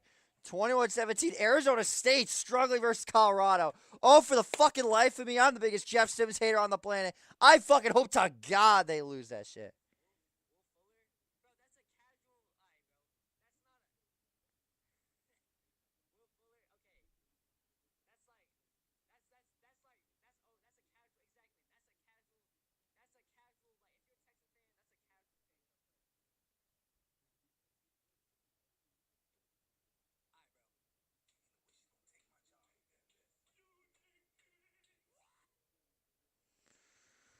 Will Fuller, okay. 20-7. Let's see what Jeff Sims' incompetent ass can do. Oh, fuck. They got a first down. God damn it. Forgot Jordan Tyson is very good at football, unfortunately. Yeah, the score is off. It should be 20-7. There you go. Right there. Bada bing, bada boom.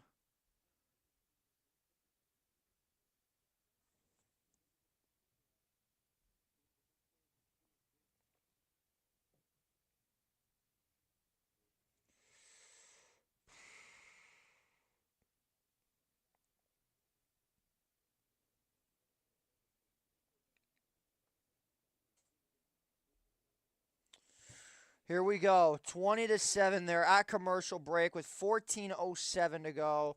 We are an hour and 18 minutes away from me being done with this fucking stream, bro. But I'm loving it. I'm loving it, but I'm hating it at the same time, bro. Got an hour to go, baby. We can fucking do this shit. I know we can. But right now, we're going to continue the hate watch of Jeff Sims, my mortal enemy. Second and 10. What can this incompetent piece of garbage do? He looks. Oh, god damn it. That should have been intercepted. This is the one time you're going to see me root for Colorado because I absolutely hate Jeff Sims. He's a piece of shit and I don't like him. He's awful at football.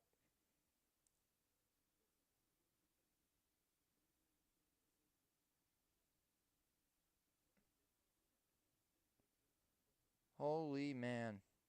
This is getting out of control.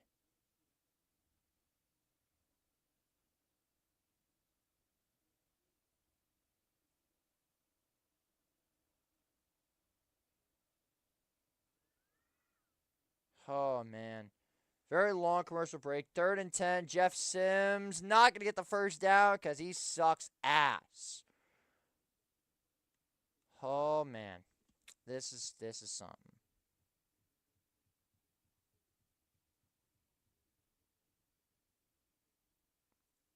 I acknowledge anybody that leaves comments in my stream.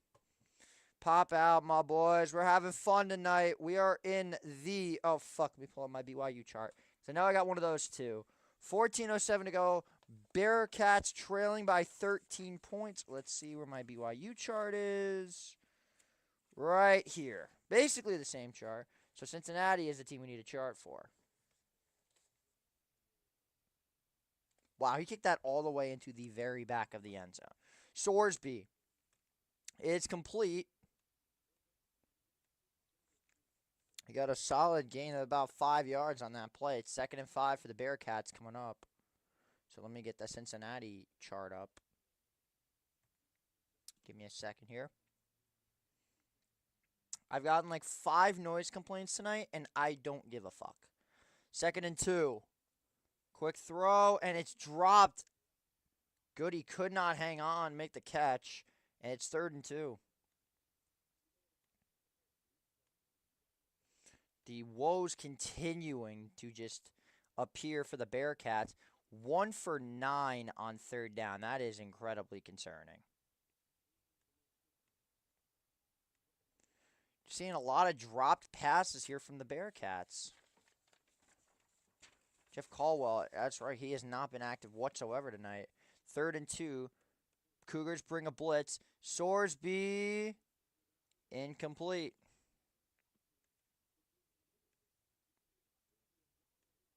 Sorsby got lit up on this hit. Let's take a look at the replay here. Let's see. He's got... You missed that one bad. Oh, he got popped on the shoulder. 4th and 2, they're going for it. They're 2 for 3 tonight. I like it. It's 4th and 2.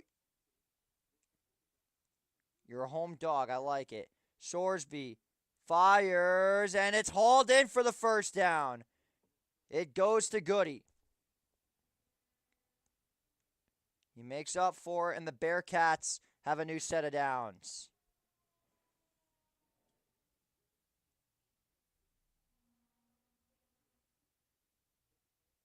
This is just getting out of hand. And I love it. 1st and 10. It's a screen. Goody wrestled down after 4 yards on the play. It's going to be 2nd and 5.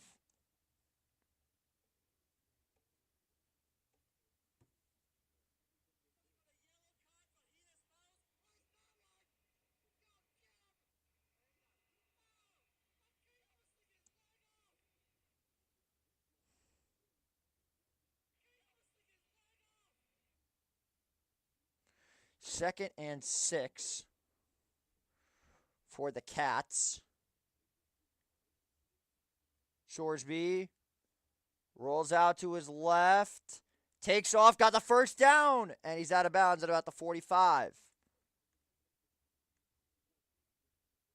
We've yet to have any chaos yet besides the pit game. Can we get an overtime game, please? It would drag this out till fucking 12, and I need that. Colorado just about to win. I think this will be returned for the Sun Devils. And wow, he broke like 3 tackles on that.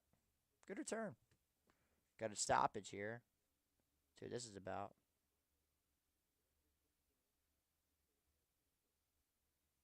Official timeout on the play.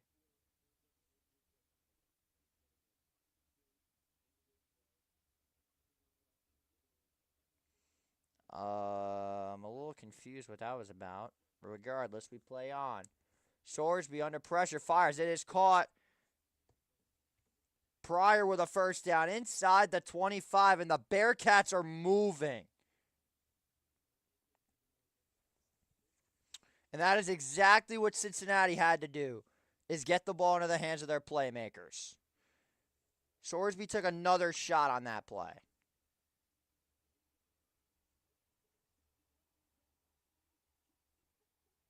Oh my God, the Sun Devils fucked the ball. That's beautiful. To end the quarter, the Sun Devils fucked the ball. Sorsby gets the screen. What a play. That ball's out. But they're going to stay down by contact. Oh my God, did Cincinnati catch a break? Did Cincinnati ever catch a break? Holy shit.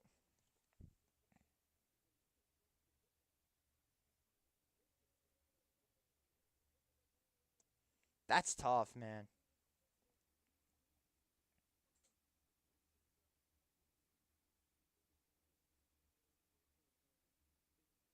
Ball's out.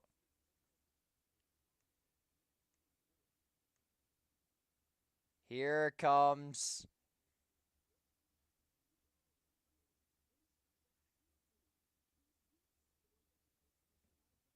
And here's where Cincinnati's going to get fucked. Because that is clearly a fumble. That's going to be Bearcat. That's going to be Cougar football. That's going to be Cougar football.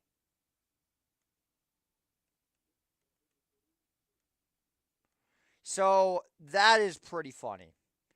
Both teams have fucked the ball on consecutive plays if this result gets overturned. That would be pretty insane if both teams have fucked the ball in back-to-back plays.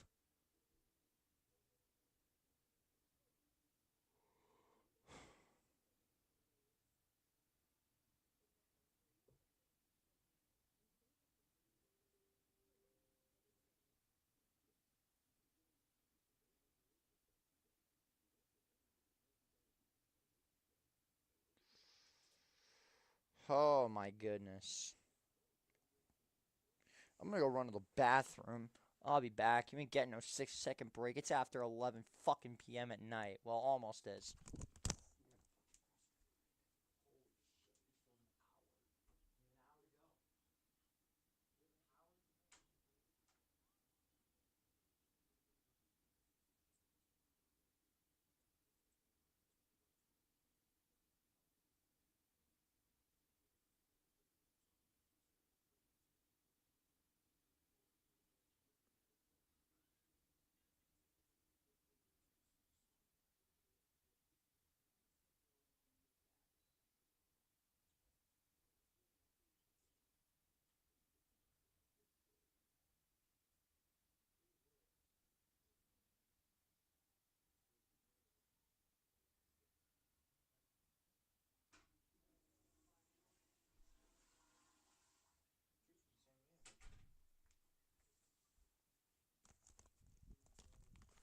Alright, you fuckers, I'm back. Got about another hour and 8 minutes left to go in this stream. I just had to take a quick restroom visit. This is almost definitely getting overturned.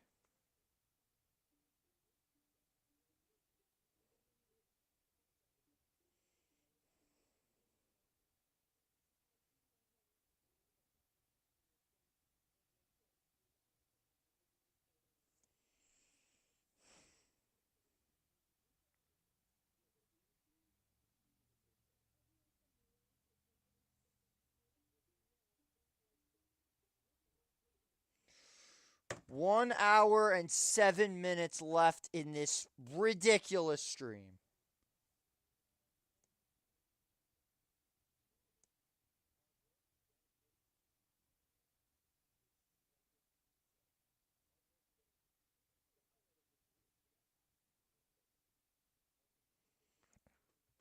That is, whoa, that's closer than I thought. That is closer than I thought.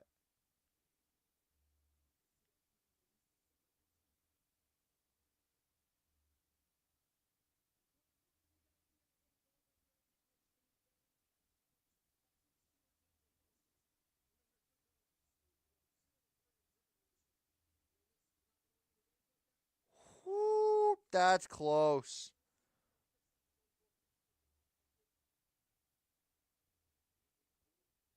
I think this is going to be a fumble, but it's close.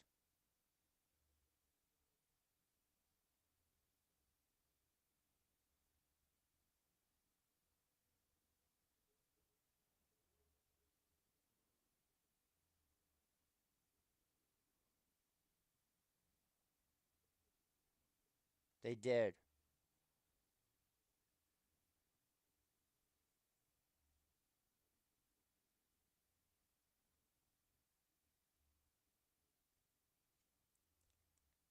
Well, there you have it. What a play there by Beasley. Glasgow recovers it, and a fumble only means one thing. Cincinnati, for the first time well, probably not the first time, but the first time since I got on your stream, y'all have fucked the ball.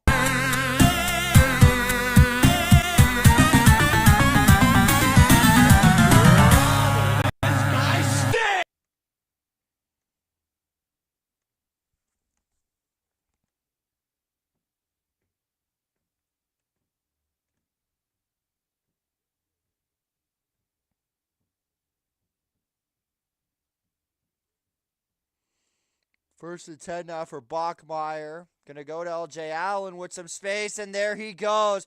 LJ Allen down to the 43-yard line. Another first down for the Cougars.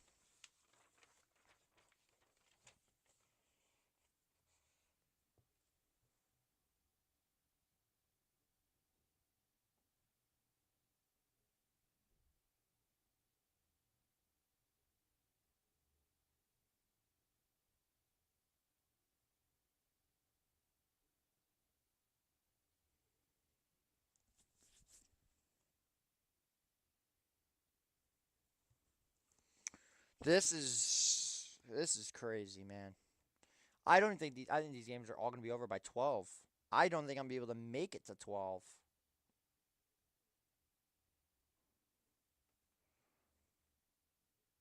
Timeout for the Cougars.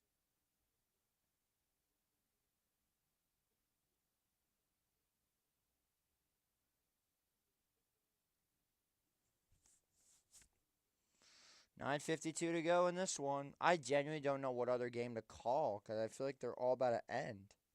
Wisconsin just beat Illinois by 17. I know more than the fucking playoff committee confirmed.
hour to go, boys.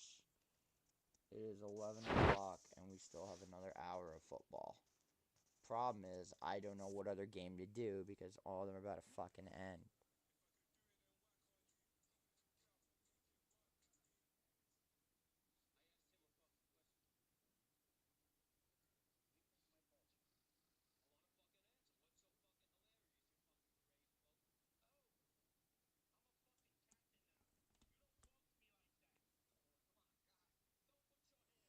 So one of my favorite scenes ever.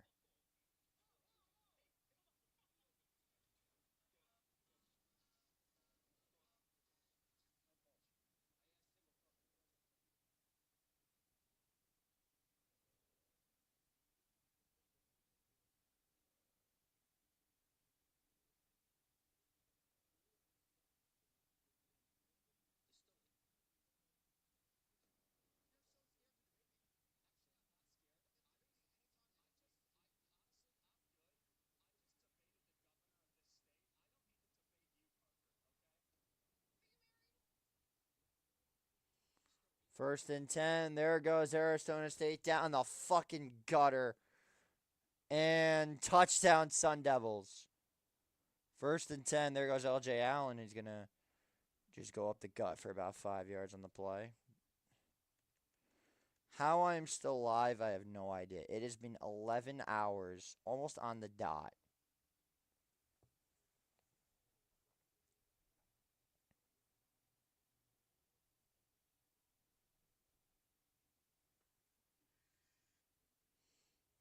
And we have officially hit the 11th hour. I don't have a sound effect, unfortunately. 2nd and 7 now. Screen to Livingstone. Or that's the Kingston, excuse me, not Livingstone. That's that guy's on Texas Tech. 3rd and 4.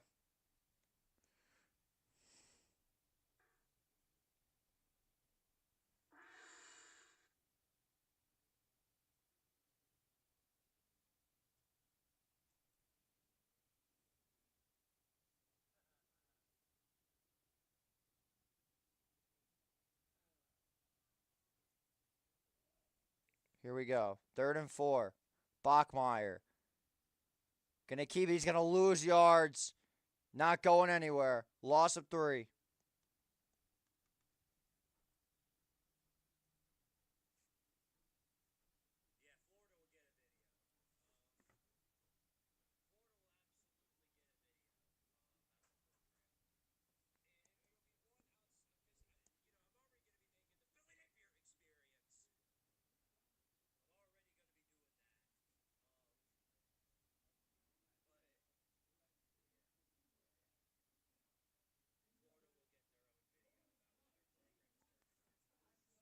And the fair catch at the 14-yard line.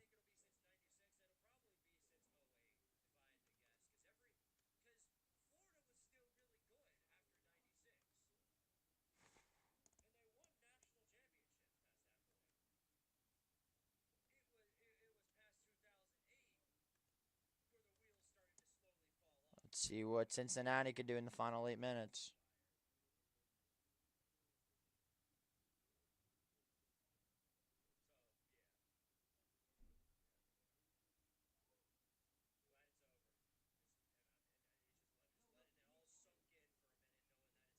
$7:51 to go for Cincy. Sorsby steps up, fires, caught. Johnson with a first.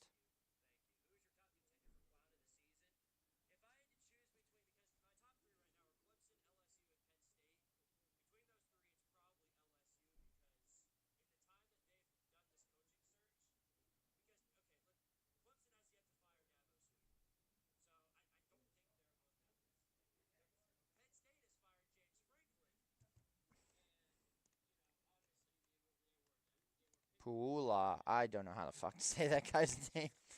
2-yard gain on the play, 2nd and 10.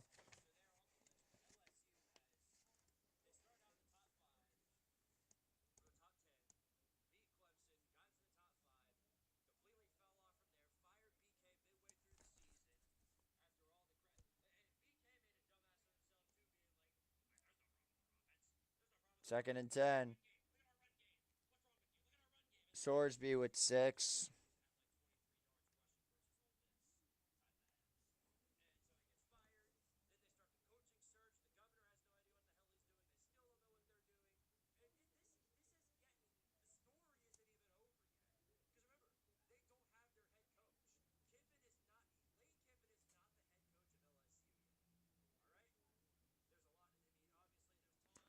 Third and 5.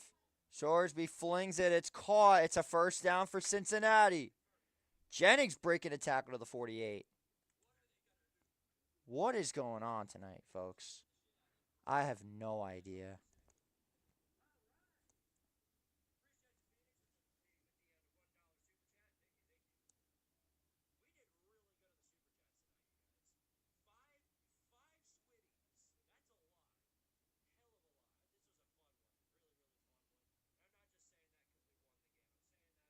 Sorsby going deep to the right side. Caught!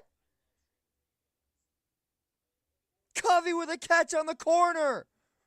First and 10 for the Bearcats.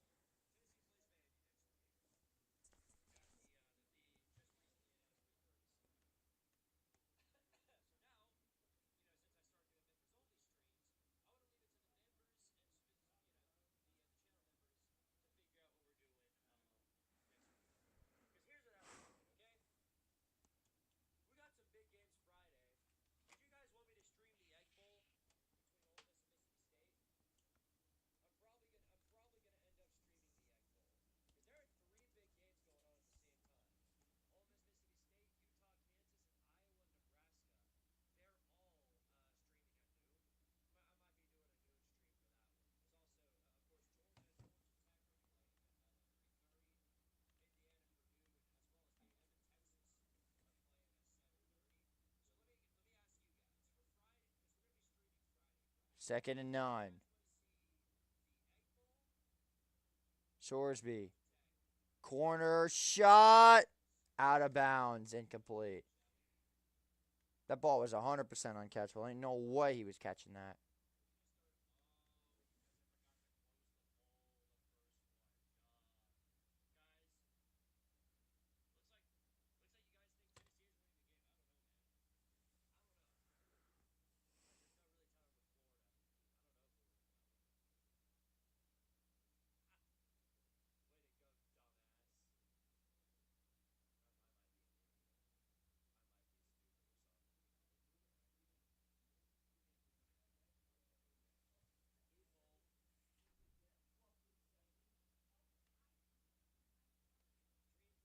Oh boy, that's bad.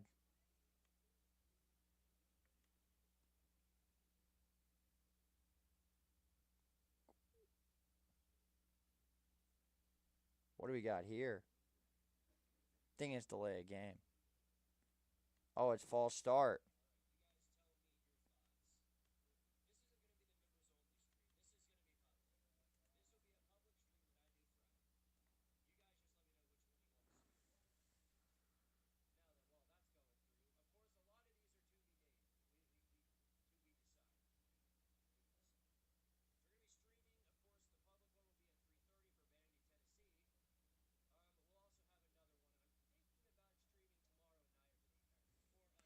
Third and 14. 4:41 to go. You need a first down here. Third and 14. Sorsby to the end zone. Touchdown! Caldwell. Bearcats got life.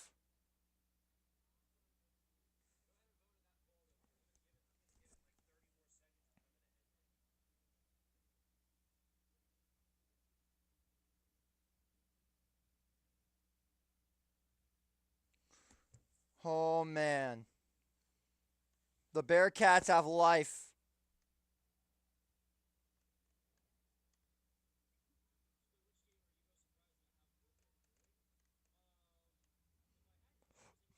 And the point after is good. 20-14. I'm still alive, motherfuckers. I got 52 minutes. How is this a game?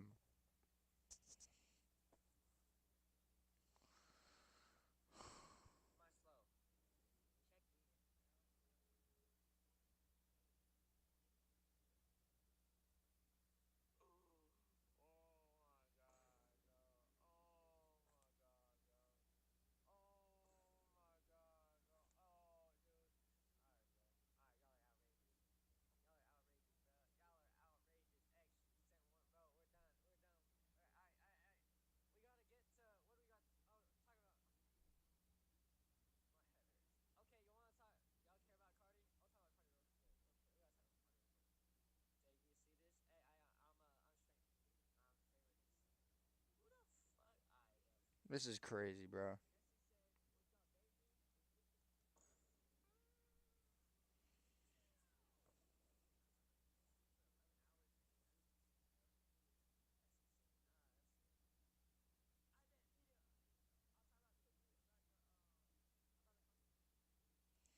This is fucking wild, man. Cincinnati actually has life. Do I think BYU is making the playoff, Logan? That's a good question. I don't. I don't think they will. Unless if their only two losses are to Texas Tech. If they lose to Texas Tech in the Big 12 championship, it all depends. They lose tonight, it's over.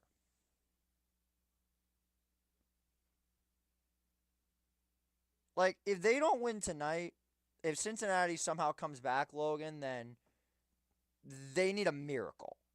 And the miracle is winning the Big 12 championship in Dallas against Texas Tech. That would be the miracle to keep BYU's season alive. If they don't win, if they win tonight, I think they're not a lock, but they have high odds. That's my thought on it.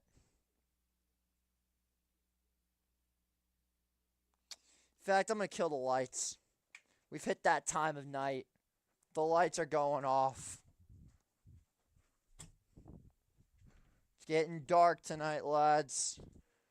We've made it to Big 12 After Dark. Let's go! Big 12 After Dark. Here we go. And yes, I'm 100% going to get food after this. I'm starving. Nippid Night. I like that. That's cool. That's really cool. I fuck with that. Chanting Pump It Up, the classic song of the Bearcats of Cincinnati. We got 49 minutes left in the stream. At midnight, it's over. Unless there's a game that's going on that's chaos.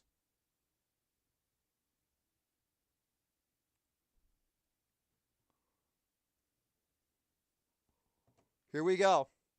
Final 4.5 minutes. Hagan with a nice return. Gets a block at the 15, the 20, 25, and finally down to 26.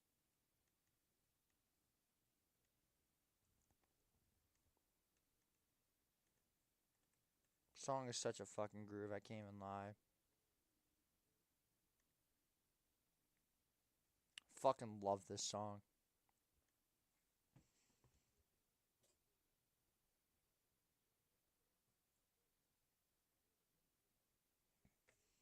The light is on, folks. Big 12 After Dark. We're here. We are here, ladies and gentlemen. 1st and 10. Give to LJ Allen. Or LJ Martin. I keep saying LJ Martin. Or LJ Allen. LJ Martin. Give him about 6 on that play. 2nd and 4. Never mind, they gave him 7. 2nd and 3. But yeah, the Bearcats have fucking life. I don't know how, but they do.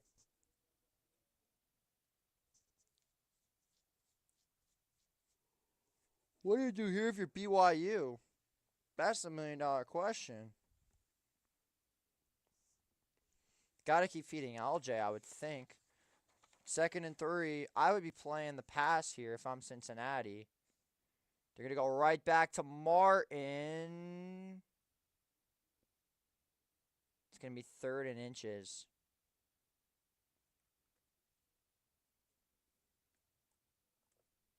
Third and inch. Never mind, they gave him a full yard. 3rd and 1. Big play coming for BYU. This is pretty much the game. LJ Martin shaking up. Not sure what's going on here.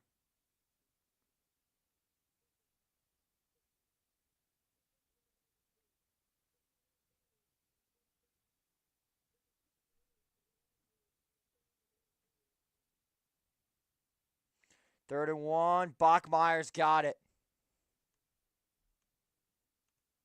Bear with a first down. Wow. That was terrible. Why the fuck did I just do that? God damn it. Someone's going to clip that within 5 minutes. I just know. If those that are watching, they're going to clip that shit immediately.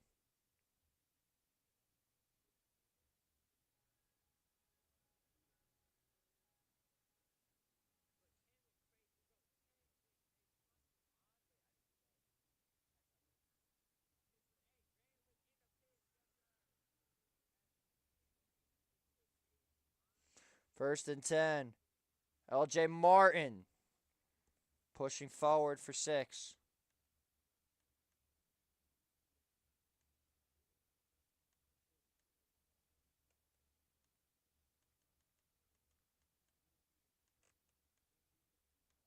.207, the Bearcats take their first time out.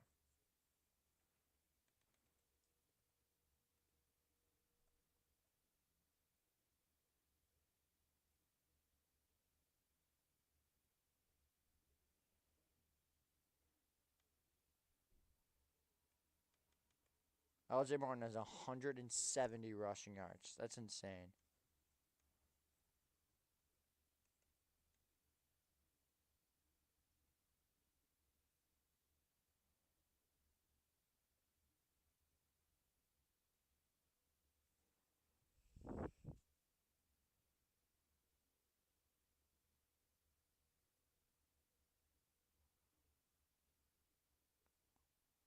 Kanye Udo, the former Army Black Knight, running wild for the Sun Devils as they look to stay ranked. Why they're ranked, I don't know. I think that's bullshit. They should not be ranked. They're not good. They lost to fucking Houston at home.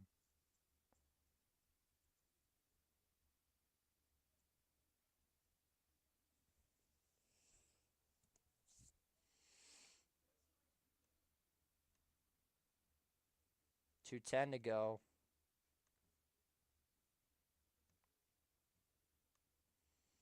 Got 45 minutes left, boys. Here we go. Second down and 3. Now BYU's going to take a timeout.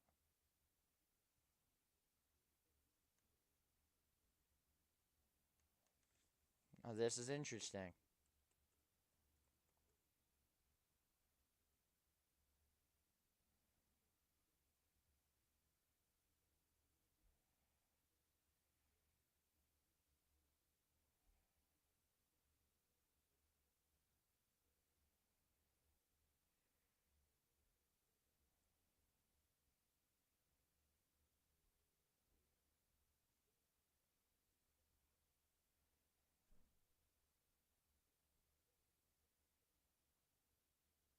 Might have to get those at some point. Not tonight, but maybe a different night. And it's another touchdown for Arizona State. Good question, Logan. My Heisman as of right now is unfortunately Fernando Mendoza, but I think Jeremiah Love is making a legitimate case. Second and 3, there goes LJ Martin for a first down.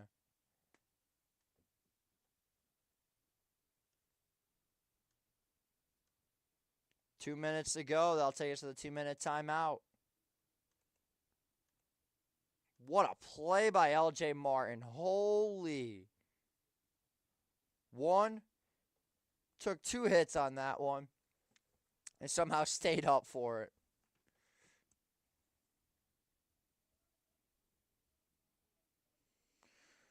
So Mendoza currently sits at number 1. I would say number 2 was originally Ty Simpson, but after last week, I was thinking Marcel Reed.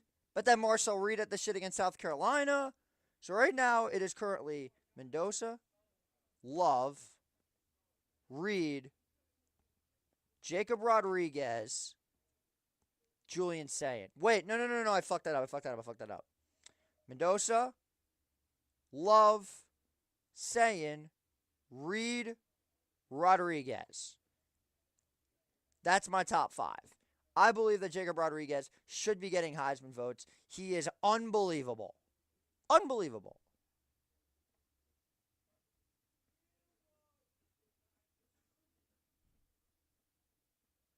What the fuck is going on outside my door, man?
What in God's name is happening?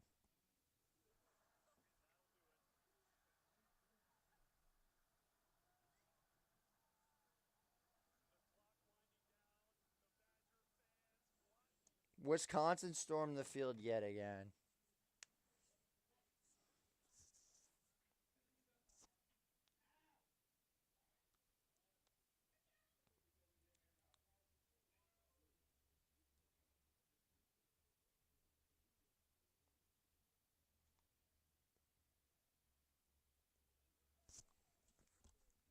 First and 10. Bachmeyer. Wow, he just picked up 7 yards.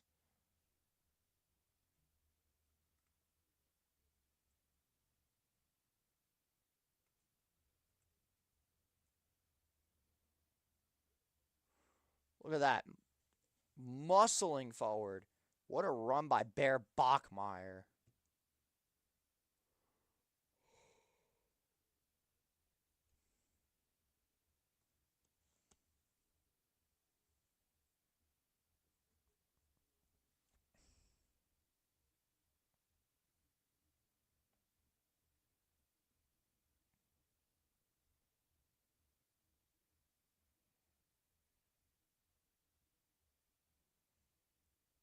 Next week is the big one. The Michigan Wolverines taking on none other than the Ohio State Buckeyes.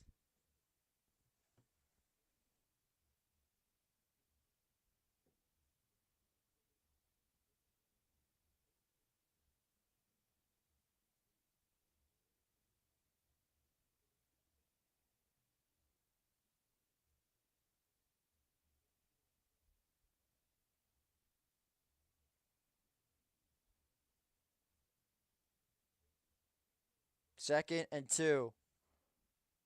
LJ Martin ends the game. That'll do it. The Cougars continue to win as they are just one step away from a rematch with Destiny themselves. Rematch with none other than the Texas Tech Red Raiders. Dude, I genuinely don't know what else to stream. I feel like all the games are over.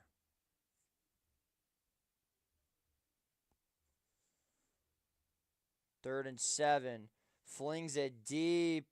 Incomplete.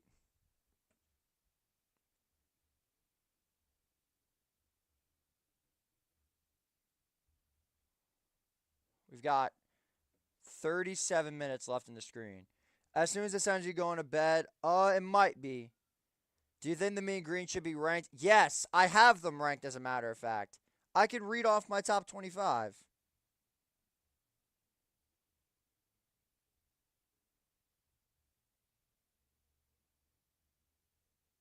Ohio State, Indiana, A&M, Georgia, Texas Tech, Ole Miss, Oklahoma, Oregon, Notre Dame, Bama, Georgia Tech, BYU, Vandy, Utah, SC, Miami, Michigan, Louisville, Texas, North Texas, Tennessee, Missouri, JMU, Navy, Houston.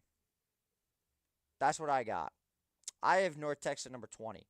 I think they're that fucking good. Holy shit. What do I do for the final 30 minutes?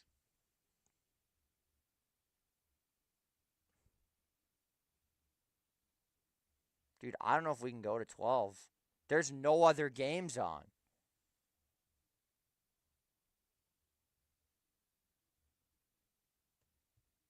Like, legitimately, there's no other games on. Second and 5. And LJ Martin's going to take it to the house. Wow. LJ Martin with the dagger.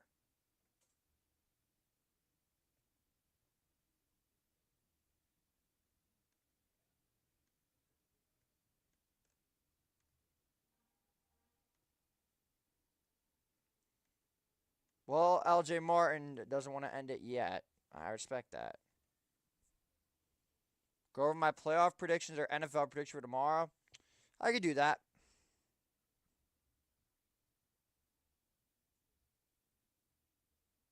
I could rifle off my NFL predictions for this weekend.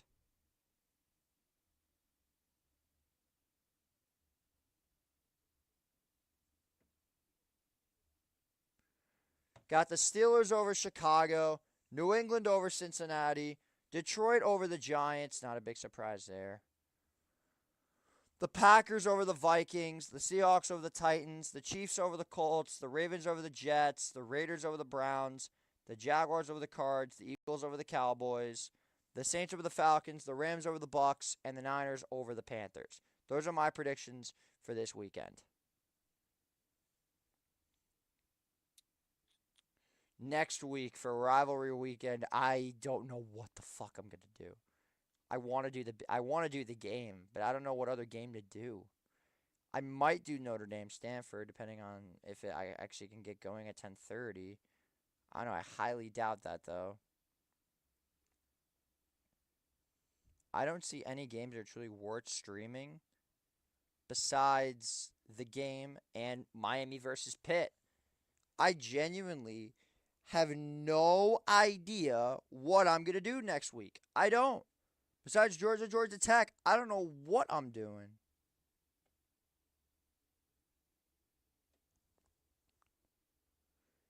I mean, I could do LSU Oklahoma. But that game's really not going to care. That's not going to do much.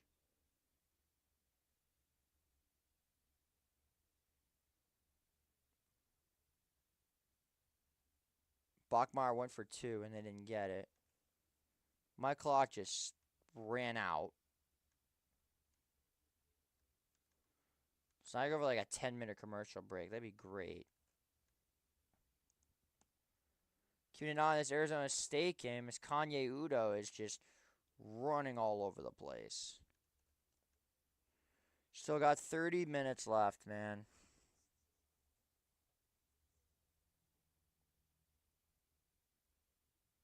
You know what? I think my NBA 2K is done downloading. I don't know whether it is or not, but I'm at least going to hop on that to kill some time. And I'm still technically live for the next 33 minutes. So I'm going to see if it's done downloading. Because I've been wanting to get 2K for a while. I saw it was $32. I made the move. It should be done by now, I would think. Been downloading for fucking 18 hours. Satake trying to win Coach of the Year for the Cougars. He's been unbelievable up until this point. Hey, 2K's done. Hell yeah, let's go.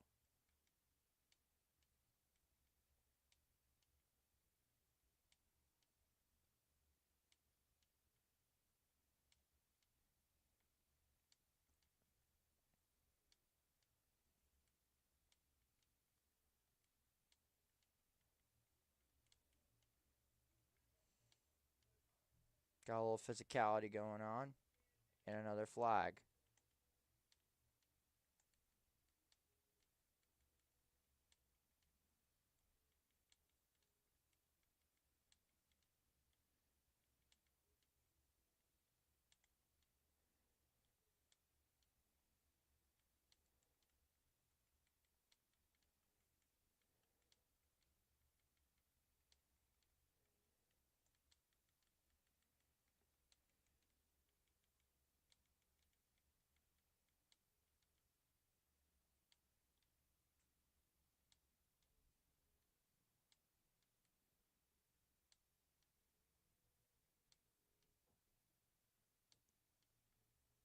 So we've got Texas Tech at 7-1, BYU at 6-1, Utah at 6-2, ASU at 6-2, Cincinnati at 5-2. So they're going to be eliminated.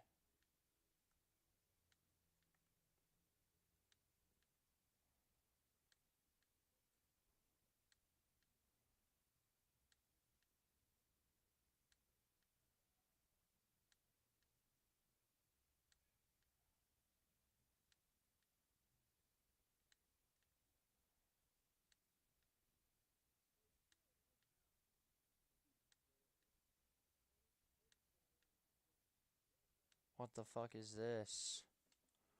Why am I looking at SGA? First and 10, out of bounds.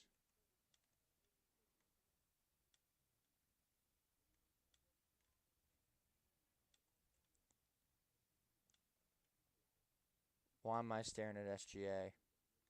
What the fuck is happening?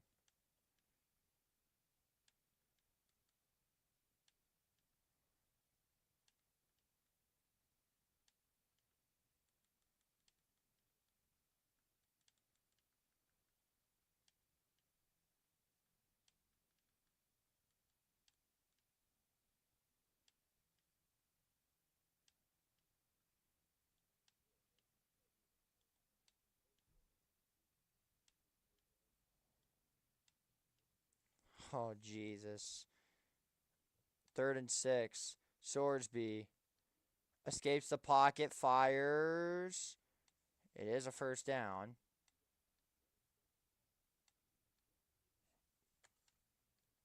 That literally looks nothing like me. Get me out of this, please. I don't want to play in my career, please. Get SGA off my screen.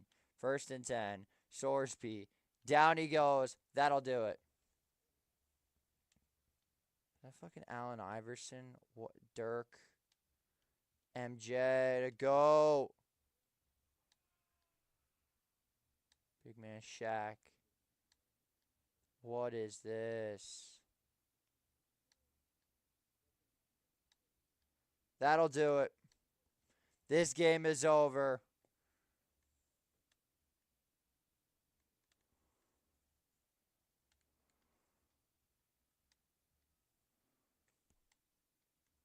Let's take a look and see what's going to happen with Colorado. I get to choose my teammates. What is this? Well, I'm obviously going 2015 Steph Curry. The small forward I got to go with Miami LeBron. Give me Tim Duncan at the power forward. And at the center position, I got to go with 1970 Kareem.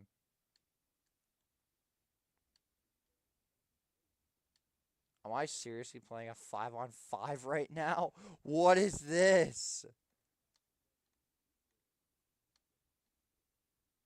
I basically have the best at every position. What is this? Like, dead ass. What is this? I don't know what kind of opening sequence this is. We're going to keep a very close eye on ASU Colorado to end the night off with this game. Supposedly, I have 35 points. Bang out. I don't know why they're still doing this BS. I haven't played 2K in a minute. Oh, God.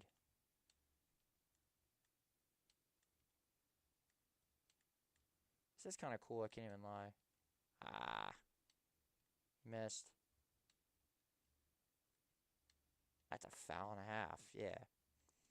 Get me to the line.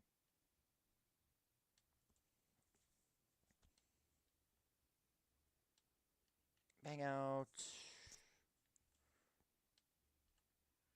No, I deadass don't know what the hell am I playing. What is this? This is kind of cool. I can't even lie. Give me the rock. Bang out.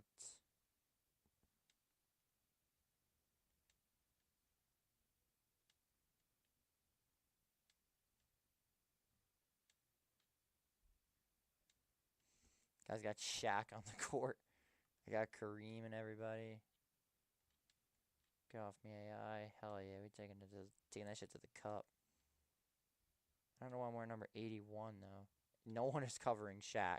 I don't even know what I'm doing at this point. But there's basically no more college football that's on. Bang out. Alright, this is pretty insane. I can't even lie.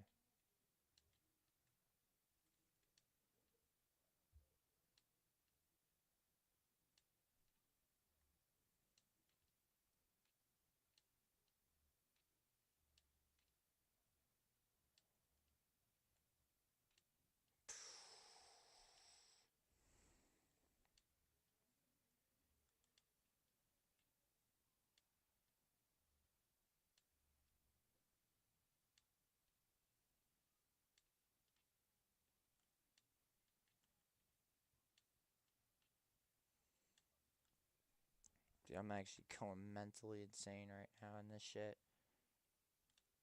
I don't know why this is a thing, but I think this is cool.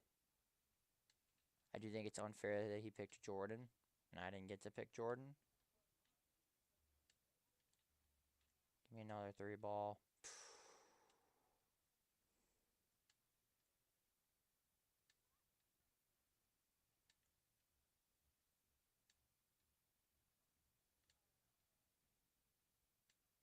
Yeah, quote unquote, diehards.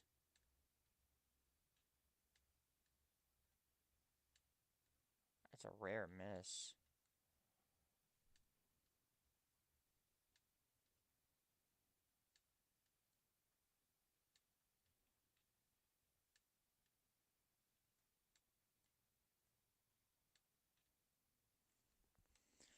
The thing disconnected again. Not a surprise. Minute 50 to go.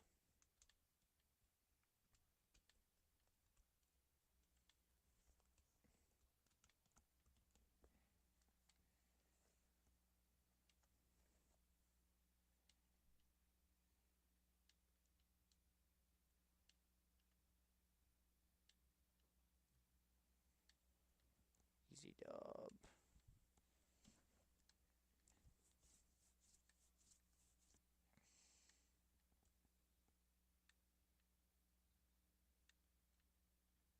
Alright, can I skip this now? Please? I don't want to play this. I want to play the actual game.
First and goal to go.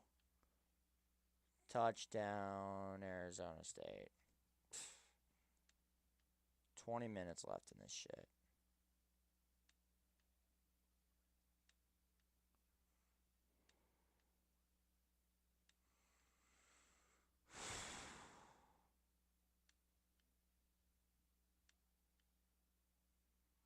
I genuinely don't know what to do because all the games are over.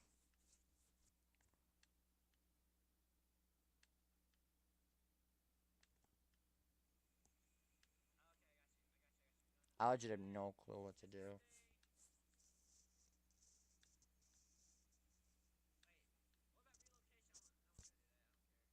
What other game is on, bro? Like, no joke, what other games are on? How are the Rangers doing? Are they winning? They're losing to the fucking Utah Mammoth. Nice.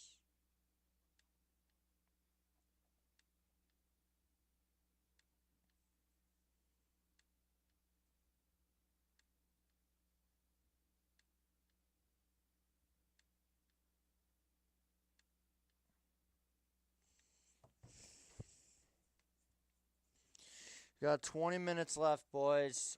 What the fuck do I do, man?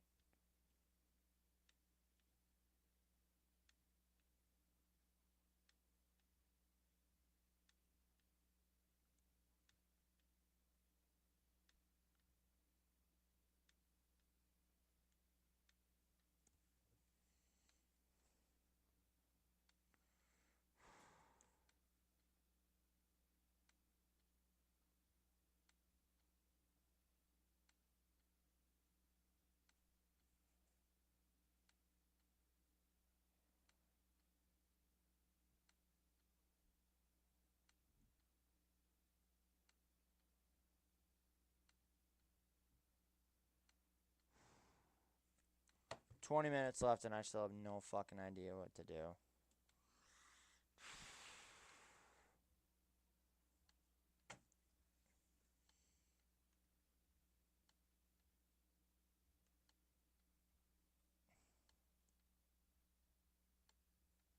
$11 and 40 minutes.